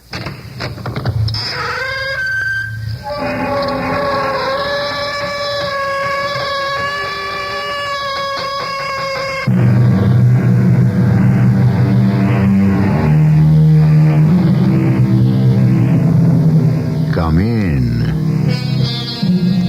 Welcome. I'm E.G. Marshall. Has God forgotten all I have done for him? Exclaimed an exasperated King Louis XIV on an unhappy day when his army was defeated in battle. We may smile at such a remark, but we might do better to learn from it, because it teaches us that there are people in this world who expect to be paid in full for every kindness they extend, and that there comes a day when they will present the bill to everyone and anyone, whether here below or up above. Now, Miss Morrison, what can I do for you? Nothing. I've come here to save your life. I had no idea it was in danger. A man intends to kill you. His name is Anthony Pringle. What did you say his name was? Anthony Pringle. But I'm Anthony Pringle. I know, but that doesn't change anything.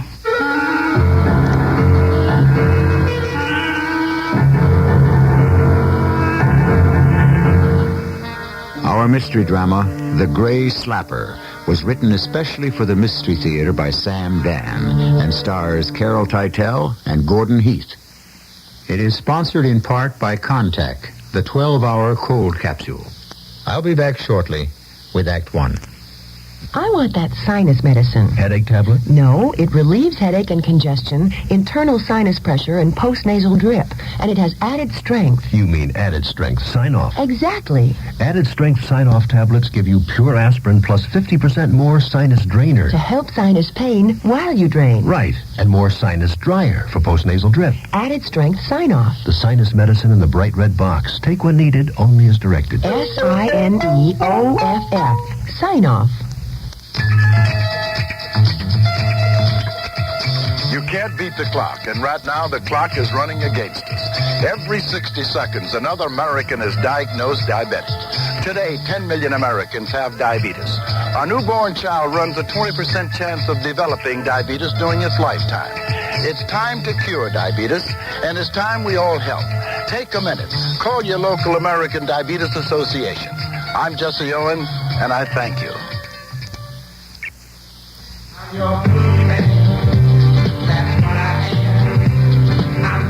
Hi, I'm Casey of the Sunshine Band for the American Heart Association. You know, when you're young, we learn a lot of things. A lot of good things and some things that aren't so good. What's important is to be able to tell the difference. I'll give you an example. Some kids, when they're still pretty young, learn how to smoke cigarettes. They see their folks doing it or their friends tell them it's cool. But the fact is, it's not cool at all. It's dumb. Cigarette smoking is dumb. It cuts down on your wind. It spoils the taste of your food. Worst of all, the American Heart Association says it's bad for your heart. So if somebody offers you a cigarette, remember, there's nothing cool about putting a hot stick of tobacco in your mouth. If you want to find out more about cigarette smoking and what's wrong with it, ask your American Heart Association. They're fighting for your life.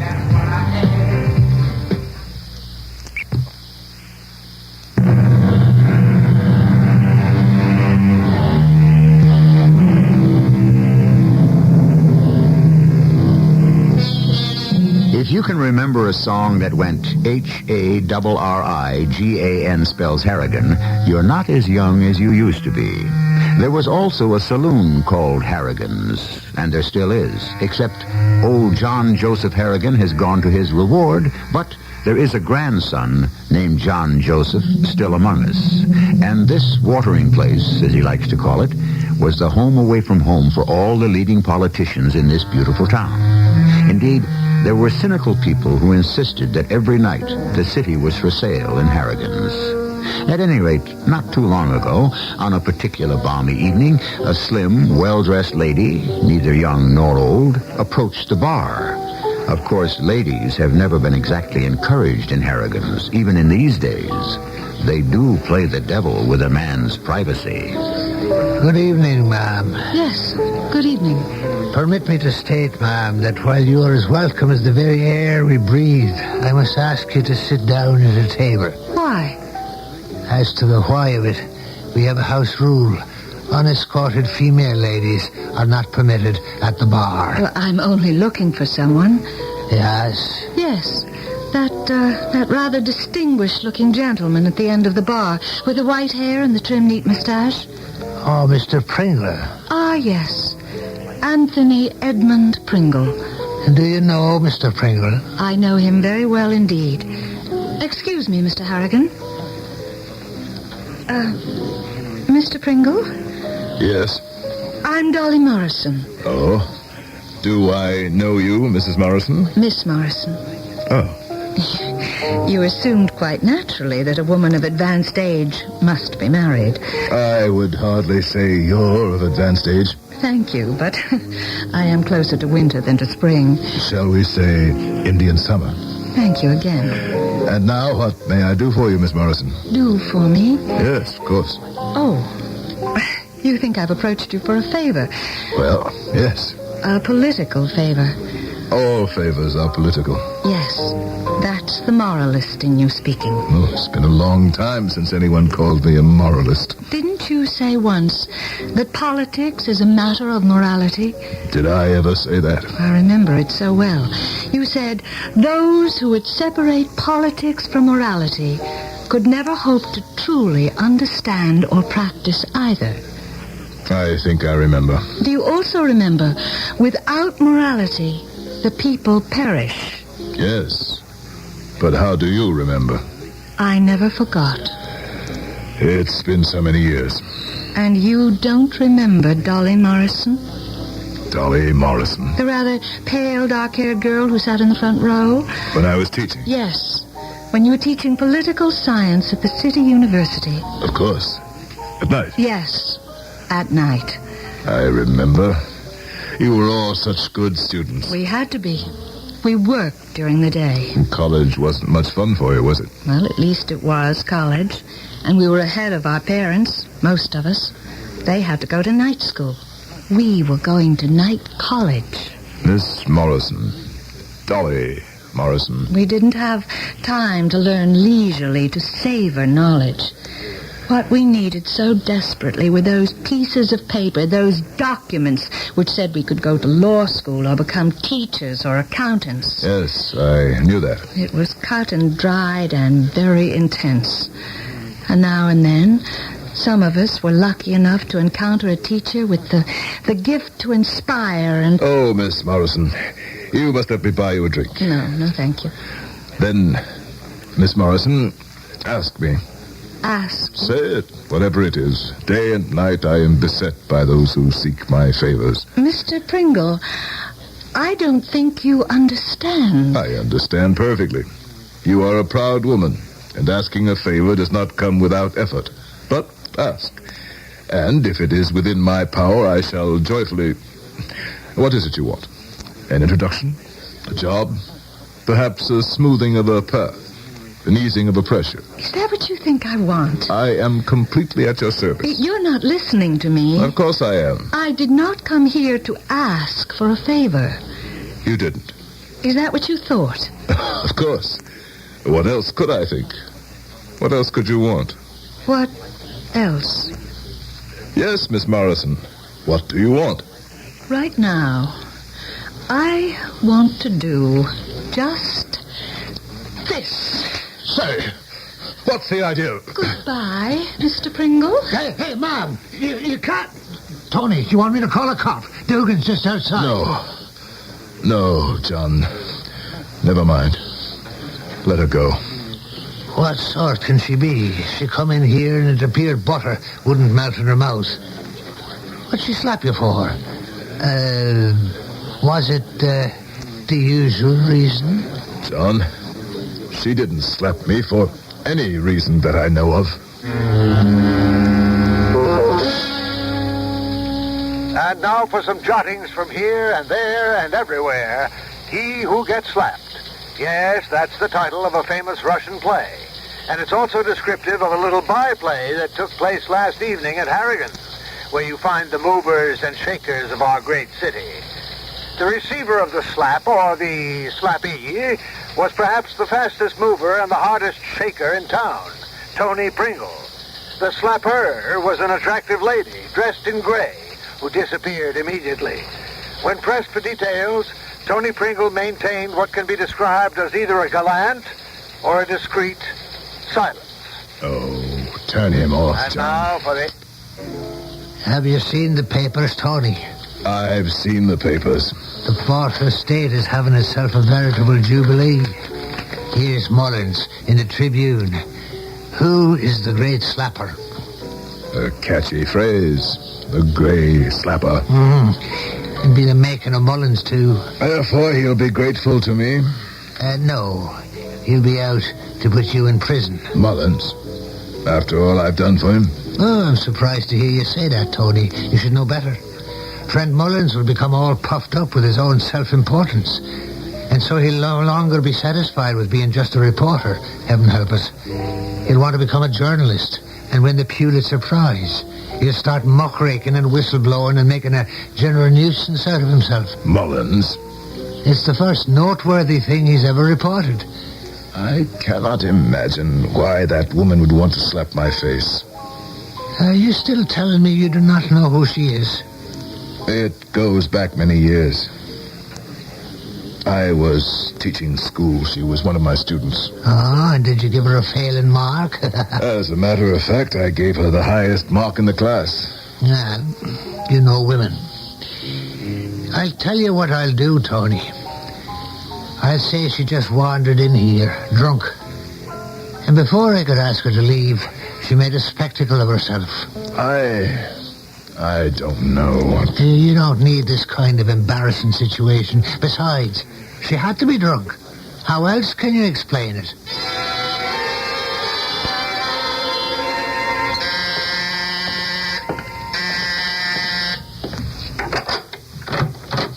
Yes? Oh, it's you. Yes. The grey slapper. I'm not dressed in grey. Oh? Have you decided to become the red slapper? May I come in? If you promise not to slap me again. No. I didn't come here for that purpose. For what purpose have you come? I've come here to save your life. Oh? I can see you don't believe me. I have an idea I'm going to hate myself, but... All right. Come in. Very nice little place you have here. Far from the madding crowd's ignoble strife. How did you know where to find me? Very few people know about this place. You told me about it. I told you. An important man like you, constantly surrounded. You need this little hideaway. Miss Morrison, you insist on talking in riddles, in creating mystery.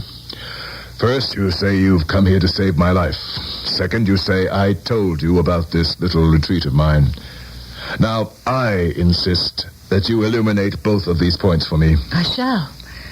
But first, why did you tell the media I was drunk?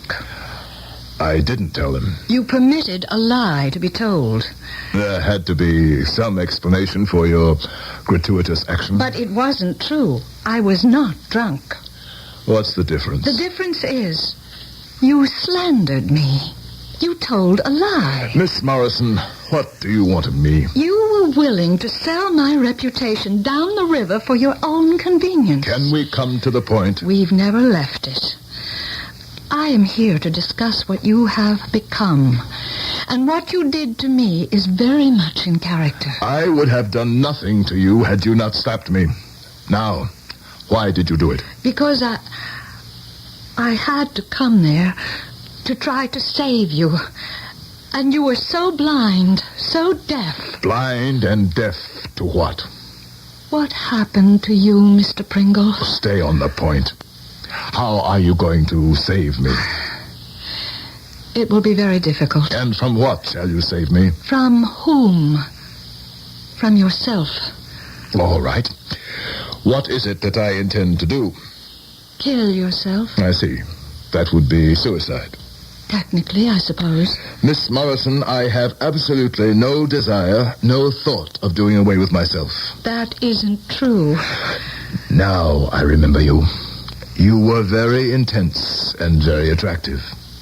You haven't changed a bit. I had never met a man like you. That is, in real life. Well, I did meet men like you in books. Brilliant men. Men who could capture the soul and release the spirit. Are you saying that you fell in love with me? Yes. A schoolgirl crush? I was hardly a schoolgirl. I was out in the world and supporting myself. I'm without false modesty, Miss Morrison. I knew I was good-looking, smart. I had style. I knew most of the girls in my classes would fall in love with me, and most of them would get over it. I never did. I'm sorry, but I couldn't help it. I never flirted with any of you. I never tried to lead any of you on. That's true, isn't it? Yes, but you awakened me to the world. I'm still Miss Morrison. You ruined all other men for me. I'm sorry. I believed in you. And then you made the inevitable discovery. Your idol has feet of clay. Yes. If you examine them closely, all of them do. I believe you stated the case. Idol. I never saw you as a lover. I always thought of you as an idol, a god. And so perhaps it wasn't love, but worship. Women, as a rule, are very susceptible to this kind of thing. You must let me offer you some refreshment. I'm so happy you came. Are you? You realize what's happening to me? I am actually having a discussion with a civilized, literate human being. Quite a change. From what? We haven't said one word about who's going to get the contract or the nomination or the judgeship. It's quite a change for you, isn't it? We are in the midst of a philosophical conversation which began with theology and shall range through morality and ethics.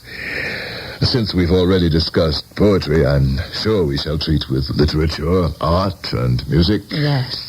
You still have the old sparkle. Perhaps the basic instincts can somehow be revived. I said there was hope for you. He, of course, wouldn't hear of it. He? Yes. He claimed the change was irreversible. You say he. But who is he? The man who intends to kill you.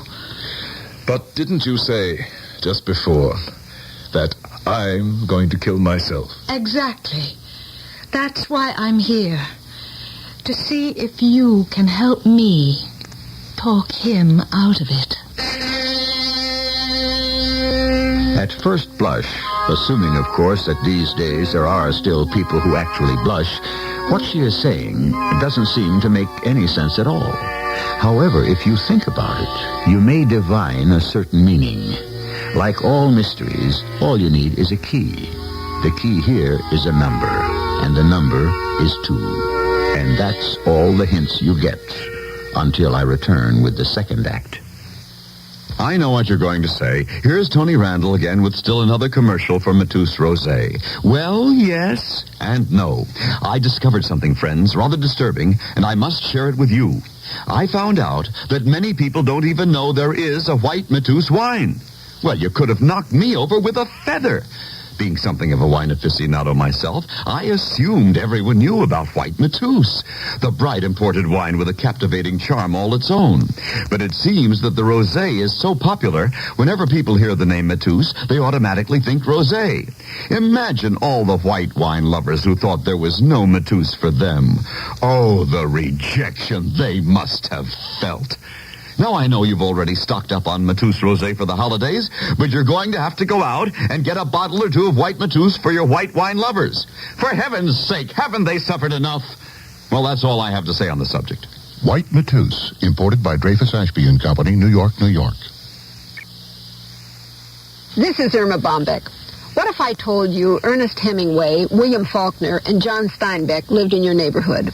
What if I told you you could get a handyman who made house calls, free entertainment for your children, or check out Paul Newman for 7 days? Trust me, all these things are possible at your public library. It houses one of the most complete lines of interest you'll find anywhere. Check out a how-to book for your husband on making minor repairs around the house. Or if he doesn't like fiction, select one of his favorite sports. For the children, there are story hours and bike repair lessons and concerts. And if you're one of those women who is still trying to plow her way through Guadalcanal Diary, maybe you could use a master speed reading course. Your library could be the most important card in your billfold. I love it. My husband was at the library just last night, and when he came home, he said, "Hey, Irma, I was at the library, and all your books are in." That was so cruel. A public service message from the American Library Association.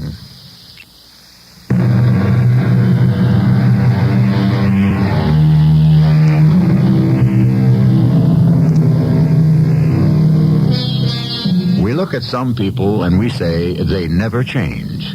But that isn't true. Everybody changes, even if it doesn't seem that way. After all, the scientists say that every 6 months, 90% of all the atoms in our body are completely replaced. Or is it after 90 months, 6% of us is brand new? What's the difference? The fact is that inside, things are happening. There's action, conflict. Nobody, nothing is ever really standing still. Let me see if I can sort this out, Miss Morrison. What you're saying is that you've been having conversations with me. Yes. I, of course, am unaware of these conversations. The you that is in this room is unaware of the conversations. I shall try to follow this. There are times when I am not in this room, and I am talking to you. Yes. However, I don't know that this is happening. Therefore, there can only be one explanation. Yes. I am a somnambulist. I walk in my sleep. I seek you out, and we talk. That is not the explanation. You mean there's another? Yes. I said the you that is in this room is unaware. The you that frequents Harrigan's saloon. The you that stalks the city hall, the state house, the national councils of the party. The you that is the mover, the shaker, the kingmaker. You flatter me. I merely describe you. I describe the you that is unaware. But there's another you. Is there? A 30-year-old you who is eager, idealistic, honest, decent, hopeful. You are now describing the symptoms of a disease called youth. That's the you I speak with constantly. Oh. I caught that inflection. You think I'm crazy. Well... Admit it. Crazy, normal. These are political definitions. I speak to him quite often. Him? Anthony Edmund Pringle. You probably do. You intend to sound sympathetic, but there is just the tiniest patronizing edge to your voice. Miss Morrison, I sympathize with you. And let me be truthful. This may seem like arrogant boasting. However, when I was young, attractive, I had almost unlimited idealism. I believed in justice, brotherhood, fairness. And you no longer do. I realize that these are not simple, cut-and-dried affairs. I know now that men must give to get. That accommodation is the basic rule of life. That we only pass this way once. But we digress. You fell in love with me. And with what you stood for. What you thought I stood for. And then I went into politics. I was so happy. I thought you would be the first of a new breed. And I disappointed you. Yes. I made excuses for you. I tried to justify some of the things you did. And after a while, you could do that no longer. After a long while. You had a considerable investment in me, didn't you, Miss Morrison? An investment of hope and emotion. Yes. And now it was lost. All of it. Yes. And so, since you could no longer tolerate what I had become, a cheap, cynical politician, you conjured up what I had been, the young idealist. This is what you believe. The 30-year-old Anthony Edmund Pringle, lecturer in the humanities at the City University, actually exists for you. You believe you see him and speak to him. How glibly you can spout the mail order, do-it-yourself instant psychology, so popular and so meaningless. If the young Tony still exists, if it's true that you see him and talk with him, tell him he cannot complain. If he doesn't like what he has become today, he himself chose the path. Only because you fooled him. You lied to him. Miss Morrison. Yes? I don't wish to be rude, but I must ask you to leave. Of course. I realize this has been difficult for you. But Tony is desperate. Please, Miss Morrison. Listen to me. Tony intends to kill you, unless... Unless what? unless I can convince him not to. I'm powerless without your help. You must make him believe that you can actually change. Tony despises what he has become in you. Let me tell him things will be different. All right. Do that. Don't make the mistake of humoring me, of patronizing me. Tony is serious. And the latest piece of sheer, what can I say, deviltry you proposed? Deviltry? Yes, deviltry. This monstrous betrayal of the public trust. What else can it be called if not deviltry? There are any number of words you might have used. Why deviltry? And what are you talking about? Please consider what I said. It's not too late.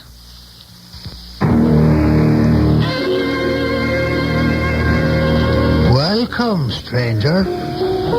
Nice, quiet evening, John. I must say you're not looking well, Tony. What have you been doing? Thinking. Oh, dangerous pastime. When you were young, John, what did you want to become? When I was young, no one ever asked me. What did you want for yourself? As soon as I could walk, I had to assist my old gentleman in the running of this here oasis. Is that what the young John Joseph Harrigan wanted? To tend bar and saloon? Yes, that's what the young John Joseph wanted. Then, today, if he confronted you, he would have no quarrel with what you are. None. Is this leading to where I may safely assume it is? Yes. I see. Well, is the young Anthony Edmund Pringle disturbing the peace of mind of the older one who stands here before me? In the confidentiality of this bar, I confess that the young Tony and I are not at peace with each other. What's the trouble, Tony? Who said there was any trouble? You're a thinking man, and thinking has been the ruination of many a politician. I remember you when you come into this place for the first time 30 years ago.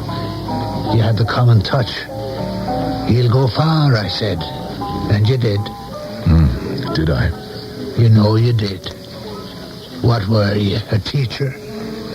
You've been just fine for the party, Tony. And unlike a lot of them, you haven't been too bad for the people. You haven't done any real harm to the country as far as I can see. But what have I been for me?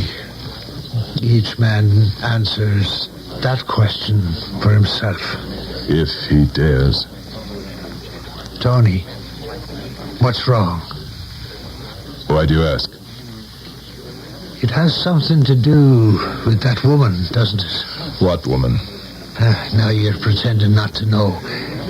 The grey slapper. Oh, what would she have to do with anything? You tell me. Well, of course you don't have to. But, ever since that incident, something seems different about you. Different? In what way? Well, you're kind of moody. And sometimes you seem to be in another world. Some of the boys was remarking about it.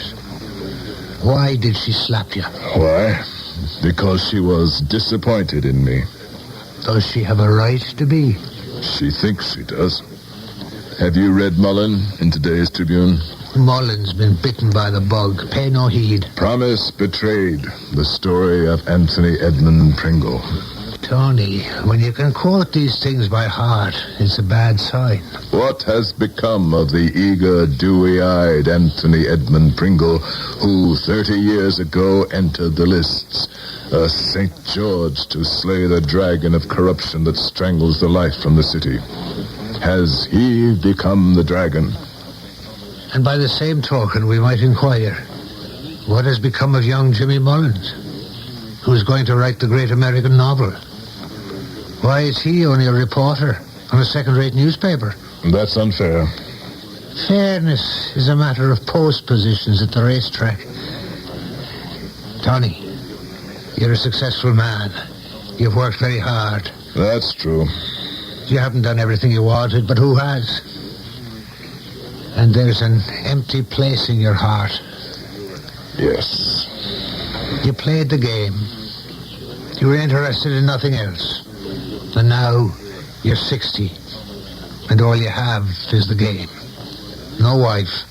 No kids. You're lonely. Yes. But that's the normal way to feel. Don't make more of it. I suppose you're right. It's easy for a man to feel down, to question. But then the thing to do is just go straight ahead. Straight ahead. That's been you all your life, Tony. You can't change your style now. No. Millions of people know about Tony Pringle. Millions of people will give anything to be where Tony Pringle is. This is an invention of the devil. Hello. Is Mr. Pringle there? Who is this that wishes to speak with him? Tell him it's Miss Morrison. Please, hold the telephone. You want to speak with a Miss Morrison? No. I'm very sorry, ma'am, but he's not here. This is very important. Tell him, please, that under no conditions is he to be part of the deal with Mr. Dahlgren. What? What is that you said? What did you say? Hello. John, what's wrong? I don't know. This Miss Morrison, what did she want? Tony, who is she? Who is Miss Morrison? She's just some lady.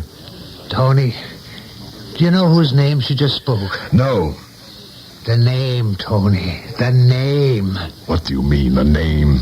She said it. How could she?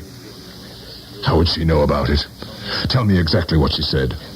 She said, and these are her exact words, tell him that under no conditions is he to be part of a deal with... And then she spoke the name. Hey, Tony, where are you going?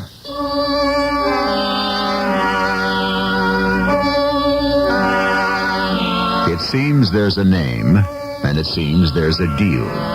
And it also seems that there is great concern about various people finding out about it. And since this seems to be a story about politicians, it would appear that this is only more politics as usual. Or is it? Well, that's why we have third acts. Take your contact, take it now. Give your cold to contact. I'm going to change your mind about nighttime cold medicine. You see, of all major medicines, only one works up to 12 hours against the cloggy virus symptoms that keep you awake. Only contact. One capsule's relief stays with you all through a long night's sleep, no matter what cold virus attacks. Only contact. Give your cold to contact. Take only as directed. When you carry Master George, you carry Pops. Love to go Christmas shopping, even after a full day at the office. Thing is, I hate carrying all that cash. Sometimes I think I need an armored car. Not this Christmas. I'm shopping differently. Thanks, Master Charge. It's so easy when all you have to carry is your clothes. When you carry Master George, you carry clout. If you are blind or know someone who is, listen to this message. There is a unique, specially prepared monthly sports magazine for the visually impaired. Feeling Sports, a service of the Braille Sports Foundation. It is written and produced exclusively for sports-minded individuals who want to be in close touch with the sports world and with organized athletic programs for the unsighted. Feeling Sports is offered in two forms, in Braille or on cassette tapes.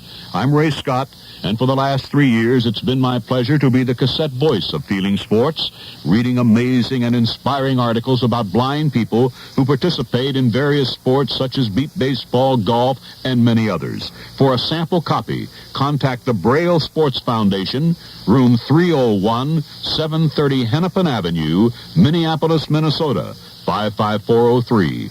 Minneapolis, Minnesota, 55403. Feeling Sports is available free of charge to physically handicapped persons unable to afford the cost.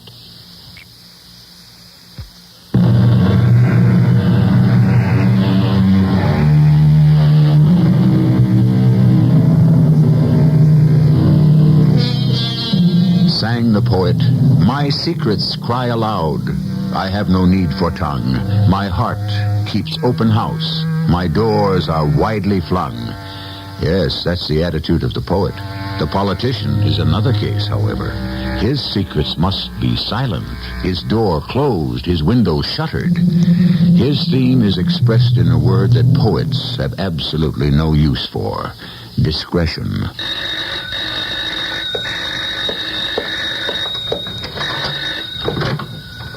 It's you. We have to talk. About what? About a certain name you mentioned. We better not talk here. Why not? Because I'm expecting him. Expecting who? You know who. Let's end this charade. I'm coming in. He'll kill you if he finds you here. Answer this question. Who told you about Dahlgren? I'm trying to help you. Get away from here. Who told you? Does it matter? Tell me who told you. You did. I did. He did. What's the difference? Tell me the truth. Tell me your... Or what? What do you know about Dahlgren? He's a senator. Yes. What else do you know? I know that you and he have been on opposite sides for years. You've been bitter enemies. What else do you know? Now, I suppose I know everything.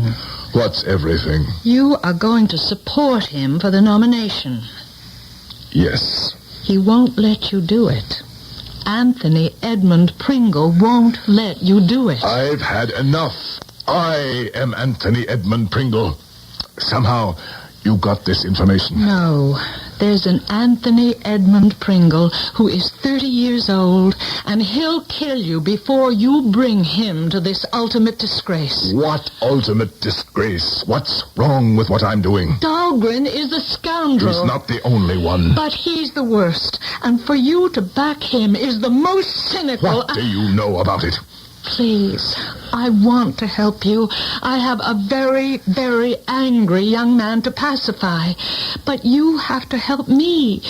You just disavow this Dahlgren person. I can't. Why? Because when you get to be where I am, you can't stand still. You must go forward. You have to be with the winner. Dahlgren will be the winner. Who's that? It's probably Anthony Edmund Pringle.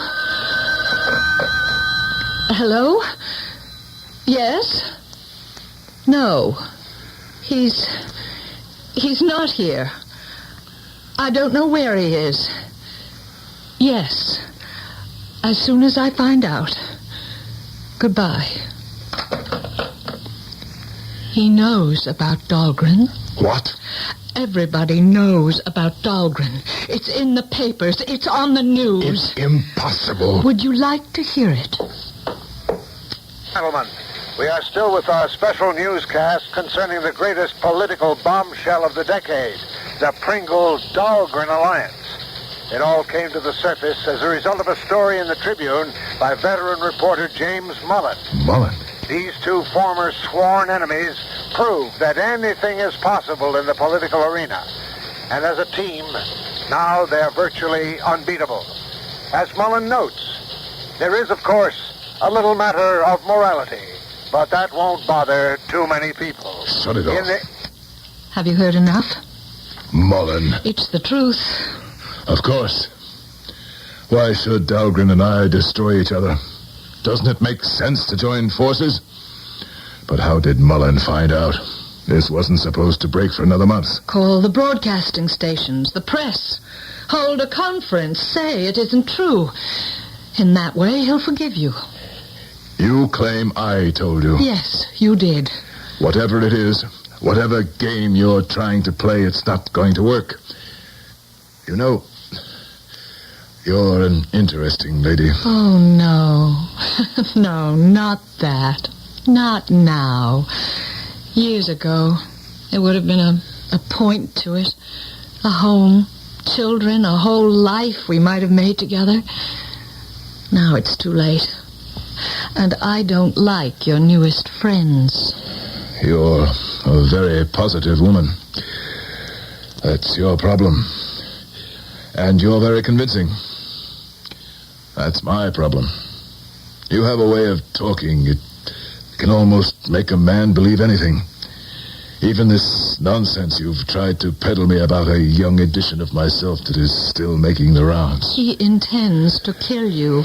I confess I let it get to me somewhat. But it's because I've been under a strain. Well, it has been extremely interesting. And now, if you don't mind, I must leave. Fight, Dahlgren. Fight him. We have just become blood brothers. That should cement our relationship for at least this one campaign. It's the only way Anthony Edmund Pringle can be made to respect you. Good night, Miss Morrison. When I think of what might have been...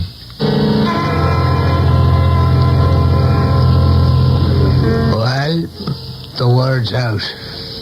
Did the earth shake? Briefly. And then? And then... people said words like master stroke. Brilliant strategy. Terrific tactics. Natural allies. Ah, you see. It has now become the normal and accepted state of affairs. And what do you think? As a friend, I would not have done it. I needed that big dramatic move. Of course. But you could have done better than Dahlgren. He was available. Time was not on my side. Well, what's done is done. Tony. Yes? There was a fella in here looking for you. What was his name? He didn't say. Lots of folks are looking for me all the time. Yes, there's something different about this one. In what way? This may be a somewhat delicate question, Tony. Did you ever have a son? John, I've never been married. You understand that is not a direct answer. The direct answer is no. The reason I say this, the fellow was about 25 or 30, and he was a dead ringer for you. He was? A carbon copy in every respect. The difference? He's half a lifetime younger and thinner, but he was you, as you looked at the time, and I remember. He asked for me? Yes. Wanted to know if you were here. What did you tell him? What could I tell him? You weren't in. Then what did he do? I don't know. Try to remember. He just disappeared into the crowd. He's never been in before? No. Tony, is something wrong? He looked just like me. The image to the line. And he's looking for me. Yes, I just said he was. Tony, there's something wrong. I know it. I have to... I should get away for a bit. I would certainly say so. I know I need a rest. You do? Where it's quiet, where nobody knows me, where nobody could find me. But where is such a place? Well, I have a little lodge up on the coast of Maine. Nobody's using it right now. John, couldn't I? You want to go where no one can find you? Here. I'll give you the keys.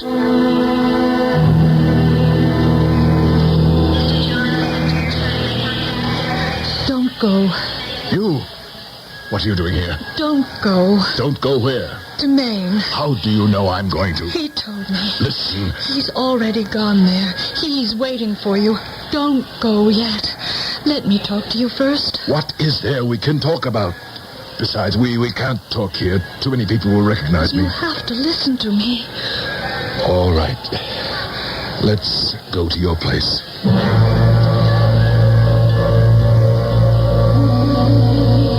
Break the alliance with Dahlgren. I told you that's impossible. Why? Because I'm committed. I had to cut some throats to do this. I suppose you did. They would just as quickly have cut mine. Anyhow, there are certain breaches that cannot be healed at this time. Then I cannot help you. You must tell him. What can I tell him? Tell him how hard it was for me to just be a school teacher. Yes. Tell him that one morning you wake up and you suddenly realize you can have everything. I'll tell him. Tell him it's a drug. A drug. Power. It's the deadliest drug of all. The more you have of it, the more you need, and you can't give any of it up. You can't. I'll tell him. I know how he feels. I was like him once. You weren't like him. You were him. I can't change. I can't go back. I know it, and he knows it. And that's why he has to kill you. No, please, don't start that again. Because you have made nothing of his life. Nothing. I'm one of the most powerful people in this country. What have you done with his life? You filled it with tobacco smoke and tinsel. You've packed it with broken promises, with greed and corruption. You have become prosperous by bringing out the worst in other men. No, you will have to die. Oh, no. Do you think I'll stand by and let him kill me? Who's that? You know who it is. Do you think I'll just stand still and let him kill me? I'm armed. I have a gun. See? Look. It won't help you. Let him in. Who does he think he is? Let him in. This insufferable two-bit philosopher. He would have been different. He would have been able to withstand temptation. Did anyone ever tempt him? Let him in. I'm not afraid. Come on in. Let's look at you, Tony. You dare to look down on me? I've played golf with billionaires. I played poker with presidents. Look at you. In your threadbare trousers, patches on your corduroy sleeves. Look at me. Look at what I did for you. Thank me. Thank me. Wait. No. Don't look at me like that. Don't. Keep away. I'll shoot. I swear I'll shoot.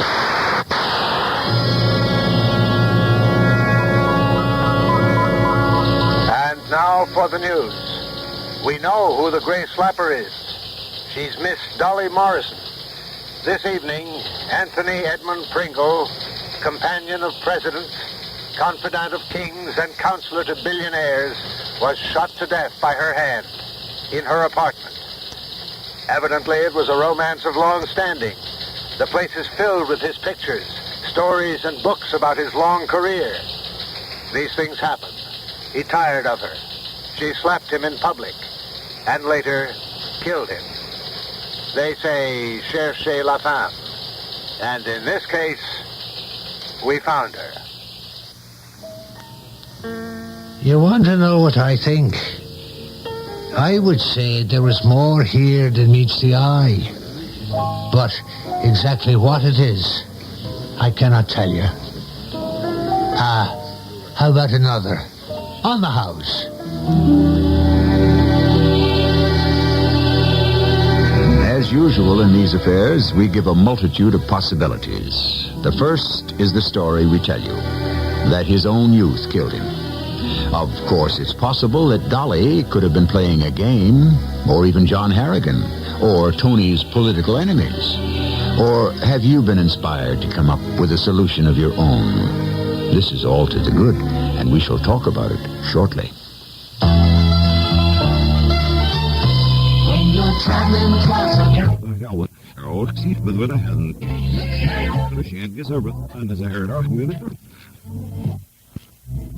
the moment is we go. The shot and I'll sit here. Let our sign, let it shine. Say where quality comes and shine. Quality is the most comfortable place under the sun.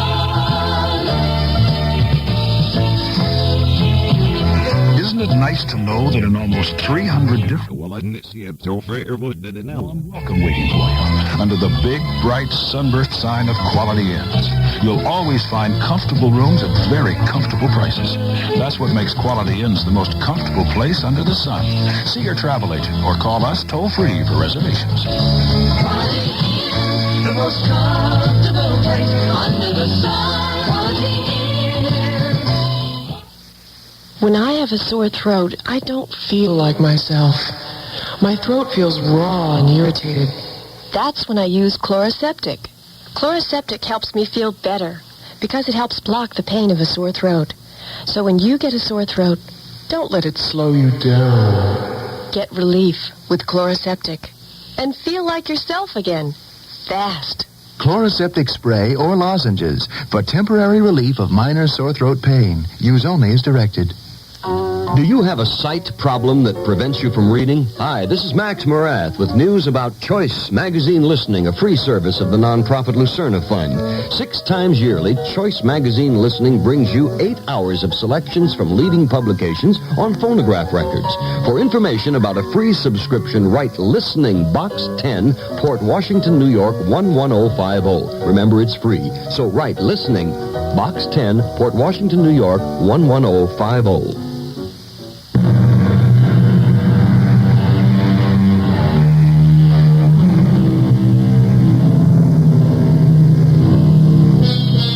Consider some basic premises. If you are 50, what became of the you that was 25? You say he grew older, but how can you prove it?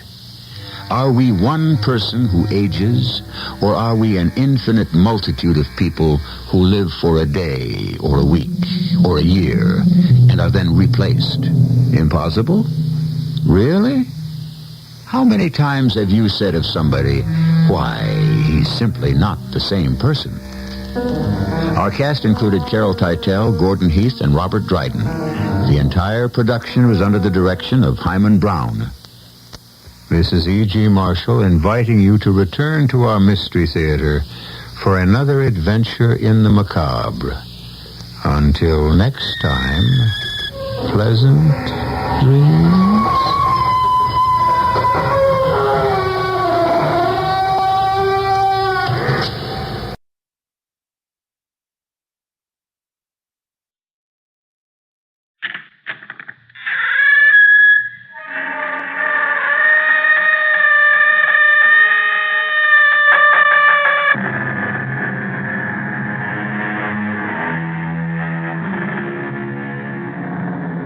Come in.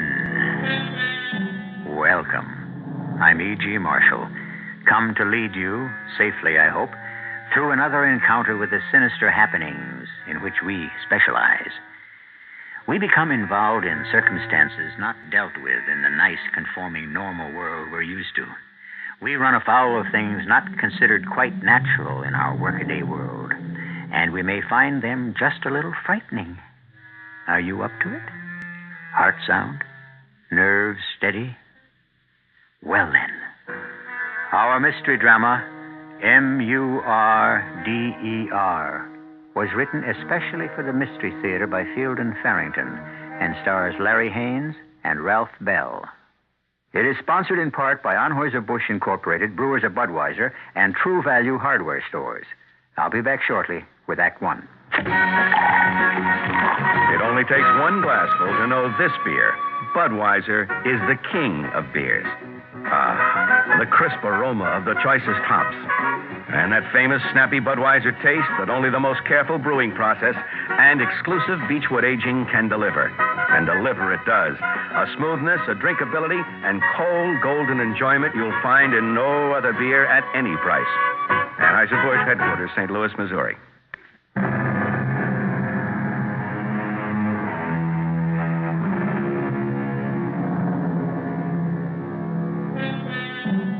In the usual course of things, the future is mercifully hidden from us. I say mercifully because few indeed are those among us who have only joyous elements in their futures, and who wants premature knowledge of the troubles that lie ahead. Oh, people go looking for it, that's true enough. Fortune tellers make a living. Tables tap and Ouija boards are brought out on quiet evenings at home.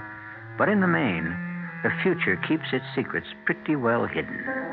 When it fails to do so, well, the results are unpredictable. Do you want to taste this, Helen, and see if it needs more wine or anything? Oh, sure. I'm glad you told me you're having beef bourguignon. I'm not sure anything else would have got Max out of the house tonight. Isn't he feeling well?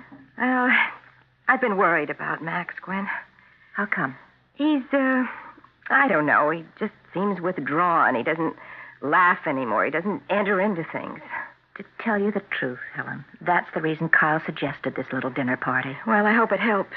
I've really been concerned. We all know that Max has been having business worries. He's been having business worries ever since I've known him, but he's never acted like this before. I mean, it's been like living with a stranger. If I didn't think he'd blow up in my face, I'd suggest he see a psychiatrist.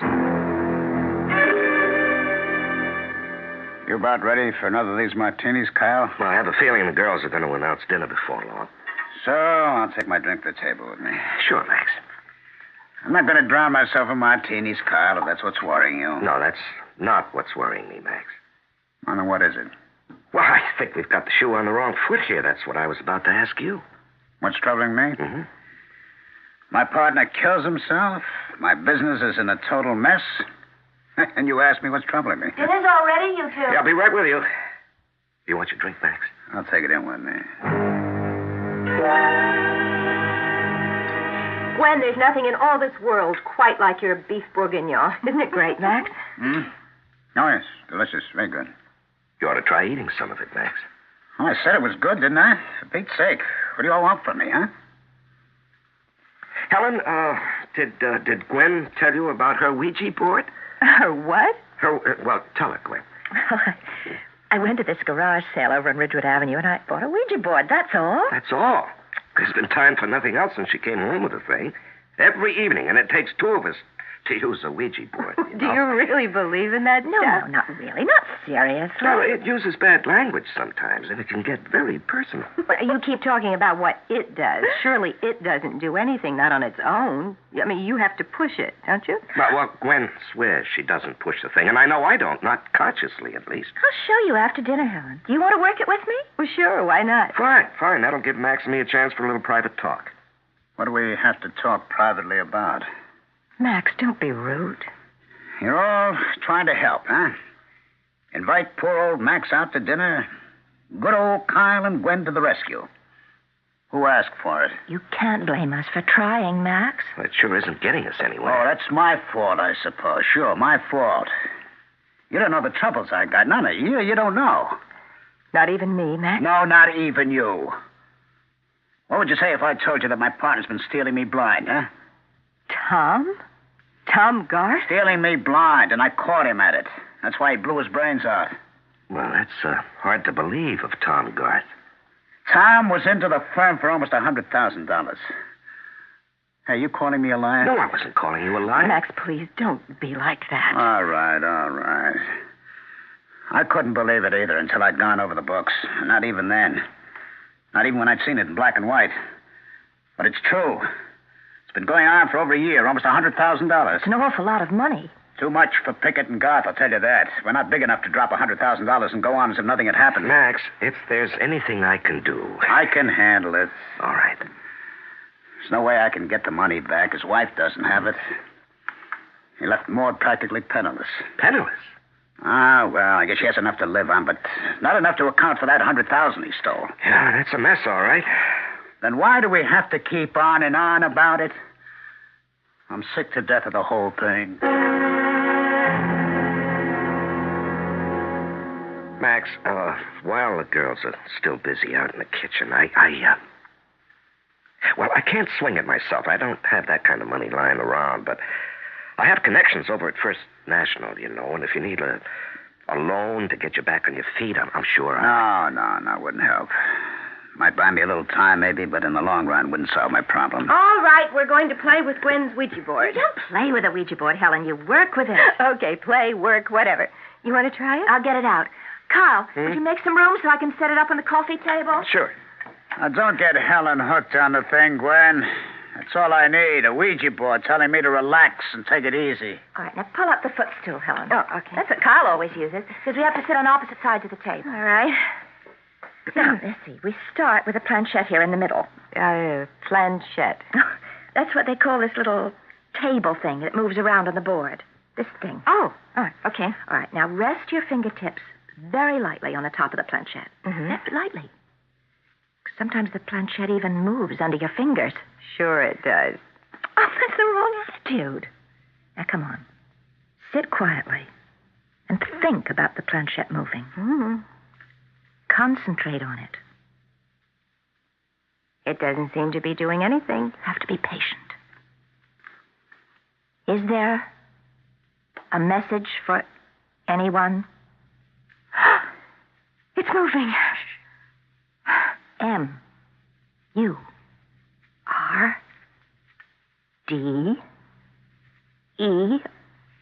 R. Murder. Good Lord. That's what it said. What about murder?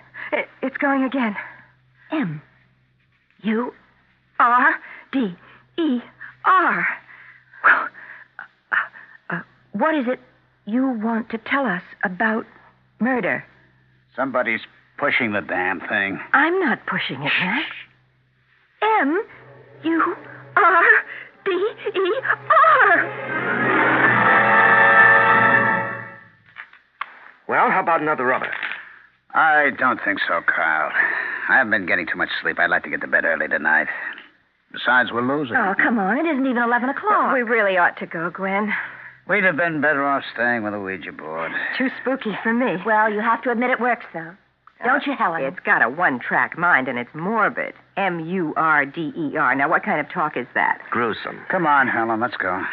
So, listen, maybe you two can come over to our place next week. Give us a chance to get our money back. I'm going to be pretty busy next week, Helen. I don't know whether I'll have a free evening or not. Well, we'll play it by ear.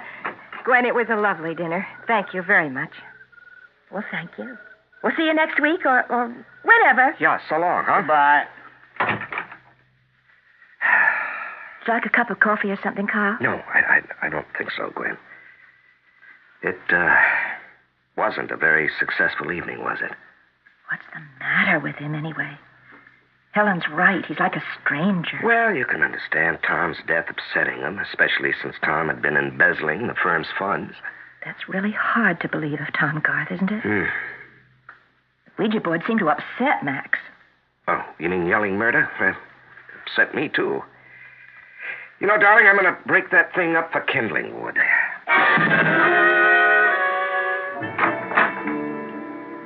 You didn't seem to enjoy the evening much, Max. I didn't enjoy it any. I told you we shouldn't have gone. Well, they're just trying to help. I wish everybody would stop trying to help. I can straighten things out if everybody would just leave me alone. Are you going right to bed? I don't know. Maybe I have a nightcap. You go on up if you want to. Max, I know you won't like this, but you've been drinking an awful lot lately. You're right. I don't like it. I mean, it isn't like you. Nothing you do lately is like you. He's out to get me. What are you talking about? Who's out to get you? Carl Abbott. What? Max, Kyle Abbott is your best friend. Now that Tom Garth's dead, you mean? He was my friend, wasn't he? He stole $100,000 from me. Well, Kyle hasn't stolen anything from you, has he? He put her up to it, all right. I don't know what you're talking about half the time. I'm talking about Gwen Abbott and her stupid Ouija board. You push those things around, you know. They don't just go by themselves. I still don't see what that has... Murder, that's all. She made it say murder, murder, murder. If she was pushing it, why would she make it say murder? Because Kyle told her to, that's why. Why on earth would he tell her to do a thing like that? Because he thinks I killed Tom Garth.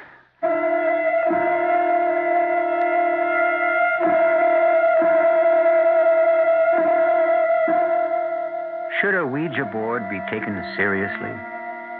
Those who do, and there are more of them than you might think, these believers will tell you that the Ouija board is a means of communication with the dead. Myself, I am a professional fence sitter in these matters. I study the evidence and try to keep an open mind. There'll be more evidence to study when I return shortly with Act 2. Buy a Buick Opal anytime, and you get a sensational little car. One that's comfortable, fun to drive, built by Isuzu. Equipped with things like a 4-cylinder overhead cam Hemi engine, a short-throw 4-speed manual transmission, plus reclining bucket seats, tinted glass, and rack and pinion steering. But there's more, because due to popular demand, Buick's extended its special Opal gas offer through November 30th. Which means if you have the good sense to buy a new Opal now, Buick will reimburse you for 200 gallons of gasoline. And with 200 gallons of gas in a new Opal, you can do a lot of driving. Of course, your mileage may vary, but even at the estimated EPA city mileage of 23 miles per gallon, that's 4,600 miles. And on the highway, Opal's EPA estimate is 36 miles per gallon. The Buick Opal gas offer, it's still on. See your Buick Opal dealer soon for details. Make your best deal, and Buick will make it better. 200 gallons better. There are over 50 Midas shops in the New York metropolitan area. Consult your yellow pages for the shop nearest you. All over the country, people are switching to Digel. Why? Because Digel is different. Because no plain antacid, liquid, or tablet can do what Digel does. Digel contains simethicone, the only ingredient found to be safe in the treatment of the trapped gas, which often accompanies acid indigestion, heartburn, and sour stomach. So switch to Digel, tablets or liquid. Use only as directed. Digel, deliciously different.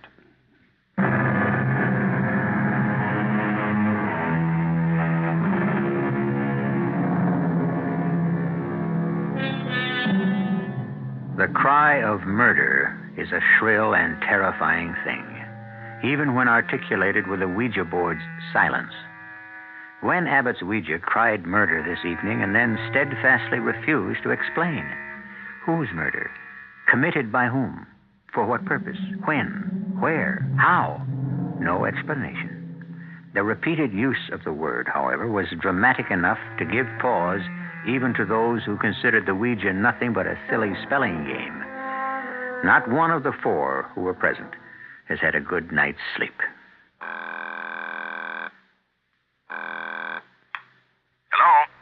Carl. Oh, yes, Gwen. I'm sorry to bother you at your office, dear. I can't meet you for lunch today, after all.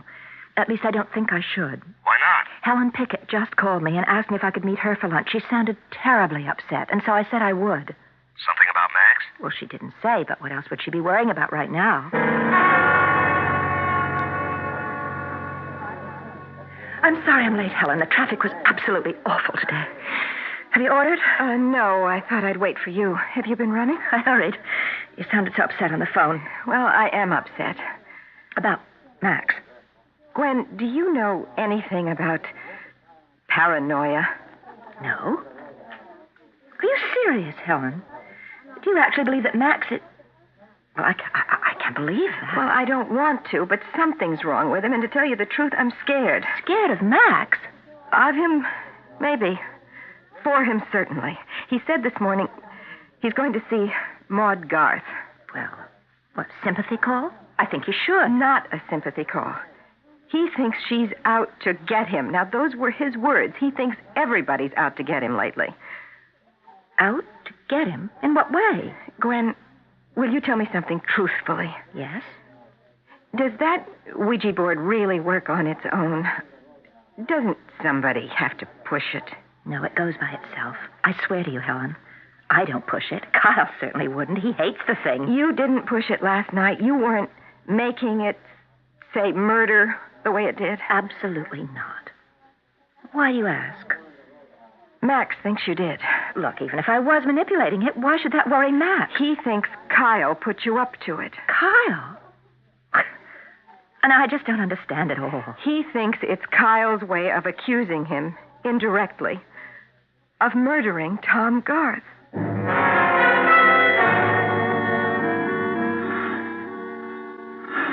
Who is it? It's me, Maud, Max Pickett. Hello, Max. How are you? Okay, I guess. You all right? Well, as all right as I can hope to be under the circumstances. Won't you come in? Thank you.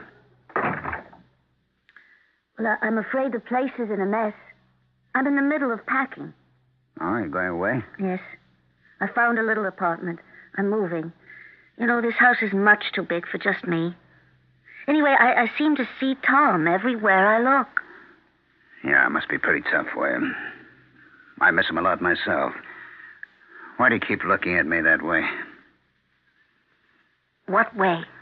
Well, Tom was my friend, you know. We were more than just partners. We were friends. Well, I know that. And I can't understand why you think what you think. Think what, Max? I don't know what you're talking about. Well, you think I had something to do with Tom's death, don't you? That somehow I'm responsible for it? Max! Such a thought never entered my mind. No, I wouldn't expect you to admit it, not to me. Look, I have a lot of enemies. And you're one of them. I can see that clearly now. I come here and offer you help, offer you money, and you still sit there looking at me that way, thinking how best you can ruin me, huh? Max, that's not true. But I'll win out in the end. You'll see, Maud. I'm smarter than all of you put together. And I'll win out in the end.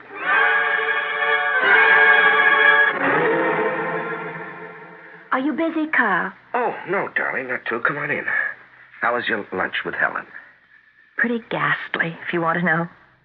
She's worried sick about Max. Well, after last night, I can't say I blame her. Do you think that he could be paranoid, Carl? I don't know enough about it to say. Is that what Helen thinks? Well, she suggested it. Kyle, how do you think Tom Garth died? How he really died? Well, suicide. I thought that was established. You don't think Max had anything to do with it? Well, good Lord, no, Gwen. Why would I think a thing like that? Max seems to believe you do.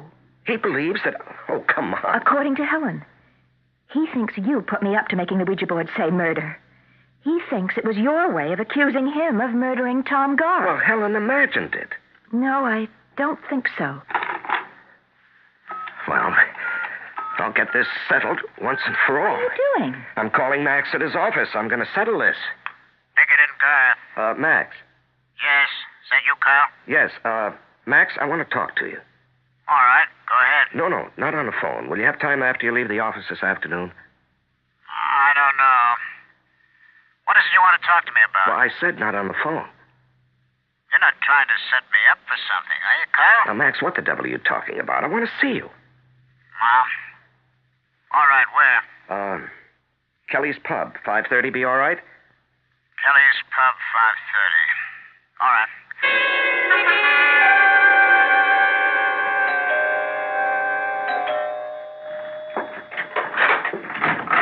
Maud, come in. I hope I haven't caught you at a bad time, Helen. No, not at all. Sit down, Maud. Are you all right? Oh, yes. I'm having a little trouble adjusting to be alone, of course, but... Well, I'm all right. It must have been terrible for you. Not very pleasant. Helen, Max came to see me today. Oh, yes, he said he might. Well, he was very strange. I really didn't understand what he was talking about. He thinks of me as an enemy. He said so. In just those words. Well, I'm afraid he's seeing enemies wherever he looks these days. But why me? He's just not himself right now, Maud. We spent yesterday evening with Gwen and Kyle Pickett, and Max got all upset about something a Ouija board said. A Ouija board? Well, Gwen's been on a Ouija board kick lately, and she and I were just fooling around with the thing last night, and it spelled out murder. Max was terribly upset. Has he said anything to you at all about thinking of me as an enemy? Given you any reason why he should feel that way? Well, I don't think so. He said so many strange things. Oh, there's just no reason. Well, he'll be all right again soon, Maud. I wouldn't worry about it if I were you.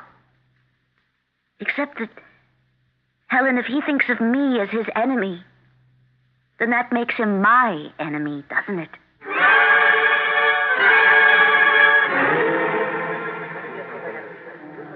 What'll you have, Max? Scotch and soda, I guess. 2 scotch and sodas. Here, ready, please? How'd it go today, Max? Like every other day lately. Lousy. Is somebody else going to meet us here, Kyle?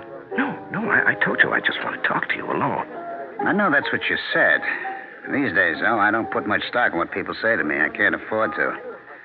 Everyone's so crafty. Oh, now you just imagine that, Max. Oh, sure. That's what you'd all like me to believe, isn't it? You must think I'm very stupid not to see what's going on. Nothing is going on, Max. I suppose you call it nothing? Gwen making that damn Ouija board of hers keep spelling out murder, murder, murder? Well, Max, actually, that's what I wanted to talk to you about. Now, I understand you think that I've been making accusations against you. How do you know that? Well, there's no mystery about it. Helen told Gwen, Gwen told me. There, you see? See what? You're all working against me. Even Helen. Going behind my back, repeating things I've said in private, plotting against me. Good Lord, I can't even trust my own wife anymore. Max, what's the matter with you? Well, now, why would I accuse you of murder? What earthly reason would The same reason all the rest of them have, to destroy Max Pickett. Max, you've got to stop this. Oh, yeah. Now, look, I'm your friend. We've been friends for how many years We've now? known each other for a long time. That's true enough. We've been friends for a long time. Now, Max, you're not well.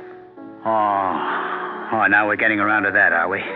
Next you'll be saying I ought to see a psychiatrist, huh? Well, I was going to suggest it, as a matter of fact. And then let it get around, right? Not only is old Max Pickett all the other things you accuse him of being, he's a loony, too. Right? Max, I think a good psychiatrist could help you. Help me what? Ruin myself? All right, forget the psychiatrist. Just listen. I want you to trust me. I don't care about the rest of them, whoever they are. I want to help you, Max. I'm on your side. Nobody's on my side. Well, I am. Will you just believe me and trust me? Okay. Sure thing, Kyle. I trust you. All right. And you don't believe that nonsense you were talking to Helen last night, do you? About accusing you of murder? Oh, of course not. It's ridiculous. I don't think you're serious. Hey, you see? You don't trust me.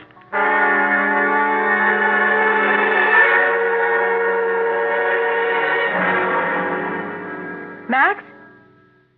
Max? What is it? Oh, I thought I heard you come in. Where are you? I'm in my study. Are you busy? Will I disturb you? I'm busy, but you won't disturb me. Why didn't you call out when you came in the way you usually do? I thought maybe... Max, what are you doing? I'm cleaning a gun. What does it look like? What for? I don't like dirty guns. Do you mind? I had a drink with Kyle a little while ago. Oh? Any special reason? Do we need a reason? We're buddies, aren't we? Old Kyle and I? Yes, of course. At least that's what he kept telling me. Well, you are. You've been friends for years. Yes, he kept telling me about how long we've been friends. What difference does it make how long? It's what good friends we are, and that's what counts, huh? You are good friends. Oh, you bet. Another thing he told me he didn't accuse me of murder.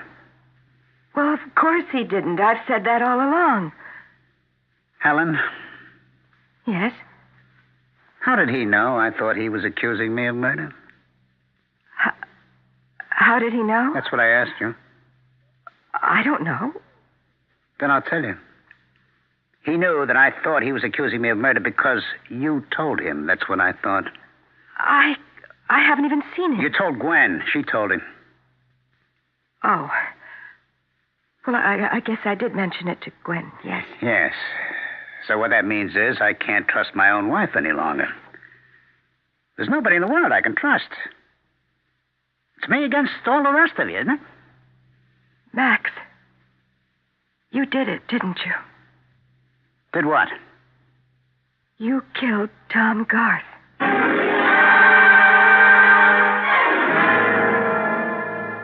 The human mind is an extremely delicate instrument.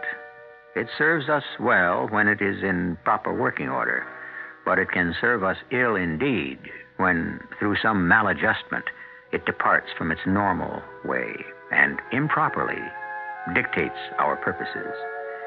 We are prone in this condition, which is known as madness, to commit serious crimes, including the crime of murder. I'll be back shortly with Act 3. True Value Hardware stores suggest a way to communicate how much you care. Give a Robin CB radio this Christmas. Hi, Pat Summerall to tell you why. CB radios have almost become a necessity for anybody who drives. You can use them to get directions, call for help, or to stay alert when driving for long stretches at night or in bad weather. And the Robin Mobile Transceiver Package, a 23-channel CB radio with 5-watt transceiver, antenna, and PA speaker, offers a Performance Plus. You get top-quality features plus good looks at surprisingly low prices. True Value Hardware stores also offer the Deluxe Robin Digital CB radio, a 23-channel transceiver with superb sound reproduction. It features squelch control to reduce interference, a large digital channel readout, and a handsome wood-grain front panel. This Christmas, Communicate how much you care. Give a Robin CB radio from participating True Value hardware stores. True Value. That's more than just a name. It's their way of doing business.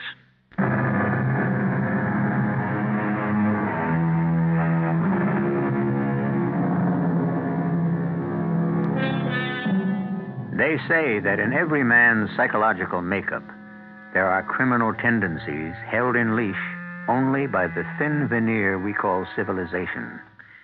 And civilization is nothing more than a code of behavior we have imposed upon ourselves because the alternative is chaos. If our minds were not strong enough to hold in abeyance our purely animal tendencies, we would surely lapse into what we call insanity. It happens in individual cases, and the results are appalling. Hello? Hello, Gwen? Yes? This is Maud, Gwen. Maud Garth. Maud, how are you? I'm okay. A little lonely, of course, but that's just something I'll have to get used to. Are you seeing people? Are you getting out now and then? Well, enough. As much as I want to. Gwen, Helen tells me you're a Ouija board freak. Oh, well, I do have a board. I mean, I don't know if that makes me a freak. I just fool around with it, you know. When I can get somebody to work it with me. Oh. Well, I had one when I was a kid. I always get a kick out of Maud, it. could you hold on a minute? Yeah. Carl, is that you? Yes, it's me. I'm on the phone, dear. I'll be with you in a couple of minutes. No hurry. Sorry, Maud.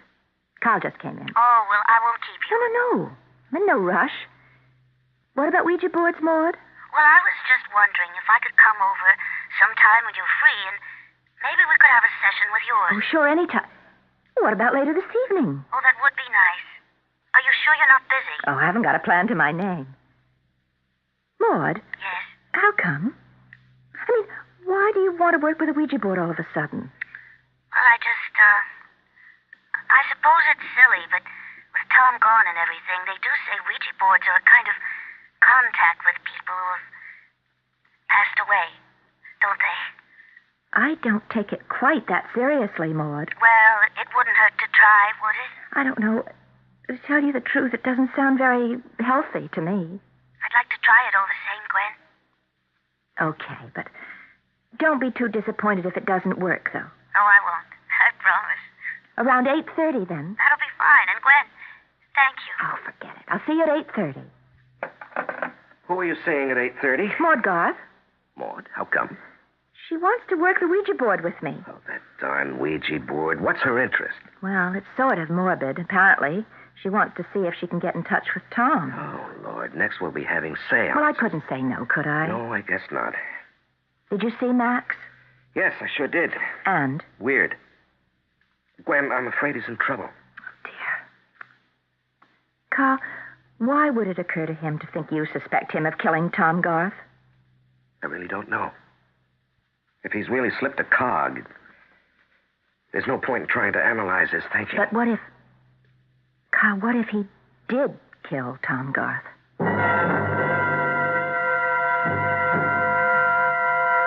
You're like all the rest of them, aren't you, Helen? You think I killed him? I only asked you. You couldn't testify against me, you know. You're my wife. Did you, Max? Yes. Well, he's the one who made it necessary. I didn't want to kill him. He just wouldn't have it any other way. Max, you really did. A man has to protect himself, Helen. That's biological. When you're in danger, you have to take steps to avoid the danger. It's what evolution is based on, survival of the fittest. Why, Max? Oh, Lord, why? He was threatening me. He should have known I'd have to do something about it. It was his fault. Threatening you how? He was talking about sending me to jail. Can you imagine that? We'd been partners and friends for all these years. He was going to send me to jail. Just the way he would a stranger. How could he have sent you to jail? He had the evidence, of course. The books were rigged. He had it all right there in front of him. Are you saying it was you who stole money from the firm? You? Not Tom? The firm was half mine, wasn't it? How can you call it stealing? Besides, I meant to pay it back when I could. There wasn't any big rush, was there? But he wanted it all back, all of it. My half as well as his. Max, why did you do it? We were all right. We didn't need the money. Oh, no? What about that swimming pool out back you spent half the summer in? You think that came out of my salary? The salary I take from Pickett and Garth? No way, no way. What about the country club? Where do you think that money came from? And other things. Lots of other things that you enjoy just as much as I do. But we didn't need them. We could have lived without the pool or the club. Helen, why did he have to go snooping in the books anyway? Why couldn't he have trusted me? Max, what are we going to do? I didn't enjoy it, believe me. If you're thinking I did, you're wrong. I didn't like doing it at all. Oh, if only you had. He was pacing back and forth in his office there, back and forth, accusing me of stealing and all that. He should have known it would make me angry. But if you were stealing... Back and forth. So when he was facing away toward the window, I took the gun out of his desk drawer. Everybody knew he kept a gun there. Max, I don't want to hear any more. And then I waited until he sat down at his desk again. And I put the gun up against his head and I pulled the trigger. Max, please. Please. What are you going to do now?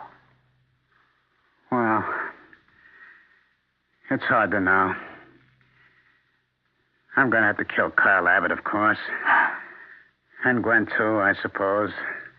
They both guessed. Max, you can't. But I've got to, Helen. Don't you understand? There's no other way.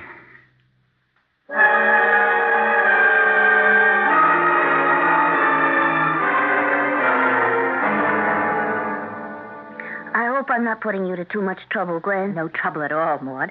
Kyle and I fool around with the Ouija board almost every night anyway. Yeah, well, we just fool around with it. We don't take it seriously, Maud. I'm not sure I approve of what you're going to try to do. Well, I just want to see if Tom is... if I can speak to him. Well, let's try it. Now, you know what to do, Maud. Oh, yes. You just ask it the questions. Oh, well, Is it possible to communicate with Tom Garth? Give it a moment. Ask again. I'm trying to get in touch with the spirit of Tom Garth. Is it possible to speak with him? It's moving. It's going up to the yes corner. Is this Tom? Yes. Is it all right where you are? Yes, again. Oh, now that I've done it, I don't know what to say. Do you have a message for Maud? M. U. R. D. E. R. Oh, no, not again. Wait, was it you who kept saying murder last night? Says yes. Do you mean you were murdered, Tom? Yes. Who did it? Who? Oh, wait a minute. It hasn't finished. A-N-D-Y-O-U.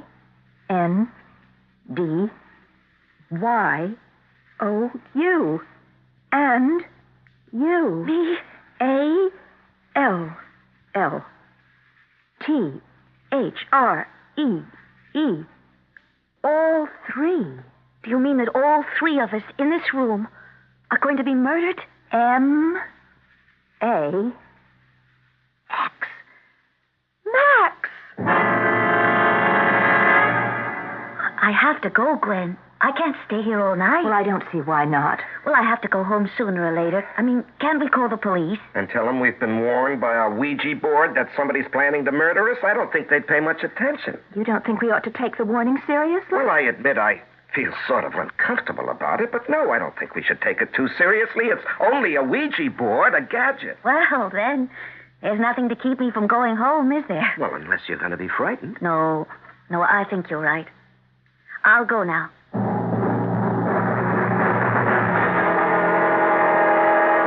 Where are you going, Max? Out. Are you going to the Abbott's house? I thought I'd pay them a call, yes. Max, you mustn't. If you leave here, I will call the police and tell them. I will. I'll call them and I'll tell them. Max, please, don't point that gun at me. You're like all the others. You bring it on yourself. I can't let you call the police. You'll spoil everything. Everything I planned. Max, please listen to me. You are sick. They will take care of you. The whole thing's been too much for you. The police will know that, and they will take care of you. I'm all right, Helen. Don't you think I'd know? I'm perfectly all right. I just know what has to be done, and I intend to do it. No, Max. No. I will shoot you, Helen. Honestly, I will. I'd rather not, you know that, but I will if you make me. Now, promise me you won't call the police. Well, if you won't promise. All right. I promise. I won't call the police. Carl, I'm worried about Maud. Well, you shouldn't be any more worried about her than about you and me. The Ouija board said we'd all three get it. I don't think it's funny. Well, neither do I, darling, but I don't think we ought to let it get out of perspective in the other direction either. After all, it was a Ouija board that warned us, Gwen. It's a Ouija board, a toy. I don't consider it a toy. Well, maybe not, but neither is it an oracle. It must be Maud. She promised to call when she got home. Hello, Maud? Maud? No, it's Helen, Gwen. Helen Pickett. Helen, what's the matter? You sound so... Gwen, you've got to get out of there. You and Kyle. Get out of here? Out of the house right away. Go someplace where he can't find you and stay there. Don't let him find you there at your house. Find us? Who, Helen? What? Max. Don't you understand? Max is on his way there right now with a gun. He's going to kill you. Max is on his way here? He'll be there any minute. Just get out of the house. Run. What was all that? Max is on his way over here with a gun. That was Helen. She said we should get out of the house. Good Lord, did she call the police? No, I don't think so. Oh, darling, should we just go? We can phone the police from somewhere else. Oh, this will take a minute, darling. Hello. Yes, please. I'm calling from 434 Oak Street. We've been warned there's a man coming here with a gun intending to kill us. Yes, 434 Oak Street. Abbott. Kyle Abbott. Wait, he's on... Down, Fred, get down! Hello, did you hear the shot? Now, please get over here as fast as you can. Are you all right, Kyle? Yes, darling, are you? I'm all right. I'm so scared. Get down. Just stay down, Gwen. Now, listen, I'm going to work my way around to the light switch. Careful. Hurry, Kyle, hurry. Yes, I've got it. That won't do you any good. Turning the lights off. You'd have saved yourself all this trouble, Carl, if you'd only minded your own business. You hadn't got nosy about Tom Garth. It's just a matter of time, you know, until I find the light switch. You couldn't leave well enough alone, huh? Why don't you answer me, Kyle? Why don't you say something? Did I get you with that one? Well, as soon as I find the light switch... Are you all right, Gwen? Yes. Are you? Yes, I'm okay. I hit him with a bookend. Can you find the light switch? Yes, I think so. Wait. Oh, he's bleeding. Well, I hit him pretty hard.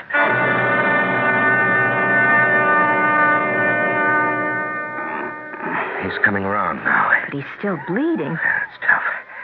Max, can you hear me? What happened? I belted you over the head with a bookend. Oh, Max, why did you do it? I had to. You knew I'd kill Tom? No, actually, we didn't at all. Ah, yes, you did. You can't fool me. But why did you kill Tom? I never had enough money. Not for the things we wanted. That's the whole thing. I never had quite enough money. Don't let them take me. Please, don't let them take me. No, they won't hurt you, Max. They know you're sick. I'll answer the door. I can't say that we've made out an airtight case in favor of Ouija boards. Many people explain their odd behavior by blaming the unconscious segment of the mind of the person whose fingers are on the planchette. How will you react the next time a planchette under your fingertips spells out M-U-R-D-E-R? I'll be back in a few minutes. A lot of folks say the only differences between beers are the names. Well, I know some people who wouldn't like to hear that, because for 100 years they've been Beechwood aging their beer to give it a taste of smoothness and a drinkability found in no other beer at any price. Why go to all that extra time and expense? They know you can tell a great beer when you taste it. You said it all. Anheuser-Busch, headquarters, St. Louis, Missouri. I got bronchial asthma, but I got a road to rip up, too. So I take Broncaid tablets. They help keep my occasional asthma attacks away for hours. Primatine tablets, they work, but Broncaid has something extra to help get rid of congestion. And with asthma, getting rid of bronchial congestion is really important. Broncaid helps me breathe easy for hours. It works almost as hard as I do. Broncaid tablets do more to let you breathe easier. Use only as directed. What can cause hemorrhoids? Strenuous activity, pregnancy, constipation, change in diet. Oh, well, are pain and itching symptoms? Sometimes. If you suffer occasional pain and itching of hemorrhoidal tissues, use Preparation H to relieve discomfort for hours in many cases. And Preparation H actually helps shrink swelling of hemorrhoidal tissues caused by inflammation. I'll try it. Use only as directed. Preparation H comes in ointment or suppositories. Relieves pain and itch. Helps shrink swelling of hemorrhoidal tissues. The standard engine is a V8. Standard tires, steel-belted radials. There are front and rear stabilizer bars, special springs and shock valving, fast ratio power steering, and a rally steering wheel. What makes all this interesting is that it belongs to a full-size, 6-passenger Buick, the 1977 LeSabre Sport Coupe. You'll have to drive it to believe it.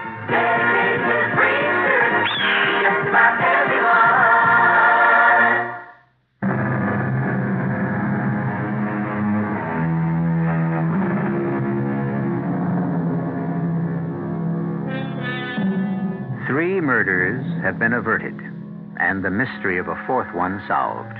And there's no denying that the Ouija board played an important role in this. Unfortunately, it appears to have been the Ouija's swan song, for it leans now against the back wall of one of the closets in the Abbott house. For Gwen, its charm is gone. When she dusts it each spring, she does her best not to study it too closely.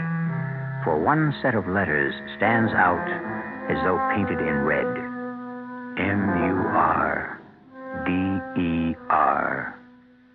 Our cast included Larry Haynes, Ralph Bell, Terry Keane, Marion Seldes, and Marion Haley. The entire production was under the direction of Hyman Brown.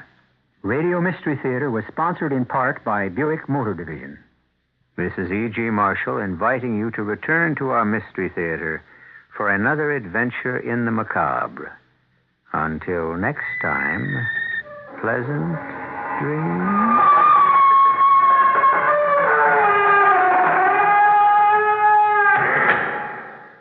Tonight's Mystery Theater was also brought to you in part by ShopRite Supermarkets, where you get a lot more for a little less. The preceding program furnished by CBS Radio. This is Police Sergeant Jesse Peterman. There are 73 police precincts in New York City. If you would like to help the police in your precinct, why not consider joining your precinct community council? This is one way to get to know your police and your community. The Precinct Community Council is a forum for creating better understanding and for solving a wide range of community problems. If you would like to volunteer to join in helping your police, join your Precinct Community Council.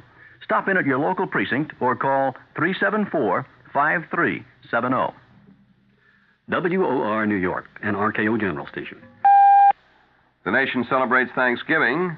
Police looking for sniper on Manhattan's Midtown West Side. Little progress reported in Geneva talks on Rhodesia. It's 37 degrees and mostly clear mid-Manhattan. The man says partly cloudy tonight and tomorrow. The low tonight in the mid-30s. This is John Scott with the 8 o'clock edition of the news. Like millions of other Americans, President Ford and President-elect Jimmy Carter celebrated Thanksgiving with traditional family gatherings. Mr. Ford with about 15 friends and relatives at the presidential retreat in Camp David, Maryland. 10 members of the Carter family enjoyed a turkey dinner in Plains. Meanwhile, a group of New England Indians fasting at the site of the first Thanksgiving more than 350 years ago. Governor Hugh Carey said the day before yesterday that Thanksgiving won't be canceled in New York, despite the city's financial condition, and it wasn't. There were the usual praises in city churches today for blessings past and blessings to come. There were the usual outpourings of goodwill, and there was the usual Thanksgiving Day parade, Macy's 50th, complete with floats and helium-filled images of Smokey the Bear, Bullwinkle, and Mickey Mouse. Although most people watched the parade between 9 a.m. and noon today, it actually began at 2 o'clock this morning. That's when the 45 floats left the Hoboken, New Jersey factory where they're made and moved slowly through the Lincoln Tunnel to Manhattan. A little later, helium trucks blew up the 9 giant balloons, and the parade performers turned up as the morning went on. The governor urged New Yorkers today to consider adoption as a means of giving thanks. In his annual Thanksgiving Day message, the governor said more than 3,000 children remain institutionalized in the state because no one has offered to give them a home. The governor said the state is trying to locate parents who, in his words, have the courage and the love to provide care for these children. He urged interested persons to contact the state's Social Services Department. James Merrick of Glen Cove was walking his dog along the beach this Thanksgiving morning, and suddenly it was Christmas. There on the sand was a bag tied not with ribbon, but with white rope. Merrick opened the package, and behold, inside was a pile of $5 bills, or so it seemed. Merrick was ecstatic. In the midst of his family Thanksgiving dinner, he told WOR's John Wingate what happened. I come home with the money, and I didn't know what to expect, because I'd never seen that amount of money, especially I seen a $5 bill. I thought, oh my God, what am I going to do with this? So with that, I got my wife out and the boy next door, and they looked at it and they said, what's this? Well, my brother's a policeman, my father's an ex-policeman, and I got the police department up here, and we took the money down to the police station and counted it out. The count reached $10,000, but alas, Christmas was short-lived. All the money was counterfeit. The WOR News Time, it's 3 minutes past 8. New Jersey health officials are bracing for an expected heavy demand for swine flu inoculations when special children's clinics open this weekend in the South Jersey and Jersey Shore regions. The officials say interest in the inoculation program was increased dramatically in recent days since a Missouri man was reported to have contracted the disease. The man who had not received an inoculation recovered. Controller Harrison Golden says the New York City Sheriff's Office currently has more than $9 million in non-interest-bearing bank accounts. Golden says it means the city is losing $350,000 a year in interest. He calls it inconceivable that such a large amount of money should be placed in a bank without drawing interest. The sheriff collects money awarded to claimants by the courts and temporarily deposits the funds in escrow checking accounts. Golden's auditors say a total of $550,000 in interest could be accumulated from the money held by the sheriff's office, but part of it's on deposit with the Irving Trust Company, which provides $200,000 worth of computer services in return for the non-interest accounts. If the $200,000 in computer services is subtracted from the $550,000, the auditors say the city is still losing $350,000 in interest. The New York State Board of Regents has taken the first step toward finding a replacement for Education Commissioner Ewald Nyquist, the man they fired last week. Regents Chancellor Theodore Black announced today the formation of a committee whose chief function will be to set up a search committee. Named to the committee were 3 regents who voted to fire Nyquist and 3 who voted against the ouster. Fire marshals tonight are investigating the scene of a fire early this morning at the Northeast Neighborhood Association Medical and Dental Center on the Lower East Side.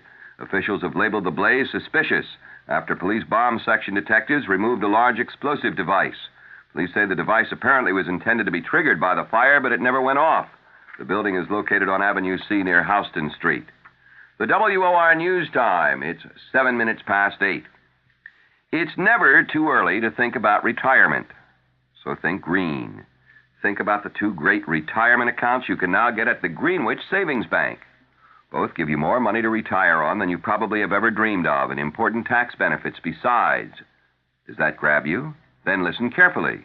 If your company has no retirement plan, federal law now lets you set aside 15% of your earned income every year, up to $1,500, in an individual retirement account at the Greenwich Savings Bank. You don't pay a penny income tax on this money, nor on the high interest it earns until you retire. The other retirement plan is for the self-employed. It lets you put aside 15% of your earned income up to $7,500, with both principal and interest also tax-deferred until retirement. Either way, these are untaxed dollars that earn high interest at the Greenwich Savings Bank. Don't miss this opportunity. Look for the lady or man in green at any office of the Greenwich Savings Bank and open your retirement account today. Member FDIC. It was 5 years ago last night that a man known only as D.B. Cooper hijacked a Northwest Orient jet, collected $200,000 ransom, and parachuted out of the plane over southwest Washington state. Into oblivion, perhaps. No trace was ever found of Cooper or the ransom, and federal lawmen doubt that he survived the drop into the woods. Certainly he jumped into folk legend. The people of the town of Ariel in Washington are having a celebration in honor of D.B. this weekend. WOR's Roger Skibinis learned about it from general store owner Jermaine Tricola. We're going to have a Cooper's Caper party. A Cooper's Caper party? Uh-huh. That sounds good. I wish I could join you. To do is drop in. Yeah, drop in. You know what? You should be here. I should be out there. Now, tell me about the celebration you got planned Saturday. Well, we have a few boys dropping in. And we're serving buffalo stew. How many do you expect? I don't really know. This is mushroomed, and with the big park down below us here, we probably have quite a bit of room. Mm-hmm. Anybody parachuting in? Oh, yes. No kidding. Why all this folk hero attitude towards Mr. D.B. Cooper? Well, supposedly he had jumped up here in our area, and we've kind of put him in the legend category along with Bigfoot and the Sasquatch. Disagreement between two black nationalist leaders at the Geneva Conference on Rhodesia prevented any progress at today's session of the talks. There are indications that black leader Joshua Nkrumah is prepared to accept March 1st, 1978, as the date for transition to majority rule in Rhodesia. But his ally, Robert Mugabe, is reportedly holding out for a promise of transition within 1 year. In South Africa, the Johannesburg Star says 33 black Rhodesian guerrillas were killed this week in fighting among rival black factions based in Mozambique, but the guerrillas' Joint Military Command in Mozambique denies the reports. Despite U.S. opposition, the United Nations Committee today voted to condemn American military bases on the Pacific island of Guam.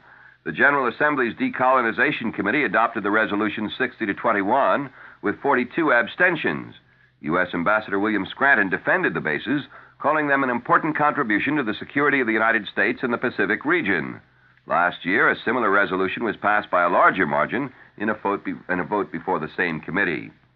U.S. Commerce Secretary Elliot Richardson is continuing his trade promotion tour of Eastern Europe today with a visit to Yugoslavia. Richardson arrived in Belgrade for talks with government and economic leaders.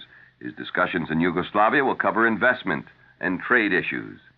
The U.S. Embassy in Tel Aviv says the body of a U.S. diplomat killed in an accident last night will be flown to the U.S. on Monday. James Dean was the first secretary at the U.S. Embassy in Tel Aviv. Dean died when a tour bus accidentally left a hilly road in the Negev desert. He was 36 years old. 9 other occupants of the bus were injured. A French company says in Paris that the government of Vietnam has asked it to set up a logistics base for oil exploration off the Vietnamese coast. The company also says it will set up offices in Saigon to help oil companies operating in Vietnam. Western oil companies have been negotiating with Hanoi for several months, but there have been no agreements so far. A group of journalists and broadcasters at the Voice of America is calling for independence for the agency. A Voice of America official says the group is telling the new administration it should not be associated with either the U.S. Information Agency or the State Department. The State Department isn't commenting, but a spokesman for the U.S. Information Agency says the agency director thinks Voice of America should remain a part of that agency. President-elect Carter has not indicated whether he favors independence for the Voice of America. The Voice of America is a radio network chartered to send news about the U.S. overseas. The Dutch Justice Department says it's considering the possibility of bringing criminal charges against Prince Bernhard for his role in the Lockheed bribes affair, but a spokesman warns it's too early to be sure what action will be taken. Well, I'll have the weather and the top of the news coming right up. The French call it an aperitif. In America, it's the appetizer you drink. Either way, Dubonnet goes before. Before, that's the time to say I'll have a glass of Dubonnet. Before a meal by day or night, Dubonnet is always right. Before, yeah, before. It's the time before for Dubonnet. Dubonnet. It all started in France, of course. And whether you call it an aperitif or an appetizer, the proper time to enjoy its distinctive taste is before. Before lunch, before dinner at cocktail time, before whatever you've got cooking. It's a wine that's right for your appetite. Dubonnet before. Made to make what comes after that much better. Before, yeah, before. It's the time before for Dubonnet. A product of USA, Dubonnet Company, New York, New York. And the Weather Watch update, partly cloudy tonight and tomorrow, followed by cloudy with a chance of a few showers tomorrow night and Saturday, the low tonight in the mid-30s. Then temperatures becoming milder with a high tomorrow in the low 50s, low tomorrow night in the mid-40s, The high Saturday, 55 to 60. Outlook for Sunday, cloudy and mild with a chance of showers. Chance of rain, 10% tonight, 20% tomorrow, 30% tomorrow night. Right now in mostly clear mid-Manhattan, it's 37 degrees, the humidity 59%, the wind south-southwest at 8 miles an hour, the barometer steady at 30.12 inches. And the top stories, the nation celebrates Thanksgiving. Police looking for a sniper on Manhattan's Midtown West Side. Little progress reported in Geneva talks on Rhodesia. And in mostly clear mid-Manhattan, it is 37 degrees. And that, friends, is the 8 o'clock edition of the news. This is John Scott reporting. Next news as it happens, next scheduled news tonight at 9 with John Wingate over WOR Radio 710, The Talk of New York. Coming up next, Barry Farber over WOR New York. We invite you now to stay tuned for the Mystery Theater.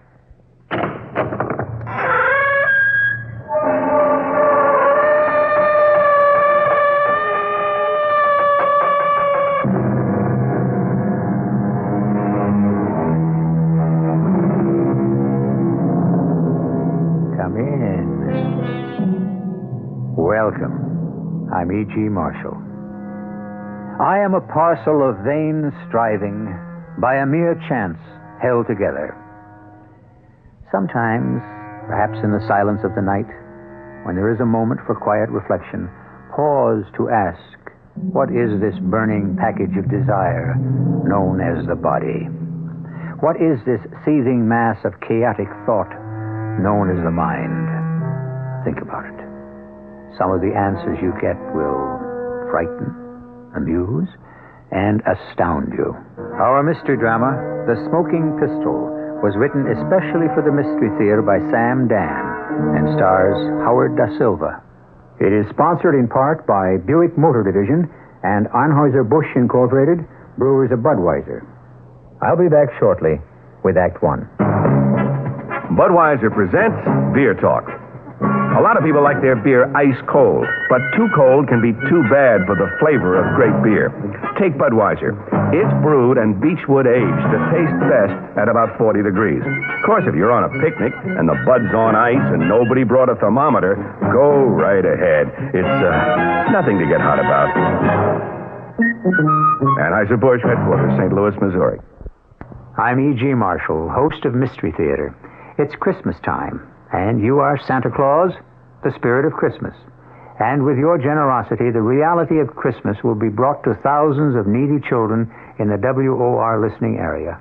Your contribution means gifts of toys and clothing for each of them under Christmas trees in hundreds of hospitals and institutions.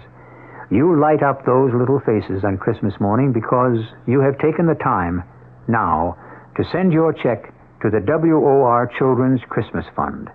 The nicest thing about your contribution is that 100% of it, the entire amount, is used to buy gifts for the children.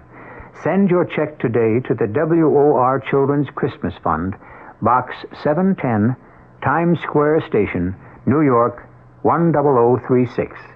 Thank you. Ah, Madame Rochas, je vous adore. Ah, Madame Rochas, pour moi, vous êtes toutes les femmes. In France, romance is a national passion. So is Madame Rochas. Madame Rochas, perfume and eau de cologne. There's never been a more romantic fragrance or a more beautiful interpretation of what it means to be a woman. But why wait for him to make a gift of it? Discover Madame Rochas for yourself.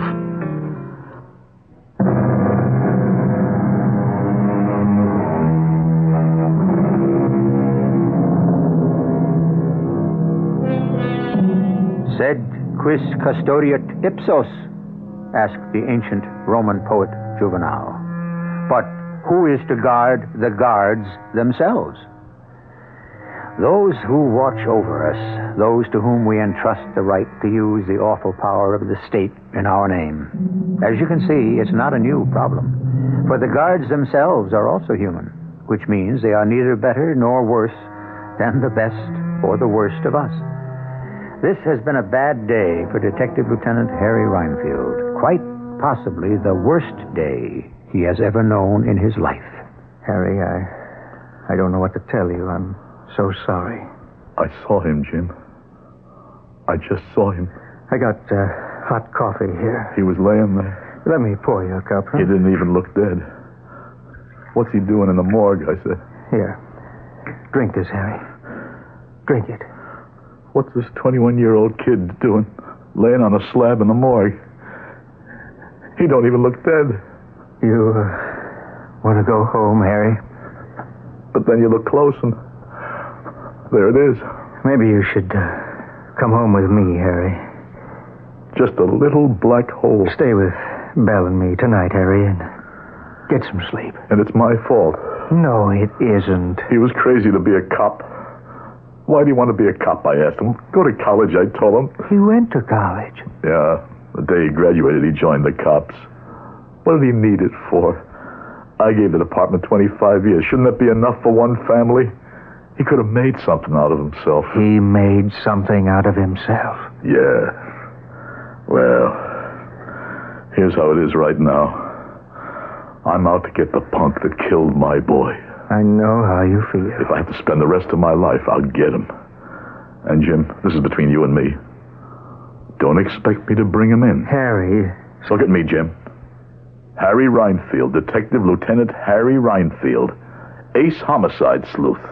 That's what it says in the paper. There's something you... All those cases I solved, we used to sit around and laugh at the stories they wrote about me, remember? We know what police work is, don't we, Jim, huh? Don't we? Sure, Harry. All those cases I solved for the city, for the law, for the taxpayers, for the department. Well, now I'm going to solve one for me. I'm going to crack one, break it wide open. Nobody's going to stop me. And when I get my hands on that... Harry, sit down. Don't you give me orders. I'm your superior. I got the right to give you orders. Not today. Sit down.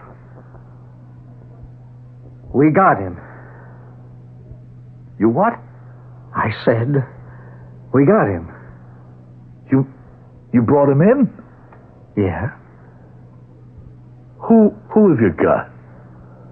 Well, he was there on the corner of Collins and Maple, a gun in one hand, Jerry's wallet in the other, some glassine packets of horse scattered on the ground. Go ahead. Well, what more do you need? What more does the DA have to produce for first degree?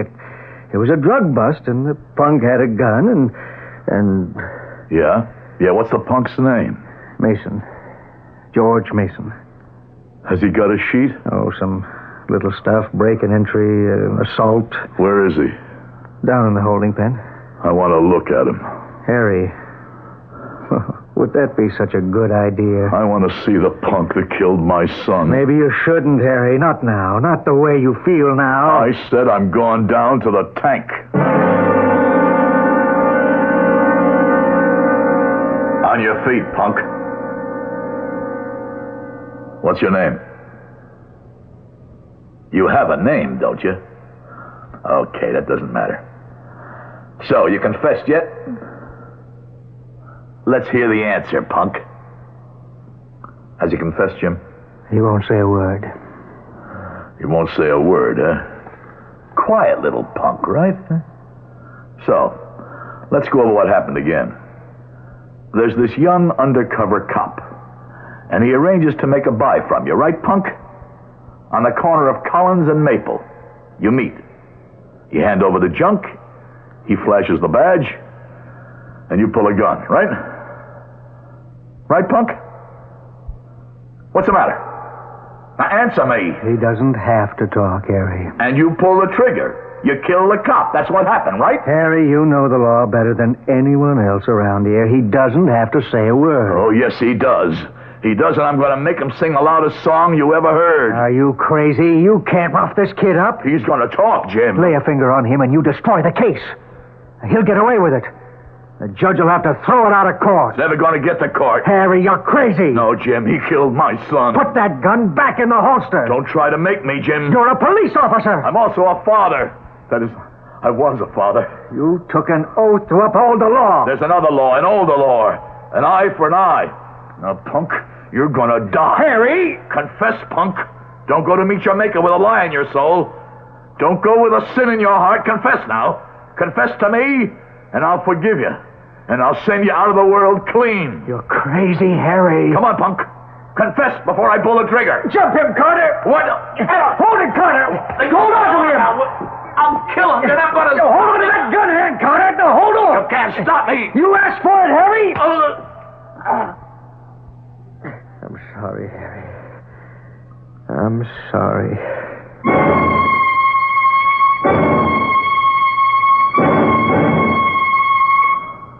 Here, Harry. Drink this. What happened? Well, we had to subdue you, as the saying goes. Subdue? Yeah. I've been on the other side of that subdue from time to time, you know. Yeah, well, now you know how the other half lives. I see. I'm home. Yeah. Carter and I figured it would be best to bring you here. You would have killed that punk. I would have. Well, can I give you back your gun? Yeah. Harry, take some time off. You got plenty coming due. Think about it, huh? I'll think about it. You want to come over to the house and stay with Belle and me for a while? No, Jim, I'll stay here. You shouldn't be alone. I know. But I'm going to be alone for the rest of my life.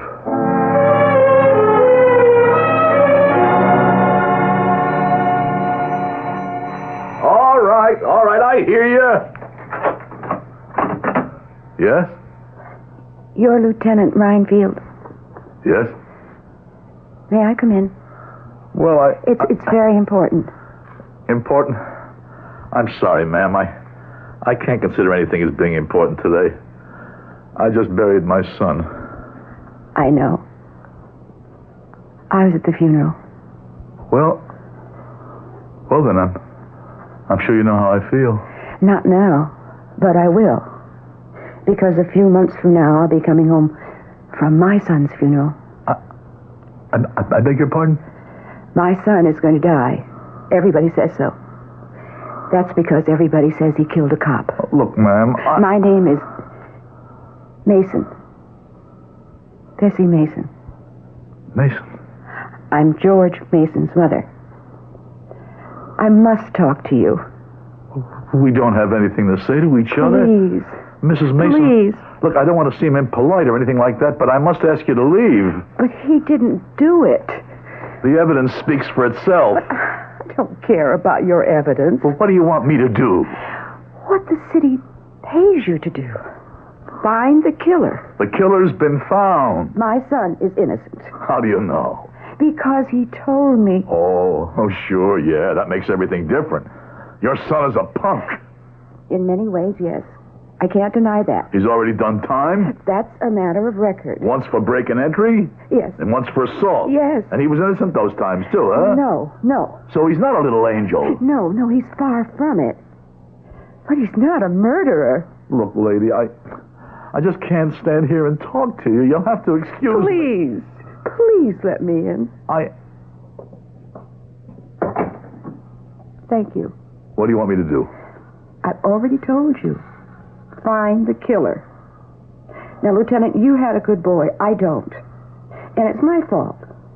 I was busy, very busy.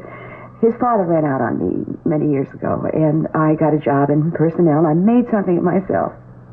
But I guess I neglected George. Mrs. Mason, please believe me, I can't do anything for you. It's funny how we could always find the wrong kind of friends. But, you know, no matter what kind of trouble he got into, one thing he never did, he never lied to me. And he said to me, Mother, I didn't kill that cop. I didn't. Look, Mrs. Mason, let me tell you something. I've had experience in these things. He has to hold on to you. You're all he's got. And so he has to deny it. But I believe him. And by denying it to you, he denies it to himself because he doesn't want to believe he committed murder. I believe him. Yeah. Why don't you believe him? Why should I believe him? Because you're the best detective on the force. Okay. Look, Mrs. Mason, I can understand how you feel, but what you're asking me to do is... What am I asking you to do? The thing you do best. I read the papers. Don't believe what you read. Oh, it isn't true. What they say, that Harry Reinfield is an intuitive detective, That he has a feel for how a case should be? Oh, that's just newspaper talk. Mrs. Mason, on the basis of information and evidence assembled by the police department, the district attorney has asked for an indictment. It's over. Have you been fair to me, Lieutenant? I don't know what you're talking about. I think you do. Have you been fair to my son? Of course, he's only a young punk in your eyes, but he is entitled to justice. He'll get it in court. But he isn't getting it from you. Now, do one thing, Lieutenant. Please. Assume that it wasn't your son who died. Suppose it was just another homicide victim, and you were the investigating officer. Now, would you be satisfied? Mrs. Mason, I have to ask you to leave. All right. All right, I'll go. But I've asked the question, and you have to answer it. I don't have to answer to you. That's true, you don't. But you do have to answer to yourself. He had the gun in his hand. He doesn't deny it. He had my son's wallet. He doesn't deny that either. Well, what's everybody supposed to think, then? I don't know what everybody's supposed to think. I want to know what Lieutenant Harry Rhinefield thinks. What ideas are in his head?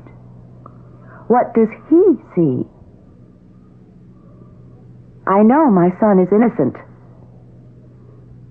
Won't you prove it, Lieutenant?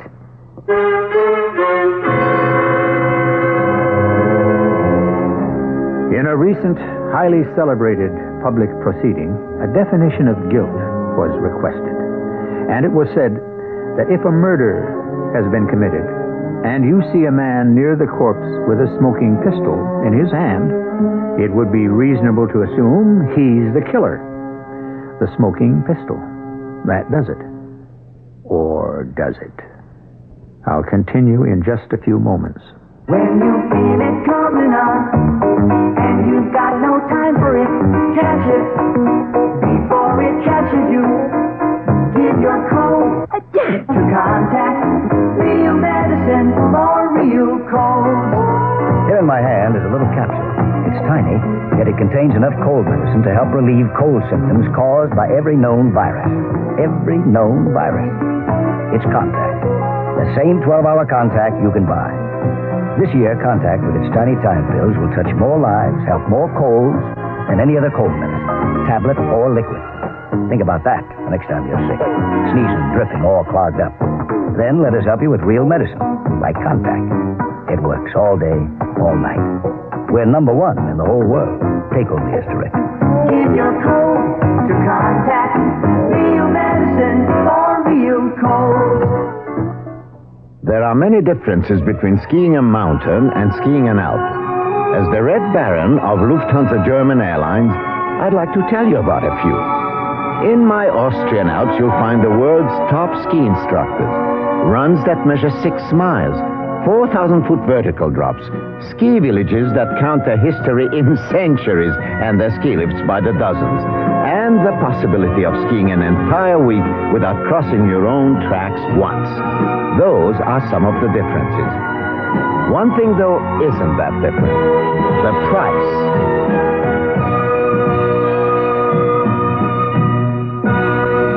The cost of the Red Baron Ski the Difference holidays in Austria, including airfare, are about the same as the cost of an equivalent length stay in a comparable Western American ski resort. Kitchen lib means less cooking, more time for fun. So whether for family dinners, parties, or friends dropping in, Polish ham is your answer. Krakus or Atalanta brands. These are fully cooked right in the can. All gristle and bone have been removed, so you buy only lean, tender meat.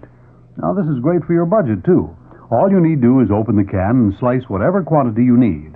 Of course, you can also heat Polish ham if you prefer, if you want a warm meal. Krakus and Atalanta are the only imported hams to have continuously earned both the Parents Magazine seal of commendation and the Good Housekeeping seal. All this and great flavor, too, in handy 2, 3, 5, or 7-pound tins, or sliced in whatever quantity you need. Get Krakus or Atalanta hams at food stores in your neighborhood. You'll love its convenience. Your family will love its great taste. These have been imported for more than 25 years by New York Commodities Corporation. Available at all Acme supermarkets.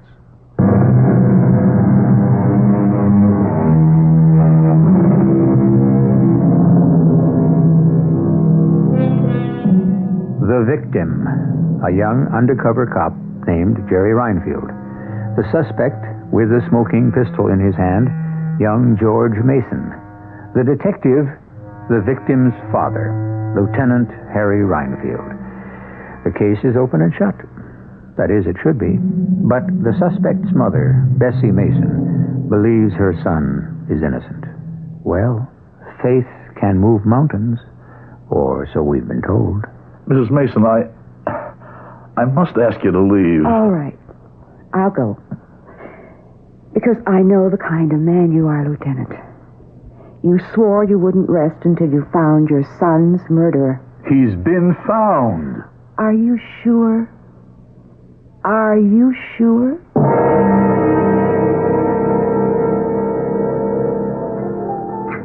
What are your plans, Leona? Plans? I don't know. I haven't made any. Are you going to? I suppose so. One day. Thanks for taking me to dinner, Dad. Thanks for calling me Dad. I guess today it would have been official. Yeah. I'm sorry, Leona. A quiet little wedding. That's what we wanted. You'd have made a good wife for a cop. Oh, how do you know? You've known me such a short time. Whirlwind courtship, that was Jerry. Love at first sight. It's the only kind there is. Jerry. He met me at a party on a Friday night. He proposed to me on Saturday morning. I said yes Saturday afternoon. Saturday night, he tried to talk me out of it. Why? He suddenly realized, he said, how dangerous a cop's life can be. He didn't want me to be a cop's wife. Especially his wife. Doing undercover work, he'd made a lot of enemies. Yeah, I know.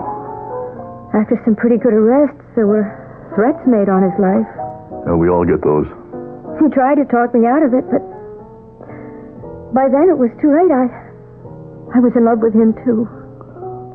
I know how you feel, Leona. But you're only 22. Life has to go on. I suppose it does. Although I wonder why. You think so now, but time will pass. You'll find another guy. I know. That's why it's so awful.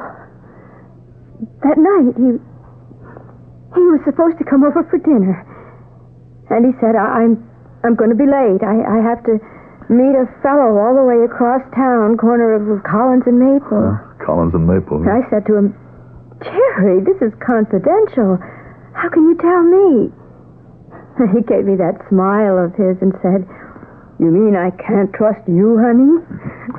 I used to tell his mother everything, too.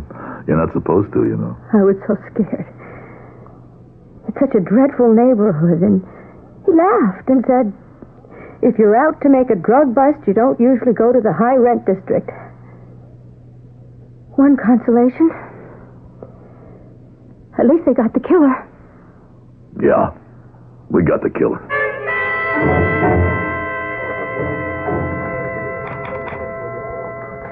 The latest manpower allotment. Allotment? Is that one L or two? 2 L's. Huh? What are you doing here? My son goes on trial tomorrow. Look, Mrs. Mason. I tried to get you at home, but you're never there.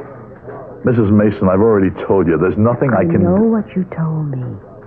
I've come here to ask you a few questions. I'm busy, and besides, there's no use... Questions you should have asked yourself. Now, who was your son supposed to meet? We know that, a drug pusher. Right, not anyone of great importance, just a pusher. Your son. Let's say it was my son. Why would my son kill him? Because, A, your son spotted him as a cop. Or B, after my son identified himself, your son decided to shoot it out. You're forgetting C.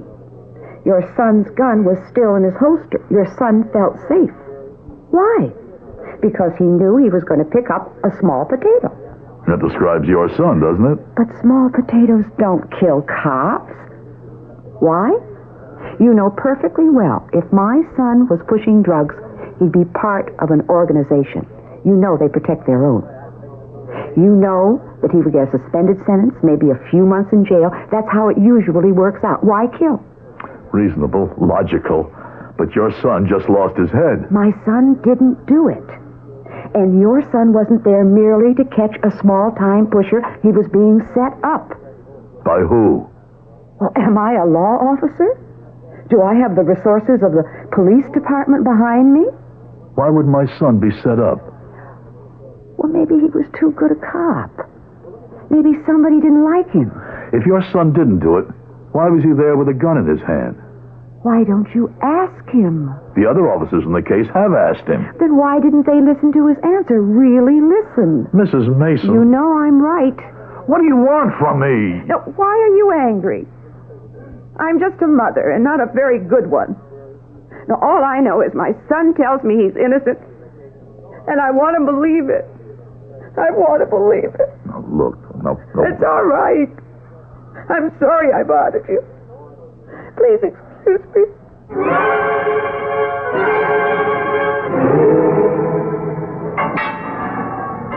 Okay, Pete.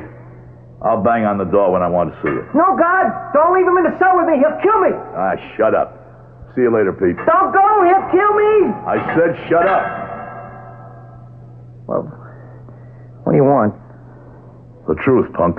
I got a name. It's George. George Mason. To me, you're still a punk. You can't kill me. I'm not gonna kill you. What do you want from me?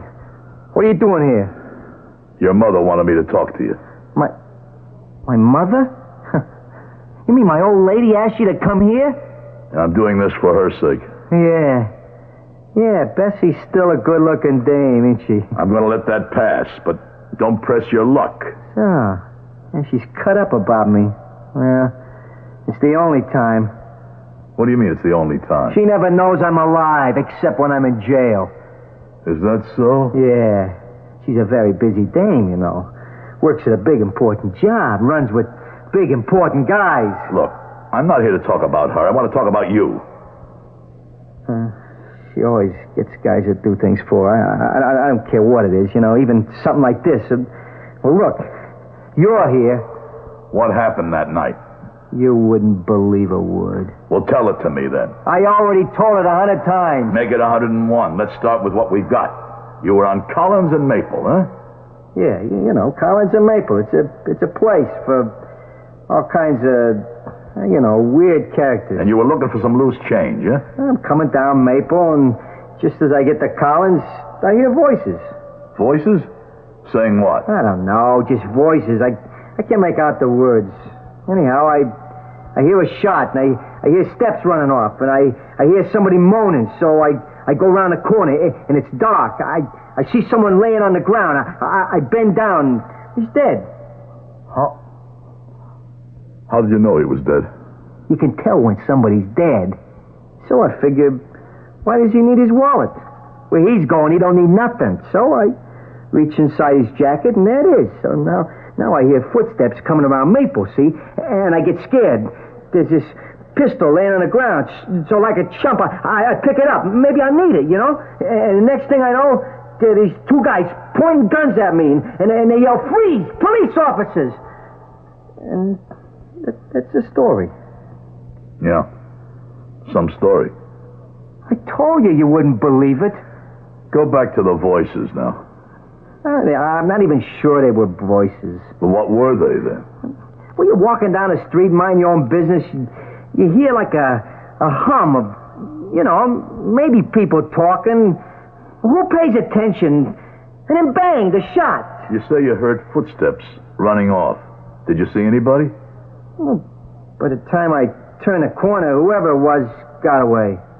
What did the footsteps sound like? For crying out loud, what do footsteps sound like? Were they heavy footsteps? Well, did it sound like it was a big guy? Heavy step? Oh, I see what you mean. No, they wasn't heavy. They were light. Light? Yeah. You could almost picture a guy that, you know, by the sound of the foot. Yeah, I see what you mean, yeah. Okay. Get over it. How do you picture this guy? Well, no, wait a second. Wait a second. I don't picture him as a guy at all. It was a dame. A dame? Yeah. You ever listen when a dame is running down a sidewalk, a dame with heels, you know? It makes a sound like rap, tap, tap, click, click, click, you know? A dame, huh? Yeah. Why didn't you say this before? Nobody ever asked me before. Who believed me? You? Do you believe me? Or you just trying to score some points with the old lady? I think it's time I got out of here.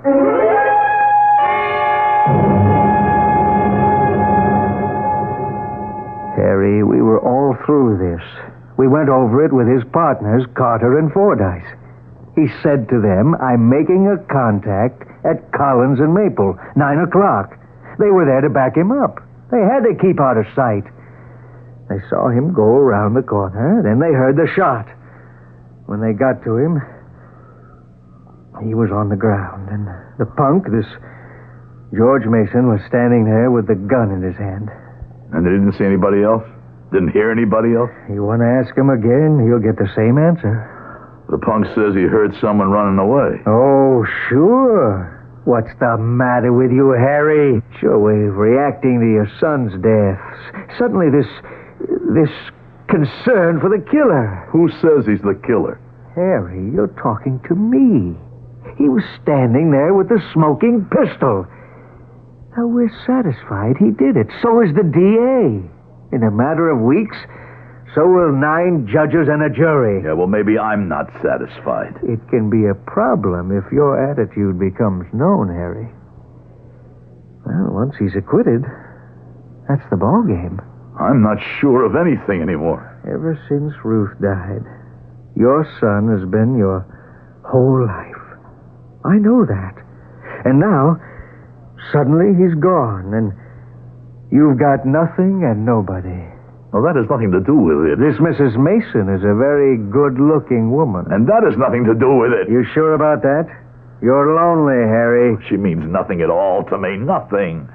I got a hunch about this case. Harry, the two of them, the punk and his mother, they could be working this together, playing you for a sucker. Yeah, maybe. Well, you admit it's possible. Oh, anything's possible. Everything's possible. All right. What are you going to do? I'm going to nail it down. How? I don't know yet. I've got a hunch. And as far as it goes, it's crazy. But I'm going to run it down. All the way down.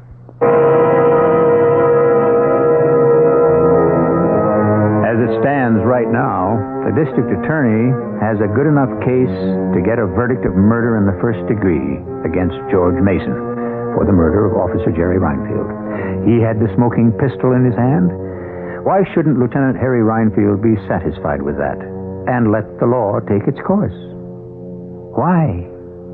I'm sure we'll find out in Act 3. Ever taken a close look at a glass of Budweiser? The Budweiser brewmasters have. In fact, they've been looking closely at Beechwood Age Budweiser since it was first brewed back in 1876. And you know something? After 100 years of looking, they still think the only thing more beautiful than a glass of Budweiser is the taste of Budweiser. A taste that speaks for itself, loud and clear. Anheuser-Busch, headquarters, St. Louis, Missouri. The 1977 Buick Regal. It comes with Buick's terrific V6 engine.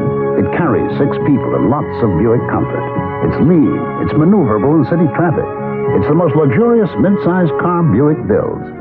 Yeah, this new Regal is pretty much everything a car should be, except for one thing. It isn't yours yet, but it can be. Just see your Buick dealer for a test drive soon. Just about everyone.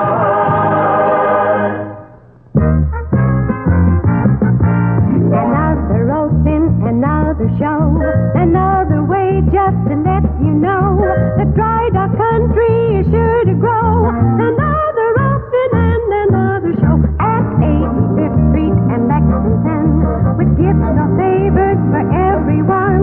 This very day is the time to go. Another open and another show.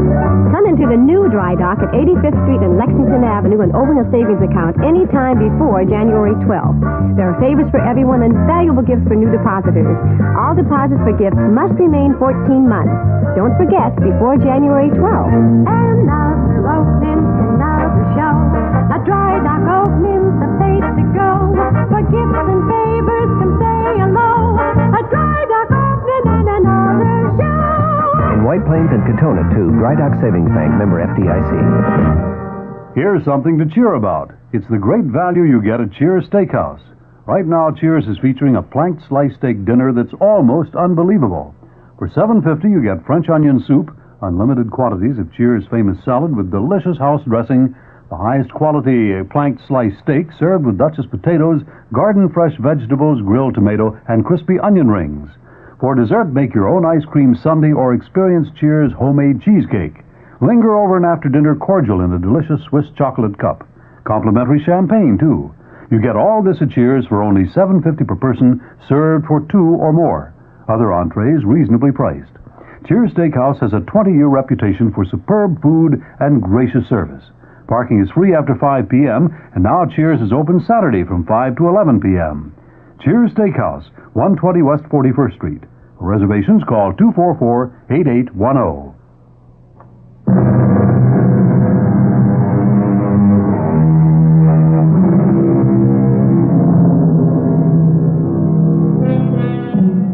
The world, according to Lieutenant Harry Reinfield, is a place of feelings and hunches. Yes, people do pay lip service to something known as facts, but there's nothing factual about the truly important things in our lives.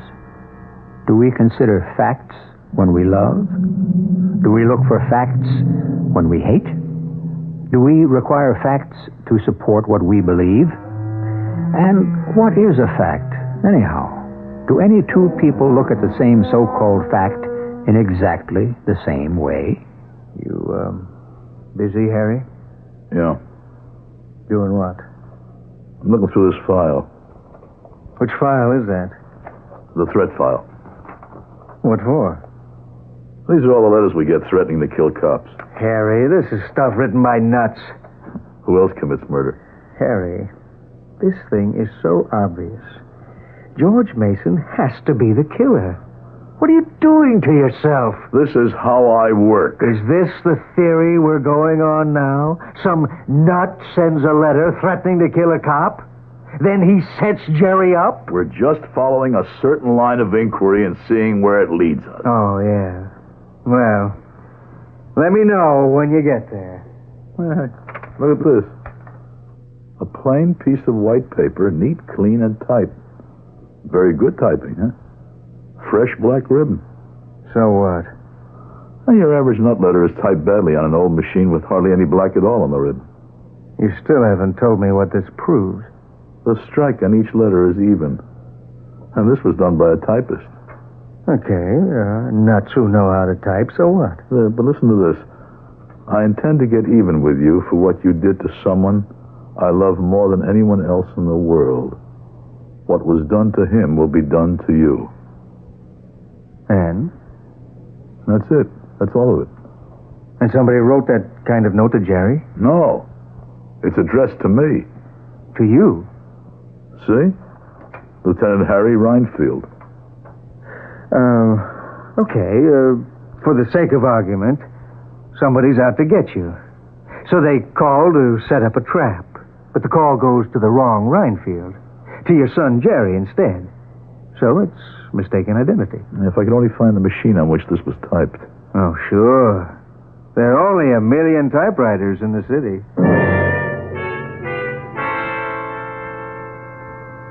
Look, Lieutenant, I told you. I couldn't make out what them voices were saying. Now just relax. You're not giving me any help. The voices now. They were low? I could hardly hear them. Well, what did you hear? Now, just be quiet. Don't say a word. Now, you're walking down the street at night. It's dark. Deserted. You approach the corner. You're aware of voices. I told you, Be quiet. Shh. Why do you say you heard voices? Because... Come on, tell me. because... Why do you say voices? Why not noise from a truck or why not a dog barking? Because they were human voices. I mean, people. They were saying words. What words? I don't remember. There's no way I can remember. Don't quit on me now. I wasn't paying attention. Well, maybe you don't remember the words. Can you remember how they were said? How they were said? Yeah, did it sound angry, like an argument? An argument? Yeah. Yeah, I think so. Why? It sounded like a fight. Yeah. One word I can remember. One word. Crazy. Crazy? Yeah, that was the word. No, the two words. You're crazy.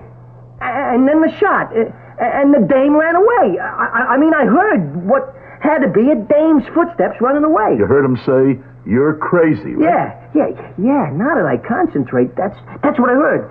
But don't ask me to remember anything else. That was all I heard. It's enough.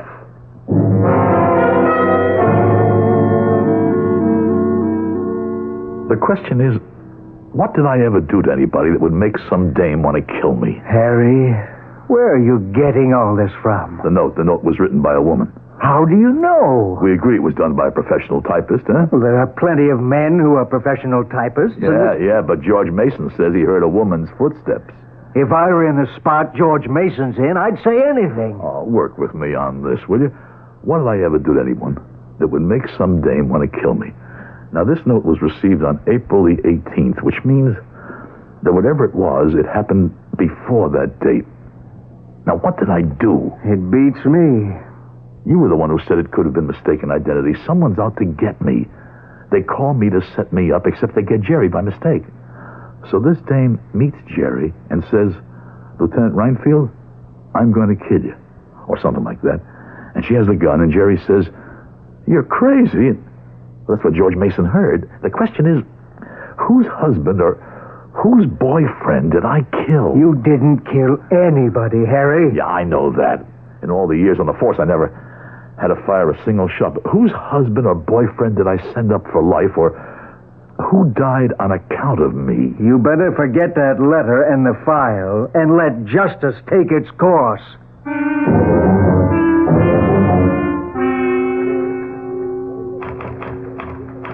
Lieutenant. Oh. Hello, Mrs. Mason. I've just come from the courtroom. The jury will find him guilty. Mrs. Mason, I've done what I could. Have you? What more do you want?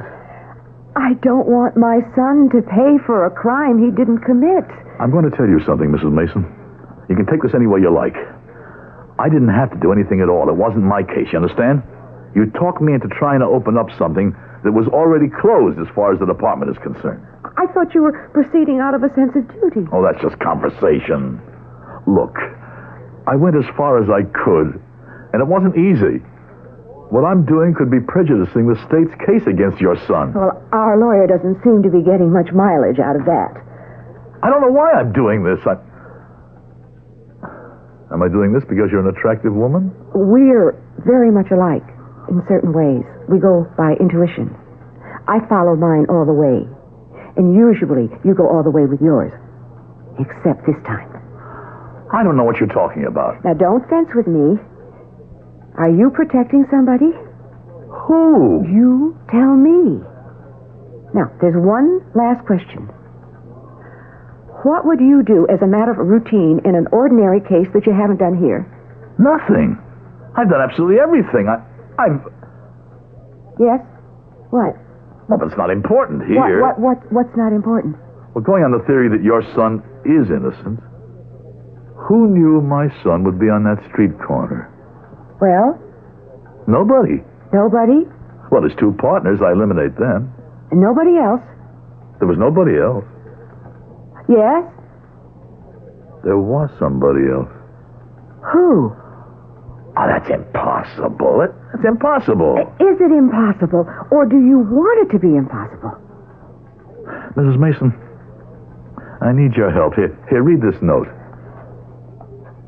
I intend to get even with you for what you did to someone I love more than anyone else in this world.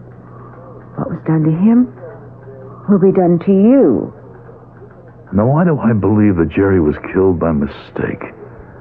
Maybe that was how the killer wanted to get back at me. Who's the killer? The one who typed this note. Now, if the person who knew where Jerry was going to be that night also had the machine on which this was typed, I've broken the case. Are you still willing to help?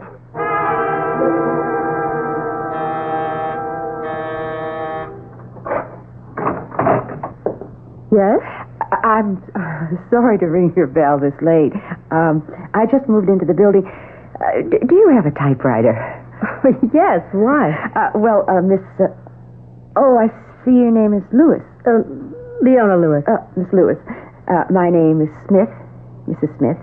I have to fill in this lease form and drop it off to the landlord's office first thing in the morning, and my typewriter broke down. I know it's an imposition. Oh, it's all right. Come on in. See, I have an electric, and when something goes wrong... Well, there it is on the table. You don't have to take it out of the case. Oh, thank you. Oh, I see you're packed. Are you moving? Yes. Going back home. Home? The Midwest.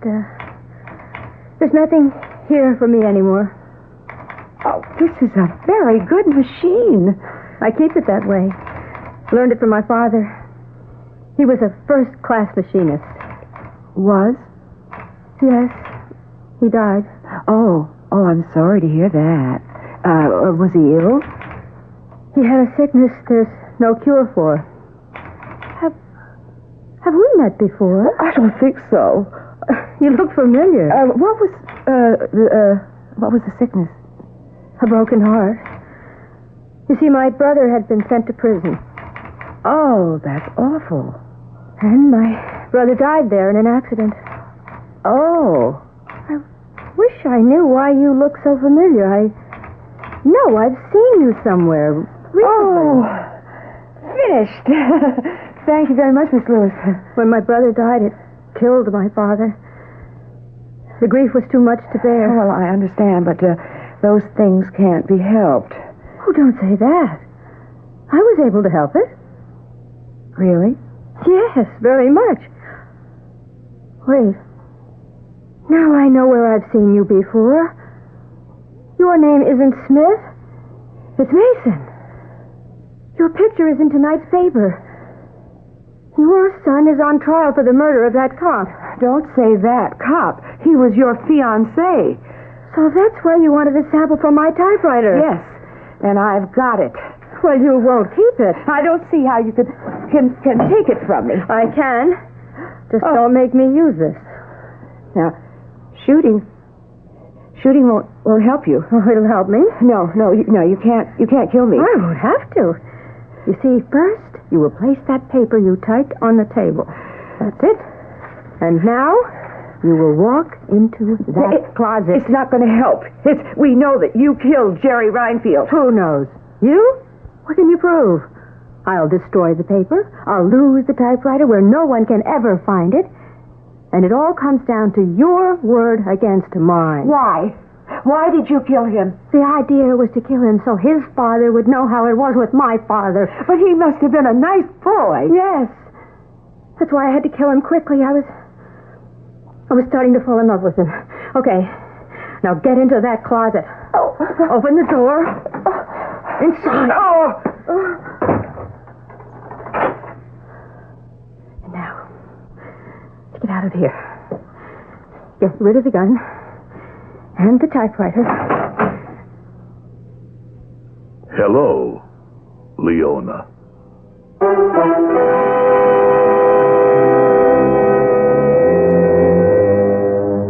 Hello, Leona, says Lieutenant Harry Reinfield. Of course, goodbye, Leona, might be more appropriate.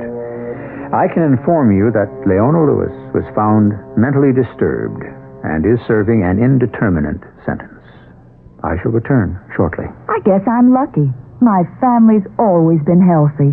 Oh, a touch of constipation now and then. But we've got X-Lax for that. When you need a laxative, shouldn't your first choice be the one more families buy than any other? That's today's X-Lax. Families like the chocolated taste. You'll like the way X-Lax works, gently overnight for relief in the morning. Next time, make gentle chocolated X-Lax your first choice for occasional use only as directed. We've always been healthy, and X-Lax is part of that. What's for dinner has an old familiar ring. Where does a mother go for the best of everything? What's for dinner? The family wants to know. Who's got the answers? Who's got the most to show? ShopRite has. ShopRite has. To save you time during this busy holiday season, ShopRite is featuring quick, easy, and satisfying meals. Fresh, lean ground chuck, good so many ways, just 79 cents a pound. ShopRite hamburger rolls, 10-ounce packages, 3 for $1. ShopRite king-size beef franks, another year-round favorite, 89 cents for a 1-pound package. ShopRite mixers, 28-ounce bottles, 5 for 99 cents. And for all your holiday needs, toys, trimmings, and wrappings to ShopRite, the holiday place. In Italy, we celebrate many traditional holidays and feasts. There is Capodanno, to bring in the new year, Festa di San Giuseppe, in honor of St. Joseph, and Carnevale, what you call Mardi Gras. And then there is my favorite Italian tradition, Corvo. Corvo is not a holiday. Corvo is a wine, and it has been an Italian tradition since 1824. That is when the Duke of Salaparuta began producing Corvo on his estate near Palermo. Today, Corvo Red and Corvo White wines are enjoyed up and down the entire Italian peninsula. And now, Corvo wines are available in America, too, in fine Italian restaurants. So the next time you go out for an Italian dinner, enjoy it in traditional Italian style with Corvo. Ask for Corvo at the store where you buy wine, too. Corvo, the wine that's been an Italian tradition since 1824. Imported by Paterno Imports, Chicago, Illinois.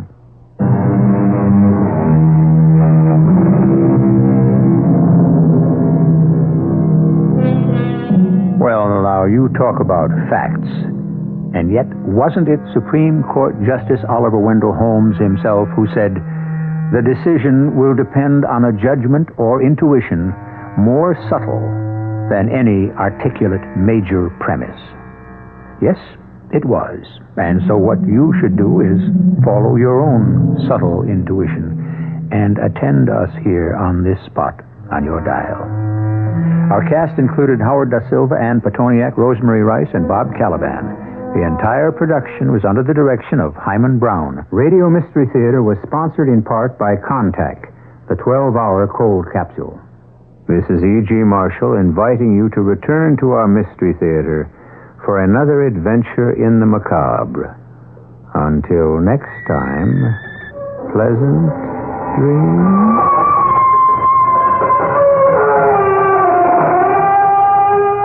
Tonight's WOR Mystery Theater was also brought to you in part by ShopRite Supermarkets, where you get a lot more for a little less. Preceding program is furnished by CBS Radio. This is WOR New York, an RKO General Station. It's 8 o'clock. Here's John Wingate with the news. For New York City, bus and subway service cutbacks. Telephone company nixed on rate increase. Carter names two. It's 30 degrees. That's -1 Celsius in clear mid-Manhattan. Weather watch outlook, clear and breezy, but not so cold as last night. Low in the upper 20s. Hi, John Wingate with the 8 o'clock report from WOR News. This includes the nightly column, The Financial Review. The New York Transit Authority has announced it plans a series of bus and subway service cutbacks beginning January 1. The TA will try to trim $30 million in expenses over the next 18 months. The savings are required by the Emergency Financial Control Board to balance the budget. The TA will lay off 181 former City and Housing Authority policemen who have been working as change booth clerks. Subway service reductions will include elimination of the IRT Bowling Green South Ferry shuttle in Manhattan, the BMT Franklin Avenue shuttle in Brooklyn, and independent double A service in Manhattan. Services will be trimmed during late night hours on the double G, N, and B trains. Instead of operating 10-car trains during non-rush hours, Train lengths will be reduced during off periods to 4, 6, or 8 cars to save money on power and car maintenance. There will also be increased headways between buses, ranging from an extra 5 to 20 minutes during non-rush hours on most routes in the 5 boroughs. The State Public Service Commission has thrown out New York Telephone Company's request for a $393 million rate hike, telling the phone company to back up its figures better. The Commission ruled that documents filed by the phone company last month did not contain enough information to judge the case properly. Phone company had filed a pile of documents 1 foot thick. The PSC ordered the phone company either to cancel its request for a rate increase or to agree to postpone further action until it supplies additional information. Yet another investigation underway involving the flu vaccination program. WOR's Ed Nash has that story. Several states, including New Jersey, have started an investigation to determine if swine flu shots can cause Guillain-Barré syndrome. This syndrome affects the nervous system. It can cause partial but temporary paralysis. 6 cases were found in New Jersey last month, and 4 of these involved persons who had received flu immunization. About 25 cases in various states are under investigation by health departments and the Federal Disease Control Center. The New Jersey Health Department has notified all doctors in the state that the investigation is underway. The department is seeking information on all cases that were diagnosed during the past 2 months or any that may occur during the next 3 months, whether or not the patient had been immunized. This is Ed Nash, WOR News. Convicted killer Gary Gilmore ordered his attorneys today not to fight his execution. They, in turn, asked Utah's 4th District Court to dismiss a petition which sought to have Gilmore's death sentence tossed out on the grounds it was not imposed quickly enough. At the same time, Gilmore's mother asked the U.S. Supreme Court to reconsider its decision yesterday, which lifts the stay of execution for Gilmore. WOR 710 News Time is coming up on 4 minutes past 8 o'clock. Have you heard, I wonder, about the wonderful new life at the Cupola, a very attractive senior citizens facility in Paramus, New Jersey? At the Cupola, all living suites are private, each kitchenette equipped and available either furnished or unfurnished to suit your particular taste. There are gift, barber, and beauty shops, card and game rooms, libraries, a theater, maid service 7 days a week, many planned activities, 3 superb daily meals from a diversified menu, a fully staffed infirmary, and convenient shopping in the Paramus Ridgewood area. The Maloney family, owners and managers, invite you to visit the Cupola. Talk to the people who are living there. And I think you'll agree, this is the ultimate in senior citizen living. The Cupola is at West 100 Ridgewood Avenue in Paramus, 15 minutes from the George Washington Bridge. Call 201-444-8200 or write to me for a full-color brochure. The Cupola. Make the next years the very best years of your life. President-elect Carter has added 2 more names to his cabinet list, announcing the appointment of businessman economist Michael Blumenthal as Treasury Secretary and Congressman Brock Adams of Washington State as transportation boss. Carter said both men had intense and complete knowledge of their areas. Carter told an Atlanta news conference that the economy is in worse shape than he anticipated 3 or 6 months ago. He said he will confer with his economic advisors on plans to stimulate the economy, but added that he leans to job opportunities. At his afternoon news conference, Carter revealed that former IBM Vice President Jane Pfeiffer is asked not to be considered for a cabinet post. There had been widespread speculation that Mrs. Pfeiffer would be named Commerce Secretary. President Ford told leaders of Congress today he might approve a pay raise for high-ranking federal officials and members of Congress. The raise, perhaps as high as 40%, would go to the top 2,500 people in government. Mr. Ford said he would not like the raise coupled with a new code of ethics on the disclosure of outside income. Pentagon sources report that a select commission headed by former astronaut Frank Borman has urged the speedy readmission of cadets who left West Point in the recent cheating scandal. Stock market story to come. WOR 710 News Time. 6 minutes past 8 o'clock. She's promised to reimburse the emergency fund as soon as the lottery begins. Bing Crosby will sing White Christmas on the steps of City Hall tomorrow as Mayor Beam lights the city's official Christmas tree. Crosby's wife, Catherine, will also take part in the public ceremony tomorrow afternoon at 4:30. An inmate sentenced to a cleanup detail at a Brooklyn criminal court mopped his way to freedom this morning. The man, 28-year-old Oliver Wendell Stevens, mopped his way down the hall to an open courtroom, mingled with the crowd, and then made his escape. Stevens had only a month and a half to go on his 6-month sentence for petty larceny and bail jumping.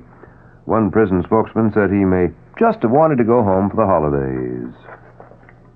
A state Supreme Court jury in Albany has begun deliberations in the corruption and larceny trial of Assemblyman Alan Hochberg, chairman of the Assembly Ethics Committee. Earlier today, the jury received a 2-hour charge from Judge William Krangle. Hochberg is accused of trying to buy off a primary challenge in his Bronx Assembly district by offering a job and political support to his potential opponent. The Metropolitan Taxicab Board of Trade announced today that it will seek a 13% fare increase for New York City taxi rides. Spokesman for the organization of 54 taxi fleets said it will ask that the initial charge for a cab ride be raised from the present 65 to 75 cents, and the subsequent charge be 10 cents for each 1/7 of a mile instead of the percent 10 cents for 1/6 of a mile. Spokesman said the hikes would raise the cost of the average 2.4-mile cab ride from the present $2.30 to $2.60. The fare increase requests follow a tentative agreement between the cab owners and the taxi drivers. We'll have moderating weather to come. And, of course, the night's headlines. WOR 710 News Time. 12 minutes past 8 p.m. My name is René Charbot, and here in France, my vintage Charbot champagne is so highly regarded. It costs about as much as Piper, Moet, or Mumm. But prices change when champagne leaves France. For the Piper, Moet, or Mumm to get to America, they go through large importers who mark up the price substantially, then to distributors who add at least another 20%, and finally to your store. But Charbot is shipped directly from my vineyards to my export director, Monsieur Portier, in New York. He then distributes them to fine wine shops where Charbot vintage champagne is sold for only $8.99, about $5 less a bottle than Piper, Moet, or Mumm. Try Charbot and pay only for fine champagne, not for its journey across the Atlantic. Charbot, the imported champagne without the importer's profit. Imported by Patrick G. Portier, New York, New York. Now the Weather Watch update for New York City and vicinity. Clear and breezy, but not so cold as last night. Low in the upper 20s.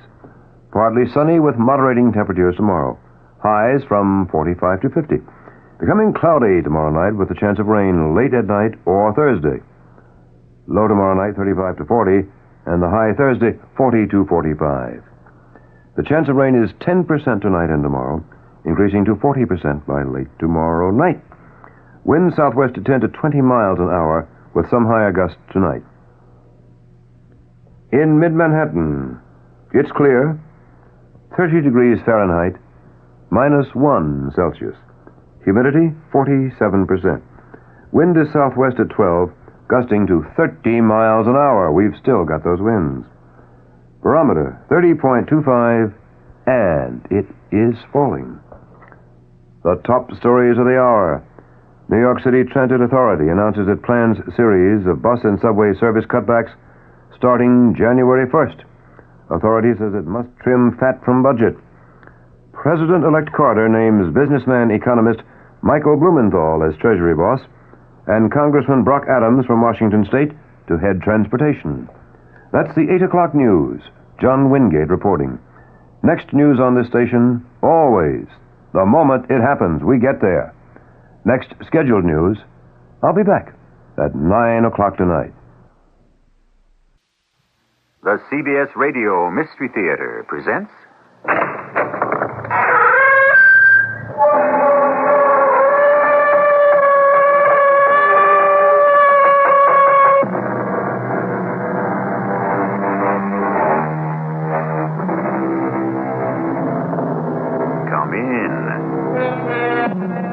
Welcome I'm E.G. Marshall. It is said of certain walls that they have ears. Is it then illogical to assume that other walls may have eyes? Indeed, it is said of certain houses, oh, if this old place could only speak, what tales it could tell. Is it possible for a word that was spoken, a sight that was seen, a deed that was committed, to leave an echo, an aura, a lingering trace? Well, that's why some houses are supposed to be haunted, no?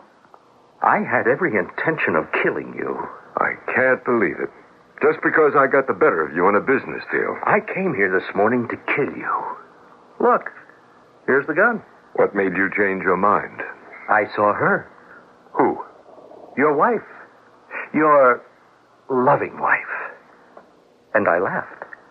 Why? Because it's clear to me I don't have to kill you. She will.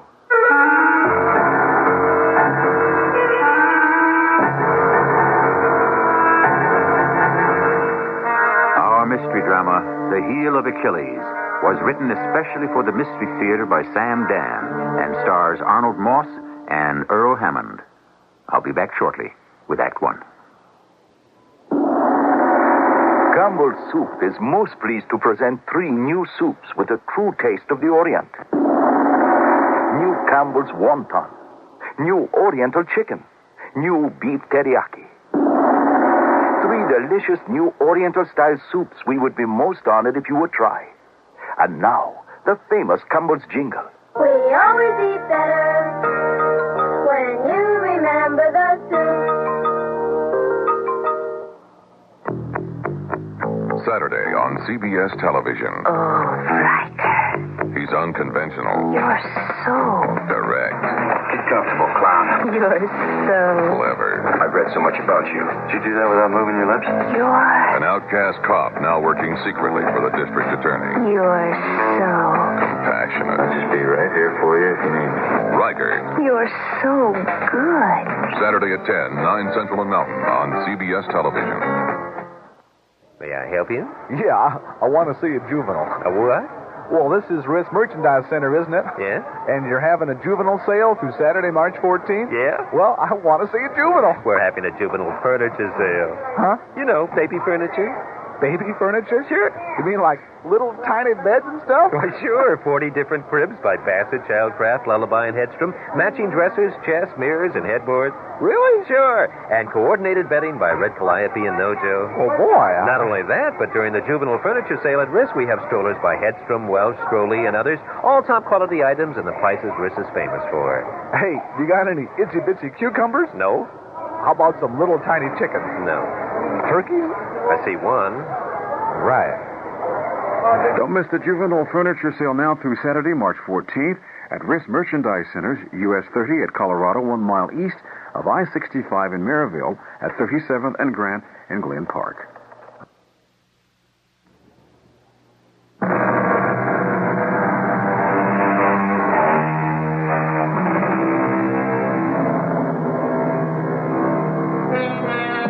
Mr. Roland Palfrey is 60 years old. He wishes he were younger. He has $40 million. He wishes he were richer. People envy him his wealth, his position, his power. And there are those who envy him his wife, the breathtakingly beautiful Marion, who is scarcely half his age. There are the cynical who say that she married him for his money. But who really knows about these things? And the truth of the matter is, love of money often outlasts love of love, if you know what I mean. At any rate, since this is a story of a businessman, let us get down to business. Why not stay on, Martin? What for? Well, the company name will still be Martin Machinery. The name. It's all that's left. Same salary, plus a bonus? No, thank you. You're too young to retire. Maybe. But I'm too old a dog to learn new tricks, especially your tricks. My great-great-grandfather started this business in a blacksmith shop. Yes, I know. He's the one who shoed George Washington's horse. And people knew they could depend on the Martin name. Is that a fact? If they cared so much, why didn't they buy your product? Well, I suppose quality has become too expensive. People simply can't afford it anymore. Well, whatever it is, I'm out of it. Too bad. You'd have made an excellent figurehead. Figurehead? Like they used to have on the sailing ships of my great-great-grandfather's whaling fleet. You're sure they were all whale ships? Weren't some of them also slave ships? Darling, I thought Oh, I didn't know you were busy. That's all right, dear. This gentleman was just leaving. Marion, this is Mr. Edward Martin. Edward, my wife, Marion. How do you do? Well, Edward, I don't know if there's anything more we can say to each other at this point. Oh, but there must be. There is. I had absolutely no business barging in here in the middle of a business day. Darling, I can assure you, and so can Mr. Martin, that our meeting is over. Isn't that true, Edward? Certainly. Oh, darling, you're an adorable fibber. And Mr. Martin is a perfect gentleman. But I was in the neighborhood, and I just wanted to throw you a kiss from the doorway. And now I'm off to lunch with Jenny Satterfield. Goodbye, Mr. Martin. Mm-hmm. It was wonderful meeting you. So, that's the beautiful Mrs. Palfrey. Well, I've seen her pictures in the papers. They hardly do her justice. Well, what does that mean? Nothing. Oh, nothing at all. Well, why are you laughing? Well, why do people laugh? Well, I would assume because there's something funny. Or tragic. Sometimes it's hard to tell which is which. But why are you laughing? This could be both. Now, look here, Martin. It's all over, Roland. You now own a majority of the voting stock of Martin Machinery. Put it in a candy jar with the rest of the goodies. Martin, I insist that you tell me what was so funny. I haven't the faintest idea of what you're talking about.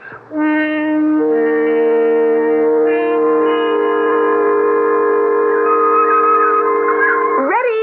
Serve. Oh, no, darling, it was out. Oh, that means you win the set. Come on, give me a chance to get even. Now? Well, now's the time while we're warmed up. All right. Oh, darling, you really don't want to play. Oh, nonsense. You're tired. We're going to relax for a bit, have a tall, cool, refreshing drink. We shouldn't overdo it. Look, Marion, I'm not tired. Well, perhaps not, but I am. Now, let's just go into the clubhouse and sit for a bit. Darling. Yes, Roland? That gentleman I introduced you to the other day. Mr. Martin? Oh, you remember his name? Oh, well, he's very handsome. Of course, he's not as handsome as you are, but then who is? Had you met him somewhere before? No, I don't think so. Why do you ask? Well, I get the feeling that he knew you. Oh, I'm sure I don't know him. Or that he knew something about you. Oh, well, darling, my life is an open book. Yes, well, Well, what? It's probably nothing. Probably nothing? I'd feel better if it were definitely nothing. And I'm positive it is. So, let's forget it. It's forgotten.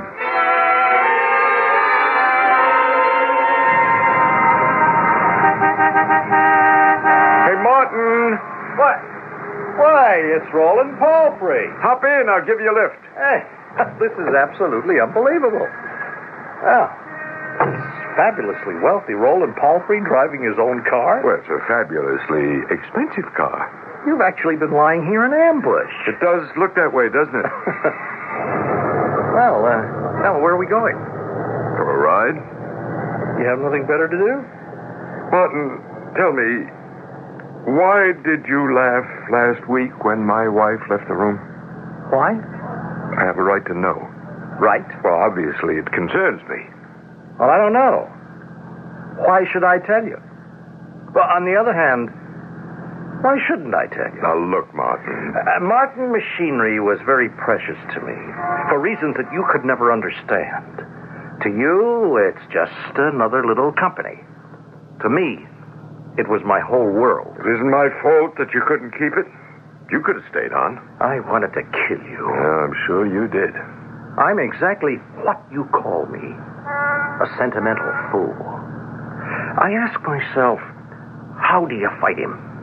He takes away your customers. He cuts off your sources of raw materials. He makes it impossible for you to get credit. He isn't human. He always considers every contingency. Thank you, Martin. And then I saw her. Who? Your wife. And I laughed. Why? Because I said to myself, I don't have to kid you. She will. What are you talking about? You are not invulnerable. And you're not invincible. You're like he was. Like who was? Achilles. The greatest of all the ancient warriors. Now, what does he have to like do with... him, you have a heel. A vulnerable place. Can we have a sensible discussion? You never made a mistake in your life until you married her. What are you insinuating? What made you think a woman of her vibrant beauty, or her glowing sensuality, could be satisfied by you at 60? She loves me. She loves you? Well, poor Roland. Your vanity is going to destroy you. Where the best business brains, the toughest antitrust lawyers, the sharpest operators failed, your own vanity will succeed. There's 30 years difference between you. She's going to betray you. She'll have to. She's too much for you. Or you're not enough for her. And the betrayal will turn you into a laughingstock. And that will kill you. And that's why you laughed when you saw her? I'm off the hook, Roland. She'll take care of it for me.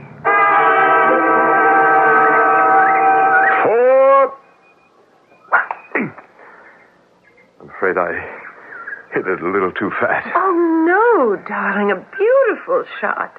Straight down the middle of the fairway. Not bad for an old duffer? No, I don't mind you calling yourself a duffer, but you're not old. Dearest, I am 60. Well, you don't look a day over 40. Oh, now, come on. All right, 45, but that's absolutely my final appraisal. I just can't think of you as old. You're so handsome and so youthful. You do love me, don't you? I just can't kiss you right out here on the golf course, can I? Think of your image. Let's move out before we hold up play. Angel? Yes, dear? I saw this perfectly lovely old house out in Gulliver County. And you want to buy it? Well, it's a Victorian mansion. Well, then you go right ahead. I'll have someone in legal handle the details for you. Well, there is a problem. The real estate agent doesn't want to sell it. I don't understand. Well, isn't that why he's in business? Well, I don't mean he doesn't want to sell it exactly. I would say he's trying to discourage me from buying it. Why? Why? Well, he says it's a haunted house. Oh, there's no such thing. Oh, but he insists. Darling, do you want this house? Oh, I'd just adore it. It would be such fun to fix up. Then why don't I handle this thing myself?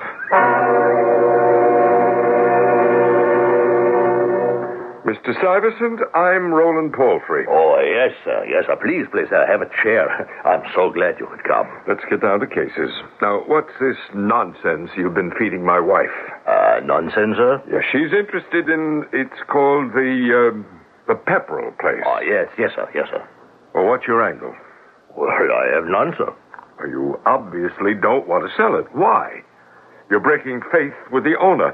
If it becomes known, you can be held liable. Well, I happen to be an ethical person, sir. I believe in telling a prospective buyer the truth about the property. The truth? Yes. What truth? The place is haunted. There is no such thing, sir, as a haunted house. No one here for miles around will spend a night in that house.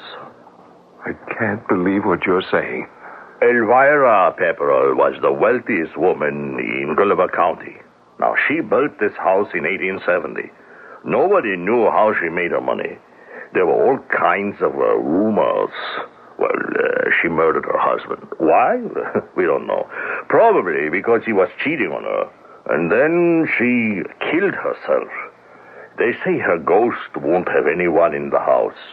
She just drives them out. What kind of rubbish is this? No one has lived in that house since she died about 50 years ago. The bank's been trying to get rid of it, and there's no takers. I just can't believe it. But you have to respect the facts. There's the house. It's been kept up.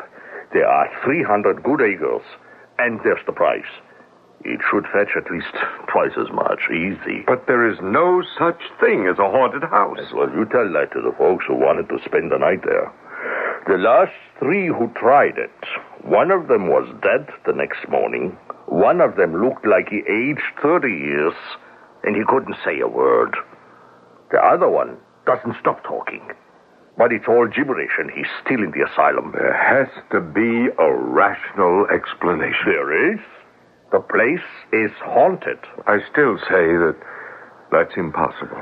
Well, sir, if you're so sure, why don't you spend the night there?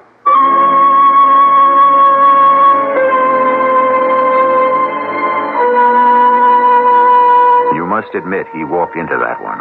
And yet, inevitably, that's where he had to be going. Because when you get into a situation like this that has to do with the supernatural, the only way to lay it to rest is to use the scientific method. But that's the story of Act 2, shortly.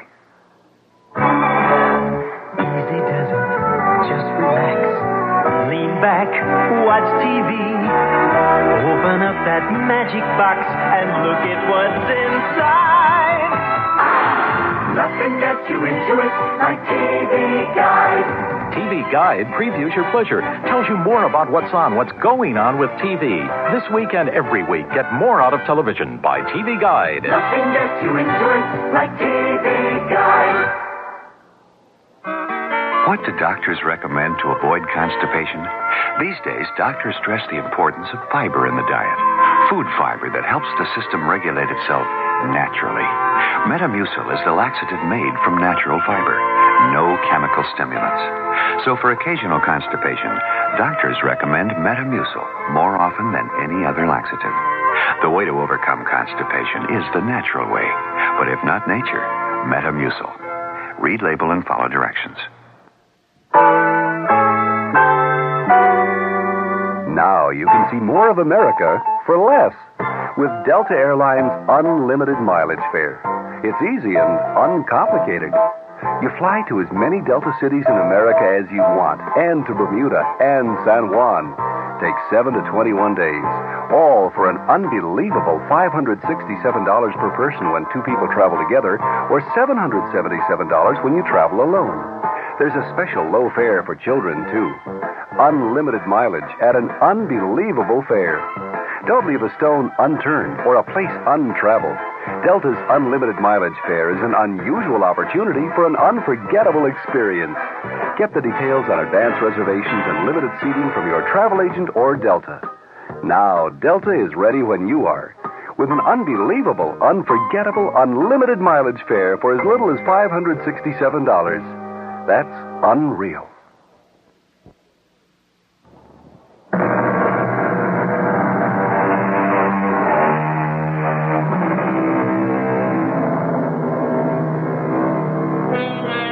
In the final analysis, the last words in any argument are usually, put your money where your mouth is. And so it is with us. Here we have a man of fantastic common sense who suddenly finds himself confronted by an impossible premise. And yet, he can only respond by putting up or shutting up. Why don't I spend the night in the Pepperell Mansion? Well, what would that prove? Everything. Look, Mr. Stuyvesant, I'm a busy man. I only came here to straighten this thing out for my wife. Well, have you? Certainly. I'll tell her it's nonsense. And what makes you think she'll believe you? Mr. Stuyvesant, are you serious?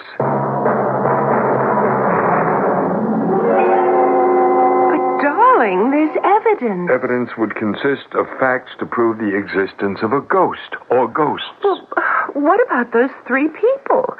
And they're just the latest in a long line. My dearest, one never has trouble finding witnesses to support a superstition. I'll just tell Summerfield to have someone in legal arrange for the purchase. No, Roland. No?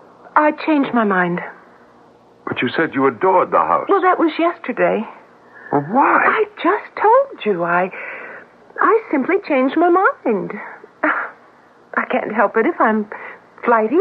Well, yes, but... I suppose when you're older, you take everything so seriously. Oh? I see. What? What is it, darling? No, nothing. Oh, no. It's something. I know my Rolly. Do you actually think I'm an old man? Oh, whatever gave you that idea? Why, you're the most vigorous man I know. Yeah, I know, but you just said that when you're older, you take everything so seriously. What, did I say older? Oh, what's the matter with me? I meant when you become more mature. Uh-huh. You want that house, don't you?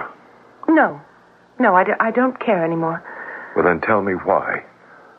Because, Rolly, it's creating tension, friction, a feeling of uneasiness between us. And all because of my childish superstitions. I never said you had childish superstitions. But in many ways you treat me like a child. I realize there's this rather large difference in age, but you're the one who always manages to find some pretext to bring it up. Pretext? I'm always waiting for the other shoe to drop. Darling, Well, you see, I sometimes find it difficult to believe my good fortune. Why? I was afraid of no one or nothing in this whole world, and then I met you. Well, you're afraid of me? Yes. Because I love you. You have me at your mercy. Oh, now, darling. And I am twice your age. Oh, there are men half your age who aren't half the man you are. I want you to have that house. I said I changed my mind. Now, let's forget it. Are you sure? I'm quite reconciled. Well, that's what you should not have said. Reconciled. No, I'm buying it. Rolly, I won't live in a place that's haunted. But suppose I can prove that that's all nonsense. Well, how could you prove it? I'll spend the night there. That's supposed to be the test. I won't allow it. It's time we all realized we're living in the latter half of the 20th century. Stuyvesant, you say the place is fit for habitation. Yes, the plumbing, wiring, roof, all kept in tip-top shape. She's clean as a whistle, sound as a tick, and dry as a bone. Now, Susie Wainwright will have a cheery blaze going for you in the library fireplace, and the master bedroom will be all made up. Susie Wainwright? Yes, she's the housekeeper over at the Gulliver Inn. She picks up some extra money from the bank, taking care of the Pepperell place. Susie Wainwright, huh? Miss Wainwright? Yep, that's me, all right. I'm Mr. Palfrey. Oh, sure. Old Baldy Stuyvesant said you'd be around. What can I do for you? I want to talk to you about the Pepperell Mansion. Why are you staring at me? Well, you're my first real millionaire. Oh, I mean, we've had some people with money come up here, but no one in your class. All right, then. About the Pepperell Mansion. You're married to this absolutely gorgeous young lady, too. I wish I could get myself a handsome young fella. But I guess rich folks are the only ones who can afford it. Miss Wainwright, just tell me about the Pepperell Mansion, please. Are you going to spend the night there? Yes. Don't. Why not? It's haunted. I'll only go there in the daytime, and I won't go alone. I'll take one of the girls with me. We clean up and get out. Why do you insist that it's haunted? Because you can feel it. Feel what? It. And don't ask me what it is, either. I have to ask you. Well, it's a kind of tightness in your chest. Your heart begins to beat faster. Are you sure that it isn't just your imagination? Oh, Mr. Palfrey, I took my pulse. It was 3 times normal. Asked him Cooley, the plumber. And Bob Free and the electrician, what they go through when they have to go in there for repairs. Well, they only do it because the bank lets them charge an arm and a leg. Baldy told you about the last 3 who spent the night there. I still think there's got to be a rational explanation. Oh, sure. So do I. Oh, then you don't believe in ghosts. Oh, I believe in ghosts, all right. Well, how can you say rational and ghosts? These are your own ghosts. You see, I noticed something. From time to time, kids break in. Mostly little kids. And you know, they don't seem to suffer any bad effects. Now, why do you think that is? You're telling this. Because they're still too young to have ghosts. I don't understand. Was it so hard to figure out? Everybody gets to develop some ghosts as he or she goes through life. And the older you get, the bigger they are. Just what do you mean by ghosts? A ghost is whatever it is that doesn't let you sleep.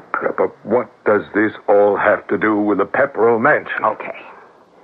In the ordinary way, you learn to live with your ghosts. How to handle them. You still haven't told me how this ties in with something in that place. Something that unleashes those ghosts inside of you. What? Oh, I wish I knew. But what's the difference? You shouldn't stay there. Why not? Ghosts are ghosts, no matter whose they may be. And the fact is, I don't believe in them in the first place. Oh, a man like you, as rich as you got plenty of ghosts. Maybe you won't admit it, but you're chock full of them. In any event, I intend to stay there this evening.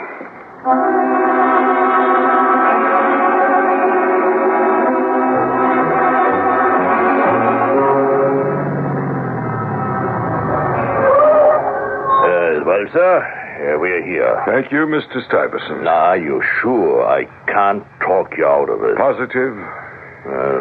In that case, here's the key. Now, Susie Wainwright left just before dark. Everything is ready for you. You can see the lights are on. And there's a telephone, of course? Oh, yes. And please, Mr. Palfrey, don't hesitate to use it in case of... in case of what? Anything. In case of anything, I have a .32 caliber pistol. Good night, Mr. Stuyvesant. Good night, sir.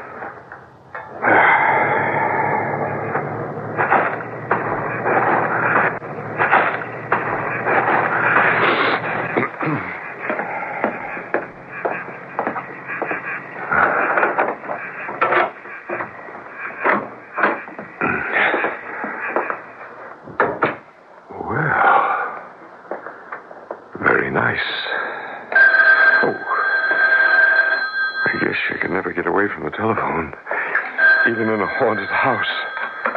Hello? Darling, are you all right? Of course, Marion. Oh, if anything happens to you... No, nothing's going to happen. I'll never forgive myself. Darling, please listen carefully. I have to do this to prove a point.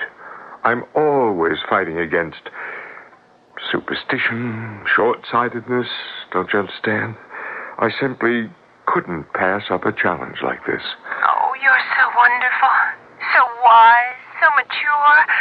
I love you. And I love you, Marion. And nothing else matters. And now, my dearest, good night.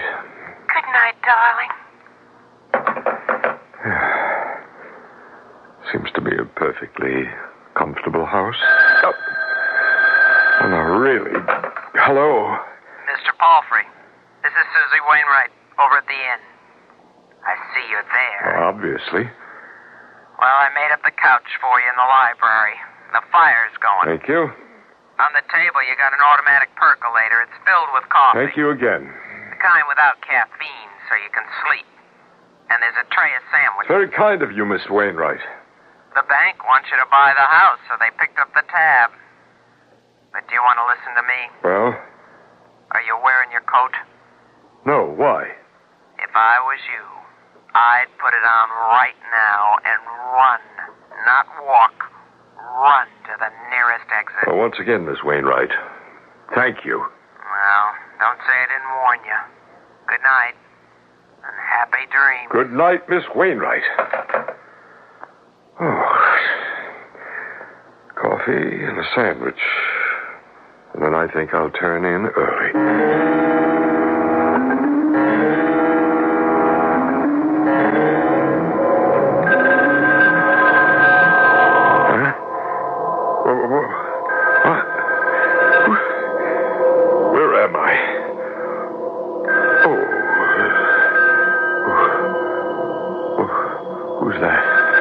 At this hour.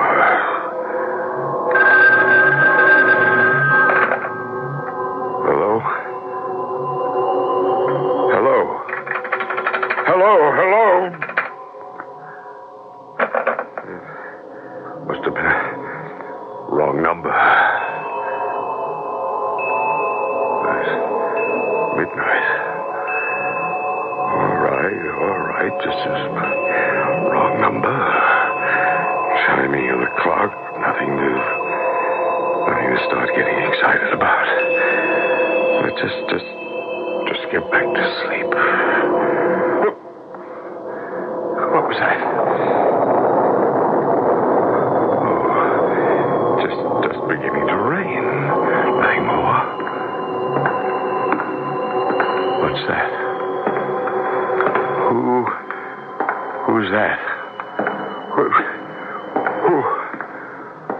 Who are you?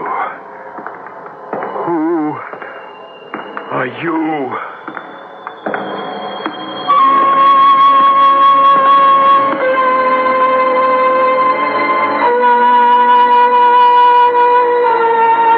There's going to be an answer to that question, but we'll get it in Act 3. Is there actually somebody there? A ghost? Is it another human being? Is there another possibility? You can review all these options during our brief intermission. When it's time to paint your home, you need all the help you can get. So True Value hardware stores offer all the help you need. True Test painting accessories. Hi, Pat Summerall to suggest you get the True Test 8-piece pad painting kit for just $3.99 to paint ceilings, walls, and trim with less drips and spatters. Or choose from their exclusive line of True Test Oriole brushes with long-lasting polyester bristles, available in sizes for walls and trim. They're sold exclusively by participating True Value hardware stores and home centers. Time to feed the baby. Oh, baby sounds funny. That was Baby Ben. I thought our baby's name was Ollie. Baby Ben's our alarm clock, honey. It never forgets to get us up. We could forget to plug it in. Baby Ben doesn't need electricity, dear. Doesn't even need batteries. It's key wound. Gee, no batteries? No formula? Oh, turn that off. That was Baby Ollie. Who wound him up? Baby Ben or Big Ben never forgets to get you up. It's time for a West Clocks by Tally Industries. Trading in commodity futures is among the fastest growing areas of investment. At Heinold Commodities, we've kept pace. We're specialists. Our primary business at Heinold is commodities, and that should be important to you. Because a company that specializes in commodities, a company whose success depends upon its performance in that field, has to go the extra mile for you. And at Heinold Commodities, we do. We've grown into one of the largest clearing members on every principal commodity exchange in the nation. We've built one of the largest research staffs in the business. And with more than 100 branch offices across the country, there's one close to you. So when you place a portion of your assets in commodity futures trading, select the firm that has led the growth in the futures industry, Heinold Commodities. Give us a call. We're the professionals in futures. There's a Heinold office in Chicago, Clarendon Hills, and DeKalb.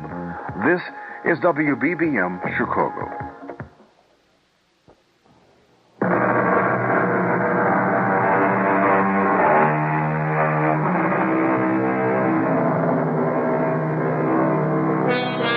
In broad daylight, in open, airy places that are filled with people, it is logical to insist that there is no such thing as a ghost.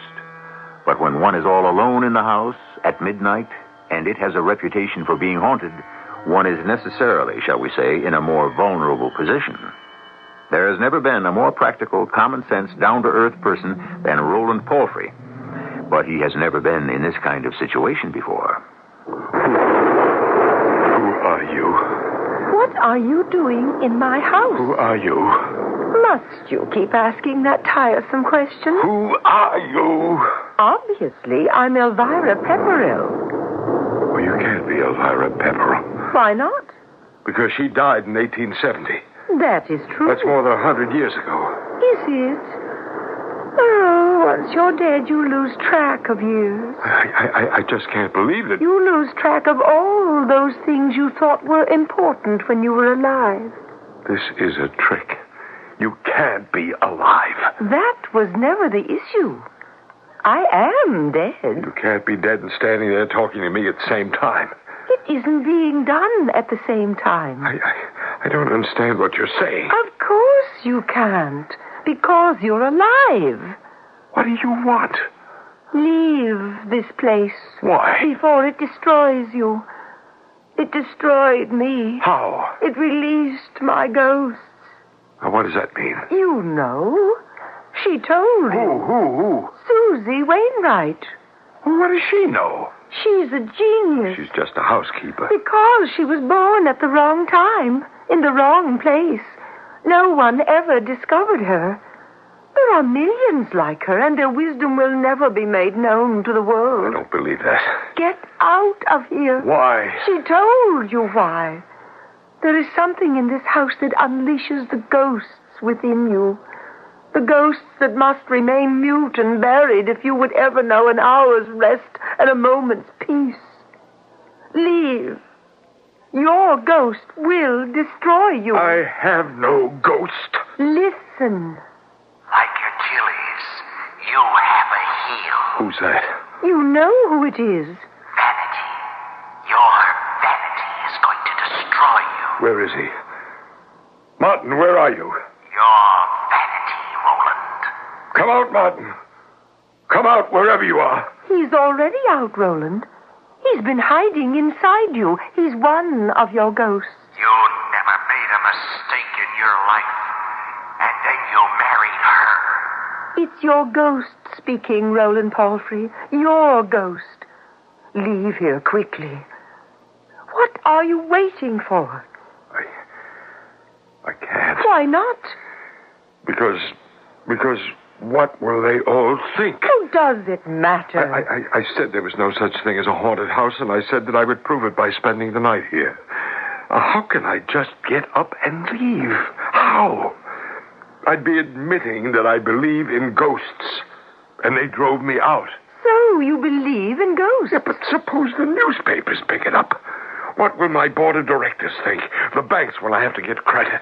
The stockholders, I have to stay the night. Your sanity won't survive the night. Oh, yes, it will. I'll fight them.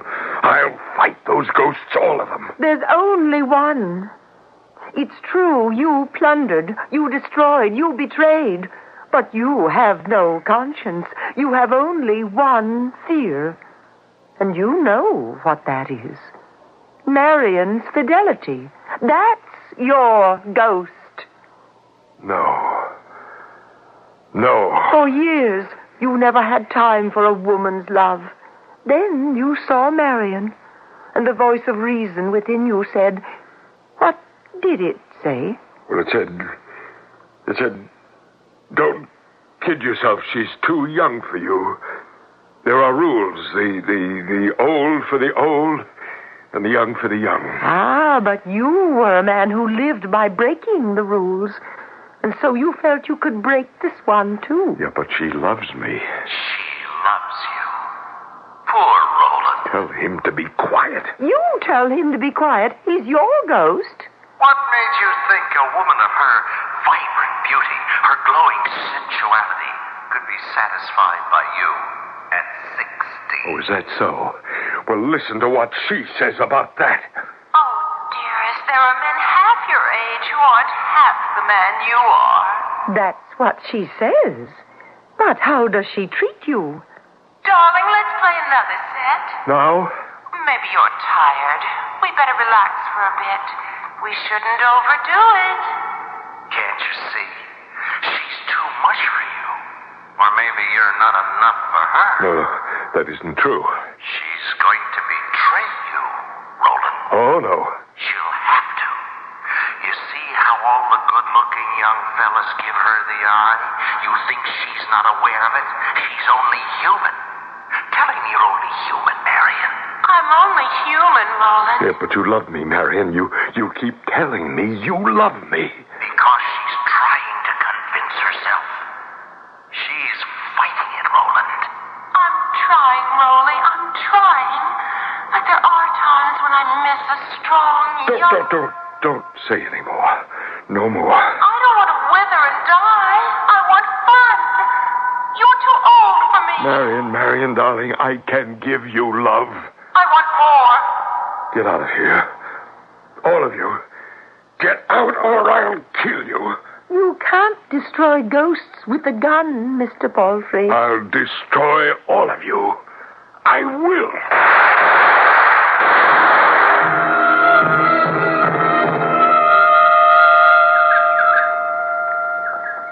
Hello, darling.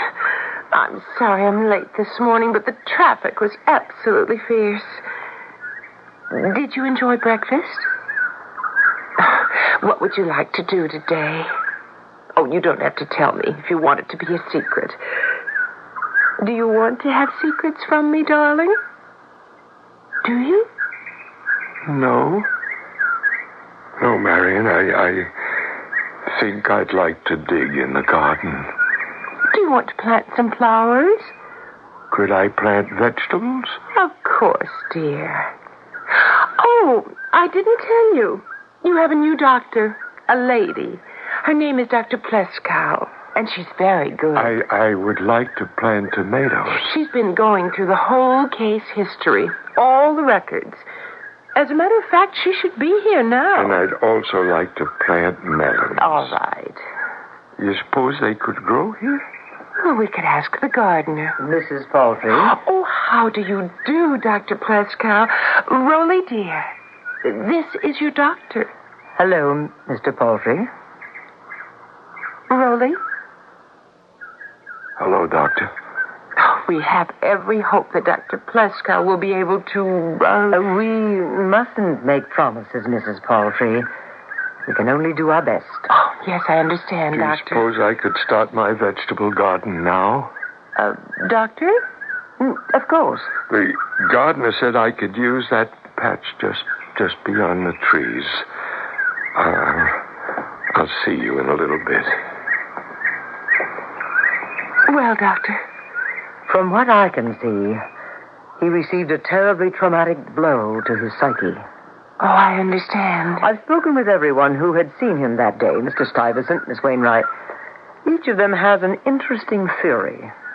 The house is supposed to be haunted. Do you believe it, Doctor? I neither believe it nor disbelieve it. But there is an aspect of this case.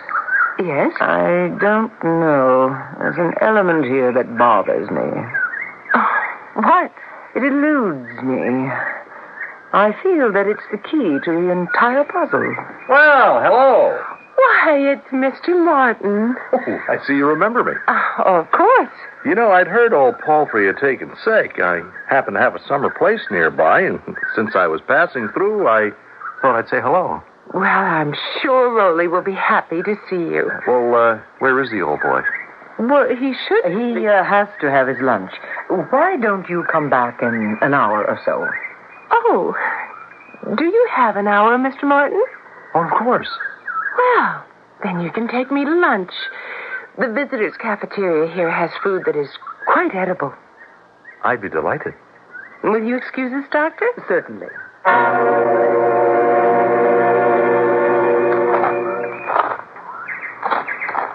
Mr. Palfrey? Yes? Oh, you're the new doctor.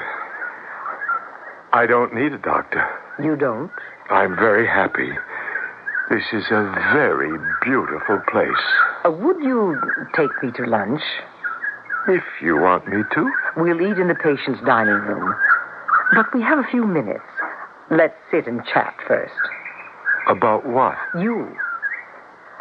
Mr. Palfrey, you wanted to prove a point, so you agreed to spend a night in a haunted house. Is that what I did? You don't remember any of it? Well, something happened to you that night. I don't know what you're talking about, Doctor. I realize, but I have to say it. And after a while, it may get through to you. Your imagination may have created a nightmare experience where you actually thought there was a ghostly adventure. But I believe something else happened. Do you know what?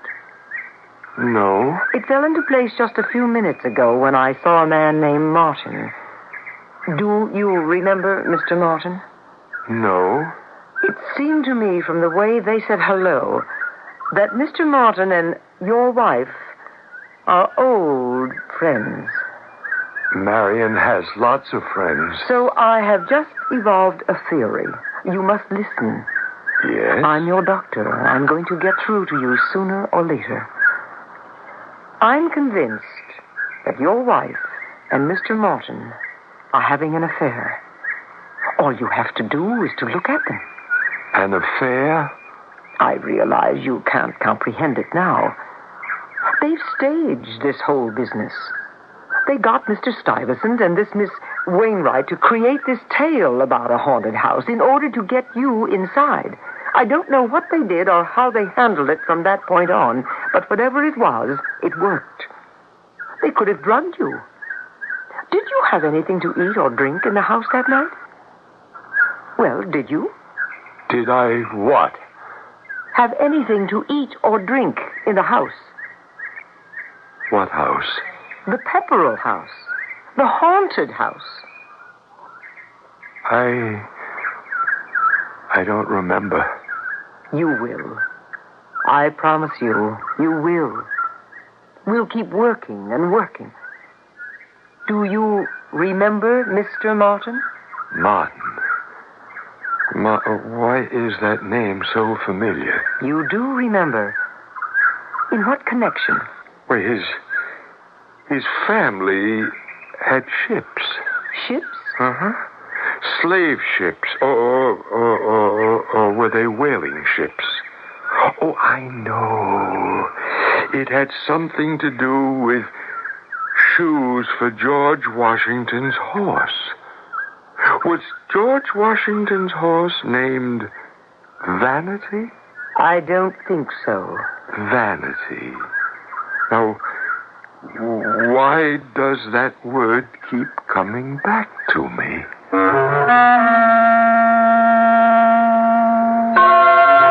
Is it the way it begins? The long road back to normalcy? Does the blotted out past reveal itself in a series of almost subliminal strobe-like flashes which gradually lengthen into a great flare that lights up the entire landscape of our memory?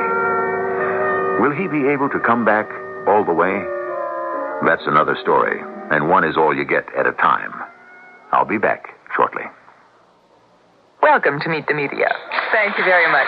Today I am interviewing radio. Hello. Television. Take a look at this. Oh, newspaper. I've been around the longest. Yeah, but you can't change channels on a newspaper. Well, you can't put a TV in the bottom of a birdcage. Interesting debate. Radio. Mm-hmm. How's your listenership? It's up 66% since 1967. Newspaper? Yes. How's your circulation? It's, Right. But I'm happy to say our advertising rates have gone up. Radio? Because the cost of radio advertising has not increased as much as the other major media, it's a better deal. And what about the cost of television? Film at 11. Radio wins that round. Mm-hmm. What about creativity? Well, there are 4 of us sitting in a room pretending to be a radio, a television, a newspaper, and a human being. That's amusing. Just an example of radio's creativity. Radio. Red hot. Because it works. For the advertiser trying to fight the rising costs of TV and print. The Radio Advertising Bureau can send you more facts. This station can send you more customers. Denture wearers agree. Snug cushions hold loose dentures so comfortably tight, I feel confident again. Soft adhesive Snug brand denture cushions ease sore gums from loose-fitting plates. No messy fixing like powders or pastes. Snug is easy to shape and fit, won't wash off. Get temporary relief from loose-fitting dentures until you see a dentist with Snug. Now in the new 4-cushion economy package. Snug, another fine product from Mentholatum.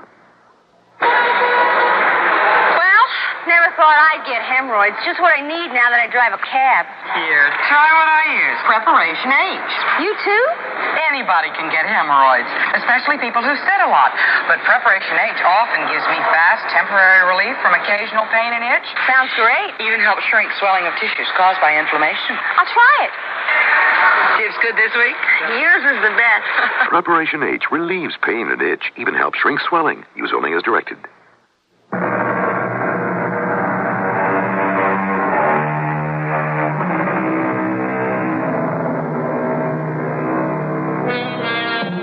The name of our story is The Heel of Achilles. It's from Greek mythology. When the mighty warrior Achilles was born, his mother was told to immerse him in a certain stream. Every part of his body that was touched by the water would be safe against penetration by sword, spear, or arrow. His mother held him by the heels. Unfortunately, they were not covered by the magic water, and when he was struck in the heel by an arrow, that was the wound that killed him. We go into detail here because each of us has his own psychological Achilles heel. All of us might do well to be aware of it. Our cast included Arnold Moss, Joyce Gordon, Earl Hammond, and Joan Shea. The entire production was under the direction of Hyman Brown. This is E.G. Marshall inviting you to return to our Mystery Theater for another adventure in the macabre. Until next time, pleasant dreams.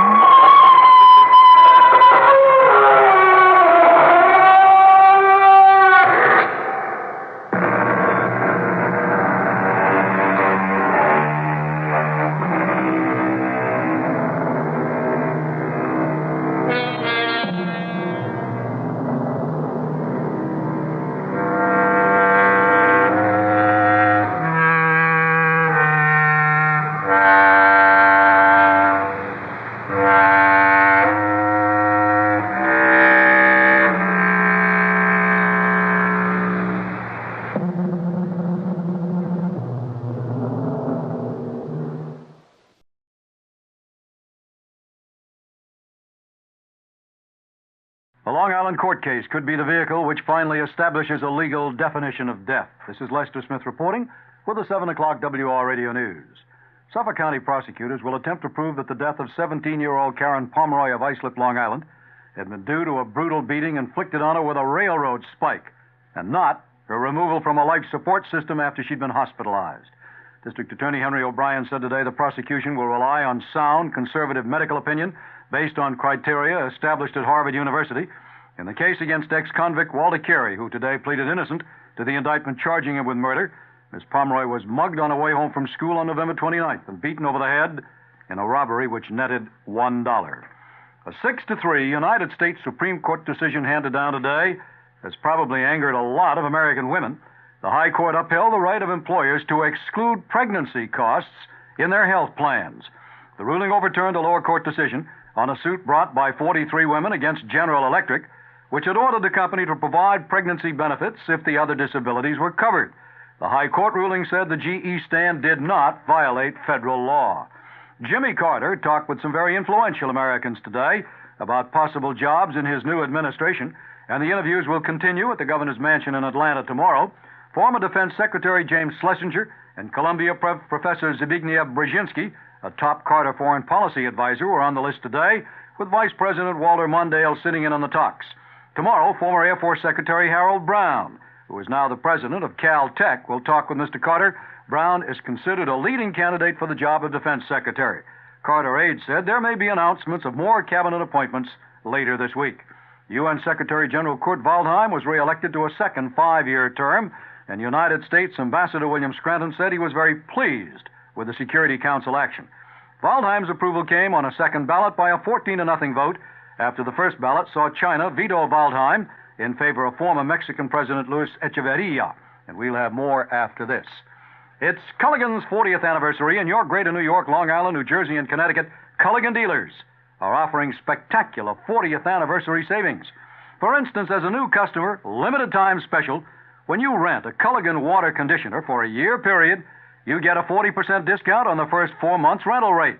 That's 40% off on the first 4 months rental rate, all because it's Culligan's 40th anniversary. You know, you've been wanting to have all the benefits of clear, filtered, conditioned water in your home. And now you can have an unlimited supply from every faucet. Get this limited time 40th anniversary special by calling your Greater New York, Long Island, New Jersey, or Connecticut Culligan dealer. He's in the yellow pages, underwater. Call and say, "Hey, Culligan man!" Whatever the water problem, bad taste, bad smell, bad odor, there's a Culligan man in your community with equipment specially engineered to solve your area water problem. If your Culligan man can't solve your water problems, nobody can. Attorney Edward Rappaport, former counsel to the New York City Patrolmen's Benevolent Association, was elected to the New York City Council today, filling the vacancy created earlier this week by the resignation of Howard Golden, who is expected to be named the interim Brooklyn Borough President. The council's 3 black, 2 Puerto Rican, and 3 other members abstained from voting in protest against the Thanksgiving night fatal shooting of a 15-year-old black youth by Officer Robert Torsney, whom Rappaport represents. The council members criticized Rappaport for statements he had made in defense of Torsney, but the attorney said that he was simply performing his duty as a lawyer. State Motor Vehicles Commissioner James Meldon disclosed today that an investigation being conducted by his department has shown that employees at state and local offices have defrauded the state of millions of dollars. The commissioner said the employees had pocketed license and registration fees after tampering with the machine that validates the applications. Meldon said a department office on Staten Island had shown a loss of $100,000 in the last year. A lot of residents of Midtown Manhattan strongly object to the idea, but the City Planning Commission today approved the resumption of helicopter flights from the roof of the Pan Am building to the 3 area airports. The proposal still requires approval by the Board of Estimate. United Parcel Service employees who've been on strike for nearly 3 months vote on Thursday on a new contract proposal. If it is approved by the rank and file, the strike could be over on Friday. This is Lester Smith reporting. Next news as it happens. Next scheduled news at 8 o'clock with John Wingate over WOR Radio 710, The Talk of New York. We invite you now to listen to the WOR Mystery Theater, which presents Enough Rope.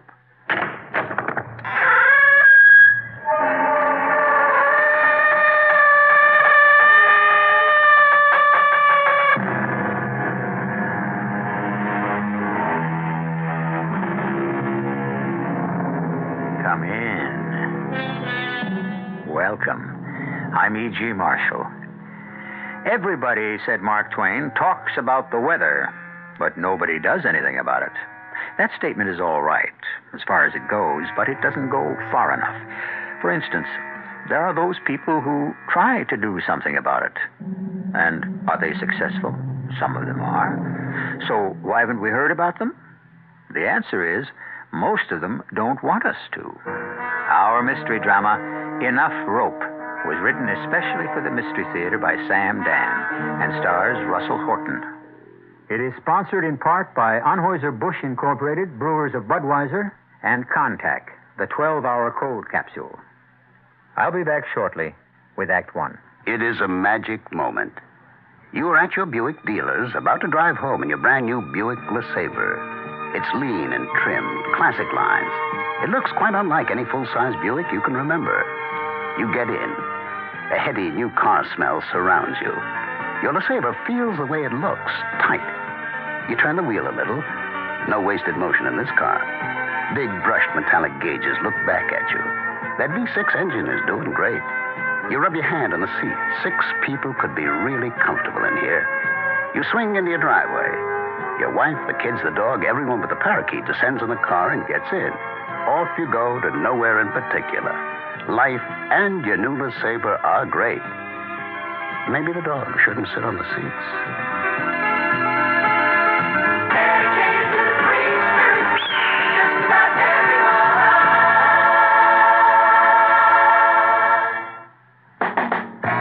What's for dinner has an old familiar ring. Where does a mother go for the best of everything? What's for dinner? The family wants to know. Who's got the answers? Who's got the most to show? ShopRite has lower prices. I like the prices on groceries.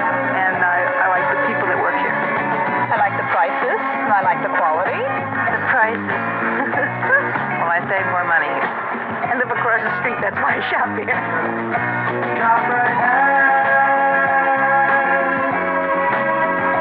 ShopRite Yes, ShopRite has great eating at the meat department this week. ShopRite split or quartered frying chickens, 43 cents a pound. Italian-style sausage, pork, and veal, 89 cents a pound. When you're out shopping, take time out for a delicious glass of 100% orange juice from Florida. This is Anita Bryant for the Florida Orange Growers. Orange juice is a refreshing, natural midday pick-me-up. Its natural sugars are sure to give you a lot of the energy you need to get through the afternoon. Orange juice, it isn't just for breakfast anymore. Orange juice, it isn't just for breakfast anymore.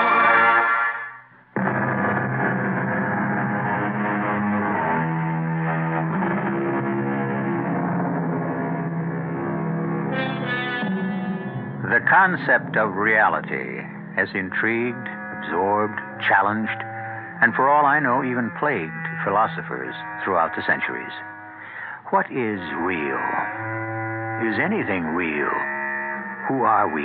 What are we? Isn't each of us merely a brief pause in eternity? Perhaps each of us is a dream. The philosophers get bogged down, and at the end, we're no wiser than we were at the beginning, which, if you want to look at it that way, could be the story of life. Well, so much for philosophy. How about some action? A young man is sitting on a horse. He has a rope around his neck. The other end of the rope is tied securely to the stout branch of a huge tree. Watching the scene are several grim-faced, determined men. Bunko Billy Baxter, you false-faced, thieving varmint. You pathetic excuse for a human being. You got anything to say before you hang by the neck? Until you get your just desserts?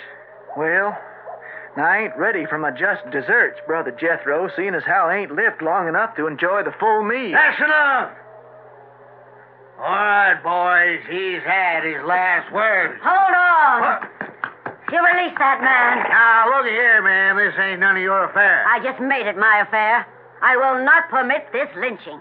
Well, it ain't exactly a lynching. Oh, no? Well, what is it then? This is just dispensing justice. He had no right to swindle us out of $10,000.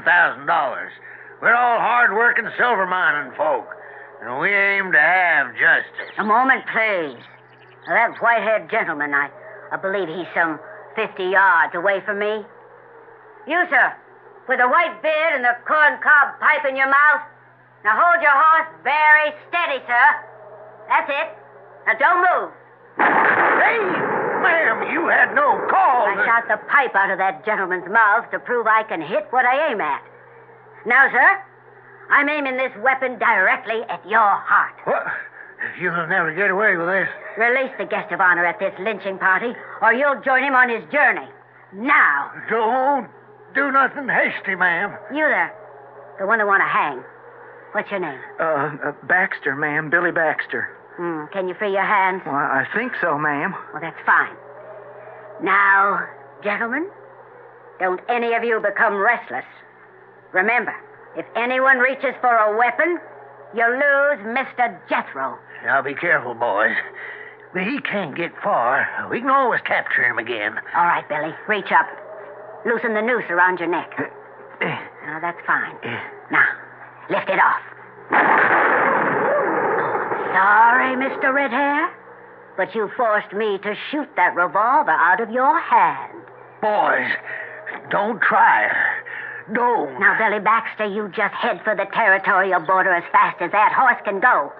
I'll entertain these gentlemen long enough to give you a start. Oh, I'm eternally grateful to you, ma'am. If ever the opportunity arises that I can ever do something for you... You better get moving. Yes, ma'am. Yes, ma'am. Giddy up, horse.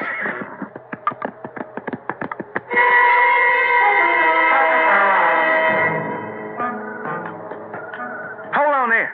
Who's that? Hey, don't make a move now. Oh, boy. Oh. Oh. Hey there, it's you. Good thinking.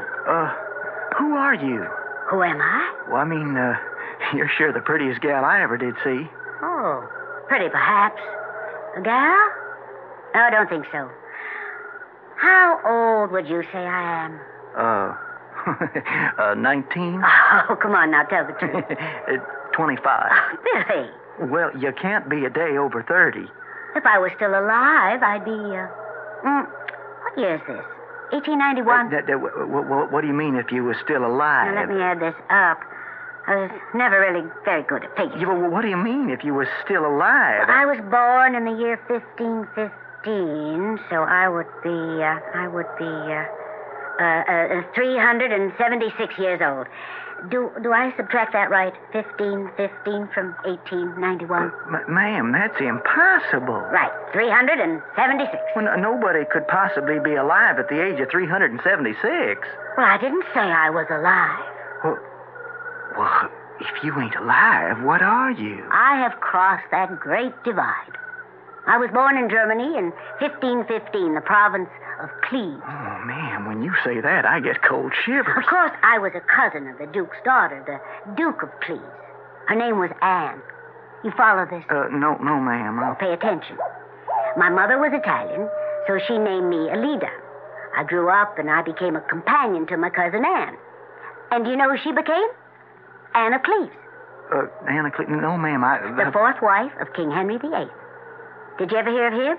King Henry VIII of England? Oh, yeah. Yeah. Seems they had themselves a king with a lot of wives. 6. 3 Catherines, 2 Annes, interchangeable. Yeah, and he was always cutting off their heads. No, only 2 of them. Anne Boleyn and Kate Howard.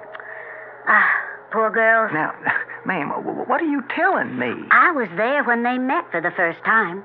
They looked at each other, and each of them became sick. I hear somebody say she's 376 years old. That marriage didn't last 6 months, and they decided to call it quits. And she goes on about Henry VIII. I was not only her lady-in-waiting, I was also her closest friend. So you can take it from me, that marriage was never consummated. Oh. Now, why are you blushing? Well, man, that sort of thing, it just ain't discussed in mixed company. Well, why not? Well, 'cause it ain't refined. Oh, it ain't refined? No. Well, was it refined of you to swindle all those poor miners out of their life savings? Well, now, ma'am, when you see sheep, get out the scissors, 'cause if you don't shear 'em, somebody else will. Oh, I should have let those vigilantes hang you. Next time I will. Well, to continue. Anne and